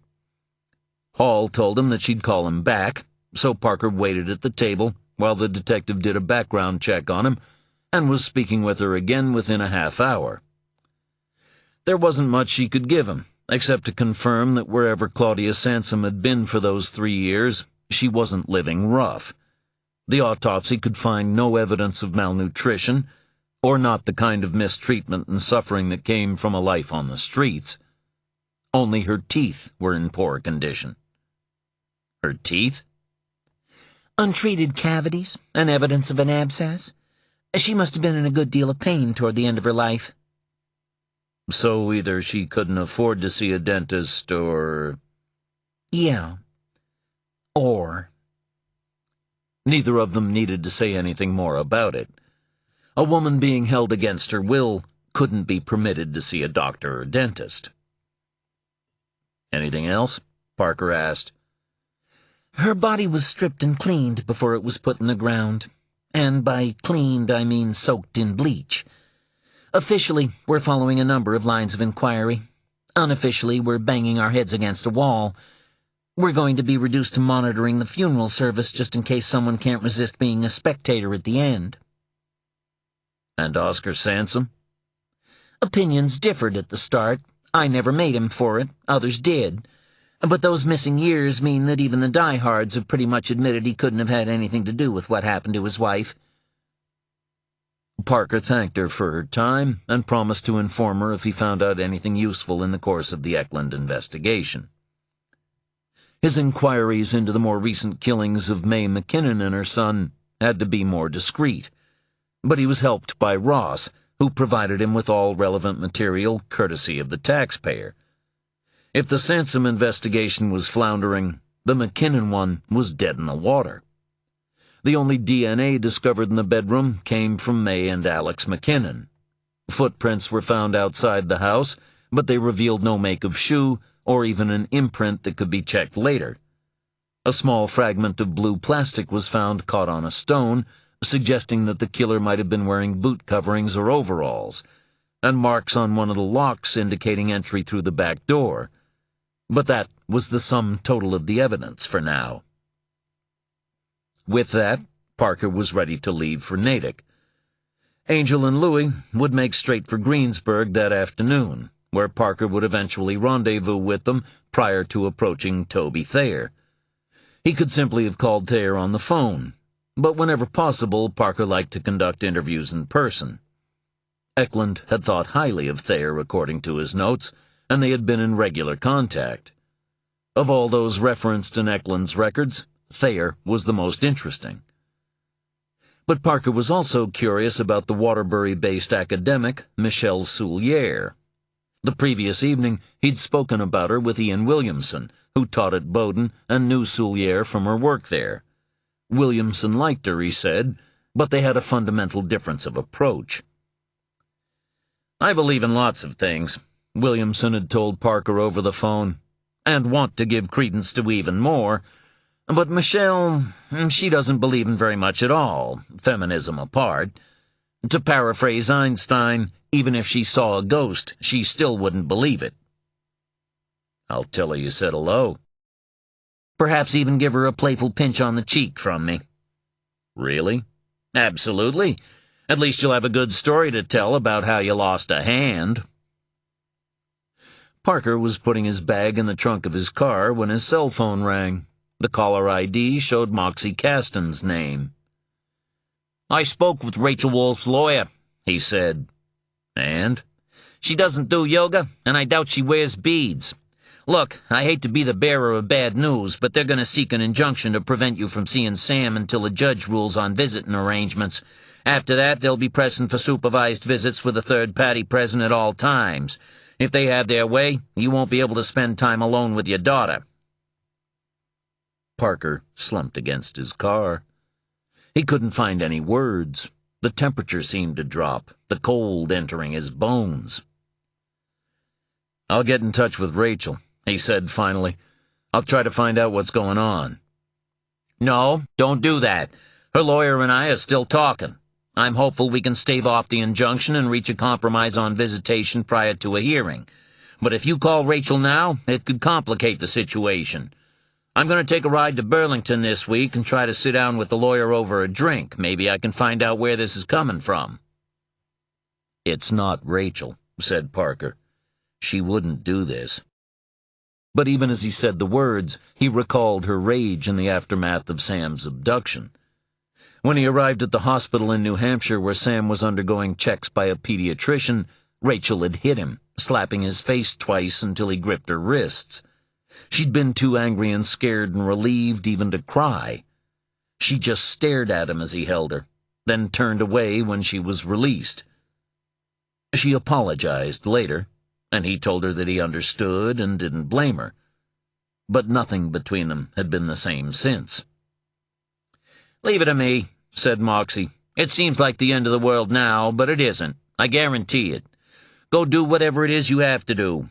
But remember what I said. Don't shoot and don't get shot. I got this." They said goodbye. Parker put his phone away. He wanted to throw up. Part 5. A man is a very small thing, and the night is very large and full of wonders. Lord Dunsany. Chapter 61. Sam lay in her bed, the blanket pulled up to her chin. She'd told her mother that she wasn't feeling good, and Rachel had been in too much of a rush to get to her budget meeting to investigate further. Sam's grandparents assured Rachel they'd keep an eye on her, but Sam declined their invitation to come to the main house and curl up on the couch, so her grandfather was sitting in the living area of the stable building, reading his newspaper and listening to the radio. Sam wasn't lying when she said she felt sick. Her tummy had been sore since she discovered the letter from the lawyer. She'd had the sense that something was up with her mother, even before she found the letter, but she put it down to work and her mom's worry and anger at what had happened to Sam at the end of the previous year. Ever since the bad man had taken Sam from near their home, her mother had been reluctant to let her out of her sight. Sam wasn't even allowed to play outside unless she stayed close to the house, where one of the 3 adults could keep an eye on her. Nothing Sam said led to a relaxation of the restrictions. After all, it wasn't like she was going to be taken again. None of them could understand why Sam wasn't more troubled by the abduction. She didn't have night terrors. She wasn't clinging to her mother or grandparents, or refusing to go out alone, or acting up in school. She seemed almost totally unaffected by what she had endured. Sam could have told them why. She'd known the man was coming. She'd waited for him and the thing he was carrying inside, and prepared. She'd been a little bit scared when he put her in the trunk of the car, and later when he carried her into the motel room, because he didn't appear to be growing weaker. But when the blood started flowing from him, she knew she'd be safe. She did have some bad dreams in the days and weeks after, dreams in which he'd stayed strong and started to hurt her. But they went away after a while. The other reason she was sick to her stomach was because of the broken window. She shouldn't have allowed herself to get annoyed. It was important that she kept her temper, and her secrets. The window would be hard to explain. She could tell everyone that she'd broken it with a toy, or the corner of a big book, but then she'd have to offer a reason why. Whatever she came up with, she was certain of 2 things. First, she'd be in trouble, and second, she'd quickly be back in Ms. Ferguson's office, sitting in a big chair and being asked about her feelings. She didn't want to do what she was about to, but she couldn't think of another way out. She pushed back the sheets, walked to the window, and opened the drapes. Birds were flying among the trees at the edge of the back garden. Her grandmother kept them supplied with seeds and nuts and feeders that hung from the bare branches. Sam waited. Eventually, a pigeon came to eat. It was big and plump, and didn't look like it was starving. It used its claws to cling to the larger of the 2 feeders while it pecked at peanuts. Sam focused on the pigeon, its feathers and its warmth. The bird stopped eating. It flapped its wings and rose into the air, circling for a moment, increasing its velocity. "I'm sorry," said Sam.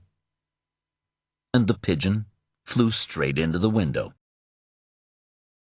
Her grandfather stood beside Sam, staring at the damage.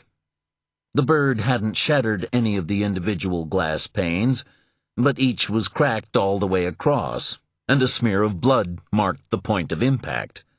The pigeon lay dead on the ground below, its neck broken. Sam could see it through the fractures in the glass, although her grandfather told her to stay back in case she accidentally leaned on the window and cut herself. At least it hadn't suffered.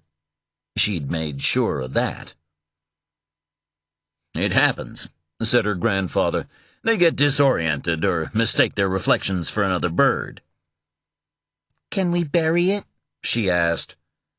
It was the least they could do. She didn't want it to be thrown in the garbage. "Sure we can, if it'll make you feel less sad." He examined the stained glass, but didn't touch it. Sam held her breath. "That's damn strange," he said. "Every one of those squares has its own crack. Must be to do with how they're held in place." He took Sam by the hand. We're going to go over to the main house, and I'll call a glazer. It'll have to be all plain glass for now, until we can arrange to have another special one made." "You don't have to," said Sam. She felt guilty. She hadn't thought about the cost of replacing the whole window. "Of course we do. It's Sam's window." Together, they headed to the main house. Sam hadn't eaten breakfast, and her grandparents were now even more worried about her than before. She didn't want them calling a doctor, so she ate most of a soft-boiled egg and some toast. While she was finishing the last of the toast, she began to cry. She didn't mean to, and tried to hide it, but the tears came too fast, like a flood rising and swallowing her up.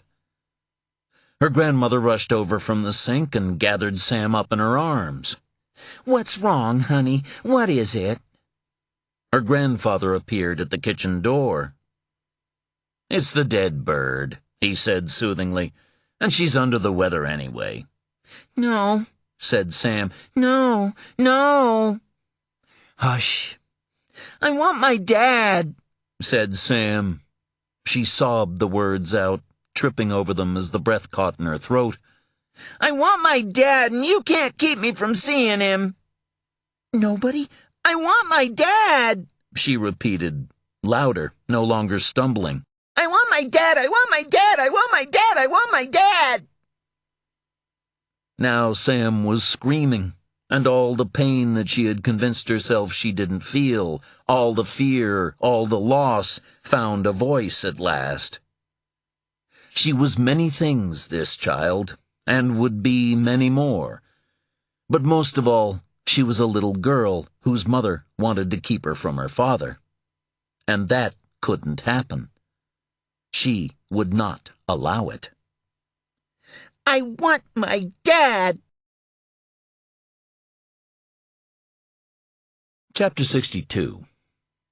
Jennifer, the dead daughter, sat on a rock, staring but not seeing as the departed flowed past, an endless river of souls flowing into the waiting sea. A little boy was approaching.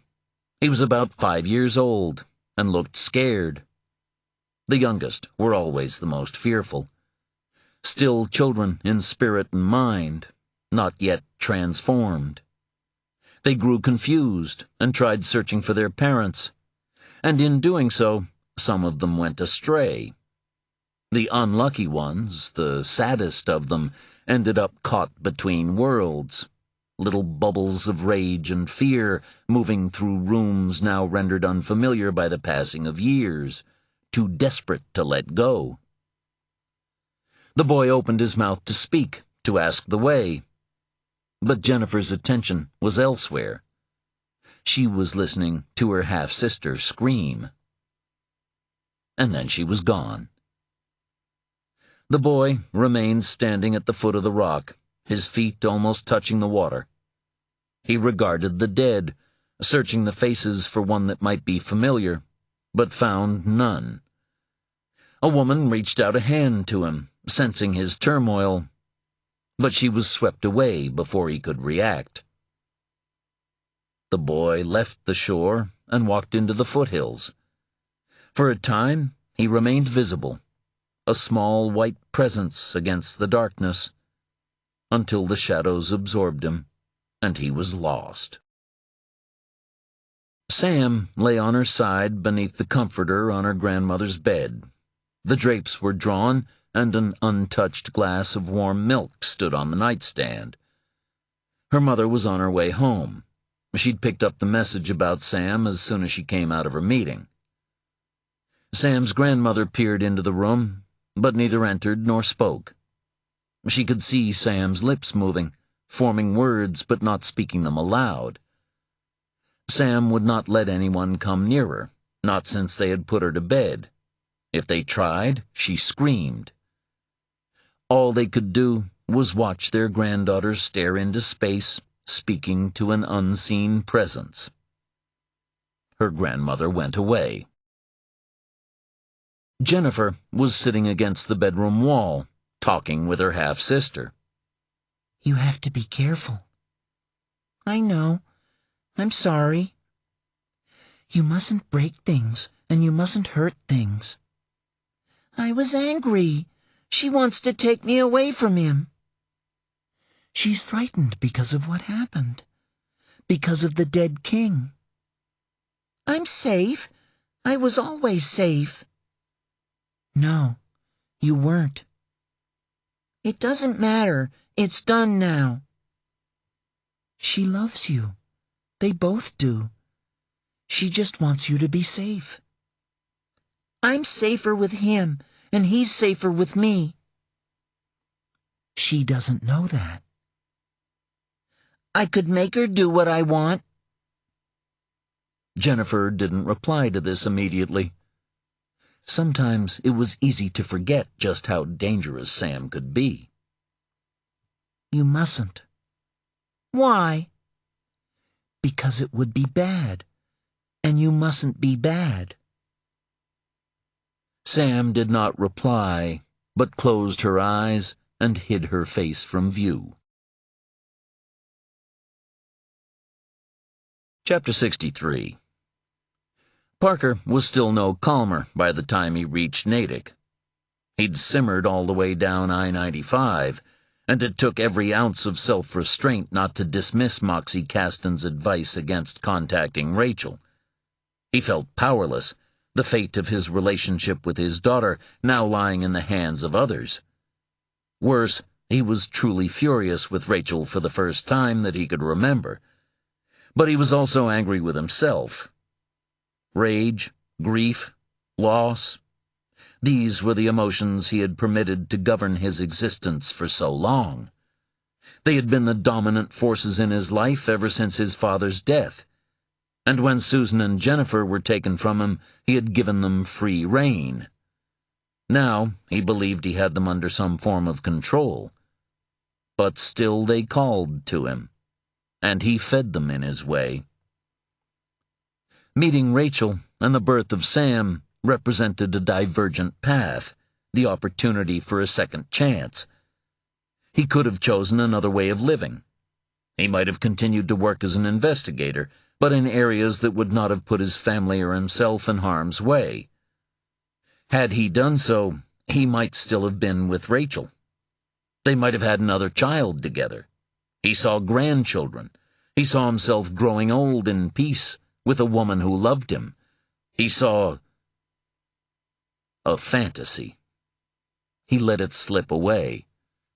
He was not that man, and some of those choices had been made for him. And Sam? He could have pretended to believe that she was just a regular child. Precocious, perhaps, but no more than that. But he knew better, just as he knew that he was not mad, and the occurrences he had witnessed over the years, and of which he had been a part, were not the conjurings of a disturbed mind. But this price, the loss of Sam, it was too much to ask, too high to pay. Yet, what could he do to change it now? Nothing, was the answer. He could do nothing. Oscar Sansom was a realtor. He lived in Natick in a house that was almost as big as Parker's own, which meant that it was too sizable for one man. He opened his front door as the investigator walked up the path, and Parker wondered how long Sansom had been waiting for him to appear. All thoughts of Sam and Rachel were set aside. His anger could be directed. He would use it to power his search for Eklund, and hope that by doing so he could expend the worst of it. Sansom was a small man, which made his home appear larger still. Even the doorway dwarfed him. He was slightly stooped, but in the manner of one who is too tired and longs to sleep. Parker had seen men and women physically diminished in this way before, weighed down by suffering. Grief has its own gravity. They shook hands, and Sansom led Parker to the kitchen. The doors they passed at either side of the hallway were closed, so Parker couldn't see inside the rooms, but he didn't have to. He knew what he would find. Variations on a theme of absence. This was a house bought with the intention of filling it with children. It was built for a family, and Sansom had remained within its walls in the hope that some version of this life might still be possible. To sell it would have been to admit that all hope was gone, and his wife was not coming back. So he held on to it, gliding through its empty spaces, using only a handful of rooms, keeping the others closed up but clean, just in case she returned. A small man, shrinking with the years as the space around him increased. All this Parker saw in a matter of moments, loss attuned to loss. The kitchen was open plan, with a table and chairs at one end, the stove and cabinets at the other, and a nest formed of a couch and big armchairs down a small flight of steps in between, looking over a garden sheltered from view by hedges and evergreen oaks. A flat-screen TV hung on one wall, with books, newspapers, and magazines on a table before it, along with an empty coffee cup. One end of the table was covered with documents, and a pair of bedroom slippers sat beside a dining chair with worn cushions tied to the seat and back for added comfort. The space was untidy but homey, and Parker guessed this was where Sansom spent most of his time. A few prints brightened up the walls, mostly reproduction posters from the 60s and 70s featuring Hendrix, Neil Young, and the Rolling Stones. The exception was a large black-and-white photograph, professionally mounted and framed, featuring people walking through a park in late fall, judging by the leaves on the ground. Women, children, a couple of dogs running around, but no men. It was a perfectly ordinary scene, if expertly captured, apart from one detail. All the faces were blurred, so that it was impossible to identify any individual features. Every person caught by the lens was reduced to the status of a ghost. Sansom, who was making coffee with some fancy Italian machine, caught Parker looking at the photograph, but said nothing. "Who took this?" Parker asked. Sansom didn't answer immediately, just continued fussing with cups and beans. "I did," he said at last. "It's very good." Eerie, Parker thought, but quite beautiful. The more he looked at it, the more he was drawn into it, as though he might move among these frozen figures, staring into their blurred faces until he became one of them himself. "I thought I needed a hobby," said Sansom. "I took some classes, bought a lot of photography books. I don't use a digital camera. I'm happier working with film. I have a darkroom in my basement." "This isn't a digital image?" Parker was surprised, given the degree of manipulation of the faces.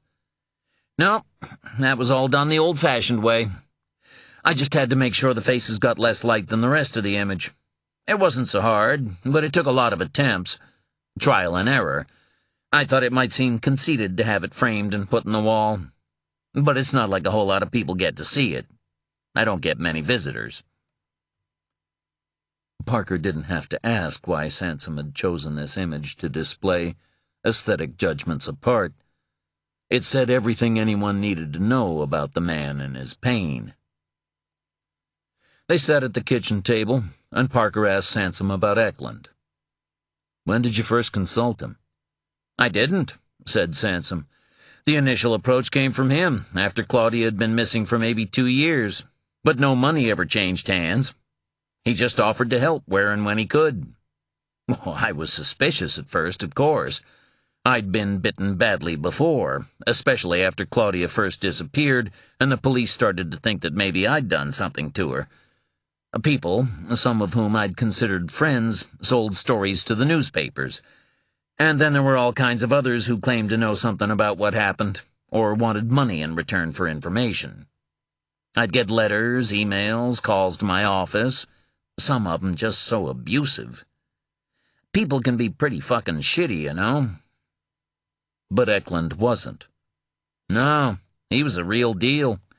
When he had a little spare time, he'd nose around or get in touch with his police sources. Mostly I think he was just nudging them, making sure they didn't let the case grow any colder than it already had. There was nothing Eklund could do about that. But if he heard anything, or I did, we'd meet or talk over the phone. I finally convinced him to let me pay his expenses, but it was really only a few bucks here and there. When they found Claudia, he was one of the first to come to my door. He helped me deal with what came after. He knew his way around the police, the media. He stayed in the background, but he always gave me the right advice.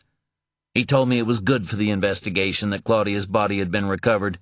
It would add a new impetus. It's hard to investigate a crime without a body, except, said Parker, now you have a body, but nobody's sure of the crime. Sansom nodded. Claudia's remains showed signs of neglect, but she died of natural causes, septicemia, from an injury to her leg, a deep cut down to the bone. The autopsy indicated that proper medical treatment might have saved her, but obviously she didn't get it. The police have all kinds of theories. It was suggested that she could have had some kind of breakdown and fallen off the radar. It happens more often than you might think. Those folk living rough, sleeping under bridges, they're not all forgotten. There are people looking for them. Friends, families. But some are just too far gone to realize it. When they die, their bodies lie around until someone finds them, or they get buried by the people they knew, or whoever was with them at the end. But that wasn't Claudia. She was the most balanced person I ever knew. She wasn't dull or boring, or not to me she wasn't. If she'd sensed something was wrong with her, physically or psychologically, she'd have mentioned it, or sought help. I know these things can happen without warning, and maybe I was fooling myself by trying to pretend it might have been different for Claudia because, well, she was mine. But the breakdown hypothesis never sat right with me. Parker recalled what Mother had told him of Mike McKinnon's character and his disappearance. His personality sounded remarkably similar to that of Claudia Sansom. And Eklund, what did he think? He didn't believe it either. Did he have his own theory? Yes. He was always straight with me. He thought she might have been abducted. Some of the detectives agreed with him. Now it looks like they were right, because of how she was found. He spoke with no emotion in his voice. It was probably the only way he could talk about it. Parker didn't tell him that he'd been in touch with Donna Hall about the progress of the investigation. He wanted to hear Sansom's take on events. Claudia was wrapped in plastic, but otherwise she was buried naked, said Sansom. They found no DNA apart from her own. Nothing at all. If she'd been put in the ground by homeless people, they wouldn't have been so careful. They'd have left clues. That's what Eklund told me. Did he offer to continue looking into the case? He promised to keep an eye on it, but now that the police had a body to work with, he said they were best equipped to investigate. Have they indicated when Claudia's remains will be returned to you? Sansom looked away. In a day or two. I'm going to have her cremated. It'll be easier to keep private. He turned back to Parker. His eyes were soft. You know, some people still think I did it, that somehow I made my own wife vanish, then magicked her up again years later. It's why I work for myself. No realtor would employ me. I don't even sell many properties in the state. Mostly I act as an agent for wealthy buyers seeking second homes in Europe. They don't know who I am or don't care as long as they get the property they want at the right price. Even some of my neighbors made it clear to me that they'd have preferred if I sold up and left the city. But I wouldn't go. It would have been like an admission of guilt, and I knew I hadn't done anything wrong. And if I abandoned this house, how would Claudia have found me if she came looking? He glanced at his watch. I'm sorry, but I have an appointment with a client in Boston in about an hour, and you never know how bad the damn traffic is going to be. You said on the phone that Mr. Eklund hadn't been seen in a while? That's right. I was wondering when you last heard from him. About 2 weeks ago, I think. I met him for a drink at the Fairmont. May I ask what you talked about? The same as always. Claudia, mostly. In a way, it was kind of a farewell drink. Why do you say that? With Claudia found, it was as though our connection was coming to an end. Like I told you, the investigation was back with the police, and Mr. Eklund didn't feel that he'd be able to contribute much from this point on, although he told me to call if there was ever any way he could help. Did he mention any other cases he was working on? No, he rarely spoke about things like that, maybe for reasons of confidentiality, just like I trusted him not to share anything private I might have told him about Claudia and me. What about matters of personal interest to Eklund? There was only the slightest of pauses, a shifting of position by Sansom, but it was enough. That depends on what you mean. Sansom wasn't putting up a wall exactly, but it was clear that he wasn't going to betray a confidence either. He waited for Parker to go on. What I mean is, did he ever talk about ghosts? Sansom stayed very still. Yes. And the Capstead martyrs? And linked deaths? Yes. And how did you react? I thought he was joking at first, but I came to realize that he wasn't. So I started to think that maybe he was crazy. But he wasn't crazy either. Did you believe him? Sansom shrugged. How should I put it? I believed that he believed. But it wasn't like he was spouting all kinds of other wild theories or carrying one of those Ouija boards under his arm. He talked about it in a completely matter-of-fact way. It was a puzzle, and he was trying to solve it. Why did a series of killings and disappearances share sightings? Did you get the sense he was coming close to an answer? Possibly. I think it was part of the reason why he was happy to let the police deal with my case and limit any further involvement he might have with it. But that's all I can tell you. He didn't share much with me. It was just that there was a sense of, excitement about him when we met at the Fairmont. Anticipation. Did he ever suggest that Claudia's disappearance might be connected to his own inquiries into the Capstead martyrs? No.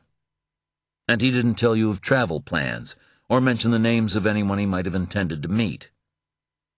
Not directly. I don't understand. He asked me if I knew of any realtors in West Virginia. I inquired if he was planning on selling his home in Providence and moving on, because brokers in Massachusetts have complete reciprocity with West Virginia, and I'd have been glad to take care of buying or selling any property for him. I'd have looked after him, too, especially after all he'd done for me. But he said that he just wanted to find someone who might have local knowledge of transactions in the Turning Leaf area. I made some calls and gave him a couple of names. Turning Leaf, West Virginia. Parker tried to recall any mention of it in Eklund's notes, but was pretty sure there was none. It was something, at least. He made a note of the names of the realtors to whom Sansom had referred Eklund. Sansom stood, indicating that it was time to leave.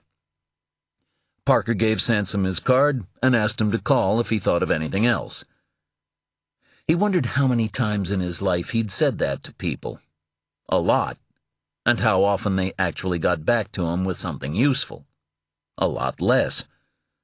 Sansom grabbed a coat and a briefcase and walked him to the door. Parker waited while he locked up, then watched as Sansom hit the button to open the garage. A new red Kia Forte stood waiting, and beside it, leaning against the wall, was a batch of for sale signs. "One of those is going to be out here pretty soon," said Sansom. "You're selling?" "This house is too big for me. It always was. But I couldn't put it on the market. Not until I was sure Claudia wasn't coming back." "Where will you go?" "Europe, I think.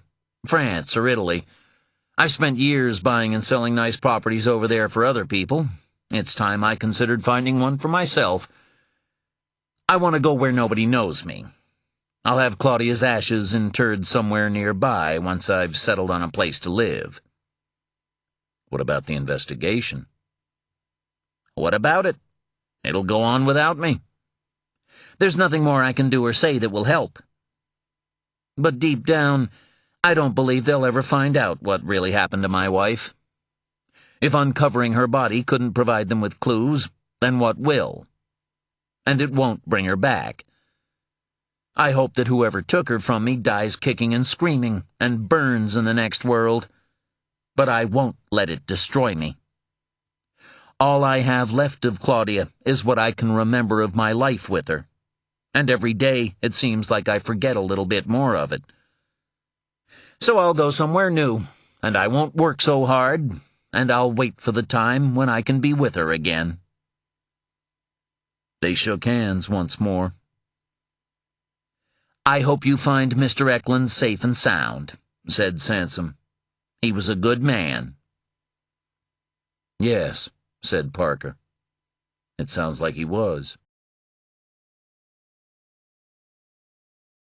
Chapter 64. If it is true that nature abhors a vacuum, then criminality regards it as a business opportunity. The death of Caspar Webb had left a void that, in another time, might have been ruthlessly exploited by both his rivals and elements within his own network. But Webb was no ordinary criminal. His connections to illegal activity were complex and nebulous, which was why he had never even been formally interviewed by any law enforcement agency, let alone charged with any crime.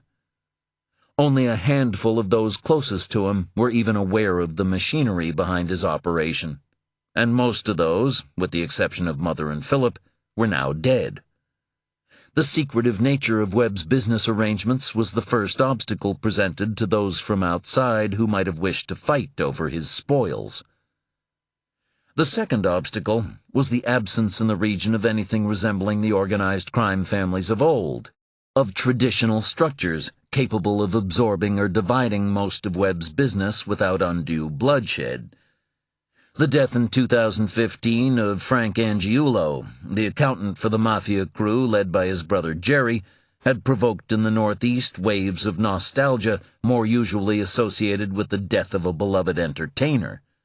Frank was the last of the Angiulo brothers, who had ruled Boston from an office in the North End for more than 2 decades, until the actions of Whitey Bulger and a cabal of rogue FBI agents succeeded in royally screwing the pooch for venerable criminal conspiracies in New England.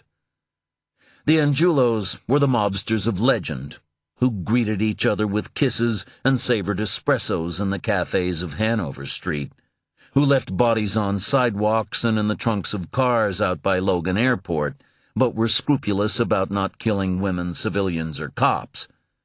They kept the North End free of crime, apart from their own criminality, obviously, just as fear of Whitey Bulger ensured that the streets of South Boston, and later the rest of the city, remained safe for anyone who didn't cross him. But now all those old certainties were gone.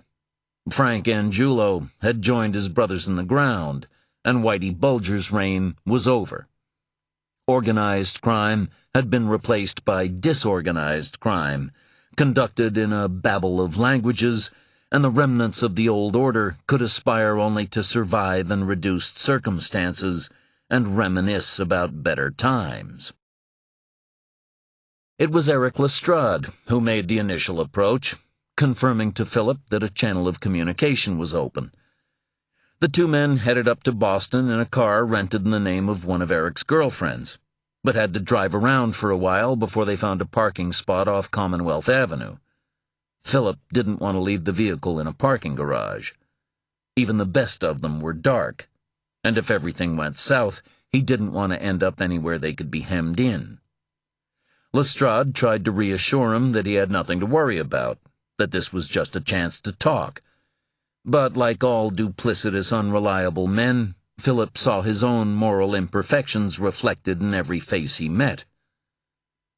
The meeting was to take place in a Tony Bar and Restaurant on Newbury Street, far from the North End or any of the usual haunts of the men they were meeting, who existed in a state of barely restrained paranoia about the surveillance capabilities of law enforcement. Lately, according to Lestrade, they had become obsessed with drones, to the extent of shooting one down with a pistol somewhere near Revere Beach, necessitating the payment of compensation to its owner once they'd confirmed his address and warned him against reporting the incident to anyone in uniform. 3 of them, all men, were seated at a table in back when Philip and Lestrade arrived. 2 were in their early 30s and dressed in shirts and sweaters. No guinea chic for these guys, Philip thought. The 3rd was in his late 60s and looked less comfortable than the others in these surroundings. He wore a wool jacket over a cardigan and a red tie so wrinkled that it was beyond help from any iron. His head was mostly bald and blotched with psoriasis. An old cap lay on the chair beside him.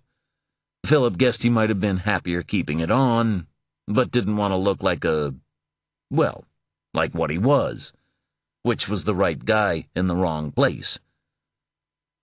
Lestrade knew one of the younger men, Stefano or Stevie. It was through him that the meeting had been arranged. Stefano made the introductions to Anthony, the 2nd member of the youth wing, and Bernardo, the older man. He didn't need to bother with any family names. The quintet made some polite small talk about the weather, while half glancing at menus. The restaurant was new, with a vaguely Mediterranean edge to its food, so they ordered plates of appetizers to share, and Bernardo asked for a bowl of soup as well, because he was feeling the cold. Nobody wanted to drink wine, so they stuck to water and soda. They didn't begin speaking in earnest until the food came. Stevie did most of the talking, Anthony nodding along with him. Bernardo seemed more interested in slurping his soup and barely looked up from it as the conversation went on around him. Philip wasn't fooled, but he still wished that the old man had just dispensed with the theatrics, or at least eat his fucking soup quietly. "Our understanding," said Stevie, "is that Caspar Webb's operations are being wound down. In light of this, we've made alternative arrangements, although as a gesture of goodwill, a thank you for our business and cooperation over the years. Introductions to useful contacts were provided by Mr. Webb's representatives." Philip hadn't been aware of this, but didn't react beyond a closing of his right fist under the table in a spasm of frustration. Mother must have authorized it. Jesus, she was handing over contracts worth a fortune to these people as a thank you? "Crumbs from the table," said Philip. "Very good crumbs," said Stevie. "Potentially very lucrative." "What I'm offering is more valuable." "You say?" Philip gave him the pitch. He could offer women from Eastern Europe and Africa to put out as whores, and access to desperate refugees from enough countries to fill half an atlas. Because as far as Philip could tell, everyone everywhere wanted to be someplace else, and was prepared to pay well for the trip. He threw in counterfeit clothing, perfume, liquor, and whatever else he could think of to pique the interest of these men. "All that we got," said Stevie. "I'm offering more, and better, at a cheaper price." Stevie looked skeptical. It was clear he wasn't interested.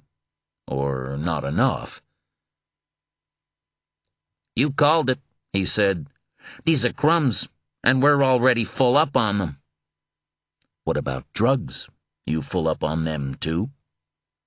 That caught their attention, and now that he had it, he wanted to keep it. "Here's how I see it," said Philip. "You got cocaine, and you got marijuana, both through Sinaloa. But it all got fucked up with that fruit thing." The Mexicans had taken over operations in the Northeast from the Dominicans, who had long controlled the market. The fruit thing referred to an elaborate FBI sting in 2012, in which feds posing as Italian gangsters offered to set up fake fruit distribution companies, ostensibly to ship Sinaloa cocaine from the Northeast to Spain in return for a 20% cut of the product. The sting led to arrests in Spain and Massachusetts, and the seizure of 760 pounds of cocaine. Sinaloa had been badly burned in the process, and relations with the Italians had suffered, all because of a bunch of feds wearing cheap leather jackets. Meanwhile, the 'Ndrangheta in Calabria had overtaken the other criminal organizations, including Cosa Nostra, to become the dominant force in cocaine trafficking, extending its reach to Australia and the United States.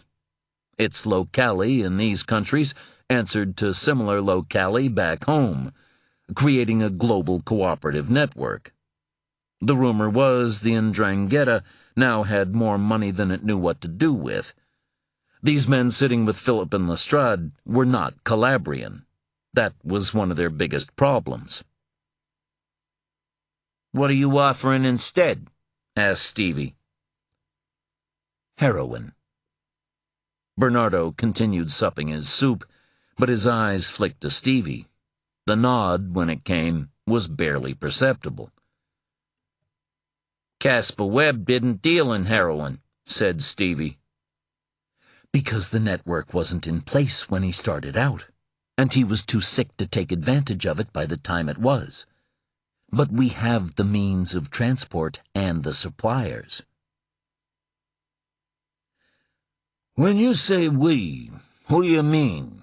Asked Anthony, giving up on nodding along. Vincent Garan is dead, and no one has seen Terry Nacum in months. Nobody expects to see him again, neither. He waited, realized that nobody was going to bite, then went on. With them gone and Webb dead, that just leaves a couple of lawyers, an old lady in Providence signing checks, and you two. No offense, but last time I looked, you were just spear carriers. Philip waited a beat or two. I'm Caspar Webb's son.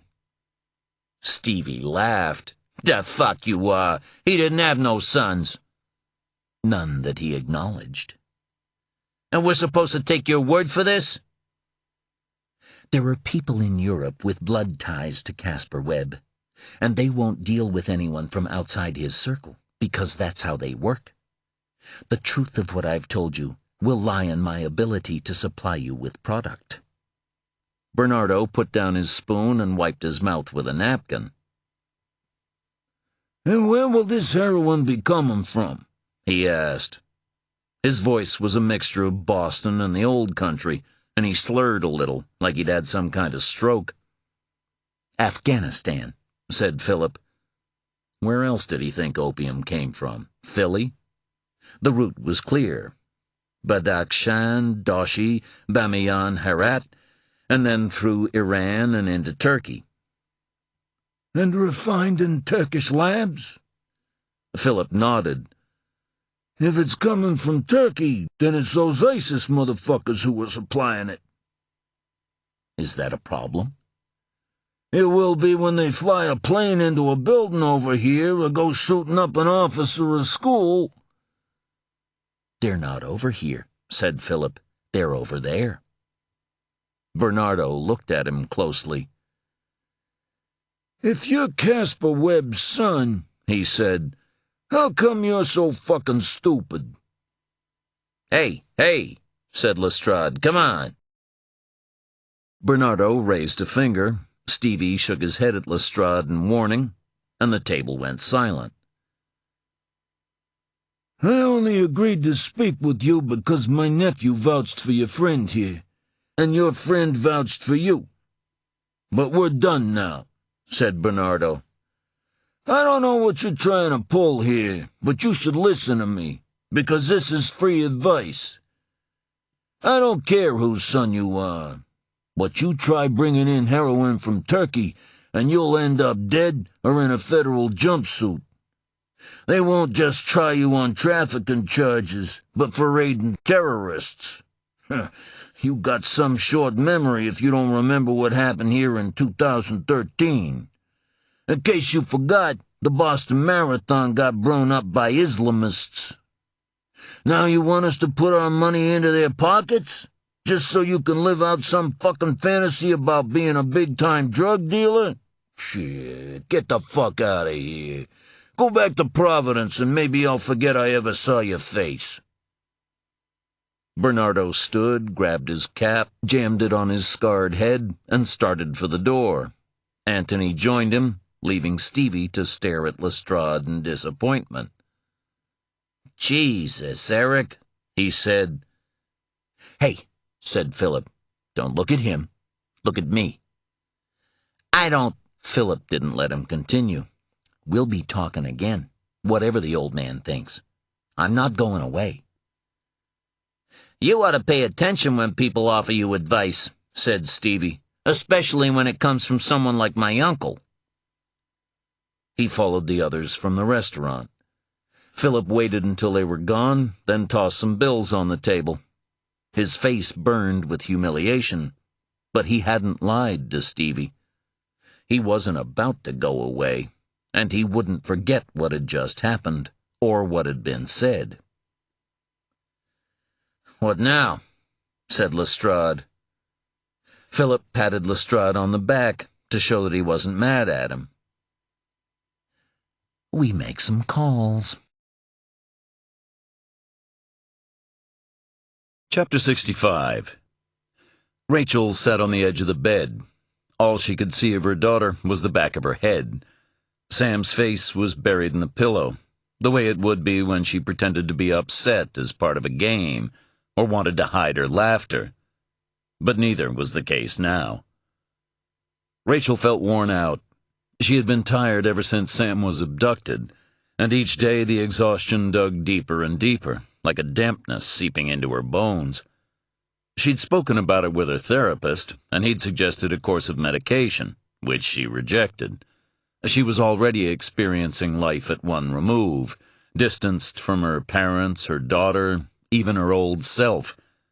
A course of antidepressants wasn't going to bring her any closer to them, and it wouldn't solve the underlying problem, which was her rage at the damage that had been done to her world by the events of the previous year.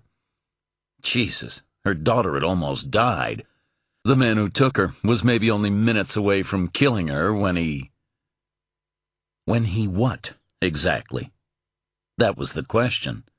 Technically, he'd suffered a series of massive hemorrhages, simultaneously yet independently occurring, as though unseen devices had exploded inside him, bursting blood vessels in his arms, legs, chest, face, and ultimately his brain.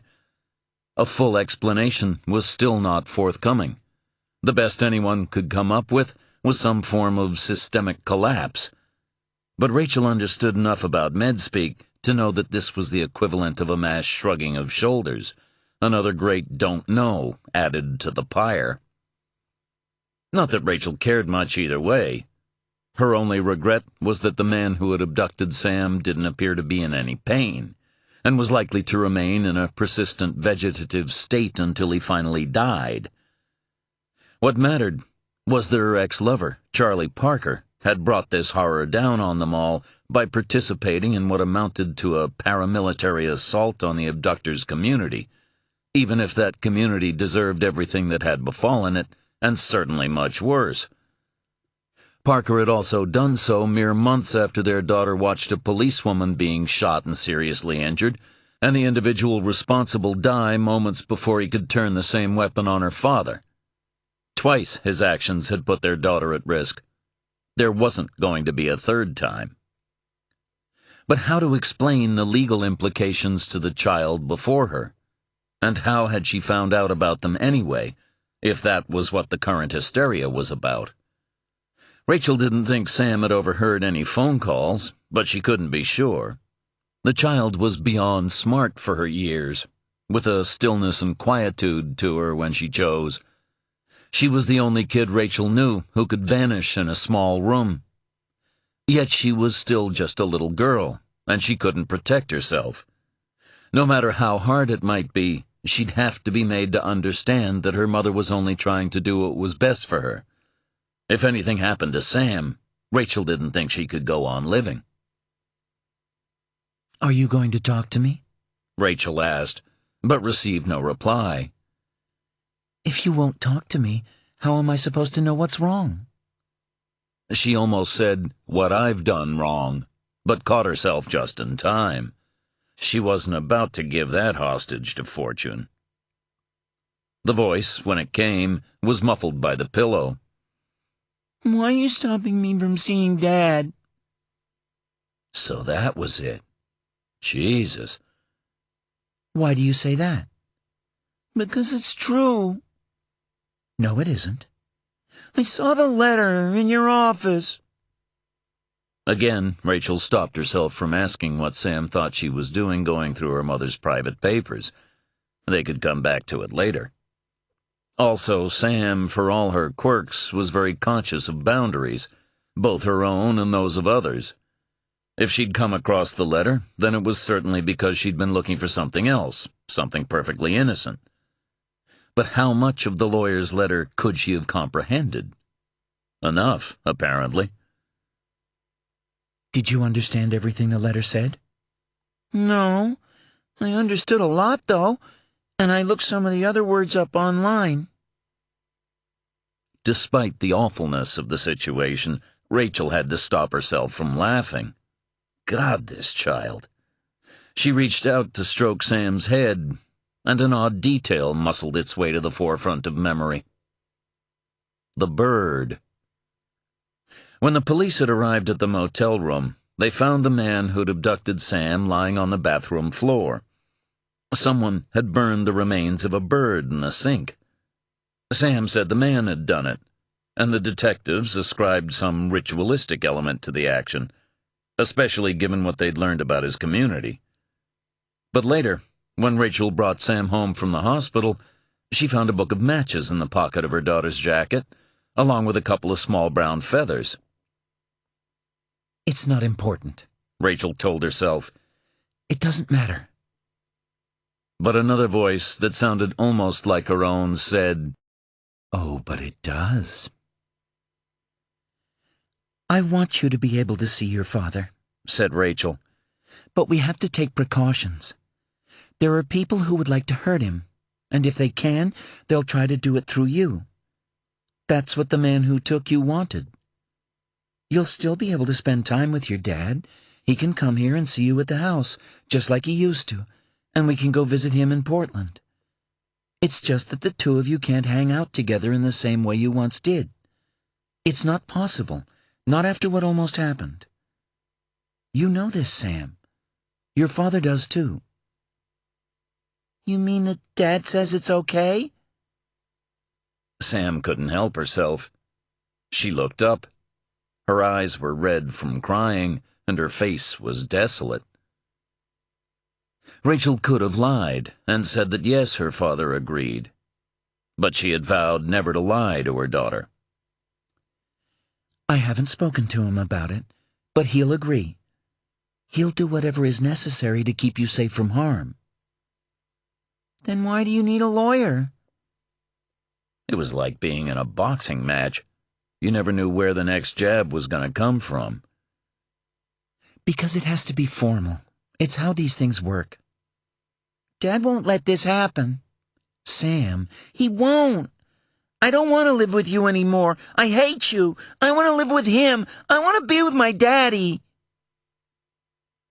And with those words, the dam that Rachel had placed around all her sadness and anguish in order to keep functioning was breached. The sound she heard herself make was like the yelp of a wounded animal, its paw pierced by a spike or broken in a trap. She tried to stand, but her legs wouldn't move. Her stomach heaved, and she tasted stale coffee. She wanted to scream, but her throat seized up.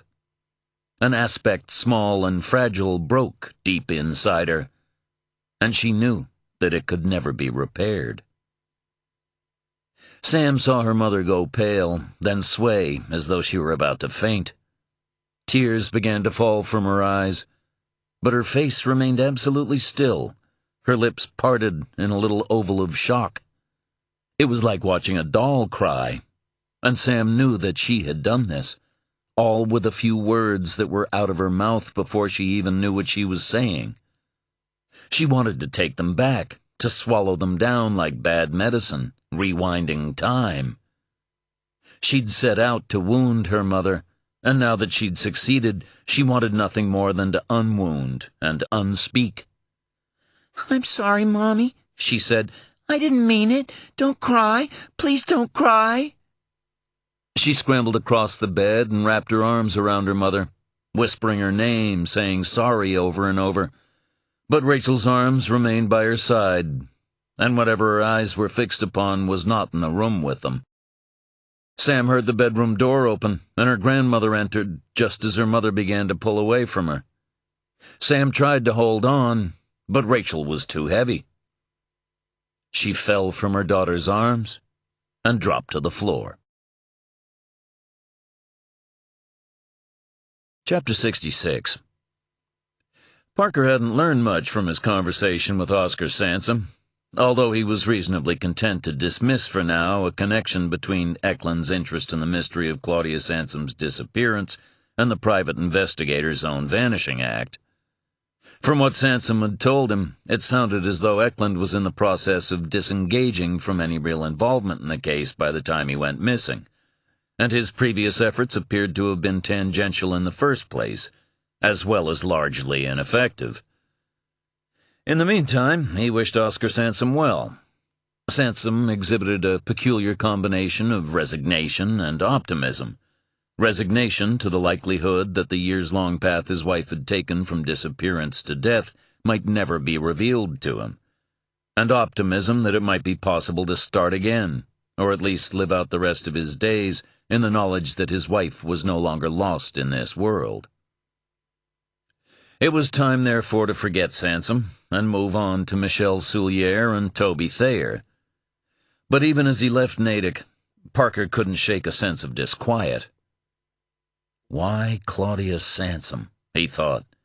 Why should this case, of all others, have attracted Eklund's interest? He thought that he might come back to the Sansom business, given time. Most of what Parker knew about Waterbury, Connecticut, could be summed up in two words: brass and watches. Brass manufacturing was the foundation of the city's wealth in the 19th and 20th centuries, but that came to an end in the 1960s, when Chase Brass moved its operations to Ohio. The watch industry grew alongside the brass, Waterbury being responsible for the manufacture of Robert Ingersoll's $1 Yankee pocket watch in the late 1800s, and later the Mickey Mouse watch, too.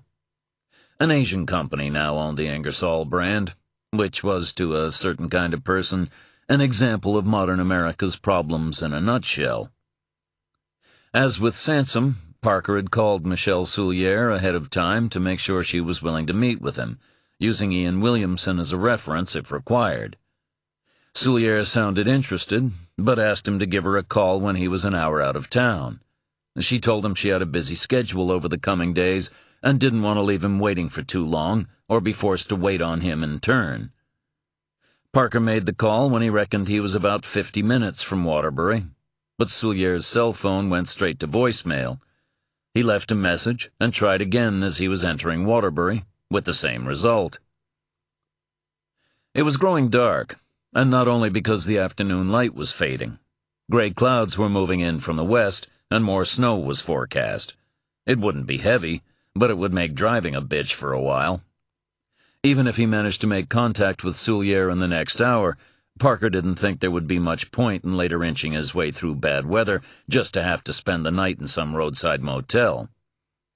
He decided he would find somewhere in Waterbury to spend the night and wait out the latest storm. Soulier lived in South End, a large neighborhood originally settled by French-Canadian immigrants, but their descendants now shared the area with a big Latin American community, judging by the signs and storefronts Parker glimpsed as he drove through. He also saw a lot of empty factories and deserted lots, a reminder of how far Waterbury had fallen from its glory days. Soulier lived not far from St. Anne's Church, in a 2-story wood house that was neither the best nor the worst kept on the street. The paintwork was fresh enough not to be a blight, but not so new as to attract the attention of anyone looking for signs of obvious prosperity as a prelude to a burglary. The front porch was empty of junk, and a white fence surrounded the garden. Parker could see no lights burning inside, and there was no car in the drive. He parked outside and called Soulier's cell phone a third time, but ended the connection as soon as he heard her voicemail message begin again. He drove downtown and took a room at the Marriott. He checked in with Angel and Louie, who were already most of the way to Greensburg, PA, home of Toby Thayer. Like Parker, they'd decided that it was smarter to wait out the weather and make better time in the morning. They were staying somewhere called the Prescott Inn on the New York-Pennsylvania border, in the Emily Dickinson suite. Or, as Angel put it, the depressed poet's wing. "We got a lot of chintz," he said. "Expensive chintz, but still chintz." "How expensive?" $400 a night expensive, although we did also go for the champagne upgrade. "Of course you would."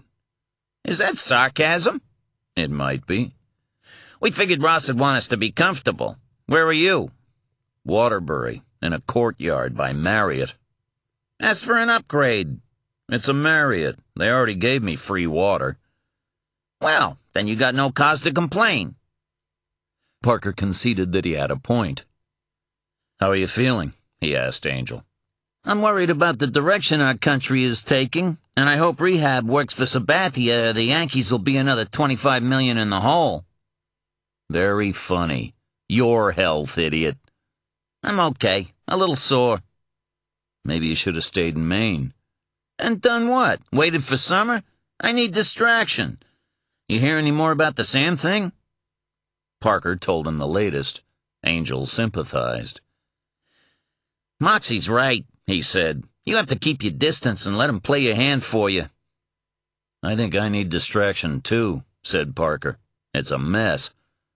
"Look at it this way. If you require bodyguards every time you meet Sam, we can do it.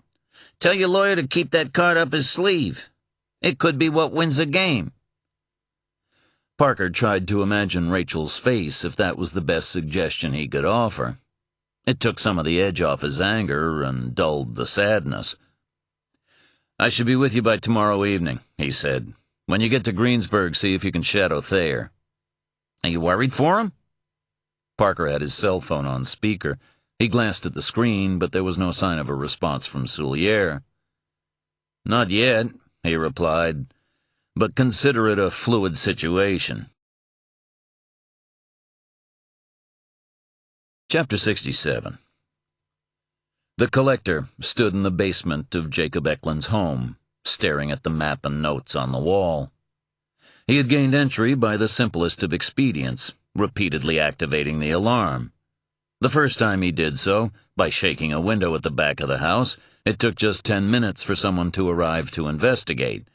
A man in a gray BMW, whom the collector recalled as being among those who had escorted Parker and his friends to their meeting with Mother. He checked the exterior of the house before entering and resetting the alarm. The collector waited until he left, counted to 20, then activated the alarm from the same window. The same man returned, made another circuit of the property, went into the house a second time, and returned to his car. He did not drive away immediately, but first made a call. When the collector shook the window again, the alarm did not go off.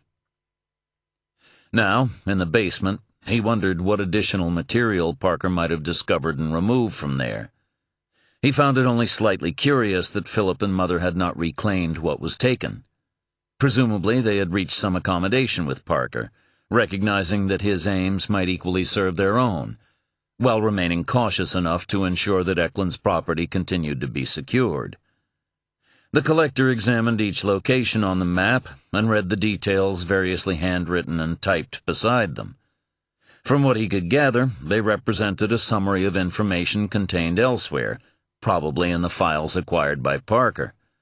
Still, there was enough in the names and dates on the wall to enable the collector to build a picture of Eklund's thoughts and suggest answers to some troubling questions, principal among them being why Don Routh was so careful to conceal himself, and why his death had sent a ripple through the hollow brood that followed the collector.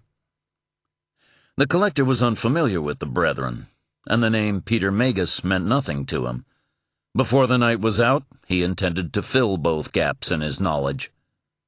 He made a cursory search of Eklund's home before leaving, but found nothing else to interest him, and didn't even bother to hide the evidence of his trespass.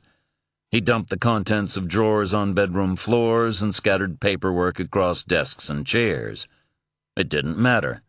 Eklund would never be returning to this house, because Eklund was almost certainly dead. Parker ate at Diorio's, an Italian restaurant on Bank that had been around in one form or another for almost a century. He tried Michel Soulier twice more, but had no more luck than before. He didn't know the woman, so he had no reason to sound the alarm just yet. There were all kinds of reasons why she might have her cell phone powered down, and their agreement to meet was relatively informal. He was still working on the McCartney biography he'd picked up in Portsmouth. McCartney was in a Japanese prison, and deeply regretting his attempt to bring a half-pound of marijuana into the country. Apart from being kinda dumb when it came to weed in Japan, Parker decided that the book hadn't altered his opinion about McCartney much at all. He still liked him a lot. He walked back to his hotel after the meal, thinking that he wouldn't sleep. But he was out as soon as his head hit the pillow. It wasn't physical tiredness so much as emotional exhaustion. And he didn't dream. Rachel Wolfe lay in a hospital bed at the University of Vermont Medical Center, feeling like an idiot. She'd tried to tell her parents, and later the emergency room doctor, that she had just fainted and needed to rest, but the hospital insisted on keeping her under observation for at least one night. Sam's hysterics made the whole incident more traumatic, and she had only become marginally calmer once it became clear her mom wasn't about to die. Rachel tried to convince Sam that it wasn't her fault, but she didn't think the message was getting through. Reluctantly, Rachel agreed to let a pediatrician give Sam something to help her sleep. She hated the idea of medicating her child, but she was genuinely concerned about Sam. Sam wouldn't or couldn't stop crying. The TV in the room was dark. Rachel didn't feel like watching anything. She had a book and some magazines by her bedside, but the thought of even looking at print made her dizzy. The attending physician had asked her if she was under any particular stress at the moment, and she couldn't help but laugh. She warned her parents not to say anything to Parker about her collapse if he called, although she doubted he would. They were also under orders to keep Sam away from phones, just in case she took it upon herself to inform her father of this new development. Again, Rachel doubted that Sam would try to call Parker. She was ashamed of what had been said, and she wouldn't want to share that shame with him. God, Rachel thought, every child is probably duty-bound to say I hate you to her parents at some point. I just thought we might get as far as adolescence before Sam did it. She had the strangest urge to discuss Sam with Parker. It was the kind of incident she would have shared with him had they been on better terms.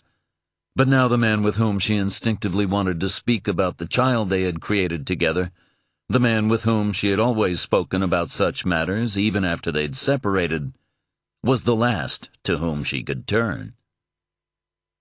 She wasn't going to cry again. She'd cried enough for one day. She was about to settle down to sleep when she heard footsteps from the hallway outside her room. They were light and fast. She glanced up and saw a child pass by, a girl with blonde hair. She couldn't have been more than 5 or 6, and was barefoot. It was late. If she was a patient, what was she doing out of bed? Hey, Rachel called. Are you all right? The footsteps stopped, but the girl did not reappear. Carefully, Rachel got out of bed and walked to the door. Honey, The hallway was empty, except for a nurse standing at the station reading a file. She looked up when she saw Rachel. Ms. Wolfe, can I help you with something? I saw a little girl pass by my door. I think she might be a patient. The nurse shook her head. You must have been dreaming. There are no children in this wing. The nurse came to her and gently led her back to her bed. I'm certain I saw a girl, said Rachel. I was there, said the nurse. and I didn't see anyone but you.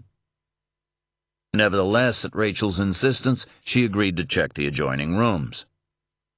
I told you, she said upon her return. No children. Now try to sleep. And after a time, Rachel did.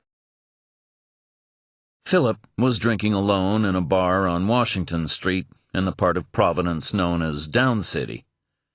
The bar was old school. The music wasn't loud, and the TV above in the corner was on mute. Philip scratched at the crook of his left arm, where Lestrade had removed the blood to be couriered to New York, the final step in authenticating his claim to be Caspar Webb's son. Lestrade professed to know what he was doing, but the needle hurt like fuck going in, and the skin around the hole was bruised and tender. A couple of students were sitting in a booth, drinking some overpriced foreign beer with a name Philip couldn't even pronounce. His phone had rung 3 times since he started drinking, and he'd ignored it each time. He didn't want to talk to Mother. He'd been bullshitting Lestrade when he said he was going to make some calls after the meeting with the Italians. He didn't have anyone he could call. Bernardo and his people, for all the diminution of their power and position, were still men of influence. No other parties could offer the kind of score he needed to prove himself. Philip had been at the periphery of other deals over the years, and knew the names of 6 individuals who dealt with Webb, but they were all bit players, little fish. Only Mother had access to the names that mattered, and she wasn't about to share those with her son. Without Lestrade's connections, Philip wouldn't even have been able to get to Bernardo and his people, and look how well that turned out. When he was halfway through his 3rd drink, he began thinking about taking Mother up on her offer. He could go away for a while, live it up. When he returned, he'd be able to enjoy a life of comfort. He wouldn't have to work, not if he didn't want to. He could go to college, study something. He was able to draw. His art teacher in high school had been convinced of his potential. He could apply to Rhode Island School of Design. If they turned him down, he might convince Mother to make a donation, see if that might change their mind. "Fuck it," he said aloud, and one of the students turned and stared at him. "What are you looking at, bitch?" She turned away. He'd killed their conversation, though, that was for sure. Within a couple of minutes, they were gone. No, he wasn't going to take Mother's dime. If he did, he might as well just cut his own balls off and throw them in the river. The world would look at him like he was just a mama's boy, and he was more, much more. Terry Nacum had learned that right at the end. Vincent Garand, too. They died within days of each other, both by his hand. He'd shown Mother what he could do, and it was more than just putting old men out of their misery. But did it make any difference to her? No. So whatever followed would be on her head. His phone started vibrating again. This time it wasn't Mother calling, but Lestrade. He decided to pick up. Eric might want to join him. They could find a club, talk to some girls, proper local girls, not those stuck-up student whores. Philip didn't have much interest in women, but he knew it would piss off Mother if he brought a girl back to their apartment. "Yeah?" he said. "Where are you?" Philip named the bar. "I'm coming to get you," said Lestrade. "Why?" "Stevie got in touch with me. It's on. You hear me? It's on." Chapter 68.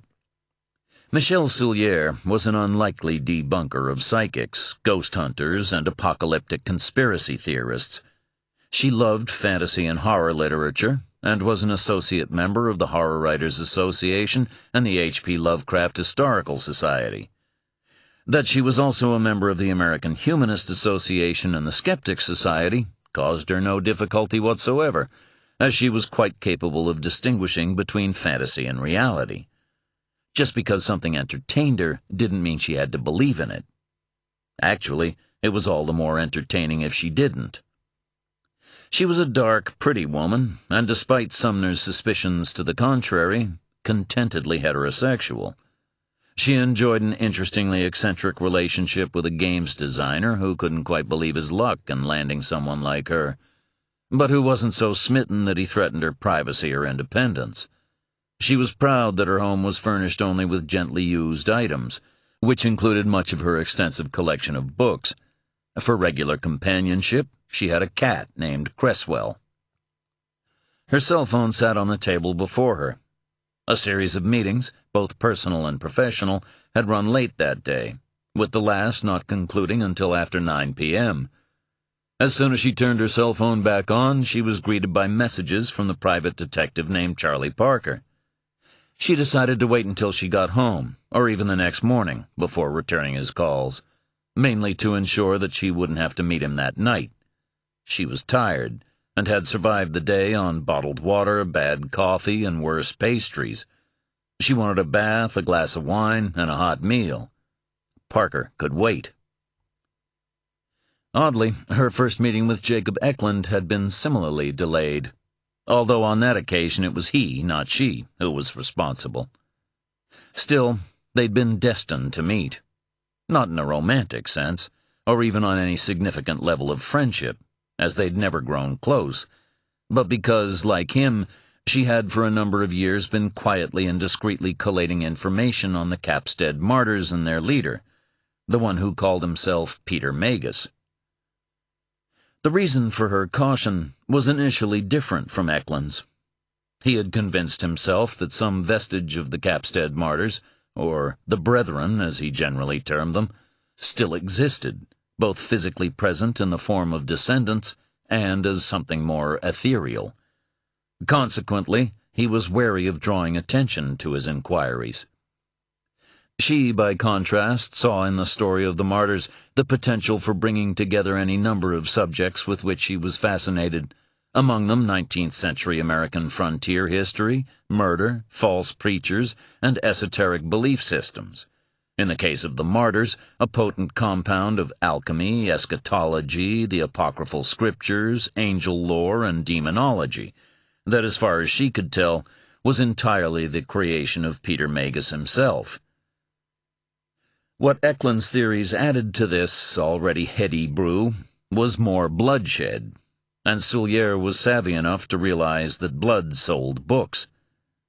She made it clear to him that she still wasn't fully prepared to accept his view that all of the disappearances and killings pinpointed by him were linked to the Capstead martyrs, but at least a few were interesting in that regard.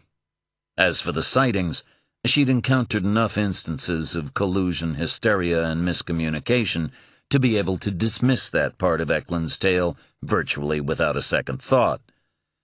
Although the consistency of the witness statements was a factor worth addressing in her book, perhaps in a chapter relating to the contaminant potential of mythologies.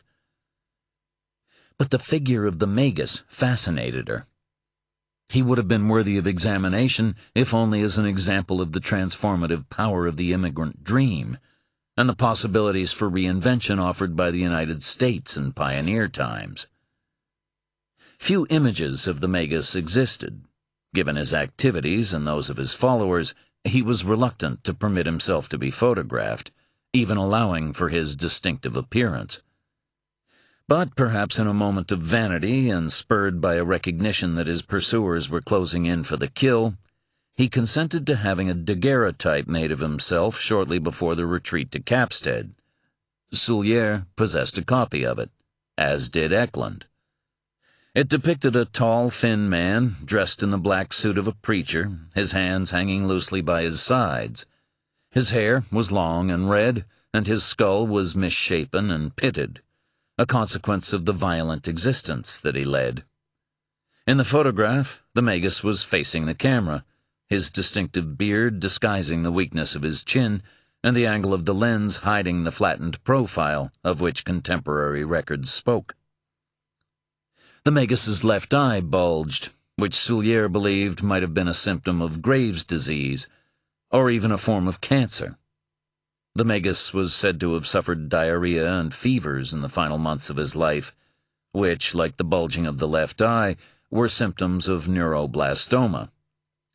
DNA analysis of the Magus's remains might have provided a definitive answer, had his body not been badly burned during the Capstead siege and the corpse thrown in the Mississippi, denying him a proper burial as further punishment for his sins. Meanwhile, the right side of the Magus's face was almost entirely covered by scar tissue, a souvenir of the Brethren's attack on the Kjelsen home near Marietta, Ohio.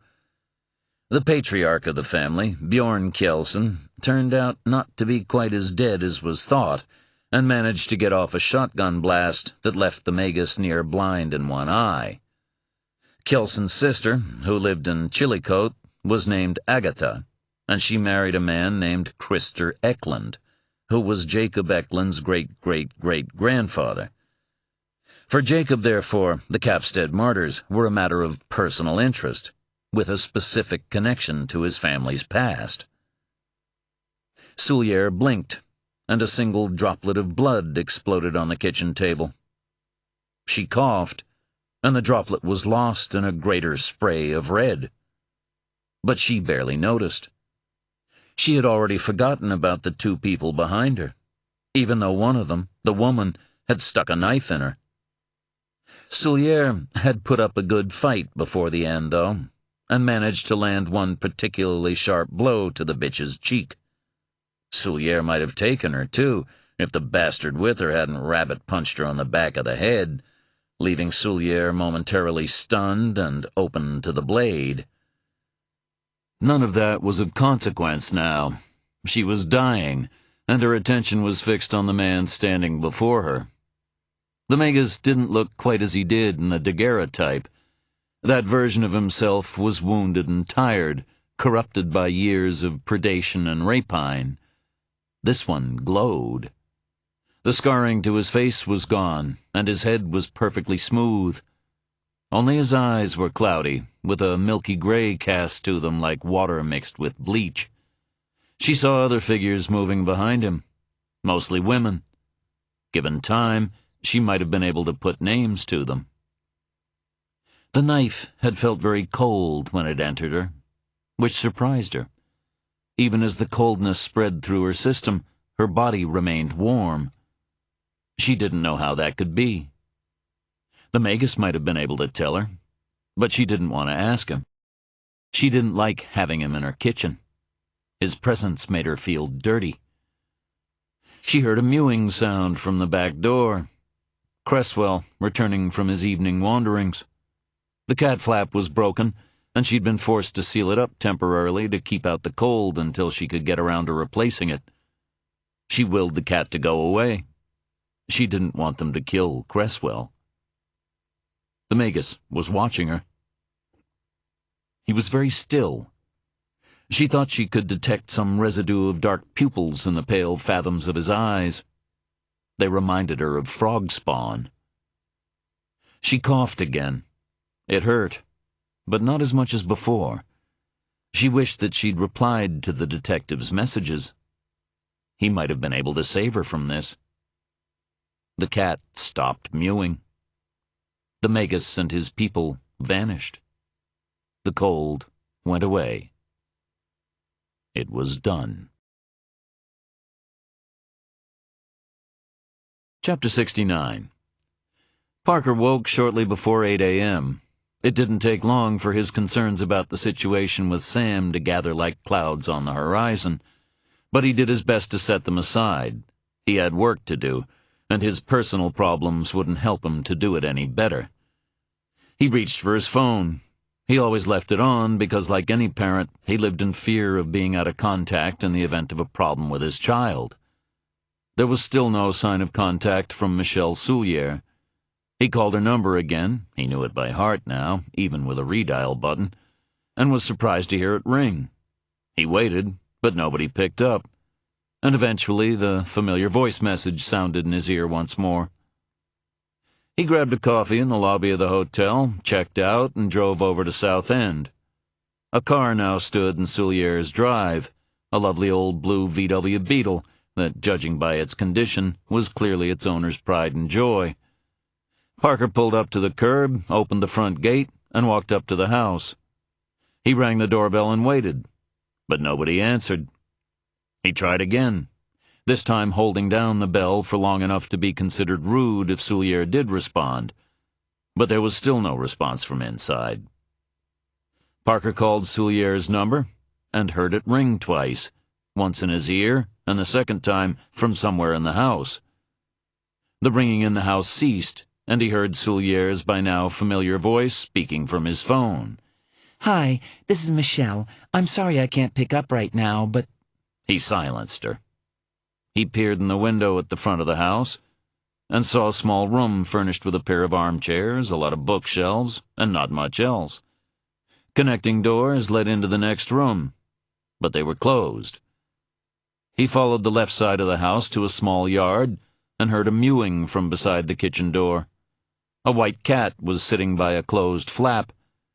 While Parker watched, the cat scratched at the plastic. Parker drew closer, but the cat didn't appear frightened. It just mewed again and looked up at him expectantly as he reached the door. He knocked hard and called Soulier's name. The drapes were closed on the only window, so he couldn't see inside. "Can I help you with something?" A man had emerged from the neighboring house. He was big and broad, with a sallow complexion and a long mustache that made him look like a Mexican revolutionary. Two small children peered from the kitchen behind him. "I was looking for Michelle Soulier." "Well, that's where Miss Soulier lives, but most people, they wait to go in by the front door." The word honest remained unspoken before people, but Parker heard it anyway. He identified himself as a private investigator, and Soulier's neighbor introduced himself as Cesar Valenzuela. "I was due to meet with Ms. Soulier yesterday," said Parker, "but I never heard from her. I assume that's her car in the drive?" "Yes, that's hers." "Did you hear her come home last night?" "No, I work late. I think he was there when I got back, but I couldn't say for sure." "What time would that have been?" "After 11. Valenzuela shifted nervously from foot to foot and looked over Parker's shoulder at Soulier's home. "You think she's all right in there?" he asked.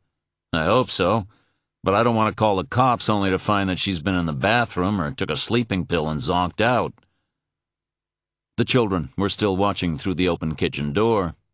Valenzuela told them in English to go inside, then added, "Hace frío." Parker waited. "I got a key," said Valenzuela. "She's asked for it maybe twice in 5 years when she locked herself out." "Get it, please, and I'll stand with you while you open the door," said Parker. "We'll call her name, and if we get a reply, then fine. If we don't, well, let's just hope that she replies." Valenzuela went into his house to find the key. While he was gone, Parker paced the yard and called Ross. The FBI man answered on the second ring. "We may have a problem," said Parker, and explained about Soulier's failure to make their meeting or return his calls. "I'm outside her house now. Her cell phone rings inside, but nobody answers. Her neighbor's gone to find the spare key, but if she's run into some trouble, then the police are going to become involved." The silence over the phone was not an easy one, and went on a little too long for Parker's liking. "If I have to call the police, they'll ask me what business I had with Soulier," Parker prompted. "That means telling them about Eklund, which will raise the question of who hired me to look for him." "I'd prefer, and you might also find it beneficial, if Eklund's disappearance was not mentioned," said Ross. "The same goes for my involvement." "With respect, your preferences could land me in a jail cell." Through the kitchen window, Parker could see Valenzuela waving a key fob at him and indicating that he would come around from the front of the house as a fence separated the properties. He frowned at the sight of Parker talking on the phone. Time was running out. "Give them Eklund, but only if you have no other choice," said Ross. "And when they ask who hired me? In case you needed reminding, I don't have any kind of protection here." Communications between private investigators and their clients were not privileged. If something had happened to Soulier and the police asked Parker about his efforts to contact her, he would have no option but to provide answers. "Refer any questions that you don't want to answer to Moxie Caston," said Ross. I'm not employed by Moxie on this. I'll rectify that situation. That didn't make Parker much happier. Even in the case of an investigator working for an attorney, privilege only applied to communications relating to advice or strategy on a court case, and there were no legal proceedings involving Eklund for Moxie to fall back on. But Parker understood what Ross was doing. Delay, delay, delay. Moxie's not going to like it, he said. Then he should never have started working with you, said Ross. From experience, I can attest that there's not a great deal about it to like. The feeling's mutual. I thought it might be, said Ross, then added, Understand something. When I said I would prefer if Eklund's current nebulous status was kept out of this, I should clarify that in my world, the word prefer is generally construed as an instruction. Ross hung up without another word, and Valenzuela appeared. The key fob in his hand was shaped like a white cat, a plastic miniature of the one that continued to cry at Soulier's back door. It was clear that Valenzuela was curious about whom Parker might have been speaking with, but didn't want to ask. Discreetly, Parker deleted Ross's number, flicked to his contacts list, and called Moxie Caston. He let the number ring twice before ending the call and slipping the phone into his pocket. If the police had to be summoned, and Valenzuela subsequently mentioned witnessing Parker having a telephone conversation, the list of recently called numbers would show only Soulier's and Caston's. If the police decided to investigate further, they'd need a court order. It was another imperfect solution, but then it was an increasingly imperfect world. Parker and Valenzuela went to the back door together. Parker picked up the cat and held it in his arms while he knocked hard a couple of times and called Soulier's name. To no result. He was wearing a sweater under his jacket, so he pulled the sleeve down until it covered his hand and tried the door. It was locked. Put the key in, he told Valenzuela, but don't touch anything else, okay? Valenzuela nodded. He inserted the key and twisted. The lock clicked, and Parker opened the door. Michelle Soulier was sitting in a chair, her head on the kitchen table, her hands hanging almost to the floor. Parker recognized her from photographs on the internet. Her face was turned to the door, and her eyes were closed. The surface of the table and the floor around her chair were sticky with blood. Híjole, whispered Valenzuela. He covered his mouth with his hand and backed away. From somewhere in the distance, Parker heard the sound of approaching sirens and realized that Valenzuela had probably called the police while he was searching for Soulier's spare key. The cat was wriggling in Parker's arms, and its cries blended with the noise of the sirens. It's just hungry, Parker thought, as he stared down at Soulier's body. It can't know. Then the little cat grew still and wailed and wailed. Chapter 70. Parker didn't have much time.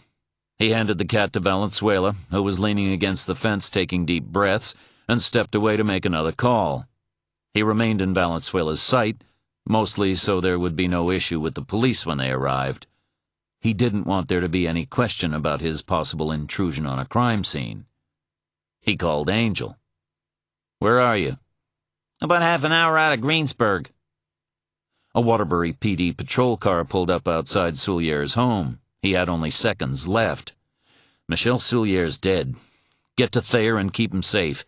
I'm going to be tied up with the police for a while. Let Moxie Caston know when you have Thayer. He hung up, deleted the number, and put his phone away. The approaching officer had his right hand on his weapon, so Parker made sure to keep his own hands clearly in sight. He was about to tell Valenzuela to do the same, but Valenzuela was already ahead of him. For the second time that morning, Parker identified himself as a private investigator, then indicated the open back door. You've got a body, he said. Her name is Michelle Soulier. He corrected himself. Everything about her would be in the past now. Was Michelle Soulier. The Buckners had checked into a chain motel a couple of miles off the highway. They had discussed heading straight back to Turning Leaf, but neither of them had ever killed before, and Sally was surprised by how exhausted she felt. Thanks to TV and the internet, they were reasonably familiar with forensics and DNA. They'd scrubbed Soulier's hands thoroughly after she died and checked the floor for any stray hairs that might have fallen from Sally's head during the fight. They found a couple, helped by the fact that Sally's hair was so red, and now were certain they'd left few, if any, traces of their presence at Michelle Soulier's house, with the obvious exception of a dead body, as Kirk noted while they worked on the clothing they'd worn at the scene. They soaked everything in water mixed with Clorox in the motel tub and sealed the items in separate bags. When that was done, Kirk showered, then drove around for a time, placing the bags in trash cans and dumpsters. He returned, and they slept for a few hours. Sally was impressed with Kirk. She'd always considered him to be kind of a pussy, although he made up for it with his computer smarts. But he'd shown some spirit when Soulier fought back. Still, the bitch had hit Sally hard, and she was now sporting a hell of a bruise, which she'd have to hide with makeup. They had Soulier's laptop and a box file of her material on the martyrs. Kirk went out and bought coffee with sausage and egg sandwiches for breakfast, and together they set to work on Soulier's laptop and documents. Sally was shocked at just how much Soulier had discovered about the martyrs' past, including aspects of their history of which even she was unaware. More worryingly, Soulier had made some progress on tracing family lines among the brethren, undaunted by changes of name and aided by gossip and hearsay. It was clear that her information, combined with Eklund's, had brought the investigator to their door, although Eklund realized too late just how close to the brethren he actually was. Kirk copied anything that might be useful from the computer before removing the hard drive and piercing it repeatedly with a screwdriver. He would toss it in the furnace when they got home, along with Soulier's papers. The laptop itself he'd take to Stephen Lee's junkyard. Eklund's laptop, on the other hand, he had retained, although not by choice. The investigator had collated so much data that Sally was still working her way through it. But to safeguard the material, Eklund, who was smarter than he appeared, had employed someone to build him an OS and install it in a Frankenstein machine made from the salvaged parts of others. The system was incompatible with any driver that Kirk could find, and even with the authentication codes tortured from Eklund, any attempt to copy the files risked a fatal crash. Kirk was afraid that if he screwed around too much with the laptop, they might lose everything on it. Finally, to ensure that the hard drive couldn't be removed, Eklund had stripped the screw heads holding the case together. It was a perfect storm of protection, and so Kirk was stuck with dragging the bitch device around with him, in case either Soulier or Thayer gave up information that needed to be cross-checked. During their time with Soulier, Sally had taken the opportunity to go through the contents of the woman's iPhone. They didn't bother taking it with them. They knew how easily it could be traced, which was why they were carrying only primitive burner phones themselves. They didn't want to risk even removing the iPhone from the house and dumping it somewhere along the way. But she deleted all the messages after listening to them, just as a precaution. Kirk tried telling her how easily they could be retrieved, but she told him to shut the fuck up. Most of the messages related to college business, and one to Soulier's proposed book on the Capstead martyrs. A book. A fucking book. But a couple of the messages, along with a bunch of missed calls, came from a man named Charlie Parker, who'd been due to meet with Soulier on the evening she died. Sally was concerned he might try to come by Soulier's house, which was why she'd gone to work with the knife so quickly, once Soulier had given up her laptop password and cell phone passcode. The Parker name was familiar to Sally from somewhere, but she couldn't recall how, not at first. She had to wait until they were in the motel and Kirk had finished copying the material from Soulier's computer before she could access the internet. Now she Googled Parker and the cell phone number he had left with his message.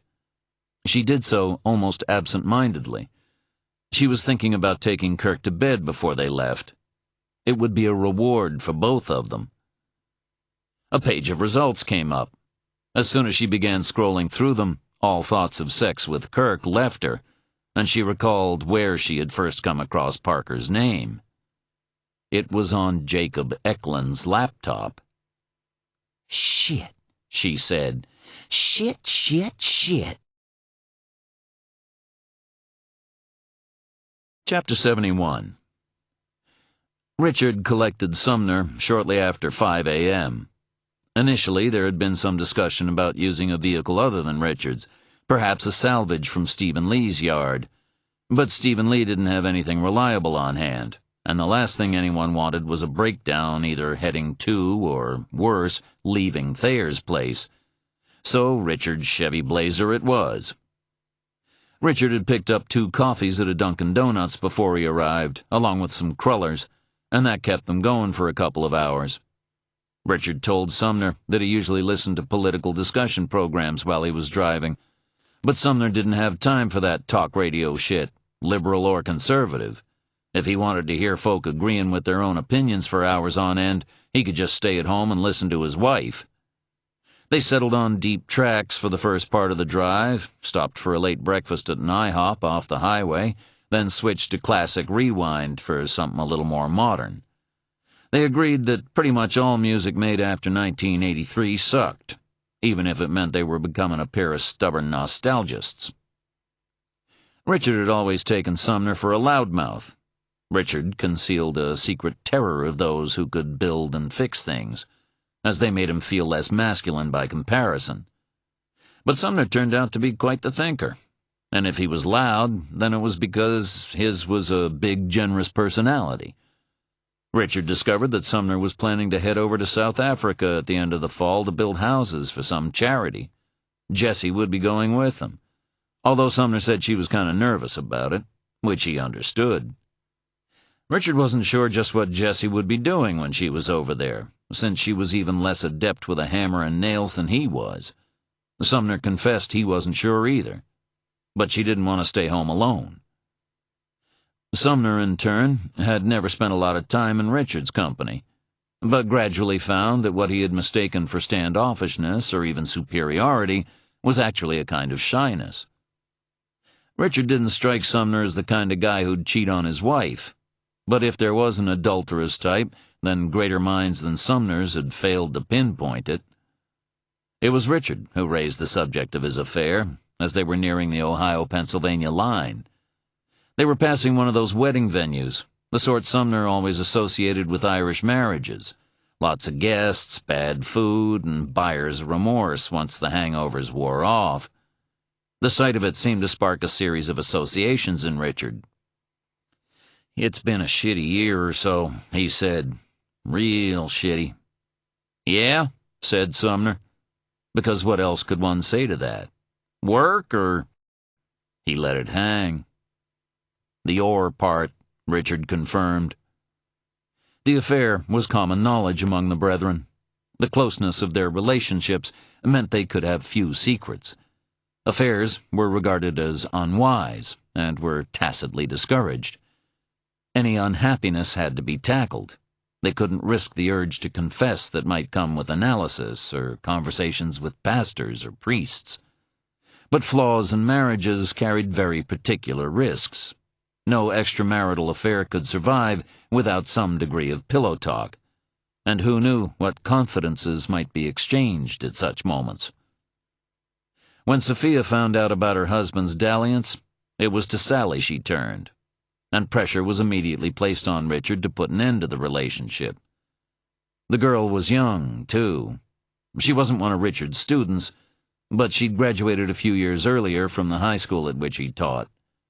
They'd hooked up after some Lions Club event for underprivileged kids, which the girl was attending with her younger sister. Their home life was a mess, and Sumner could only assume that Richard had taken pity on her, and then one thing led to another, as one thing often did. "Jessie said she thought you and Sophia were getting on better now." "Yeah, we're okay." But the way he spoke the word okay spoke only of sadness and regret. "But we don't, we have separate rooms." "I'm sorry to hear that. She'll come around. She's just angry and hurt." It's been 6 months since we last slept together. How long you been married? 15 years come April. Then 6 months isn't so long. No, I suppose it isn't. Richard continued to stare out the window, watching fields and trees and life pass him by. I miss her. Sophia? No, Lucy, the girl. I miss her. Sumner resisted the urge to smack Richard across the back of the head. For a teacher, he wasn't very bright. I wanted to contact her again, said Richard. Dumb, I know. I just needed to tell her I was sorry for how it ended, and find out how she was. And fuck her one last time for the road, Sumner wanted to add, but didn't. Instead, he said, And did you? It's between us. Sumner nodded, and he meant it, for now. They were on their way to kill someone, and a degree of trust was imperative in such situations. I tried, said Richard, but she'd moved somewhere else. Her father was an asshole, and her stepmom wasn't much better, so she'd always talked about getting away from them. I feel sorry for Vicky, her sister, but I think she'll be all right. She's stronger than Lucy was. Do you have any idea where she went? I spoke to Vicky, but she didn't know. Lucy just told her to finish high school. Once Lucy was settled and had a place to live, then Vicky could come join her. Vicky said she'd like that. I bet she wouldn't, thought Sumner, not unless she wants to be crushed and buried somewhere in Stephen Lee's wrecking yard. You killed her, Richard. Don Routh might have been the one who strangled her, tracking her down to some shithole apartment in Jersey, but she died because you couldn't keep your pecker in your pants. Whatever you did or didn't say to her wasn't the issue.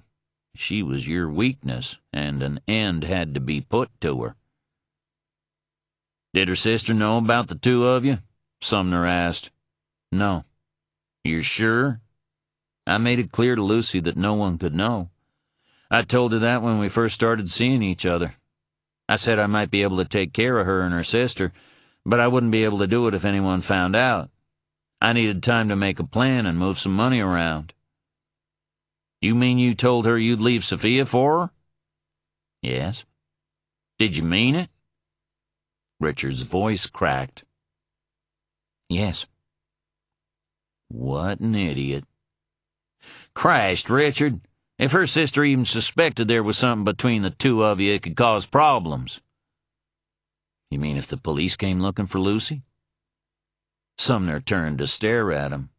Their eyes met, and in that instant, Sumner understood that Richard knew the truth about what had befallen his lover, or suspected it. Maybe Sophia had thrown it at him in the course of an argument, or he was just smart enough to realize that a girl who loved her sister and wanted to protect her wouldn't just head into the sunset breaking off all contact. Why would they do that? He asked. But it wasn't a question to which either of them expected an answer, and they didn't speak again until they neared Greensburg. Chapter 72. Philip and Lestrade met Stevie in Newburyport. It meant a drive of almost 2 hours from Providence, but they didn't care, and it was smarter not to meet in Boston. Newburyport in February was quiet, and the chances of being seen by anyone known to the parties involved were next to none. Stevie was waiting for them at Angie's on Pleasant, which was all black and white tiles and clean formica, and reminded Philip of vaguely recollected diners from his youth, when he still regarded Mother with adoring eyes. He'd avoided her that morning, just in case she started asking him about his plans for the day. Philip thought Stevie looked more like an Italian lizard than last time. Leather jacket, jeans that hung too low on his ass, a big patterned sweater to ward off the cold. He was also a lot less relaxed, which oddly made Philip trust him more. Over coffee and eggs, Stevie explained how he respected his Uncle Bernardo, but that sometimes he was too cautious, and it was time for new thinking, if all that was to be left of a great criminal heritage was more than a couple of bakeries in the North End. Frankly, Philip could have given two fucks for Stevie's talk of Italian heritage and tradition, because what it came down to was Goombas fighting for territory with Spics and Africans and Russians and anyone else with a dog in the fight. What mattered to him was that Stevie's pitch wasn't a million miles away from his own, and a man's greed could always be relied on. But it was clear that old Uncle Bernardo, the patronizing soup-slurping fuck, tended to frown on people going behind his back and cutting deals after he'd laid down the law. This had to be kept between the three of them. Also, Stevie didn't have the same financial resources as his uncle, so he'd be coming in at a lower level. But Philip was farsighted enough to recognize that profits from the first deal would be plowed into the next. He was in this for the long haul, and it sounded like Stevie was too. And, like Mother, Uncle Bernardo couldn't live forever. As a sign of his bona fides, Stevie paid the bill and walked them to his car, a Dodge Challenger in black and red that couldn't have done more to invite unwanted attention from the law if it spewed crack smoke in place of exhaust fumes.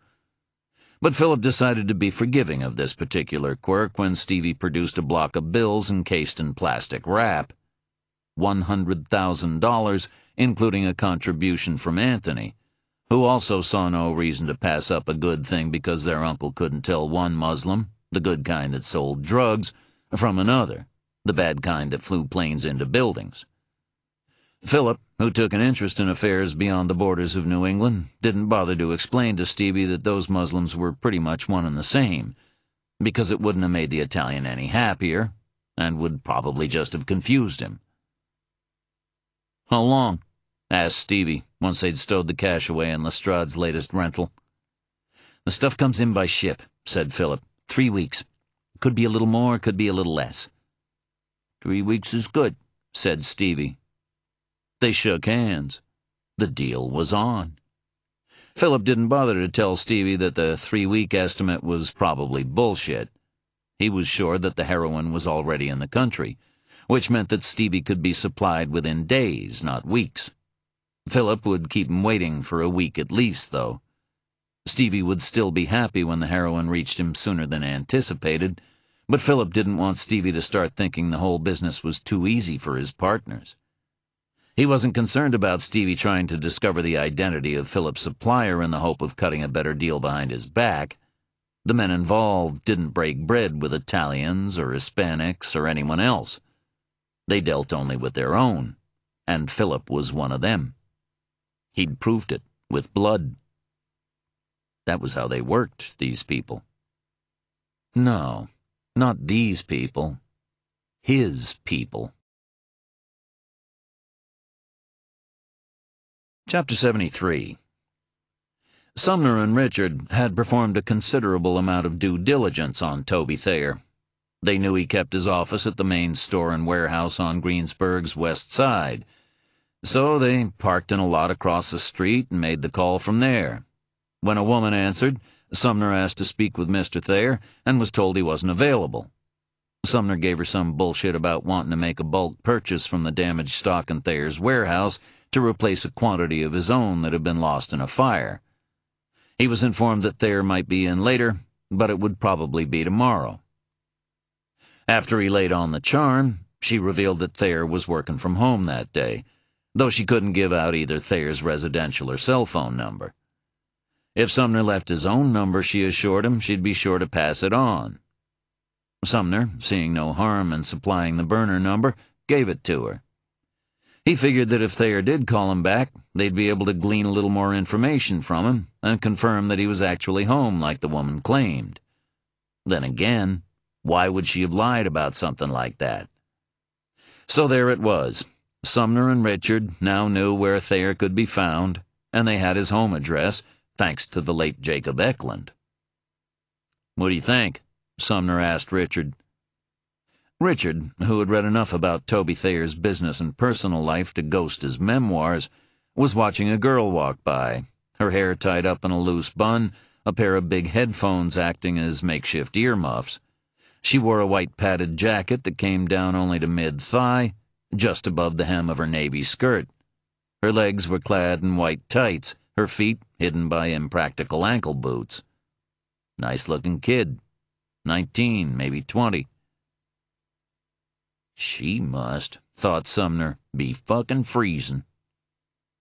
The expression on Richard's face as he followed the girl's progress was equal parts regret and lust. Richard, Sumner decided, had severe problems.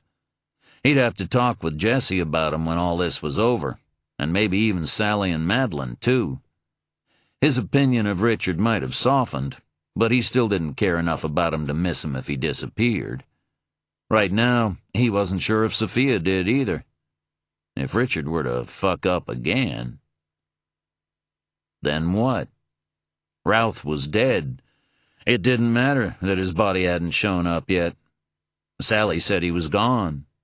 Eleanor had told her so, and you could take that to the bank right there. It was because of the cousin's demise that he and Richard were about to kill Toby Thayer. But Sumner didn't plan on making a habit of doing the brethren's dirty work. There was always Stephen Lee, but he wasn't much of a planner. Richard, meanwhile, had done an efficient job of dispatching Eklund. But Eklund was under restraint when the blade was taken to him, and already on nodding terms with death as things stood, thanks to Sally. Nevertheless, how things went with Thayer would go some way toward determining if Richard could be relied on in the future, assuming he could keep his dick in his pants for 5 minutes. Although Sally had promised that this spate of killings, even if born out of necessity, could buy them years of peace. The girl turned a corner and was lost from sight, breaking the spell. "Huh?" said Richard. "I said, what do you think?" "I think we should do it," said Richard. "That's why we're here, right?"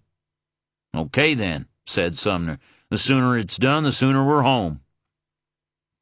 With luck, he and Richard would be back by nightfall. Chapter 74. Michel Soulier's property was alive with police. A curious crowd had gathered on the sidewalk, and various neighbors were leaning on gates and watching the comings and goings. It didn't take the Waterbury PD's Criminal Investigation Bureau long to finish nibbling at Valenzuela and move on to the entree represented by Parker. After speaking initially with the first responding officer, he'd been placed under the care of the second uniform that arrived, before being passed on to CID. Following a brief conversation with a detective named Alicia Koner and her partner Emil Rolda, he wasn't entirely surprised to find himself in the back of an unmarked car being taken to the Waterbury PD on East Main, where he was placed in a room with a table, a couple of chairs, and a cup of lukewarm coffee.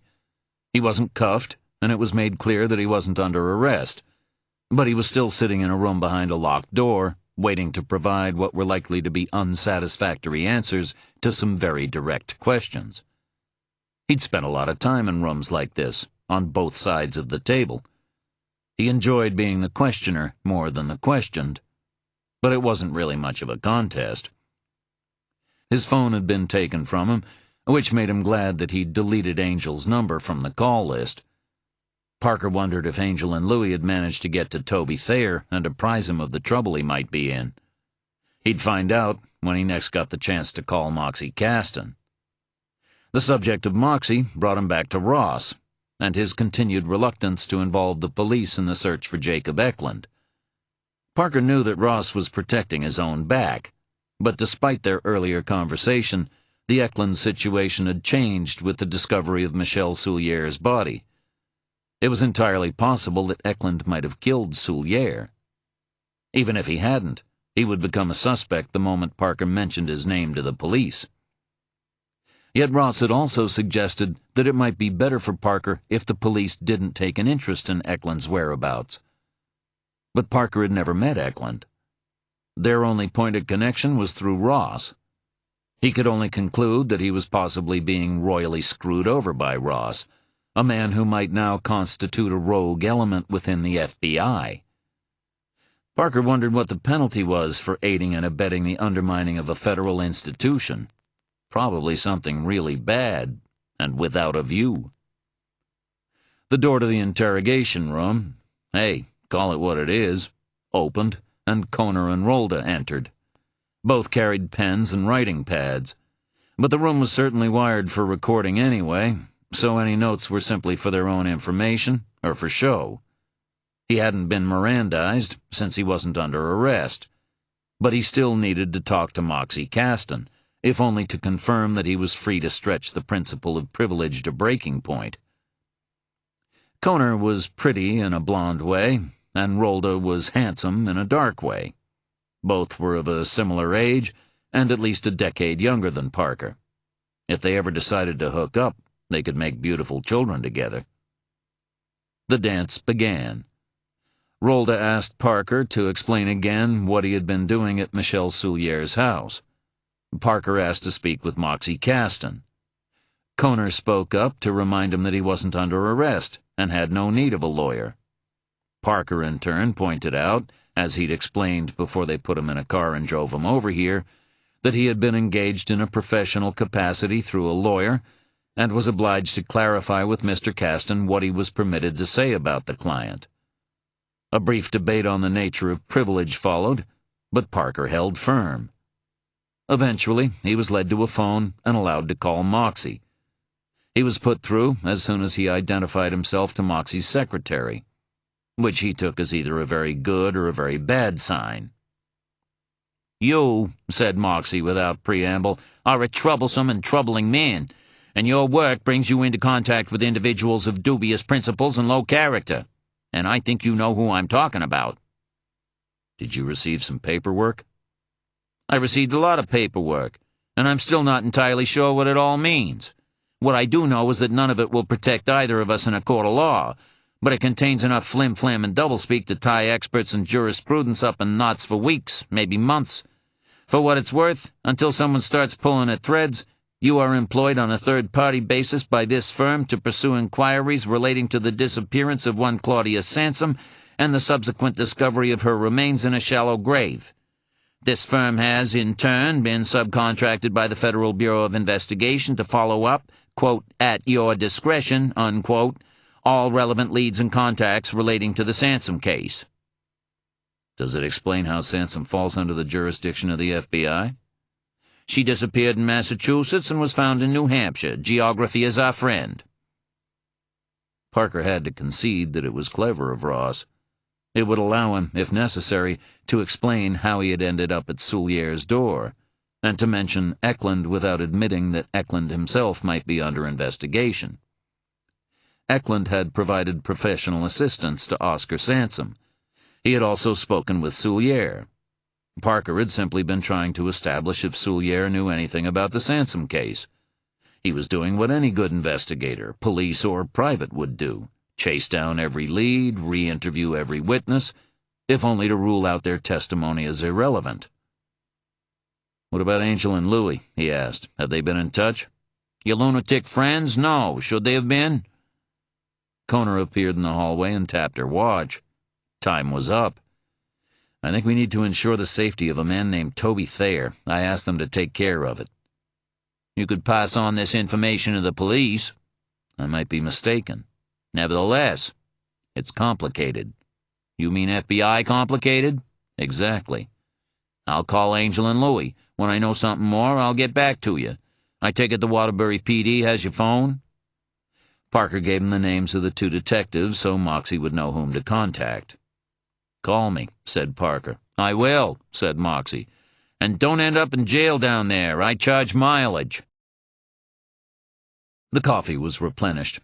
Parker put the issue of Angel Louie and Toby Thayer to the side and concentrated on the questions being put to him. Koner did most of the talking, Rolda interjecting when required.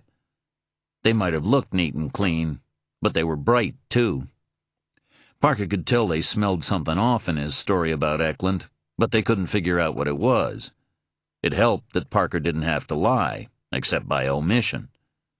When he found himself on treacherous ground, for example, Rolda homing in on why he would have come all the way to Connecticut to interview a woman who appeared to have no direct connection to the case in hand, when a simple phone call might have served just as well, he referred the detectives to Moxie Caston. "So in all this, you were just doing what Mr. Caston asked?" Koner offered. That's correct. Following orders, said Rolda. But not in a Nazi way. Does that count as one of your principles? If it does, it's not much of a boast.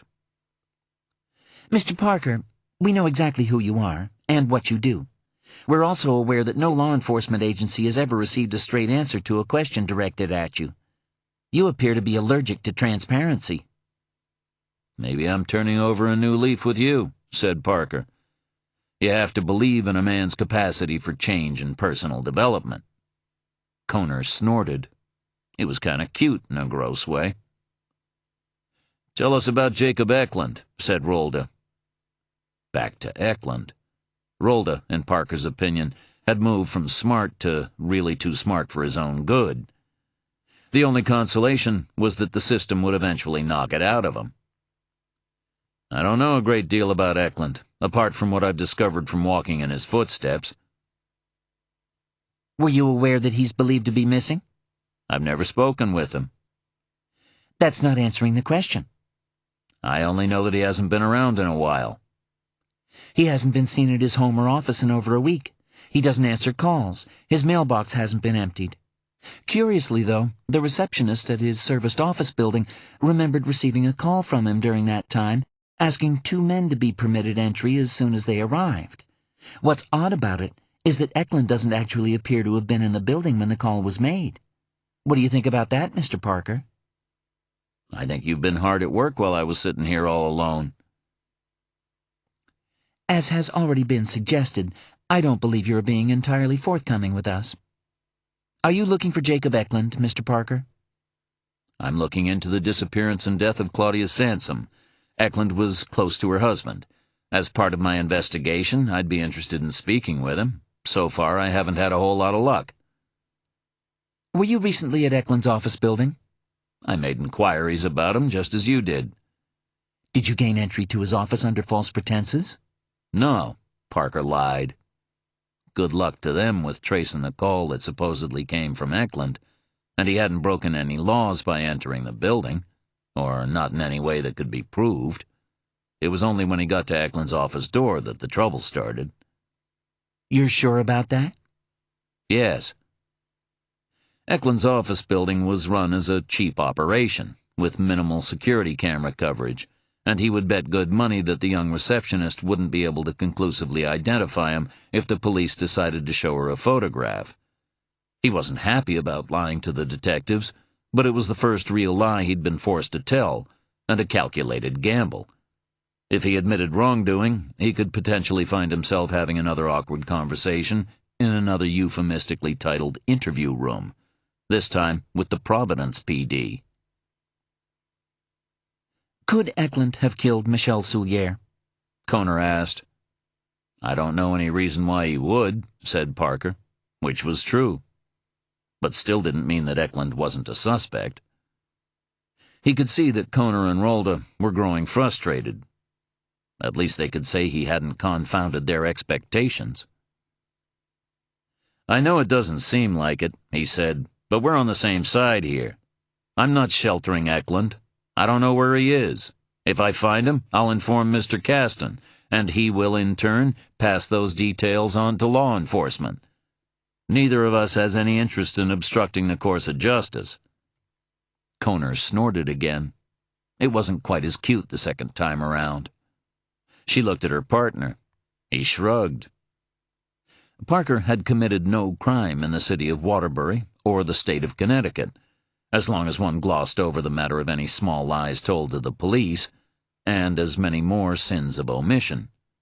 They couldn't hold him, and they knew it. But that didn't mean they had to look happy about it. Then I guess you're free to go, said Koner. She led him to the door and opened it for him. Rolda stayed where he was while Koner escorted Parker from the building. Along the way, she said softly, Seriously, and between us, what the fuck are you doing here? Parker didn't break stride, but he decided that it was worth leaving some bridges unburned in Waterbury. Looking for Eklund. Is he suspected of a crime? He wasn't until I saw Michelle Soulier's body. Will Caston be straight with us? He's a lawyer. He couldn't be straight if you tied him to a rack. But he's one of the good ones.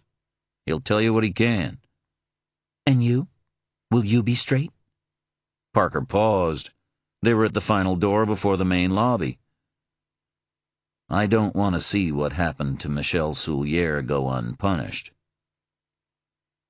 Then I guess that'll have to do, won't it? Said Koner. I guess it will. Chapter 75. Parker's phone and gun were returned to him. Connecticut did not have a reciprocity agreement recognizing pistol permits from Maine, but Parker had non-resident permits from most states. His weapon was not an issue, but Koner had advised him that they'd checked his status just to be sure. The news didn't make him feel any more loved in Waterbury. No one had offered to give him a ride back to his car, which remained parked near Michelle Soulier's house. It wasn't too much of a schlep. The Waterbury PD building was on East Main, and from where he stood he could almost see the spire of St. Anne's Church on South Main just across the Yankee Expressway. He could get back to Soulier's house on foot, but it wouldn't have killed Koner or partner to save him the walk. He still had his cell phone in his hand, ready to call Angel and Louie, when he saw the car. It was a black 1966 Chrysler Imperial, in perfect condition. For a moment, Parker was worried that he might just have experienced a blow to the head, and would soon find himself with a hallucinatory version of the Green Hornet standing before him. Then the tinted window on the passenger side rolled down, and he realized, if he hadn't already, that this was to be one of those days in which he was destined never to catch a decent break.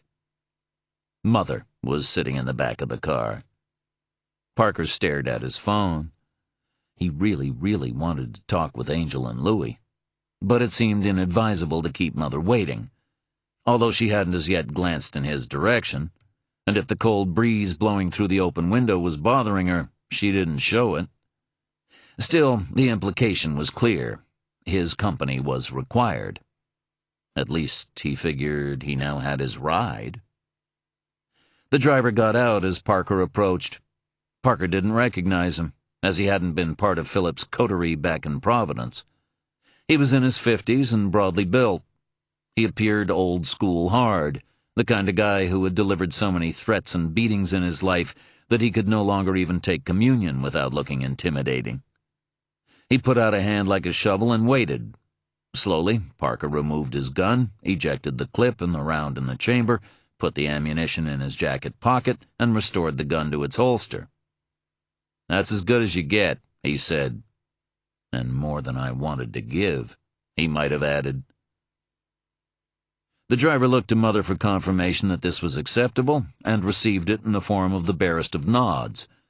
He opened the door for Parker and closed it again behind him before returning to his seat. The window rolled up, and the car pulled away from the curb. The interior smelled faintly of old leather and Mother's scent. I thought you might like us to take you back to your vehicle, said Mother. As long as the 230-mile round trip isn't too far out of your way. In the rearview mirror, the eyes of the driver shifted to Parker, as though to warn him against inappropriate displays of humor in Mother's company. I heard about the Soulier woman, said Mother. Did you have the opportunity to speak with her before she died? No. It doesn't matter. I'm not sure that you'd have learned much more from her than Eklund already had. Which confirmed to Parker that Mother, or someone close to her, must have gone through the material in Eklund's home before or shortly after Parker commenced his own search of the property with Angel. Before, most probably, as Mother didn't strike him as the kind of person who liked playing catch-up. He doubted that it was Philip who had been entrusted with the task. Philip would have left a mess. Parker watched Waterbury go by. He felt as though he needed a shower. Being stuck in an interrogation room in any role always left him feeling unclean. Perhaps it was something that emanated from one's pores under stress, or maybe it was just 3 people in close proximity in a room where too many others had sweated before them. Just in passing, I'm still not sure what I should call you, he said. Excuse me? As I said before, I can't really address you as Mother." He knew her name, thanks to Ross, but he didn't want to confirm to her that he'd made inquiries about her, even if she must have realized that he would. "It's not an issue," she replied. "We're never going to be close." Parker tried not to look hurt.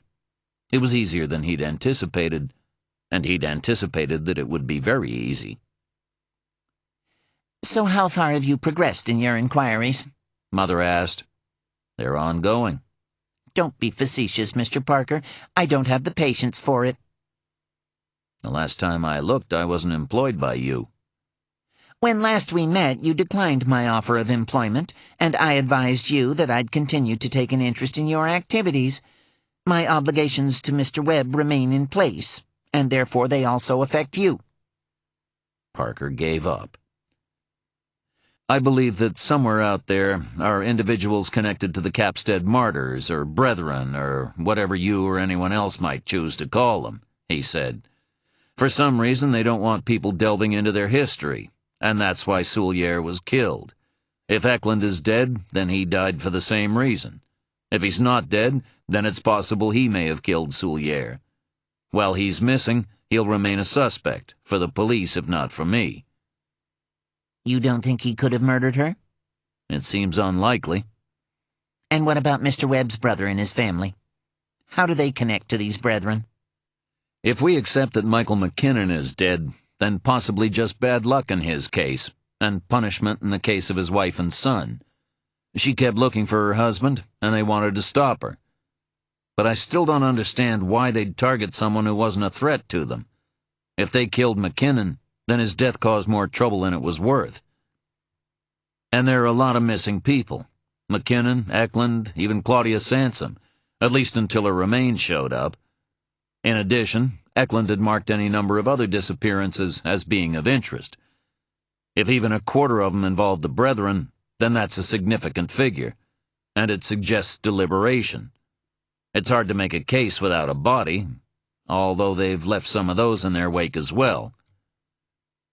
He had purposely included Claudia Sansom just to hear what Mother might say. "You believe there's a link between Claudia Sansom and the others?" So Mother knew about Sansom, which confirmed that she'd gone through Eklund's records. Eklund is the connection. "But Eklund didn't uncover any sightings in her case. There are no ghosts where Claudia Sansom is concerned." Parker was tempted to correct her. In his experience, there were ghosts where everyone was concerned, if rarely of the uncanny kind. Instead, he contented himself with saying, "She was important to Eklund, and whatever was important to Eklund is important to me." They were already long past Soulier's house, with the driver heading south along the Naugatuck River. Parker hoped that he intended to turn north again before they left the state, or else the walk back to his car would put the trot from the Waterbury PD building into grim perspective. Although it was bleak outside, Parker tried unsuccessfully to roll down his window. In the contained environment of the car, Mother's scent was moving from cloying to nauseating. But even as the smell grew stronger, so too did the stink of what it was designed to hide. Mother reeked of sweat, sickness, and disease, but whether it issued from her or her clothing wasn't clear. Parker had a terrible suspicion that for the most part it might be the latter. Up close, he could see stains on her dress, food, what might have been oil or grease, and other fluids that weren't immediately identifiable without the aid of a laboratory, but were almost certainly bodily in origin. If they weren't her own, then they came from Caspar Webb. How long had she been wearing that dress? Since his death? Perhaps she just kept it for special occasions. Parker had to fight the urge to move farther away from her, or break the glass. He opted for breathing through his mouth and tried not to focus on the particulate nature of odors. "You still haven't told me who hired you to look for Eklund," said Mother, "although I have my suspicions." "I'm not going to confirm them." "Julian could make you." She gestured at the driver, who again glowered at Parker from the rearview mirror. "Julian?" said Parker. "For real? No wonder he looked so unhappy." Julian smiled. It wasn't a nice smile. If Mother let him off his leash, he was likely to do some damage. But Mother didn't pursue the matter, leaving Julian, or Julie, as Parker now thought of him, albeit silently, to simmer away. "I do have one question to which I need an honest answer," she said. "I'll do my best." "How much did you tell the Waterbury PD about Mr. Webb? Or about me and my son?" "Nothing. You didn't come up. Unless, of course, you had Michelle Soulier killed, in which case you probably should have." "I'm pleased to hear you kept us out of your conversation." Parker didn't bother to tell her that he'd discussed everything about her circumstances with Ross, since that wasn't the question he'd been asked. He also noticed that she hadn't responded to the second part of his answer. "And Michelle Soulier?" he prompted. "I think you know I wasn't involved." "What about your son?" It was like watching an iceberg shudder from some unseen collision in the ocean depths. "My son doesn't care enough about any of this to become involved." "What does he care about?" "His reputation." Mother kept her face turned away as she spoke, although Parker could see it reflected in the window. It bore an expression he'd seen before. Love poisoned by disappointment. "I wasn't aware that he had a reputation." "That would be part of the problem." "And does he care about you?" "He loves me." "Which would be another part of the problem." "Love covers a multitude of sins." Julian turned into a lot overlooking the river and brought the car to a halt. Parker didn't like this one bit. All it would take was for Julian to turn around with a gun in his hand, and all his worries would come to an end. The body of the Chrysler would muffle most of the sound, suppressed or otherwise. With low-velocity ammunition or hollow points, his death wouldn't even leave a stain on the upholstery. But Julian kept his hands on the wheel and his eyes on the river. "I'm concerned about Philip," said Mother. "Please don't take this the wrong way," Parker replied, "by which I mean don't think that I'm not serious. But if he was my son, I'd be concerned too." "We have issues to resolve. It's important that we be given the time and space to do so." "Without the police asking awkward questions, you mean?" "Without anyone asking awkward questions." "Caspar Webb was a criminal, and you're engaged in the disposal of a criminal empire. Nothing you do will be unobserved. A lot of people are curious to see what happens next." "Including your employer?" She turned to face him, and he looked her in the eye as he answered. He'd had enough of Mother's company. He shifted position.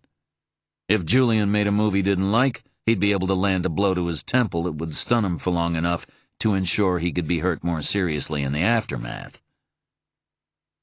"My employer cares only about Jacob Eklund," said Parker. "You could say he sees the bigger picture, and Eklund is part of that. You and your son are not. Neither was Caspar Webb. Like him, you'll die, and your son will die, and you'll all be forgotten.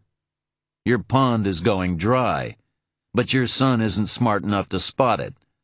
He'll only realize it when he's gasping in the mud. But I won't be there to see it. If you're lucky, neither will you. But it won't matter in the end. Not any of it." He stopped talking, but remained wary of Julian, even though the driver's hands had still not moved from the wheel. When it came, Mother's reply was not what he had anticipated. "Good," she said. She patted the back of the driver's seat. Julian turned the Chrysler around, and they headed back to South End, stopping at the end of Soulier's Street. Parker's car remained just beyond the police cordon, surrounded by TV trucks and gawkers. He was fairly certain that no one in the local media would have any idea who he was, but he intended to keep his head down just in case. Julian got out and opened Parker's door. "When you discover what happened to Mr. Webb's brother-in-law and his family," said Mother, "I'd appreciate it if you'd call and let me know." "If I find out." "I have faith in you, Mr. Parker," she said. "You aspire to completeness." The door closed. Julian bestowed one last scowl for bad luck, then returned to his seat and drove away. Parker restored the ammunition to his gun and the gun to its holster, before at last calling Angel and Louie. It was Angel who picked up. "It's me," said Parker. "What's the situation?" In the background he could hear sirens and a woman screaming. "Well," said Angel, "I have good news and bad news." Chapter 76. Sumner had always thought of himself as a rational, organized man. It was hard to remain successful in the construction business and be any other way. On the other hand, he occasionally found it hard to balance the physical world of wood and cement, of feet, inches, and angles, with a state of existence that encompassed the existence of ghosts. He'd never killed anyone, but he was complicit by blood in more deaths than he cared to consider, and was about to become intimately involved in at least one more. It was strange, he thought, what the human mind could inure itself to, if required. Sumner was now behind the wheel of the Blazer. Beside him, Richard was humming to himself and bouncing with excitement in his seat. Richard, Sumner felt, had a lot of rage in him. While it was nice that he'd discovered an outlet for it, his obvious enthusiasm for making Toby Thayer his second victim suggested that he had simply exchanged an old set of problems for a whole new set. Thayer lived far outside town, in a big isolated house set back from the road and surrounded by trees and bushes for added privacy. The ornate wrought iron double gates stood open as they passed, and they could see a short driveway leading to the house itself. Sumner, whose own home was just the right size for the needs of his four-member family, looked at Thayer's and decided that it was exactly the kind of house in which he would have expected to find someone who made tacky adverts for discount furniture. 6 bedrooms at least, he reckoned, and enough bathrooms for a man to be able to take a dump once a day for a week and never use the same one twice. 2 cars were parked in front, and to the right was a separate 2-car garage with the doors closed. They knew from a newspaper profile that Thayer and his wife now lived alone. Thayer had spoken about how his kids had left home, and maybe it was time to consider downsizing. There were mentions of vague aspirations to visit Europe, or even Asia, which would never come to pass, not if Richard and Sumner had anything to do with it. At no time, though, did Thayer refer to the abilities that had brought death to his door. He was, to all appearances, just another successful businessman, with a wife who had been forced to make the aging woman's choice between her face and her body, and had, judging by the photographs accompanying the article, opted for the body. She was okay from the lower neck down, a bit scrawny for Sumner's liking, and with the kind of raised veins on her arms that would have given him the shivers to touch. But her features had the drawn, rapacious look of someone who spent too much time wishing she could eat more. Thayer had returned Sumner's call just 15 minutes earlier. He sounded like he was nursing a head cold, although he described it as flu, which Sumner, who was no doctor, could have told him it wasn't. Sumner had been laid low with the real thing a couple of years back, and it took him a week to work up the strength to get out of bed, never mind call a stranger to shift a couple of sticks of chipped furniture. At least it had confirmed for them that Thayer was at home. In an ideal world, his wife would have been elsewhere when they came for him. But from the cars in the drive, a Lexus and a chick-car BMW Z4 Roadster, it looked like she was in the house with her husband. Richard was untroubled by the wife's presence. He had no problem killing both of them, he assured Sumner, which didn't make Sumner feel any easier about the workings of Richard's mind. Sumner suggested waiting until nightfall before going in, but Richard pointed out that the couple was in the house now, and the trees and bushes provided plenty of cover from the road. He also noted that the longer they stayed in the area, the more likely it was that someone might notice and later remember them, which struck Sumner as sensible and suggested that Richard might not be completely nuts after all. So it was decided. They'd kill the Thayers early and have done with it. Toby Thayer hung up the phone after commiserating with the man on the other end about his recent losses to fire, and reassuring him that he would be fightin' fit in a day or two and was committed to fulfilling all his discount furniture needs.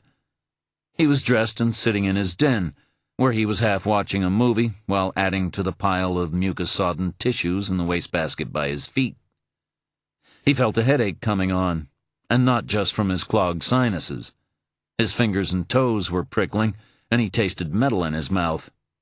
The room was swimming around him, and the phone rang again, except this time it wasn't the familiar electronic beeping, but an older sound he remembered from his childhood. The double bell of his parents' old black rotary dial model. He picked up the handset. He heard waves crashing and, distantly, a woman singing a song. Instantly, he was transported back to a bedroom in Philadelphia's Fish Town, where his father's family had lived for generations, the earliest of his ancestors being among the German Americans who bought up the fishing rights on the Delaware River at the end of the 18th century. His mother, though, came from English stock, a heritage that set her apart in what was a predominantly Irish Catholic neighborhood. It was she who used to sing to him long after he should have been too old for lullabies, and it was she who sang to him now, across time and space and death. Do not fear the sound of a breeze brushing leaves against the door. Do not dread the murmuring seas, lonely waves washing the shore. God, he knew that air. Sleep, my baby, it was called. His mother used to lull him with it as a child, and he was overcome with the most desolate sense of loss and longing. He found himself calling his mother's name, but in return received only the sound of the sea, and the voice fading, growing indistinct, and he could not tell if he was still hearing the words or just filling in the gaps from memory. Sleep, child mine, there's nothing here. While in slumber at my breast, angels smiling, have no fear. Holy angels guard your rest. She faded away and was gone. The crashing of the waves became an electronic rasp in his ear. The loneliness was replaced by terror, because the meaning behind the song lay not in its words of consolation, but in the emphasis the voice had placed on fear and dread. Something was coming, but there would be no angels to guard his rest. And then the doorbell rang. Chapter 77. Sumner and Richard found a side road by Thayer's property.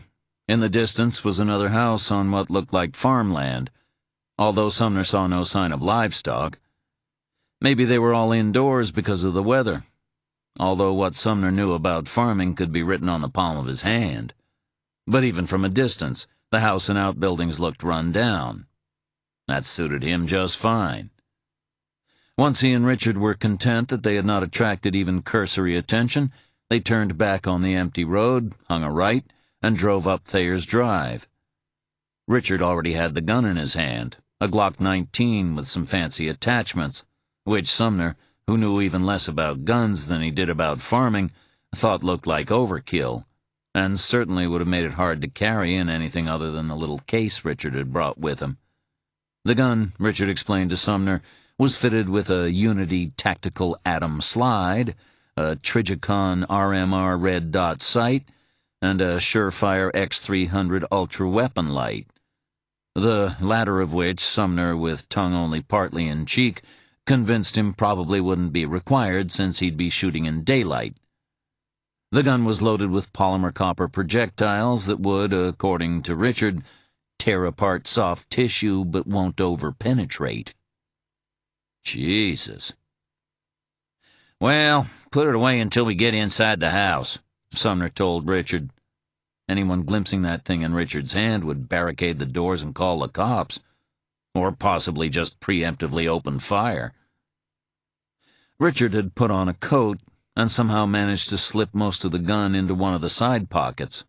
He turned to Sumner and smiled. "I brought this one for you," he said. He rummaged in another pocket of the coat and withdrew a small hammerless revolver. Sumner thought it looked like a lady's gun, especially when compared to Richard's. "I don't want it," said Sumner. "You can't go in with your hands hanging by your sides." "I don't know how to shoot. This one you just point and fire." "You don't understand. I don't want to know how to shoot." "Look," said Richard, "it's just for show. If both of us are armed, Thayer and his wife are more likely to sit tight and do as they're told." Reluctantly, Sumner took the gun. It was shiny and didn't weigh much at all. "What is it?" he asked. "A Smith & Wesson Model 642, 5 rounds. "What about a safety catch?" "It doesn't have one." "Isn't that kind of dangerous?" "You want to have that discussion now?" Sumner decided that he didn't. "Should I keep my finger on the trigger?" "I wouldn't. Keep it outside the trigger guard. Remember, it's just for show. I'll take care of everything." Richard grinned at him. "It's all gonna be fine." Sumner's heart was racing. He was scared, but had to admit that he was thrilled as well. They pulled up outside the house, and Sumner turned the car so that it was facing toward the gate. Whatever happened next, they'd be leaving fast, and he didn't want to panic and risk a collision with the house or one of the Thayer's cars. At best, it would leave evidence, and at worst, it might result in the kind of damage that would disable the vehicle. They debated whether or not Sumner should just stay in the driver's seat while Richard took care of the Thayers, but reached the conclusion that it would be better if both of them entered the house, as 2 men would be more intimidating than 1. It was decided to keep the motor running, though, just in case. They got out of the car. They walked to the front door. They rang the bell. Chapter 78. Thayer heard his wife coming down the stairs in response to the doorbell. He only owned one gun, a Taurus public defender revolver that had been recommended to him by his brother-in-law, a retired local judge.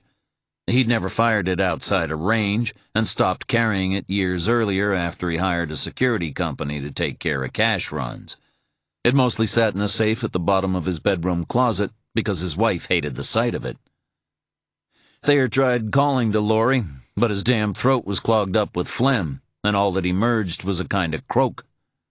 He wasn't sure what he would have said to her anyway, other than to advise her not to answer the door.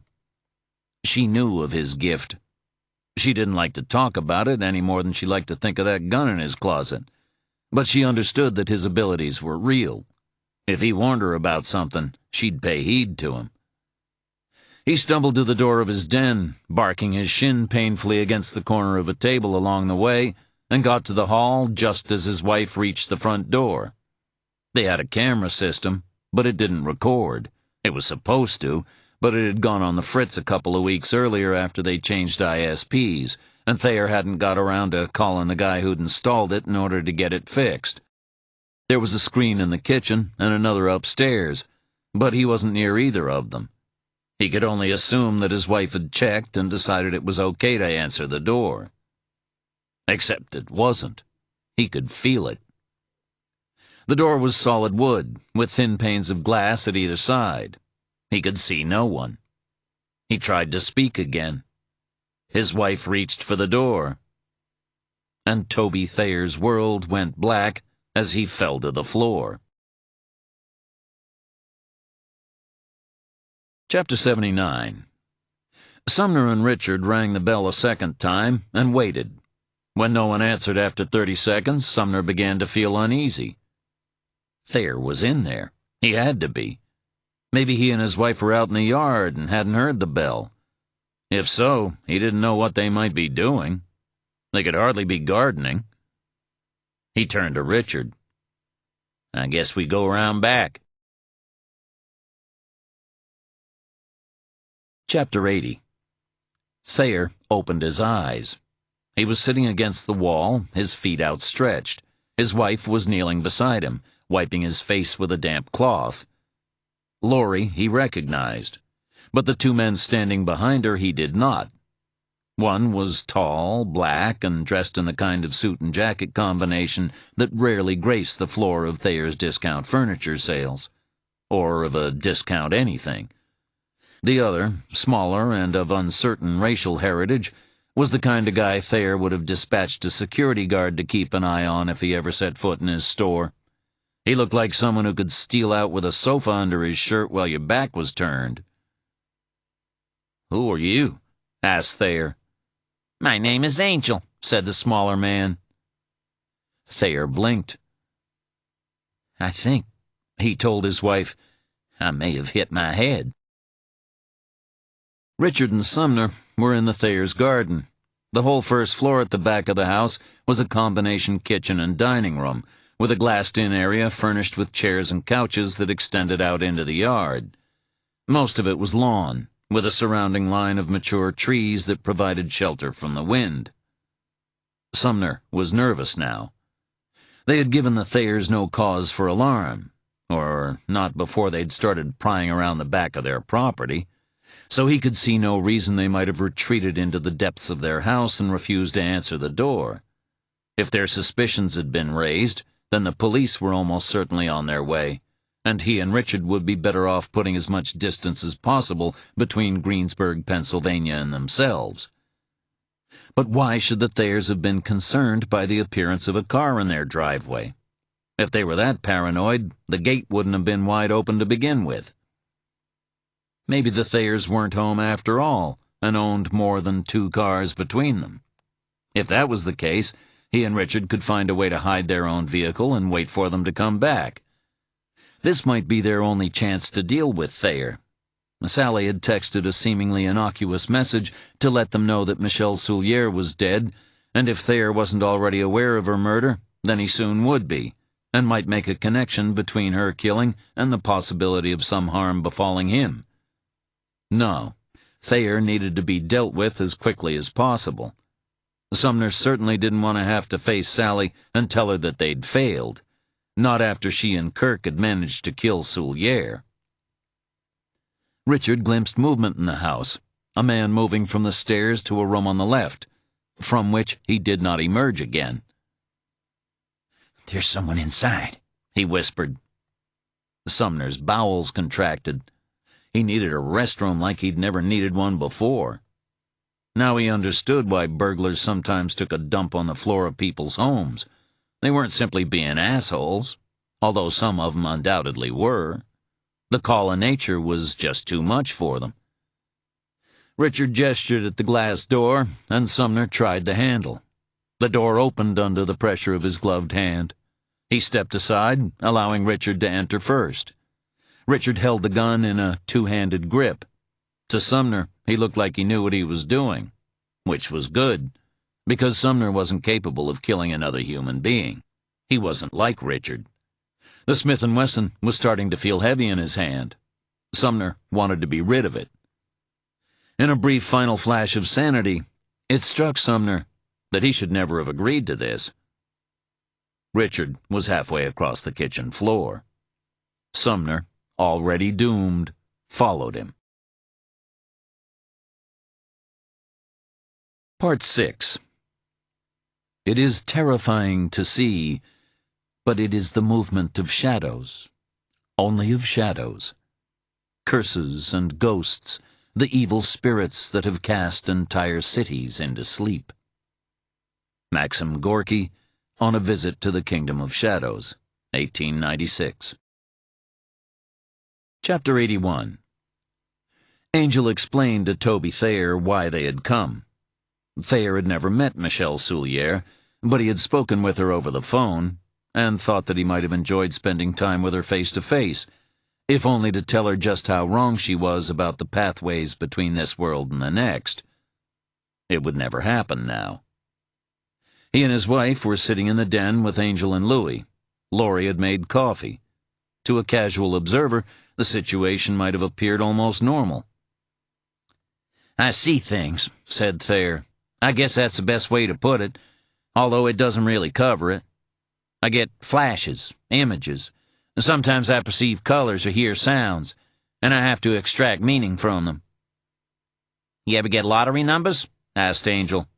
No. Sucks. Yeah. I did predict the score of the 1993 Super Bowl, though. Dallas against Buffalo, 52-17.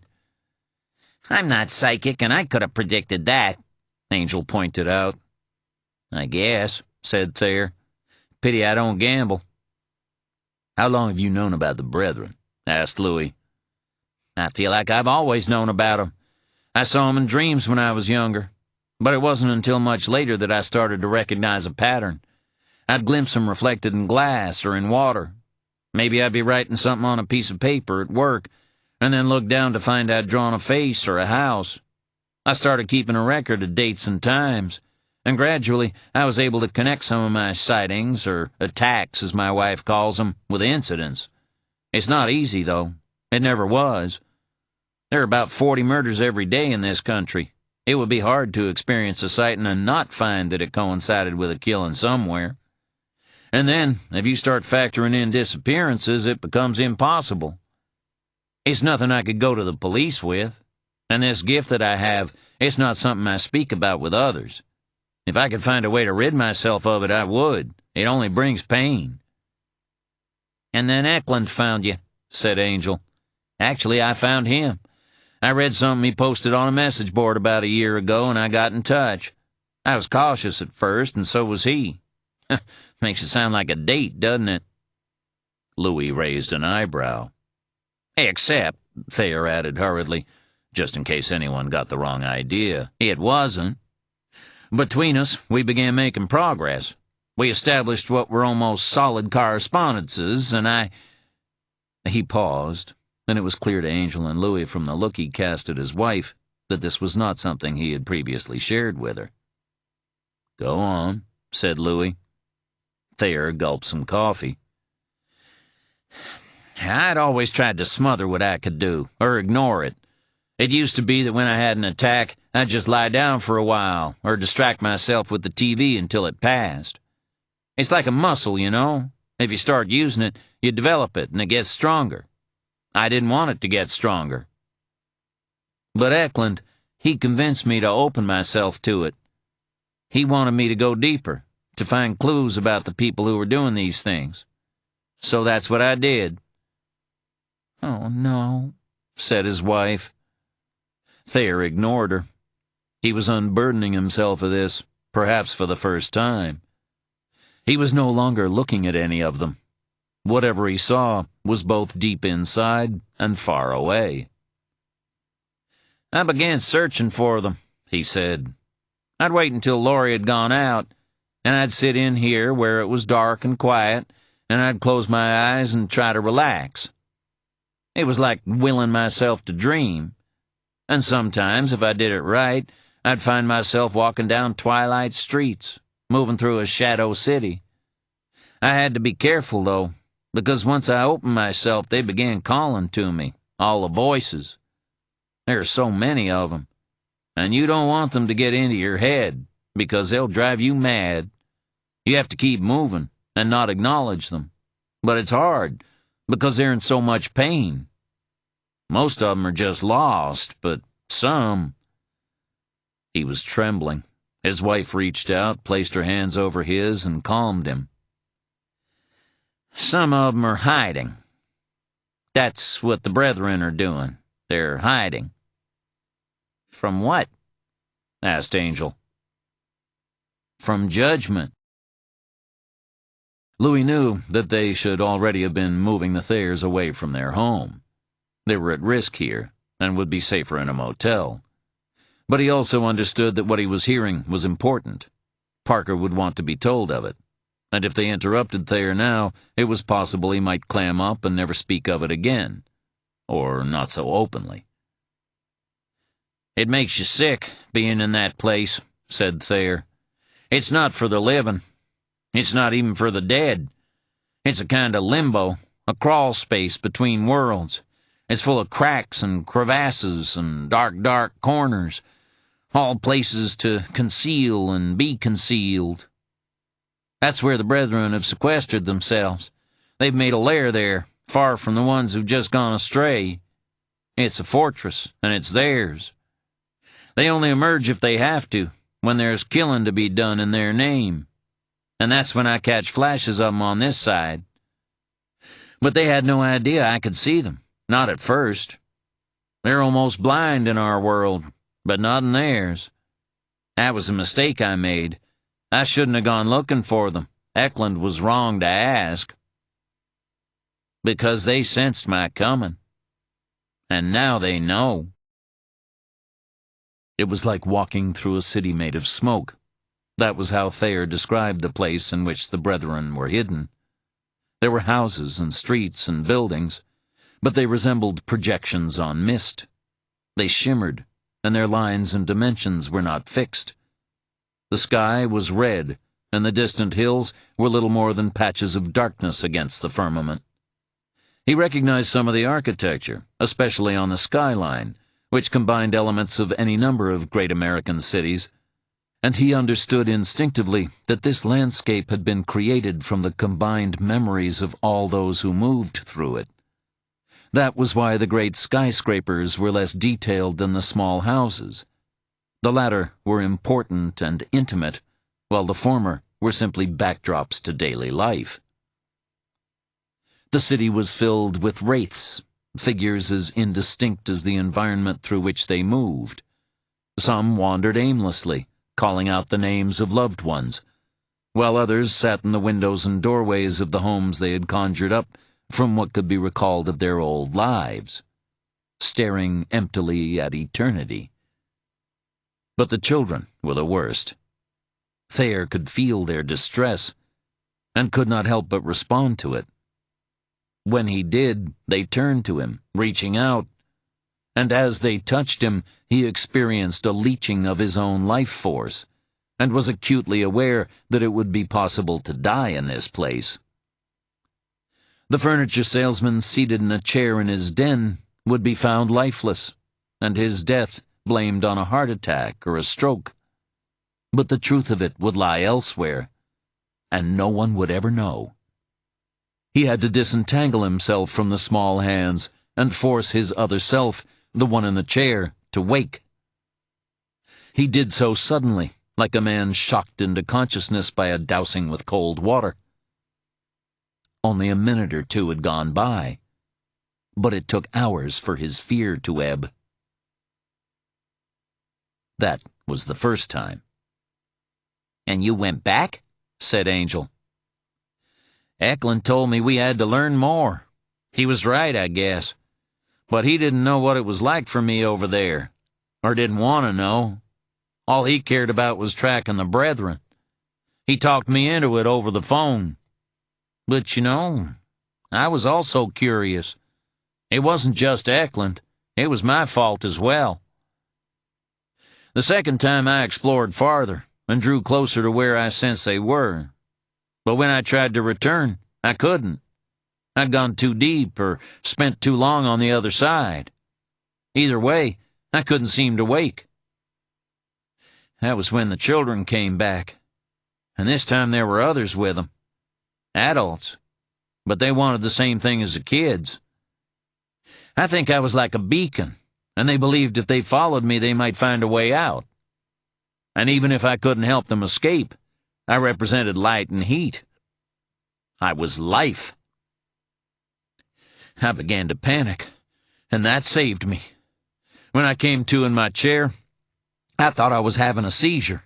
My chest hurt, and I swear that my face had gone purple. Eventually, I found the strength to crawl up to my bed. When Lori came home, I told her I was feeling unwell. You remember, honey? That was back in December. I remember, she replied. She looked like she wanted to slap her husband across the back of the head for this foolishness, and only the presence of the two visitors prevented her from doing so. "I'm sorry for it," said Thayer. "So you should be," she replied. But Angel noticed that she did not take away her hands and retained her grip on her husband. She might have thought him a fool, but he was her fool. "And you told Eklund about this?" said Angel. "I did. We came to an agreement.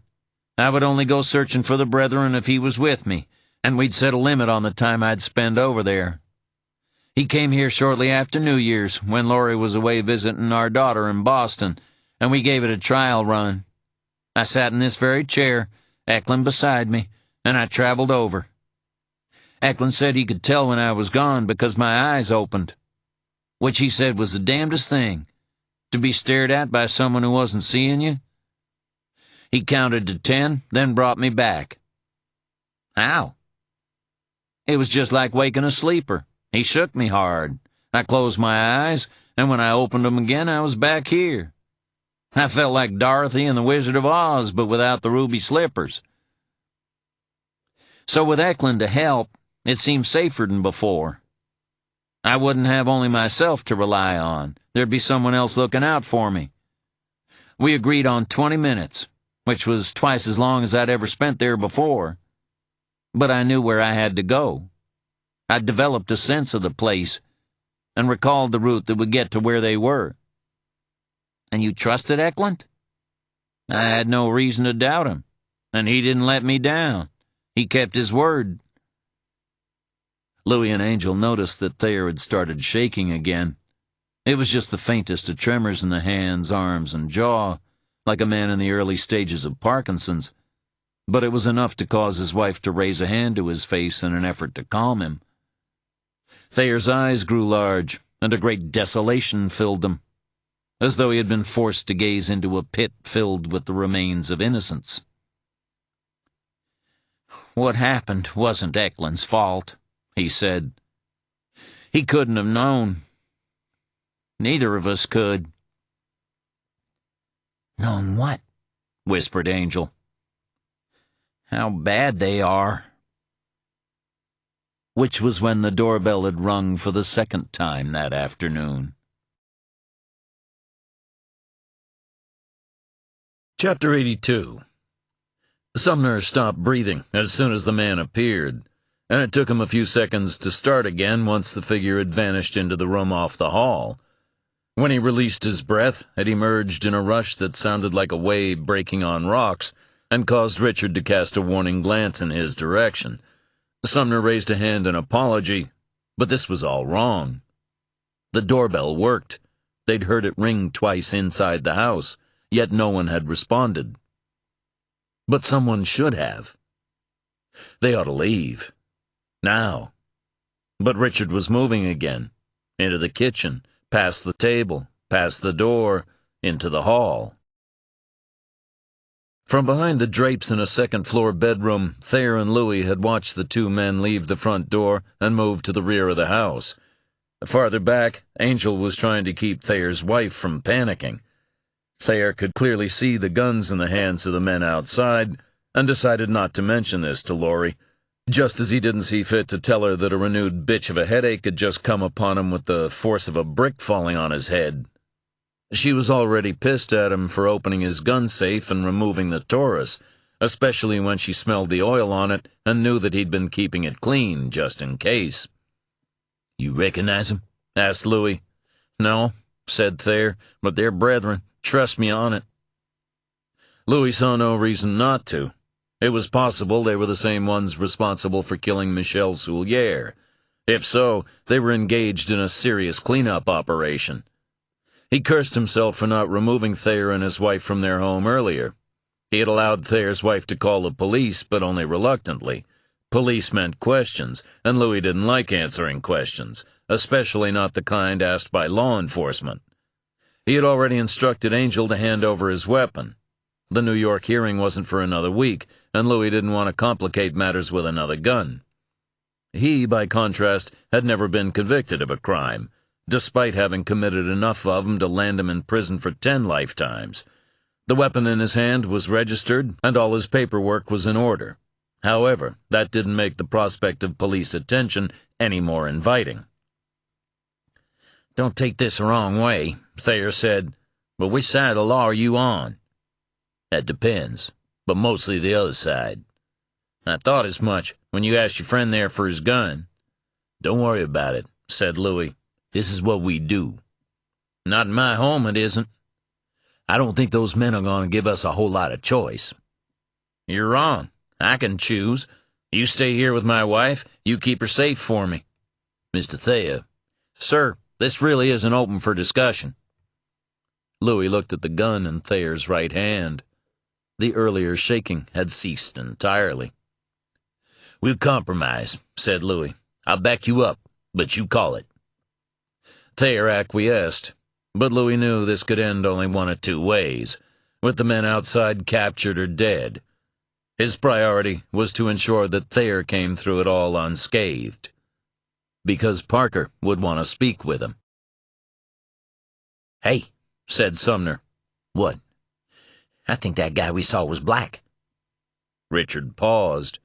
He hadn't managed to get a good look at the man who had passed through the hall, only registering his presence at the last moment. Richard spotted that he was tall, but so was Thayer.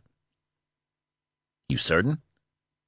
Now Sumner started to doubt himself. Well, not certain, but... A woman's voice shouted to them from somewhere above their heads. "You need to get out of here now," it said. "We've called the police." "Shit," said Sumner. But the warning only served to spur Richard into action. If the police were coming, then it was all the more reason to deal with the Thayers.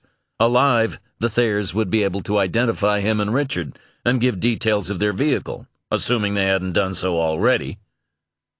Richard was halfway down the hall when a male voice said, "Fuck this." Sumner heard a shot, and Richard stumbled against the wall to his left.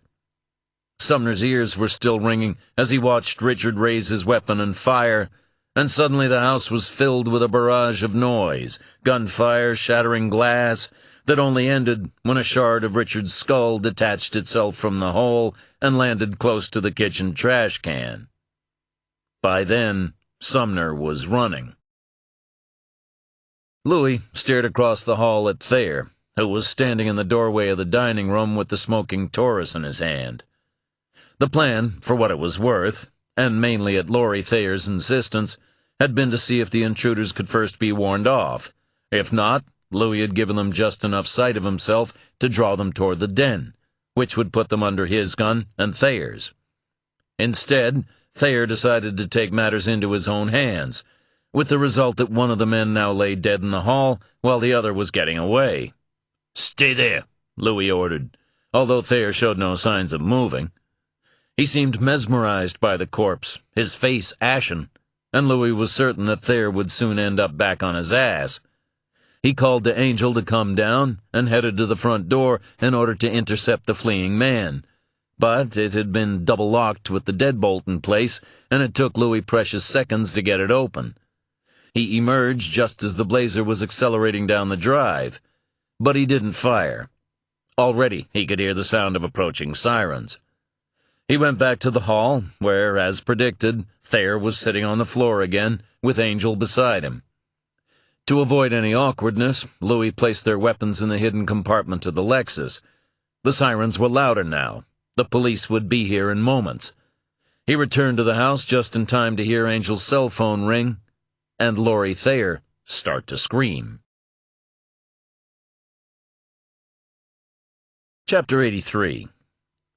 Parker got most of the story from Angel, but the tale was abruptly cut short when it became clear that Thayer hadn't just slumped to the floor from shock and was suffering from what might well be a heart attack. Parker had just enough time to advise Angel that in case of any awkward police questions, they were working on behalf of Moxie Caston, and all inquiries should be directed to him before the call ended. Thankfully, neither Angel nor Louis appeared to have broken any laws that day. What was seldom was wonderful, and so Parker didn't anticipate too many difficulties. With luck, he thought, the police would apprehend the second gunman, which might enable everyone to find out just what was going on. Angel hung up and immediately dialed 911 to inform the authorities that an ambulance would be required in addition to the imminent police presence, and that the car in which the two attackers had arrived was now back on the road, minus 50% of its original occupants. Laurie Thayer had stopped screaming at the sight of the corpse bleeding all over her carpet, or at her semi-conscious husband. Angel wasn't sure which of the two stimuli had set her off, and was concentrating on keeping Thayer comfortable. Through the open front door, Angel could see the first of the police cars pulling into the drive. He looked around him. The floor was a mess of broken glass, shards of china, pieces of plaster, and wood splinters.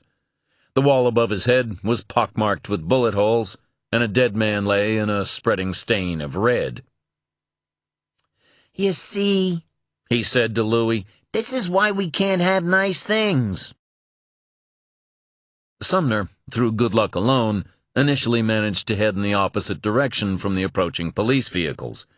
He fought his instinct to put his foot to the floor and get away as fast as possible, just in case, by some small miracle, the police didn't yet have the make and license plate number of the Blazer. For now, it was all he could do to hold himself together. It was as though he could still hear the echo of the gunshots and see the wound that had appeared in Richard's back as the first of the bullets exited. He wondered what he was going to tell Sophia. Richard said she'd been on Valium since the affair. Sumner hoped she still had some left.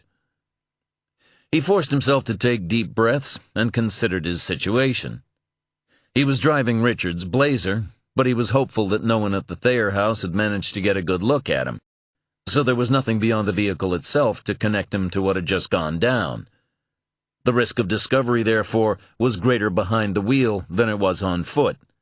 If he could just get close enough to the next town, he could ditch the vehicle, walk in on foot, and maybe catch a bus or a cab somewhere else. That still left the problem of DNA and fingerprints inside and outside the Blazer. He could wipe it down, although it might be better to burn it. But then the sight of rising smoke would inevitably... The road ahead inclined gently. 2 police cars now appeared at its apex. Sumner couldn't continue in that direction, and he couldn't go back the way he'd come. To his left was thick woodland, but he saw a service road ahead about halfway between him and the approaching cops. He accelerated, turned sharply, and drove as far as he could along the winding dirt track until he came to a chain barrier. He stopped the Blazer, got out, and started running. He heard sirens, and an amplified voice ordered him to stop. Sumner paid it no heed. He was thinking about his wife and kids. He wanted to go home. He hadn't hurt anyone, and Richard was dead. Couldn't they just call it quits and let him go? He glimpsed movement in the trees to his right, a man in uniform. He risked a glance behind and saw more police approaching on foot. He had a stitch in his side. He was out of condition. He wasn't going to make it to the next town. The way he was feeling, he wasn't going to make it to the next tree. Fuck it. Maybe he could find a way to blame it all on Richard. Invent some tale of an imaginary grudge against Thayer over a shitty couch or a crummy dining room set. Claim that he didn't know what was happening until Richard produced a gun. He couldn't keep on running. He'd collapse. Sumner stopped. The blood was pounding in his ears. The police were shouting at him again, but he barely heard what they were saying. It was over. He was done. He started to raise his hands, only to realize he was still holding the gun that Richard had given him. He'd been holding it ever since he left the house, holding it while driving, holding it while opening the car door, holding it while running. Now he would hold it while dying. A fusillade of shots rang out, but Sumner heard only the first. Chapter 84. David Ferrier returned from walking his dog and noticed that the Buckners still hadn't come back from whatever trip they were taking. It was unusual for them to be away overnight. Hell, if they didn't get back soon, they might miss Sunday services, and their whole damn church would fall apart without them. Or worse, at least for the Buckners, maybe it wouldn't, and then their true position in the universal hierarchy would be revealed to them. Ferrier realized that his distrust of the Buckners had become an obsession. If they ever pulled up sticks and left, he'd be lost. He'd have nobody to dislike within an easy walk of his home. He hung up his coat, put away the dog's leash, and decided to grab a beer and watch some TV. His wife, who didn't approve of drinking before sundown, wouldn't be home until after 6, and therefore would never know. although Ferrier thought that he might hide the empty bottle under some other containers in the recycling bin, just in case she was counting, because she didn't really care much for him drinking, period, on account of some foolish notion she'd picked up from his physician. Then again, if she was counting, she'd certainly noticed that the six-pack of Lineys in the refrigerator was lighter by one bottle, so it would all be for naught. Once he'd been through the various permutations, all joy was sapped from the idea of a beer anyway, so he settled for a soda. He spent the better part of an hour channel surfing, so it was a while before he stumbled on the story about the attack on the home of Toby Thayer, the Furniture King. The coverage flicked to woodland and a beige Chevy Blazer parked with the driver's door standing open. A cloth hid the license plate, but the decal on the trunk was clearly visible. Support your local educator. Holy shit, said Ferrier. Parker was almost at the Pennsylvania border when Moxie Caston called him. Well, you boys aren't behind bars, although it was all I could do to stem the tide of police curiosity about them, he said. Toby Thayer had a heart attack and is under observation. Before he lost consciousness, he and his wife corroborated Angel and Louie's version of events, and Thayer confirmed he killed one of the men who entered his home. Apparently the cops have a name, but they're not releasing it. You want to know what it is? I thought you said they were keeping it to themselves. They are, but that didn't stop Angel from taking a look in the dead guy's wallet before the cops got to him. Richard Franklin. I have an address for him in Lima, Ohio, but by now his home probably has more police in its vicinity than the White House. What about the other guy? That one I had to call in a favor to get. His name was Sumner Chase. He ran a construction company out of Findlay. In case you're wondering, Lima and Findlay are about 35 miles from each other. Neither of these guys had so much as a packing violation between them before they came gunning for Thayer, assuming that's what they set out to do. But here's the thing. From what I hear, the cops believe they came to Greensburg from the west, not the northeast. They were picked up on some toll booth cameras. Whoever killed Michelle Soulier, it wasn't these two, not unless they took the scenic route. Anything else I should be told? Just that Ross wants to know if you and your, and I'm quoting here, goons, actually understand the meaning of the word discreet? Yeah? When you speak to him again, ask him if he understands the concept of honesty. Whatever is bothering him about Eklund, he's not sharing it with me. Well, I'm sure you'll be hearing from him in good time, and he's not going to like the size of my bill when he gets it. Add on an extra 0, said Parker. Tell him I said it was okay. You think? Sure, it's the federal government. They won't even notice. And they're your tax dollars anyway. Consider it a rebate. Now think about it. In the meantime, I'm still working on that other matter. Parker had temporarily forgotten about Rachel and Sam. The realization came with a stab of guilt. I appreciate it. And finally, I just need to make sure you're still clear on the importance of not shooting. Parker hung up. Chapter 85. Kirk and Sally Buckner were a few miles out of Turning Leaf, and Sally was getting antsy. She wanted to know that Richard and Sumner had done what they were supposed to, but she didn't want to risk calling them. The agreement was that either Sumner or Richard would text OK when the job was done, and then they could all dispose of their phones. But so far Sally had heard nothing. Kirk was dozing in the passenger seat, which made her want to grab a handful of his hair and smash his face against the window, because he had no business sleeping, not with all that was going on. Ahead of her, a highway patrol car had stopped some guy in a truck, and Sally glanced anxiously in the rearview mirror before changing lanes. Eleanor stared back at her from the back seat. The dead girl's lips were moving rapidly, but Sally couldn't read what they might be saying. Then Eleanor began shaking her head in warning, her mouth still forming soundless words, and Sally took the next exit and pulled into a gas station with a Starbucks next door, which caused Kirk to wake up. "We out of gas already?" he said. Sally turned to him. Eleanor's in the car. She's frightened. Get on the computer, check the news feeds, find out what's happening. Kirk didn't argue, although he couldn't stop himself from looking back. He could feel Eleanor's presence as a coldness at the top of his spine. It brought back the memory of her taste. He fucking hated Eleanor. Kirk used the Wi-Fi at Starbucks to get on the internet, Googled Thayer's name, and quickly scanned the results before displaying them for Sally. She read them without comment. Now she knew what Eleanor was trying to tell her. "We have to run," she said. "How do you know? Maybe we should wait," and Sally slapped him hard across the face. "Don't you dare argue with me, you fucking useless piece of shit. Richard and Sumner are dead, and the police may already be on their way here. Otherwise, Eleanor wouldn't have come to warn us. Do you understand?" It took Kirk a moment to answer. "Yes," he said. He wouldn't look at her. He was rubbing his cheek with his left hand, but his right was balled into a fist. Sally thought he was close to striking back. When his eyes flicked to her, she knew it. Maybe he still had some spirit left in him after all. Good. He'd need it. "I'm sorry I hit you," she said, although she wasn't. The words were just required to mollify him. He didn't reply, just said, "Most of what we need is in the house. We can't go back there. Somehow we've been tied into what's happening." They were always prepared to move at short notice, even after all these years. It was why the house was rented, and they owed nothing on their car. Although if Sally were right, then they wouldn't be able to hold on to it.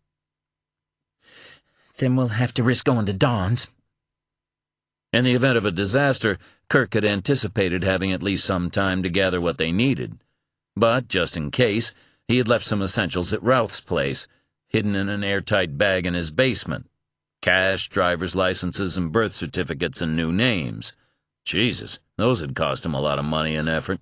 Spare phones, and a couple of changes of clothing. There was also a wig for Sally. She kept her hair short, maybe for just that reason, although he had never asked. He could cut his hair and shave off his beard. It wouldn't take long.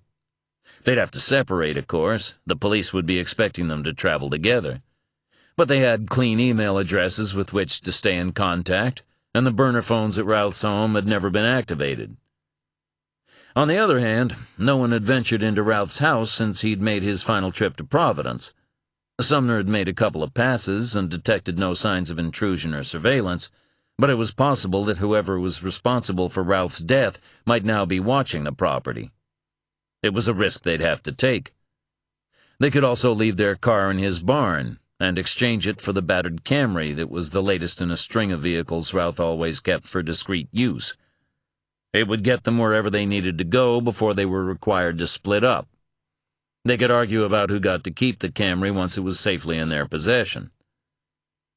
But Kirk still didn't want to believe Sally was right, and that their home was no longer safe for them. He'd grown accustomed to it, and had started to enjoy being part of the community. For Sally, it was all a pretense. She was good at dissembling.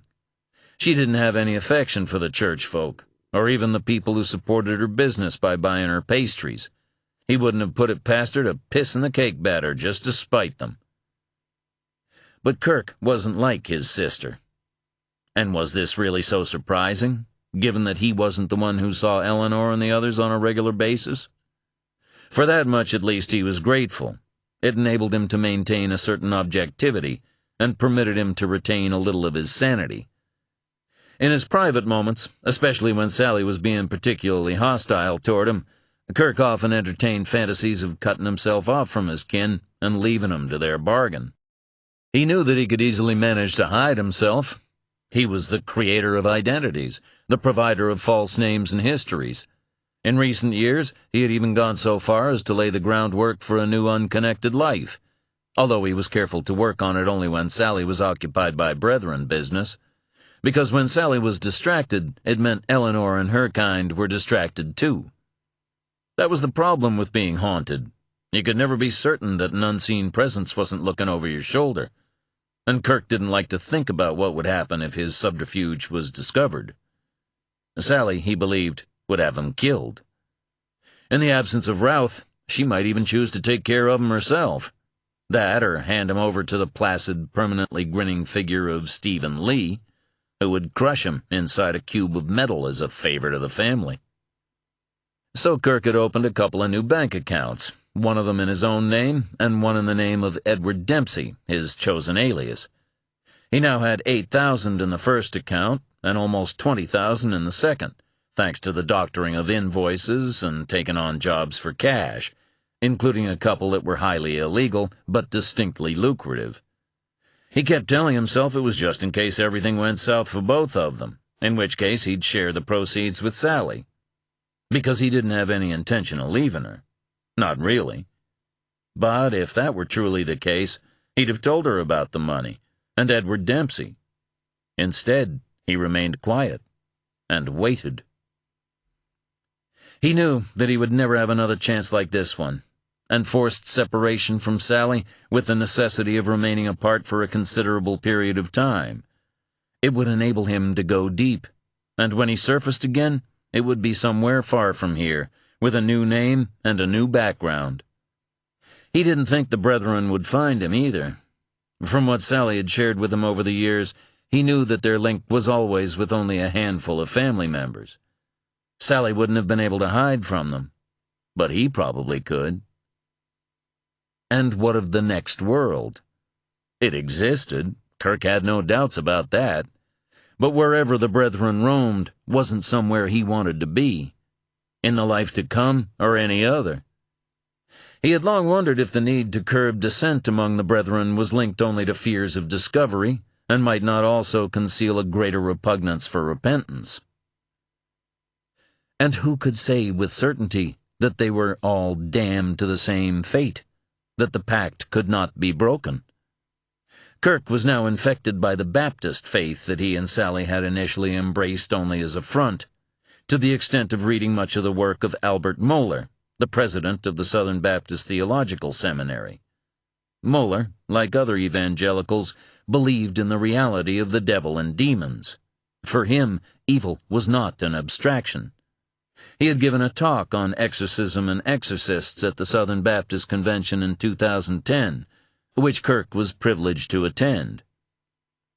"The powers that the forces of darkness most fear," Mohler informed his audience, "are the name of Jesus, the authority of the Bible, and the power of his gospel." If Kirk could get to Mohler or someone like him and convince him of the truth of what he had to tell. He realized that Sally was speaking to him and forced himself to pay attention. I said, do you know where he keeps his guns?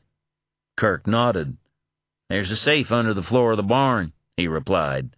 Keys? "It's a combination lock." I don't suppose you remember the combination. "Actually, I do." Recalling numbers and passwords was one of Kirk's talents. It came with his job. Not that Sally had any fucking appreciation of it.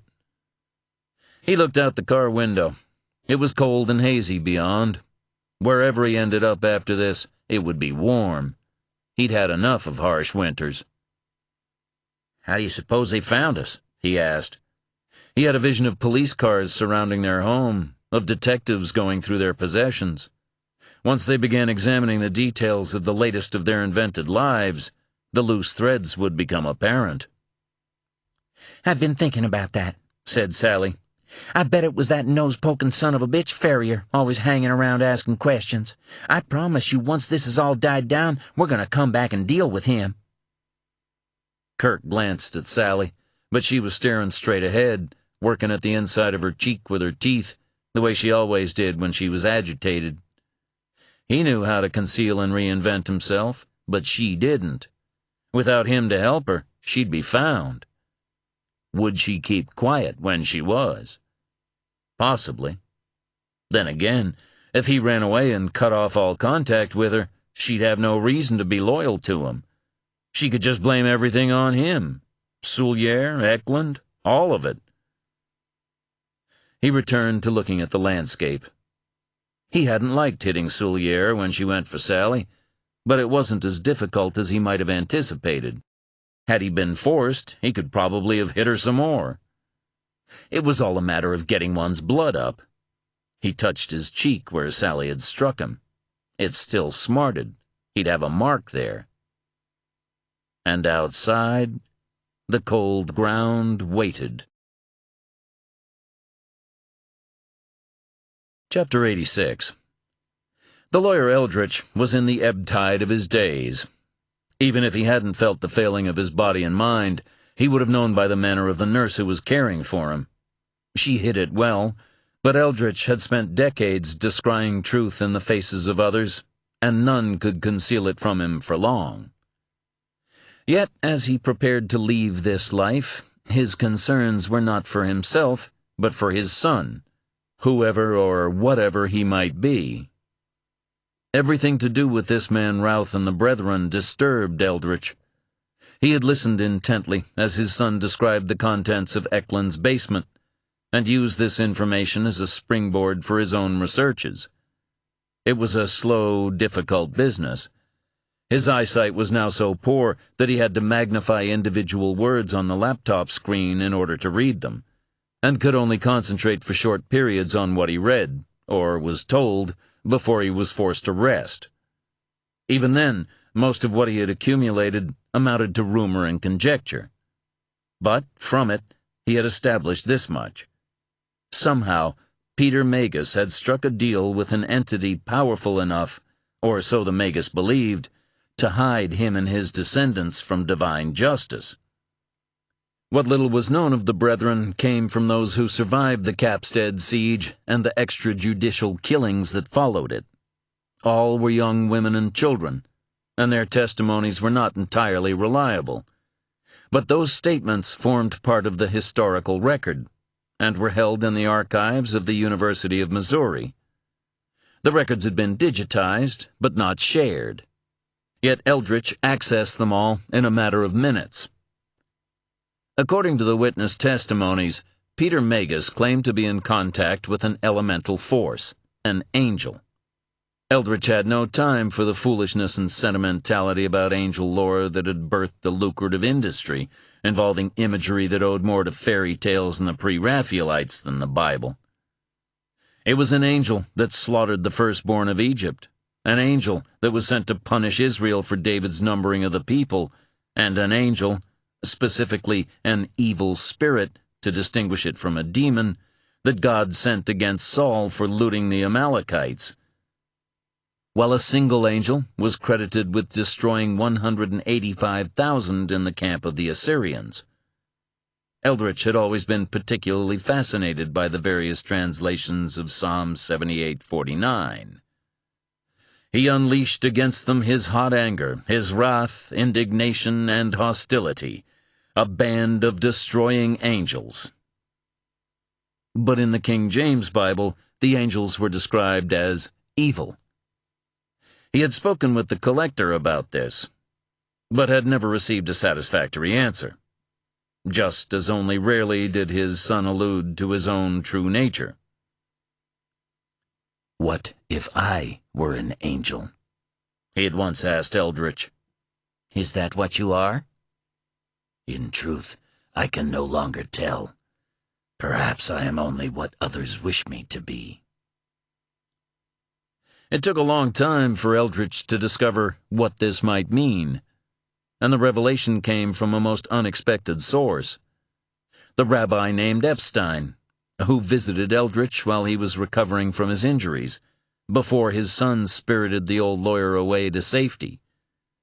In the course of a conversation that seemed to last only minutes, but in fact went on for almost 2 hours, Eldritch forgot his pain amid talk of the buried God, of the angelic watchers who sinned against the divine by taking wives on earth, and of the blurring of the distinctions between angelic and demonic during the period of the Second Temple, when divine messengers became tempters, tormentors, and punishers. It was Epstein who tried to explain something to Eldritch of the Kabbalah's teachings on angels, of how they were not physical beings, but more akin to emotional states, controlled and personified by the divine, so that those visited by them saw, in effect, what they wished or were meant to see. Thus, similar entities might provide visions of comfort, of revelation, and of punishment. Or so Eldritch understood it, although he had to admit that he was under the influence of painkillers and sedatives at the time, and could not have sworn to his ability to recall every detail. But this he knew. The ones who had rebelled, the fallen angels, were beyond the purview of the divine. Beside him, the nurse read on. Her name was Berenice. The collector had assured him of her discretion, and Eldritch had no reason to doubt his son's judgment, so he had entrusted to her the task of recapitulating the trove of new information. She was tall and dark, and although her individual features were without flaw, they had somehow combined to form an unattractive whole, as though she had been created from the scavenged pieces of others. Eldritch felt himself drifting off and tried to remain conscious. Soon, he knew, he would drift for the final time. The nurse was reciting from a batch of documents emailed to him from the Boone County Historical Society. Why had he sought them? He could not recall. Something to do with one of the men involved in the final confrontation with Peter Magus? Was that it? Yes, he believed so. A transcript kept by his family, a record of the dying whispers of one of the brethren. His eyes closed. A woman stretched out a hand to him from the dark, but he could not see her face. She spoke, but he could not understand what she said. If he took her hand, he would die. This alone he knew. She would draw him into the void, and his life would end. The nurse paused to yawn. Eldritch heard her, but did not open his eyes. Her recitation resumed with descriptions of bodies and the smell of burning wood and flesh, and a young girl who had not even reached her teens lying scorched in the ruins, babbling amidst her final agonies. A word brought him back with such force that he grabbed the nurse's wrist, causing her to start violently. "What was that?" he asked. What do you mean? "The name, spoken by the girl. Read it again." She put a finger to the screen and pinpointed the reference. Belial, She said. "Belial. Find my son," said Eldritch. Chapter 87. Jennifer, the dead daughter, stood beneath a rocky promontory, the shape of her concealed by its shadow, with only the glimmer of her eyes to give her presence away. Below her lay the city. She had known about it for a long time, ever since she decided to follow a man and woman who had separated themselves from the great wave of the dead to vanish instead into the hills. Jennifer did not know what could have caused them to turn aside from the deep ocean that awaited them. Perhaps they were afraid of what might lie beyond it, intimating a subsumation into the whole that would result in a loss of self, and consequently of each other. Whatever the reason, they found their way to the city, there to hide from the was and the yet to be. Jennifer wondered if they now regretted their decision. The city, shimmering darkly on the boundary between the real and the imagined, was a landscape of hurt, formed from the memories both of those who had wandered and gone irrevocably astray, and of those who had chosen to conceal themselves from the consciousness that lay beyond the sea. So much pain, so much badness. As she watched, a figure appeared at the southern boundary of the city, where the walls melted away to be replaced by scorched, barren earth, with a series of emplacements at its heart like a primitive fortress. The man's pate was bald, but even from this distance she could see the frill of long red hair beneath it, and the curtain of beard that ran from ear to ear. Although she should not have been visible to him, still she felt his gaze upon her. He knew she was out there. He wanted her to come down, and then he would take her. More figures emerged to join the first, the Magus, so that in time a great crowd of the brethren, generation upon generation, was watching her, all unmoving. Come to us." But she remained where she was, waiting for another force to move against them. Chapter 88. Kirk was driving. Sally was in the back seat. Beside her, to her left, sat Eleanor. Sally's left hand was outstretched. Invisible to Kirk, Eleanor's right hand lay upon it. Eleanor didn't speak. She was mute. Death had silenced her. But she could convey emotions and pick up on Sally's own thoughts and feelings. Now Sally showed her the photographs of Parker from Eklund's laptop, and felt Eleanor give a kind of shiver in response, flashing warning colors of red and purple. Sally didn't know much about Parker beyond what she had discovered from the internet and Eklund's computer, but she recognized that to draw his attention was not dissimilar to having an unerring bullet fired in one's direction, a projectile that would maintain its trajectory and velocity without diminution until it found its target. Sally tried to make Eleanor understand this, but the signals Eleanor was giving out were confusing, and Sally couldn't be sure that she was reacting solely to Parker, or if some other factor was influencing her. Sally could only be certain that Eleanor was afraid. An image flashed in Sally's mind, and Eleanor's grip on her hand tightened. The shape of a man, then emptiness. I don't understand. It came again. Man and emptiness. Two separate projections that then coalesced into a single image. Now Sally understood. Not empty, but hollow. Hollow man. The image multiplied, one becoming many. Hollow men. Who were they? Another image, this time of fire and destruction. And Sally felt Eleanor's skin burn as the final moments of the Capstead community were recreated for her. Then the flames were sucked into a point of infinite density, and darkness prevailed. The end. But of what? Eleanor's mouth moved, struggling to form the words. It took 2 tries, but Sally finally understood. Of us all. Chapter 89. Philip had made the arrangements. Now he and Lestrade were just waiting for the handover. In addition to the $100,000 from Stevie, they had another $35,000 they'd pooled from their own resources. Philip was optimistic they could triple or quadruple their investment, depending on how much they stepped on the heroin before they sold it. They'd also agreed an agent's cut of $10,000 with Stevie, which meant they would ultimately emerge with anywhere from $120,000 to $150,000 apiece.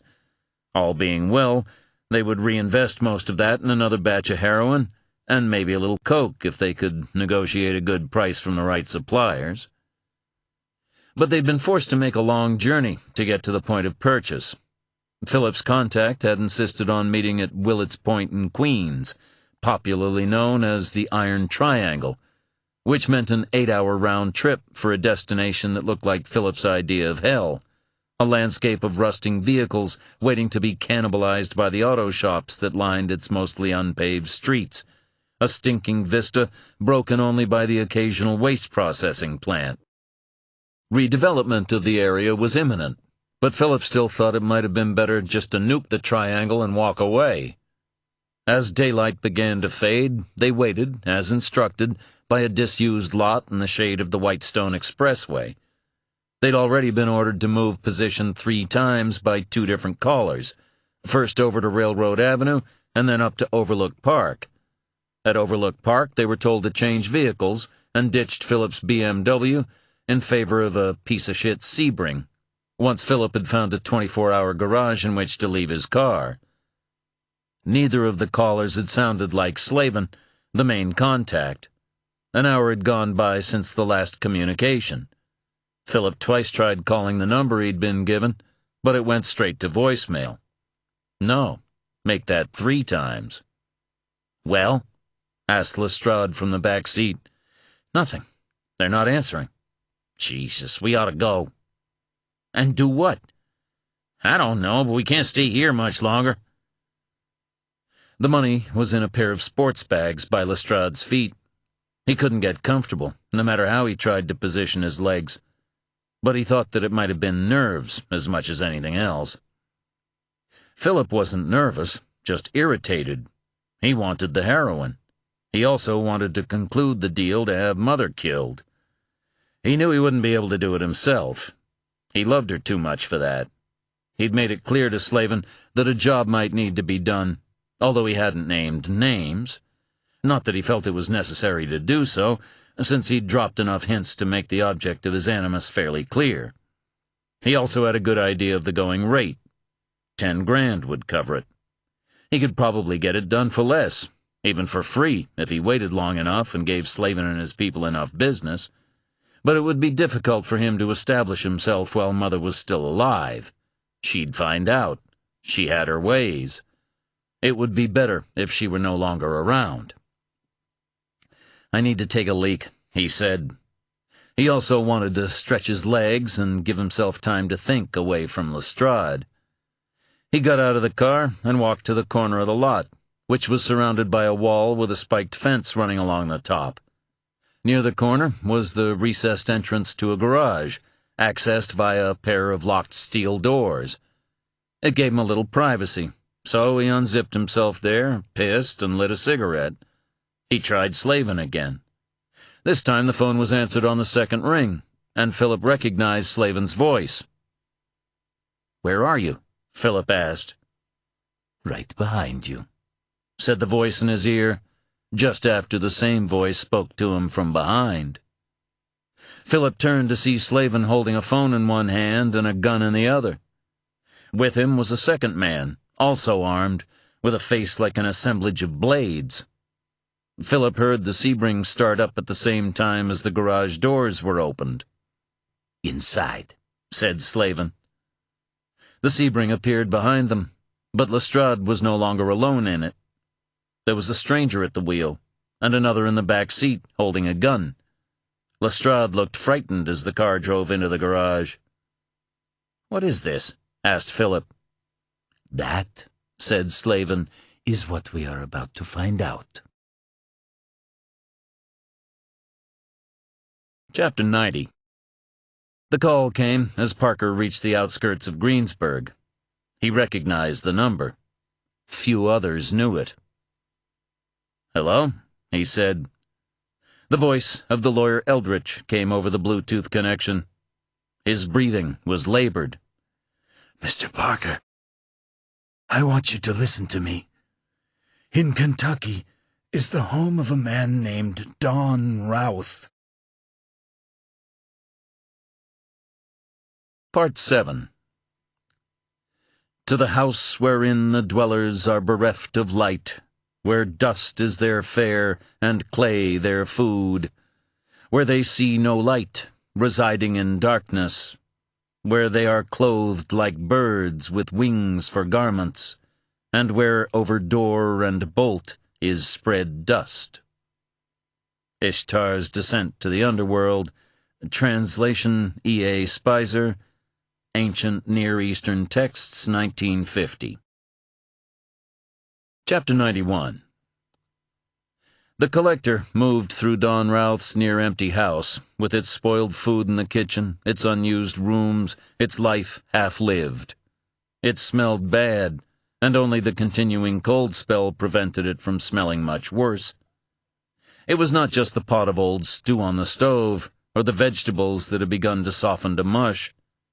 Routh's home stank of neglect and foul habits. It reeked of moral decay.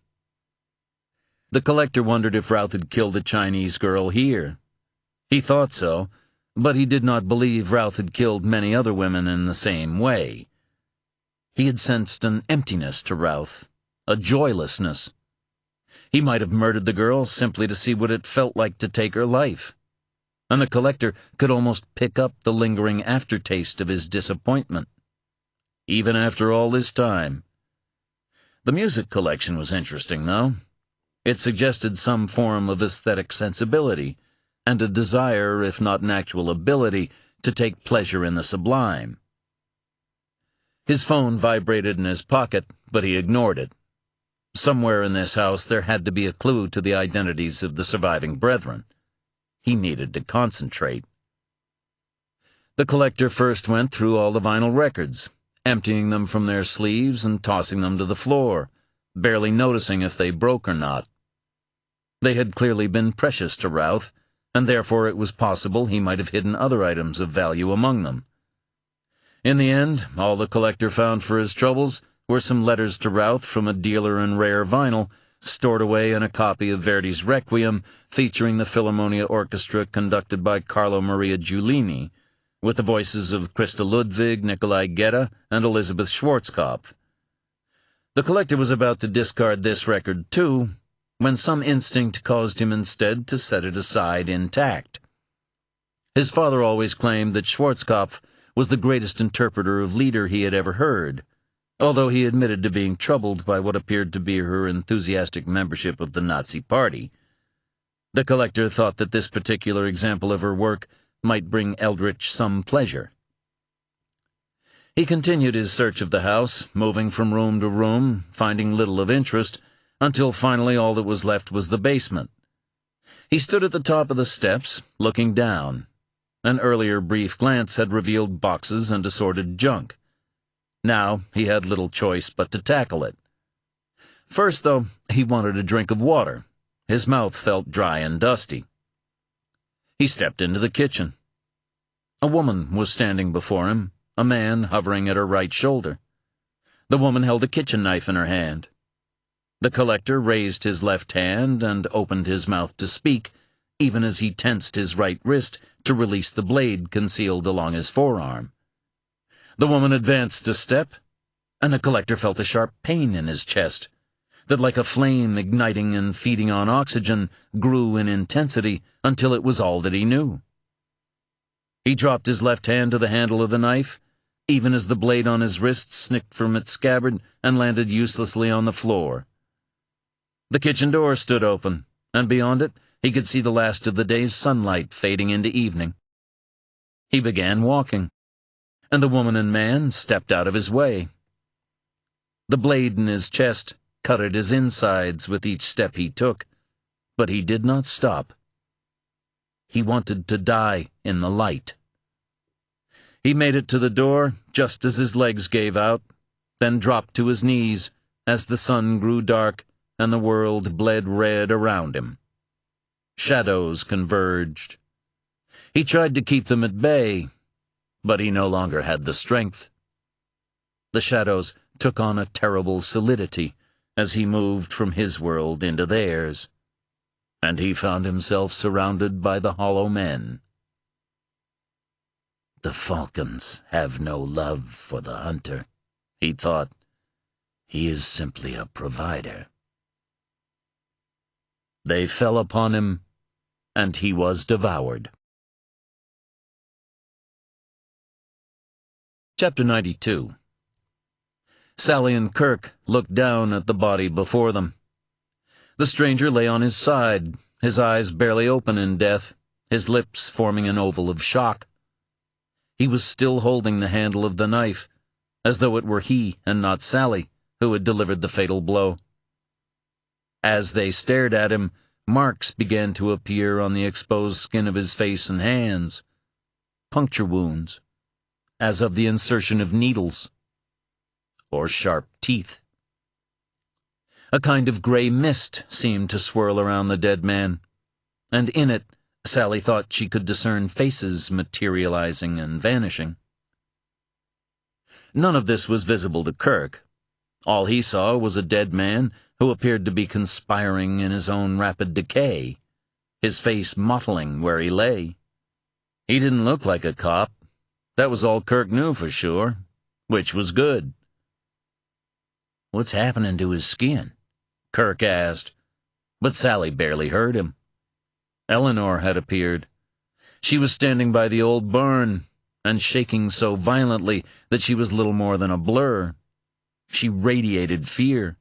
and Sally felt it break upon her in turn. And then Eleanor vanished from view. "We have to get away from here," said Sally.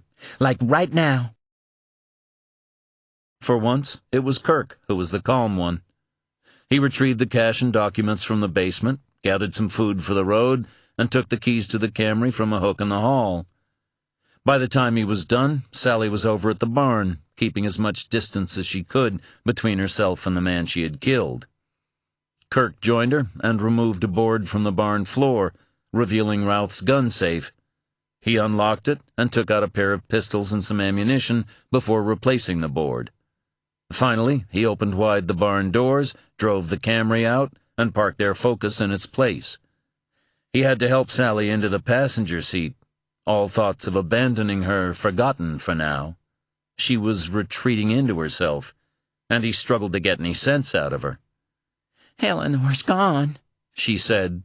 She started to cry. "She's gone, and she won't be coming back." Good, Kirk wanted to say, but he kept this opinion to himself. "Where should we go?" he asked. "It doesn't matter," said Sally. "It's all coming to an end." "It matters to me." He wasn't about to give up. They had money and new identities. They just needed some time and a place to hide. A hotel was out of the question while they were together, and they couldn't turn to any of the family because they were all in danger now. He was halfway to the highway when he figured it out. He turned the car at the first opportunity and headed northeast. Many hours later, Parker pulled up behind the home of Don Routh, and the beams of his headlights caught the body on the ground. Parker stepped from the car, a flashlight in one hand, his gun in the other, and took a moment to stand over the remains. Then he checked the house, established that it was unoccupied, and returned to the body. It seemed impossible that the collector should be dead, and Parker was surprised at the sadness he felt. In death, the ogre was diminished, but also humanized. Whatever he was, or whatever he might have believed himself to be, he had died alone and in pain. Across the yard, the double doors to a barn stood fractionally ajar. Parker slowly advanced on it and used the door on the right to shield himself as he made the gap wider. He identified himself as an armed investigator, but received no reply. He risked a glance and saw a red Ford Focus parked inside. He stayed low and touched a hand to the hood. It was warm, but he sensed the emptiness of the barn. He found the registration in the glove compartment of the car, identifying it as the property of one Kirk Buckner, with an address in Turning Leaf, West Virginia. He called the police and waited for them by the body of the collector. Chapter 93. In the house by the sea, the lawyer Eldritch woke from a dream of tides.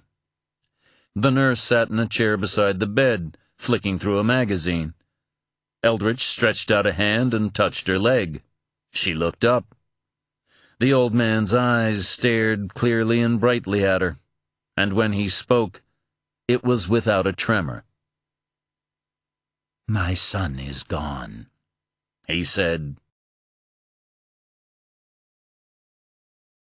Chapter 94. Philip knelt on the filthy garage floor. His hands were secured behind his back with plastic ties, and the left side of his face was covered with Lestrade's blood and brain matter. Like Philip, Lestrade's hands had been bound, but he'd barely lived long enough to resent the cinch. Philip had closed his eyes and waited for the shot that would end his own life. But it did not come. That was hours earlier. No one had spoken to him since then, and a cotton sack had been placed over his head. The warehouse was freezing. Philip couldn't stop shaking. His knees hurt, and his back ached. But he was alive. There was hope. Philip drifted. He thought of Mother.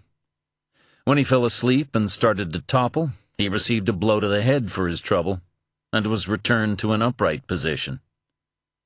It was torture. But there was hope. Footsteps approached, and the bag was removed from his head. The light was dim in the garage, and it did not take his eyes long to adjust. Lestrade still lay on the floor beside him, facing the ceiling with a hole where his nose used to be. But now Slavin was standing over Philip, the 2 bags of money at his feet. Slavin reached into one, withdrew a wad of bills, and held it up like a dead fish. He even sniffed at the paper, his nose wrinkling in distaste, before removing a Zippo from his pocket, igniting it, and holding the flame to the corner of the bills. He waited for them to start burning, watching Philip throughout. "Hey," said Philip softly.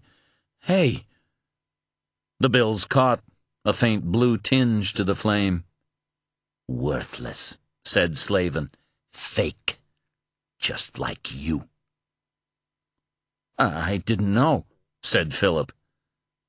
More footsteps, this time from behind, the tap-tap of heels. He smelled her before he saw her. He knew her scent, had known it all his life. He tried to look over his shoulder, but a gun touched his cheek, forcing him to continue staring straight ahead. "Mother," he said, when at last she appeared before him. "Please, tell him. Tell him that I didn't know. Honest, I didn't."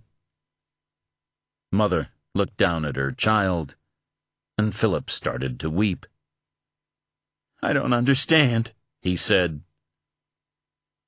They set you up, she said, speaking softly, as one would to a little boy who does not understand why the bigger boys were being mean to him. They fed you to the authorities so that you would lead them to Slavin and his people. And then Slavin would lead them to the drugs. And the drugs would lead them to the terrorists. Or so they believed. You've caused everyone a great deal of trouble. "I was going to make us all rich," said Philip. Us? Said Mother. He heard it in her tone. She knew what he had planned to do. Slavin had told her. That was low, spilling another man's secrets to Mother. Philip stopped crying, the tears instantly cut off, as though a faucet had been turned. "Why couldn't you just have trusted me?" Because I knew it would have ended like this, in guns and blood and dying. She reached for him and used her thumb to blot the last of his tears, smearing some blood with them, even as the first of her own tears began to fall. "I won't do it again," said Philip. I know. She drew his head to her and held him to her womb. "I just want to go home," said Philip. No, said Mother. you can't do that. I can't keep you with me anymore. You must go away for a long time. Arrangements have been made. She stroked his hair and kissed the top of his head. She recalled the scent of him as an infant, the feel of his hair against her skin, the sound of his breathing as he slept. She was too soft. All women were when it came to their sons. She released her hold on him and stepped back. Goodbye, Philip, she said. "Mother." She turned and walked away. She had taken only 3 steps when the shot rang out. She did not look back. She did not want them to see her face. It was a mother's frailty.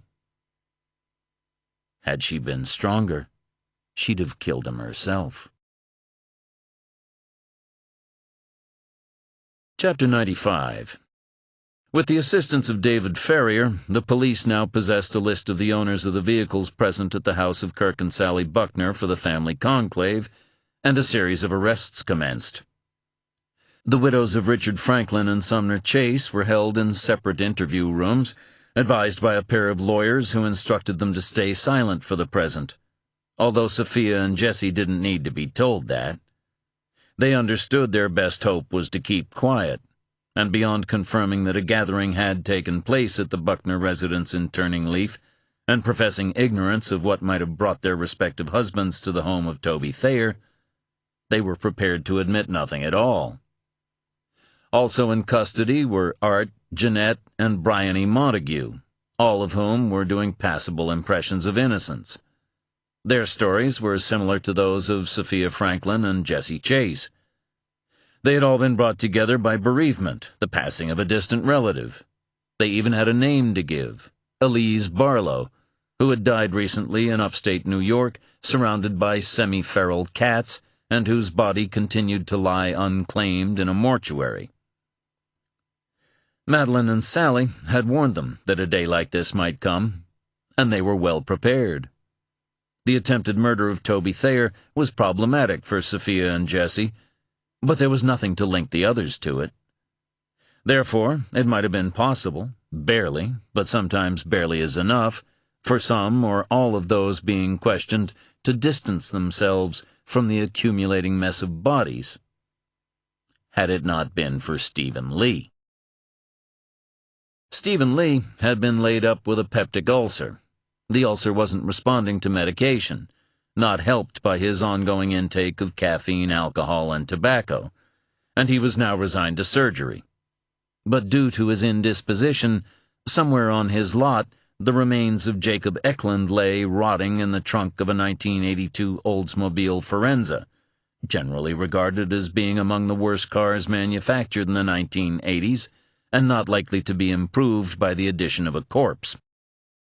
Elsewhere, packed into various cubes of twisted metal stacked by the eastern boundary, were the bones of some of the unfortunates who had passed through Stephen Lee's hands in recent times, including Richard Franklin's late-lamented squeeze, Lucy Mossman. Stephen Lee should probably have found a means to get rid of them, but in a curious way he liked having them around. They constituted both a memorial wall and a trophy cabinet. As soon as he saw the cops arrive, Stephen Lee panicked and tried to run, with a peptic ulcer. When he collapsed, he started shooting. Only one person died in the ensuing exchange of fire, and that person was Stephen Lee, his body jammed between two cars. One was a Kia Concorde. The other was a 1982 Oldsmobile Forenza. More police. More calls to Moxie Caston and to SAC Ross in New York. Parker was questioned about how he came to be at the farmhouse of one Don Routh. He told the police about the call from Eldridge, which was when he realized that nobody had informed the old man of his son's passing. He tried to do it himself when he was given a minute, but the phone just rang out. But perhaps, he thought, Eldridge already knows. Parker didn't hide anything from the police, because he had very little to hide. It was an unusual position in which to find himself. He had grown used to avoidance, half-truths, and outright lies. He found the opportunity for relative honesty slightly unsettling. Sleet fell, slowly turning to snow.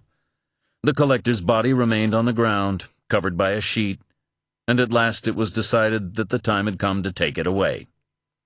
Parker watched the removal, and eventually the police conceded that he could go too. Yet he lingered. He felt a sense of failure. He was surrounded by pieces of a puzzle, but could not make them fit into a coherent whole. Eklund was still missing. Michelle Soulier was dead. Toby Thayer, at least, was alive. And the Buckners, hosts of a gathering that had, according to the police, resulted in at least 4 deaths so far, 5 if Soulier's murder could be linked to them, had dropped off the map. All investigations have their own momentum. Some are driven by the investigators, while others drag the investigators along behind, their impetus a product of factors beyond the influence of those seeking answers. For Parker, this was just such an inquiry. He felt himself always to be a step behind, and had been so from the very start, ever since Ross had chosen to withhold whatever might be the true reason for his interest in Jacob Eklund. Parker stood amid the falling snow, the flakes descending like fragments of paper, the detritus of a greater record to which he would now never be privy, tumbling and accumulating to further conceal the missing and the dead, the victims of a belief that somewhere in the past a bargain had been struck to stave off damnation. Belial. According to Eldritch, this was the name of the entity with which Peter Magus had claimed to commune. Belial, the fairest of all who fell from heaven, fairer even than Lucifer himself. Belial, the angel of hostility, the demon of lies. Peter Magus promised his followers that he had made a compact with a spirit, and as a consequence they would not be punished in the next life for their sins. All that was required in return was sacrifice. They would buy the safety of generations with the lives of others. But the deal was struck with a being that thrived on deception, and so was based on deceit. Whether the creature Belial existed or not was inconsequential. What mattered was that Peter Magus managed to convince his acolytes of its objective reality, and their descendants had been killing to protect themselves and their forebears ever since. Men and women moved through Don Routh's home, seeking out the secrets of his life. Parker caught the shapes of them, like ghosts against the drapes. He left them to their work and headed north. 2 sheriff's deputies stood close to Stephen Lee's body as it was taken away. His mother had been removed from the little house that she and her son shared. She spoke only one word as she was placed in the car, her son's body visible to her at the far end of the lot. Murderers. Snow was settling on the deputies.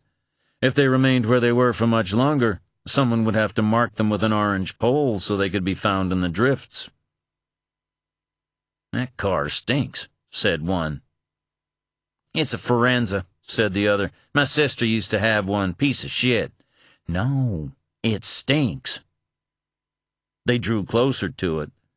The interior of the windowless car was empty, the trunk locked. The older of the 2 men found the release mechanism and popped the trunk. Instantly, Jacob Eklund ceased to be missing. Chapter 96. The pace of the arrests increased. Esther and Alan Sherwood were detained while making for the Canadian border in their van, their destination clear from the Canadian dollars and travel guides to Quebec found in their possession. Within hours, all those who had been present at the meeting in the Buckner house, with the exception of the hosts themselves, were being interrogated, along with their children, their children's friends, and anyone with whom they happened to be even on nodding terms. The answers given by the Buckners' immediate kin were similar enough to cause the detectives involved to suspect, not unreasonably, that the various parties had colluded in the creation of a cover story. Even Stephen Lee's mother professed to being unaware of how Jacob Eklund's body had come to occupy the trunk of a car in the family scrapyard, and was therefore unable to clarify the extent of her son's involvement in the private investigator's death, and whether the appearance of a corpse on their business premises might represent an aberration or a more regular occurrence. But the balance was shifting against the brethren, in this world and another. Peter Magus had made a blood covenant, but it required successive generations of his family to service the debt. Now 4 of them, Don Routh, Richard, Sumner, and Stephen Lee, were dead, and it was not yet clear how many of those who remained might find themselves behind bars. Weakness, vulnerability. The predators were circling. Toby Thayer woke in his hospital bed. He felt a tingling in his fingers and toes. He put it down to his current circumstances, until a girl's voice, one he did not recognize, whispered, "Come see." He closed his eyes again and joined her. Thayer was back in the City of Shadows, but it was different. The streets were empty. Although he sensed movement behind closed doors and shuttered windows, and a kind of watchfulness.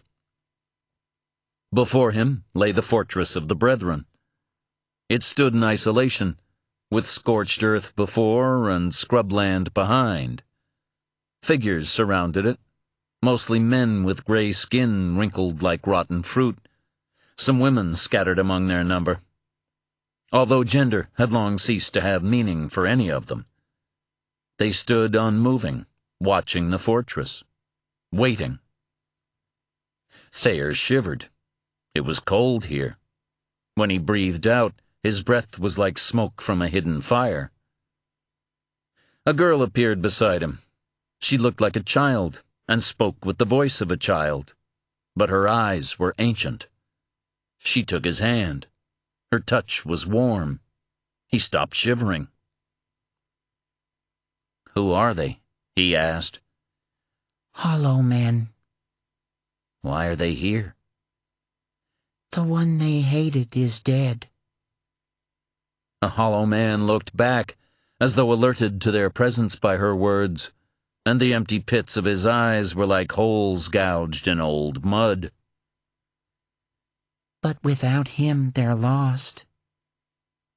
"So they want to join these others?" No. They want to punish them. And with that, the hollow men descended upon the fortress. Chapter 97.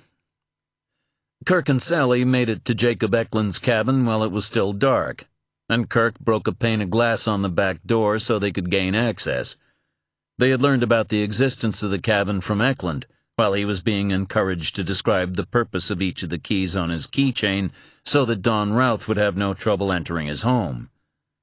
The interior was simply furnished, with a small kitchen adjoining a living area, a bedroom and bathroom beyond, and an insulated extension to the rear made of brick clad with wood. The extension housed a single room with a toilet in one corner, a shower head to the side, and a drain in the floor. Otherwise, it was entirely empty, and smelled of bleach. It reminded Kirk of a prison cell. Although neither he nor Sally was hungry, they realized the importance of keeping their strength up, so Kirk made franks and beans from their own supplies and contents of Eklund's kitchen closets. The cabin didn't have a TV or an internet connection, so the Buckners weren't yet aware that Eklund's body had been found in Stephen Lee's yard. But Kirk knew that they wouldn't be able to remain in these woods for long. They'd sleep, stock up on necessities, and do their best to alter their appearance before continuing on their way. Kirk risked lighting a fire. It was dark, and the cabin stood at the end of a trail, well hidden from the surrounding properties, which were few. Kirk held Sally, and wondered how he could ever have conceived of abandoning her. She lay against his chest, trembling like a bird. She had barely spoken to him since they arrived, but her lips had never stopped moving. Had he not known better, he might have thought she was praying. Kirk was exhausted. He just wanted to sleep, even if it was only for a couple of hours. He closed his eyes as desire became reality. Fire was blooming in the heart of the fortress. Thayer watched the Brethren try to flee the conflagration, but none escaped the hollow men.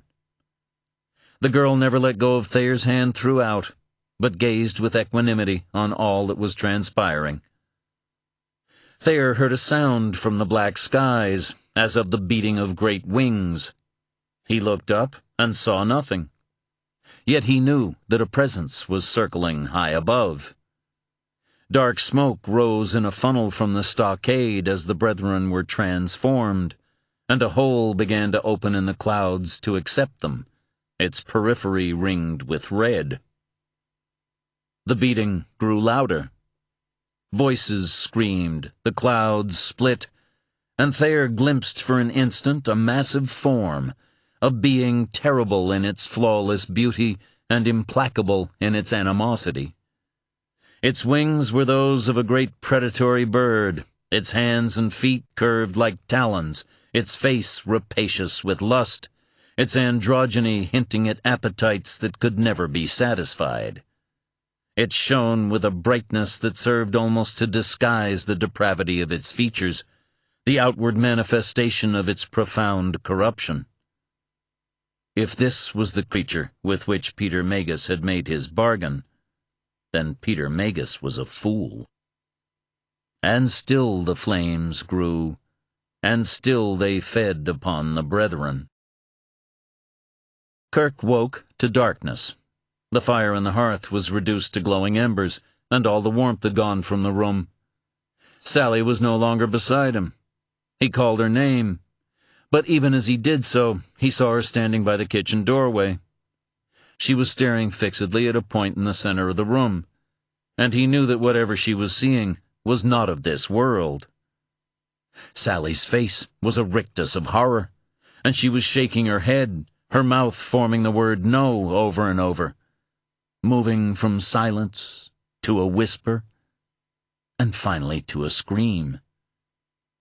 Eleanor! No! Sally was watching Eleanor burn.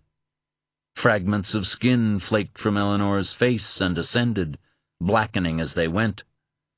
Eleanor's lips were stretched wide, exposing yellowed teeth, and her eyes were squeezed shut with the agony of her disintegration. Sally extended her hands, and as she did so, two forms appeared at either side of Eleanor, their skin gray and wrinkled. One of them grasped her hair, yanking her head back, while the other reached deep into her mouth. It stared at Sally across the gap between worlds, and she heard it speak her name as a promise, just before it wrenched Eleanor's tongue from her mouth. The fortress had crumbled. The screaming had ceased. Peter Magus stood alone in the ruins, surrounded by the hollow men. Above them all circled the angel, so huge that it could only be glimpsed in parts as it moved across the gap in the clouds. As Thayer watched, Peter Magus lifted his arms to the sky and cried out the name of the entity that had betrayed him at the last, even as the hollow men tore at him and his spirit began to burn. Thayer looked away. He tried to let go of the girl's hand, but she would not release him. "I want to go back now," he told her. You can't. "Why?" You know why. And he did. He had known it ever since he'd been brought to this place by the girl, but had not wanted to admit it. "I never got to say goodbye to my wife, to my children." I am sorry. And she was. Walk with me. I will take you to the sea. Chapter 98. Dawn came. Kirk woke to a buzzing sound. He thought it might have been a snowmobile, but he could see no sign of it from the windows. The fire was low, but still gave off some heat. Sally must have replenished it while he slept. They'd have to let it die. They couldn't risk someone spotting the smoke. Sally was sitting in a corner of Eklund's living room, her chin resting on her knees, gazing silently at the light around the drapes slowly growing brighter. Kirk tried to talk with her, but couldn't get a response, and eventually grew tired of the effort. He searched in Eklund's freezer and extracted a loaf of bread with the consistency of a brick and a pack of bacon. He used the microwave to defrost both and set about preparing breakfast. He made a pot of coffee while he worked and listened to the radio. He thought he might go out later and find somewhere he could access the internet. It was important to establish just how bad their circumstances were. Music played. A bird passed overhead, large or low enough for Kirk to discern the beating of its wings. He didn't know much about nature, but they were out in the sticks, and there had to be some big birds of prey in the woods. Maybe he'd see an eagle. He'd never caught sight of one in the wild, only in zoos.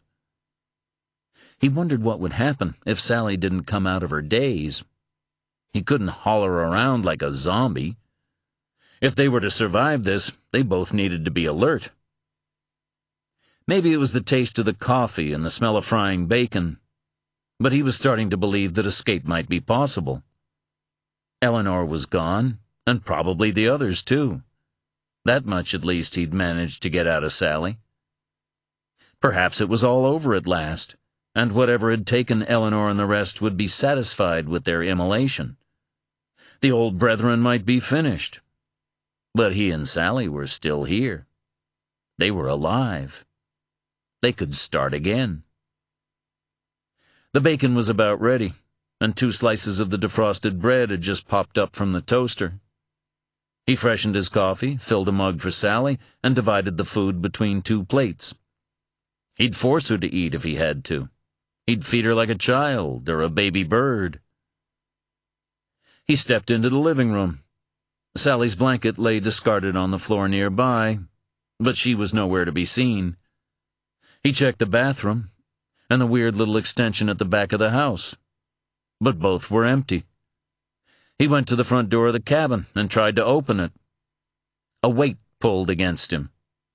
He yanked harder, and this time the door moved slightly, just enough for him to see what was on the other side. Sally was kneeling on the ground. She had taken off her blouse, tying one end around her neck and the other to the ornamental metal loop at the center of the door, before using her own weight to tighten the noose. Her face was a reddish purple, and her tongue hung from her mouth. Her skin was still warm to the touch. Kirk started to untie the knot around the door handle in the hope that he might yet revive her, then paused. If he managed to bring Sally back to consciousness, he would not be able to take her to a hospital. If he left her and called for an ambulance along the way, it might not take the police long to identify her and come after him. Kirk stood over his sister. He braced himself with one foot against the inside of the door, placed his hands on her shoulders, and pushed down. He thought he heard her make a sound, but he could have been mistaken. Even if she had, Kirk convinced himself that it was probably not a sign of life, only the last of the air leaving her body. He returned to the kitchen, found a knife, and used it to cut the noose. He dragged Sally into the living room and laid her on the floor. As an afterthought, he placed the blanket over her, covering her face. When that was done, he went back to the kitchen for the last time. He ate some of the bacon and toast, and put what was left in saran wrap for later. He dug up a thermos from Eklund's kitchen closet and filled it with coffee. Finally, he scavenged whatever else might be of use. Some books, a Swiss Army knife, a couple of sweaters and shirts, a coat, a pair of jeans that were just slightly too long, and added them to a big tote bag. He placed the bag beside the door and looked back at Sally's body. There was no point in wasting the time it would take to bury her. He'd cleaned up as best he could, but if the police came to the house, they would know from the fire in the stove that someone had been there. His wife's corpse wouldn't make much difference either way. "Goodbye, Sally," he said. He opened the door and found himself staring down the barrel of a gun. Chapter 99. It had been a hunch on Parker's part, but a reasonable one based on the discovery of Eklund's body at the wrecking yard and his own knowledge of the existence of Eklund's cabin. He'd made the call to Art Currier, who had in turn got in touch with Eklund's nearest neighbor. A quick look at the property had confirmed the presence of a car, but Art had taken the trouble to head over himself while Parker was still on the road, just to be sure. Kirk Buckner didn't try to fight or run. Not that there would have been any point, not with Angel and Louie holding guns on him as well. He lay on the ground, just as he was ordered, and allowed Parker to remove the pistol from the pocket of his jacket. It still had the safety on. "Where's your wife?" Parker asked him. Inside. She's dead. And she wasn't my wife. She was my sister. Parker didn't even bother exploring the subject further. This wasn't the time. Angel risked a glance into the house, Louis at the other side of the door. We have a body on the floor. It's got a blanket over its upper half. Parker secured Buckner's hands with plastic ties from his car while Angel approached the body, Louis covering him. Angel yanked the blanket away, revealing Sally Buckner's swollen face. He checked for a pulse, although he could see that she was dead. She's gone, he told Parker. She hanged herself, said Buckner, from the door handle. He stared up at Parker. I didn't kill her, he added. Not even a little. They held off on calling the police. They didn't have much choice as there was no cell phone signal, so one of them would have to head back to the main road to make the call, or prevail upon Eklund's neighbor for the use of his phone. Parker took the opportunity to search the cabin, but there wasn't much to look at. Just the living room, the kitchen, the bathroom, and the main bedroom. The bedroom and bathroom, like the rest of the house, showed signs only of male occupation. But the books on the shelves of the living room, and the DVDs alongside them, were an odd mix of male and female tastes, more appropriate to a space shared by a couple. At the rear of the cottage was a small extension. The single window was high and narrow and couldn't be opened. Ventilation came from a grill in one corner, although the room was also wired for electricity. The door was made of oak, with metal panels on either side. It had a single big keyhole, with another grill at face level. But Parker saw holes in the metal and in the wood of the frame, as though a bolt had been removed at some point. Parker checked the lock. It was scuffed on the outside, but not the inside. He smelled the lingering odor of bleach and got down on his knees to examine the concrete floor. It didn't take him long to pick out the marks left by a metal bed frame and what might have been a table and chair. He'd seen rooms like this before, most recently in a place called The Cut. This wasn't somewhere to stay willingly, but somewhere to be held. He returned to the kitchen and looked at the photographs pinned to the corkboard on the wall. One of them was a replica of the photograph on Eklund's office desk, the investigator smiling beside his ex-wife. He had not picked up on the resemblance before now. It wasn't obvious, not at first. If it hadn't been for the room at the back of the cottage, he might never have made the connection. Claudia Sansom looked not unlike a younger version of Eklund's ex-wife. Parker thought of Eklund's befriending of Oscar Sansom, his offers of help, his desire to stay in touch with the progress of the case. He recalled the details of Claudia Sansom's discovery, the signs of possible neglect, and the mystery of how a woman could vanish for years and then be laid to rest in a shallow grave. Eklund. He heard Louis call his name, but could not bring himself to move. He continued to stare at the picture of Eklund's wife, and wondered how one could even begin to distinguish love from hate in such circumstances. Louis appeared in the kitchen doorway. He was holding an ancient laptop in his hand. Man in there looked real unhappy when I found it. Chapter 100. Parker sat at Eklund's kitchen table, the laptop in front of him. Even without Kirk Buckner to tell him the password, he might have guessed it. Milena, the name of Eklund's ex-wife. The home screen appeared. It contained about 20 files, but only one of them had Parker's name on it. He opened the file. It contained photographs. Some were of him, but most were of his daughter, and none was more than 2 months old. 10 minutes later, Parker returned to the living room. Kirk Buckner was seated against a wall, in almost exactly the same position that his late wife had occupied overnight. He seemed to want to look anywhere except at her body. "This was Jacob Eklund's," said Parker. I don't know who you're talking about. "I'm not a cop. Nothing you say here is admissible in court. For now, this is between us. I'll try again. Jacob Eklund. They found his body in a wrecking yard owned by one of your relatives. It's nothing to do with me. Did you kill him? Kirk held Parker's gaze. No. And Parker believed him. If the police find this laptop, all your denials will come to nothing.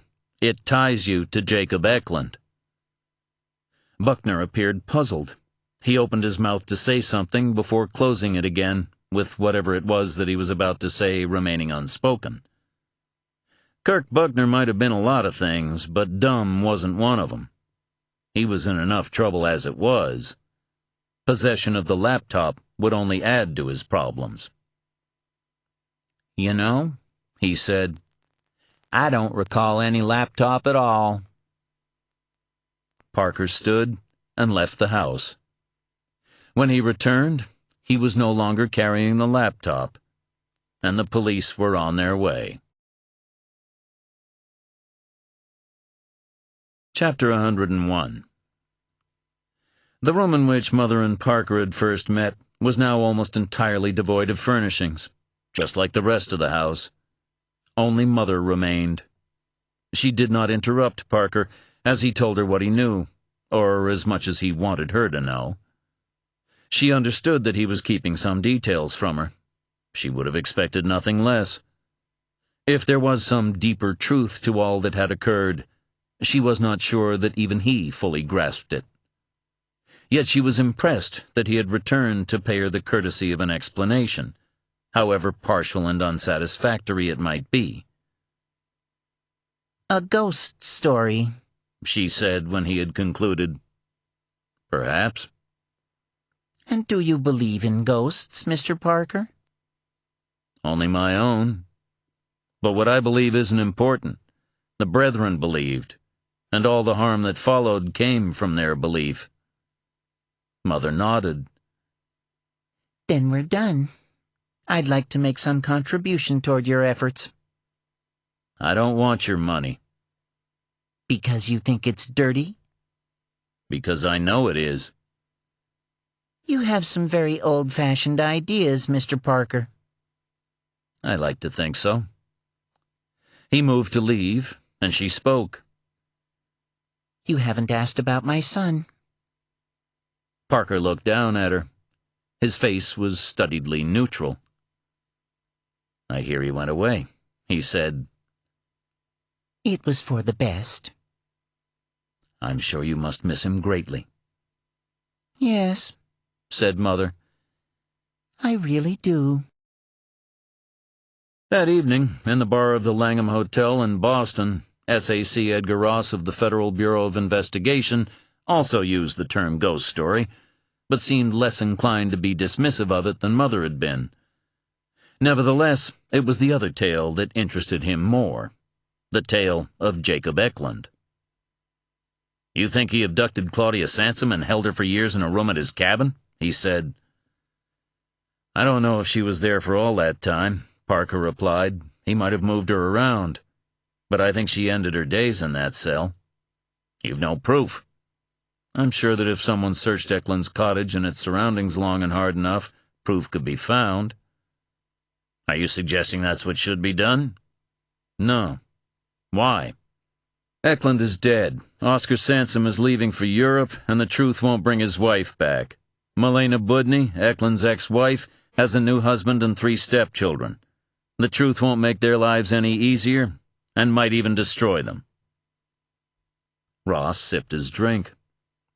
And, Parker added, if an investigation occurs, it could expose Eklund's involvement with you, and you don't want that. No, said Ross. Did you know, asked Parker, about Eklund, and what he might have done to Claudia Sansom? No. Did you suspect? No. Then what was Eklund doing for you that was so delicate you needed me to find him? I don't think that's any of your business, said Ross. I guess I'm just curious. Don't be. It's not always healthy, not even in your line of work. Ross called for the check. "About your friend Angel," he said. "Unsurprisingly, my superiors are uncomfortable with the idea of making a formal representation on his behalf, but we won't raise any objection to the sealing of his records. We have made that clear unofficially to the relevant parties in the state of New York and to the judge assigned to the hearing. I doubt that any problems will arise." "Thank you." "Don't thank me. It would have been better for both Angel and Louis if they had never come to my attention, but they, like me, will have to live with the consequences. I've also arranged for a bonus to be paid to you via Mr. Caston. You may be glad of it. I hear that you also have a court hearing coming up. Something involving your daughter?" Parker didn't reply. If Ross felt awkward about raising the subject, he showed no sign. The check came. Once again, Ross paid in cash. "There's still no sign of Eklund's laptop," he said, as he rose and took his coat from the chair beside him. "Kirk Buckner claims to have no knowledge of it." "Is the laptop important?" Ross shrugged. "It might be. I'd be suitably grateful if it was found." "I'll bear that in mind." Ross regarded Parker for a moment. "Do that." Parker and Ross walked together to the door. They did not shake hands as they said farewell. A car was waiting for Ross. He opened the door himself, and the car pulled away. Parker watched it go. When it was out of sight, Angel and Louis materialized, as though they had formed themselves from shadows and night. "Well?" asked Angel. "I think he hired Eklund to spy on my daughter." "Then why send you to retrieve the laptop?" "Because I'm good at what I do. If I found it and handed it over without accessing its contents, then no harm would have been done. If I didn't find it at all, the result would have been the same." "And if you did find it and you decided to look at the contents?" "Then Ross would have sent a message to me." "Which is?" "That he knows or suspects something about Sam." "Sometime," said Angel, "we all need to have a long talk about that little girl." Chapter 102. Rachel was sitting at her office desk, the latest communication from her lawyer before her, when Sam appeared by her side. Her daughter had been especially solicitous toward her since she'd returned home from the hospital. What happened to her mother appeared to have affected Sam deeply. Rachel was tired. She had not slept well the night before. She'd been dreaming of Charlie Parker's first daughter. In her dream, Rachel was standing by the shore of a great lake. On a rock sat Jennifer Parker, dropping stones into the water. A cairn of rocks and pebbles stood next to her, but no matter how many of them she consigned to the depths, the pile never grew smaller. Rachel looked out over the lake. No wind blew, yet the surface rippled and swelled, as though disturbed from above or below, and she heard a susurration, as of the whispering of many voices. Jennifer handed her a stone. It had a white line running through it. "Here. Take it." Rachel accepted the stone. "Should I throw it?" "Keep it, as a memento." And then Rachel woke up. She touched her fingers to the letter from the Family Division of the Vermont Judiciary informing her of the court date for the custody hearing. She did not try to hide it from her daughter. "I'm going to ask that the hearing be postponed," said Rachel. "You know what that means?" "Yes," said Sam. "Is that why Grandpa is mad today?" "Possibly." "For how long?" "We'll see." Sam hugged her mother. "I'm sorry," said Sam. "for the things I said." "I know." Rachel kissed her daughter and held her face against her cheek. "Sam?" "Yes?" "Who do you talk to?" when you're alone in your room? Rachel counted the silence. 1, 2, 3. No one. It's just that I've heard you sometimes, in passing. Do you have, a friend? Like an imaginary friend? Sam sounded relieved. Yes, like an imaginary friend. But Rachel put particular emphasis on the second word. Maybe. Is it another little girl? The silence again. Maybe. Is she? But Sam pulled away before she could finish and began dancing in circles. I have lots of imaginary friends, She said, and Rachel could not tell if her cheerfulness was real or forced. I have a pony and a unicorn and a rabbit and a fairy. Sam. The dancing ceased. The smile vanished. Mommy, Sam took her mother's hand. I'm not a little girl. And then she was gone. Rachel added the letter to a folder marked legal. She opened her desk drawer and slipped the folder inside before locking it, pausing for only a moment to look again at the stone with its single white striation, the stone she had discovered in her closed hand when she woke that morning. Chapter 103. Angel buttoned his shirt and put on his sweater. He slipped into his sneakers and tied the laces.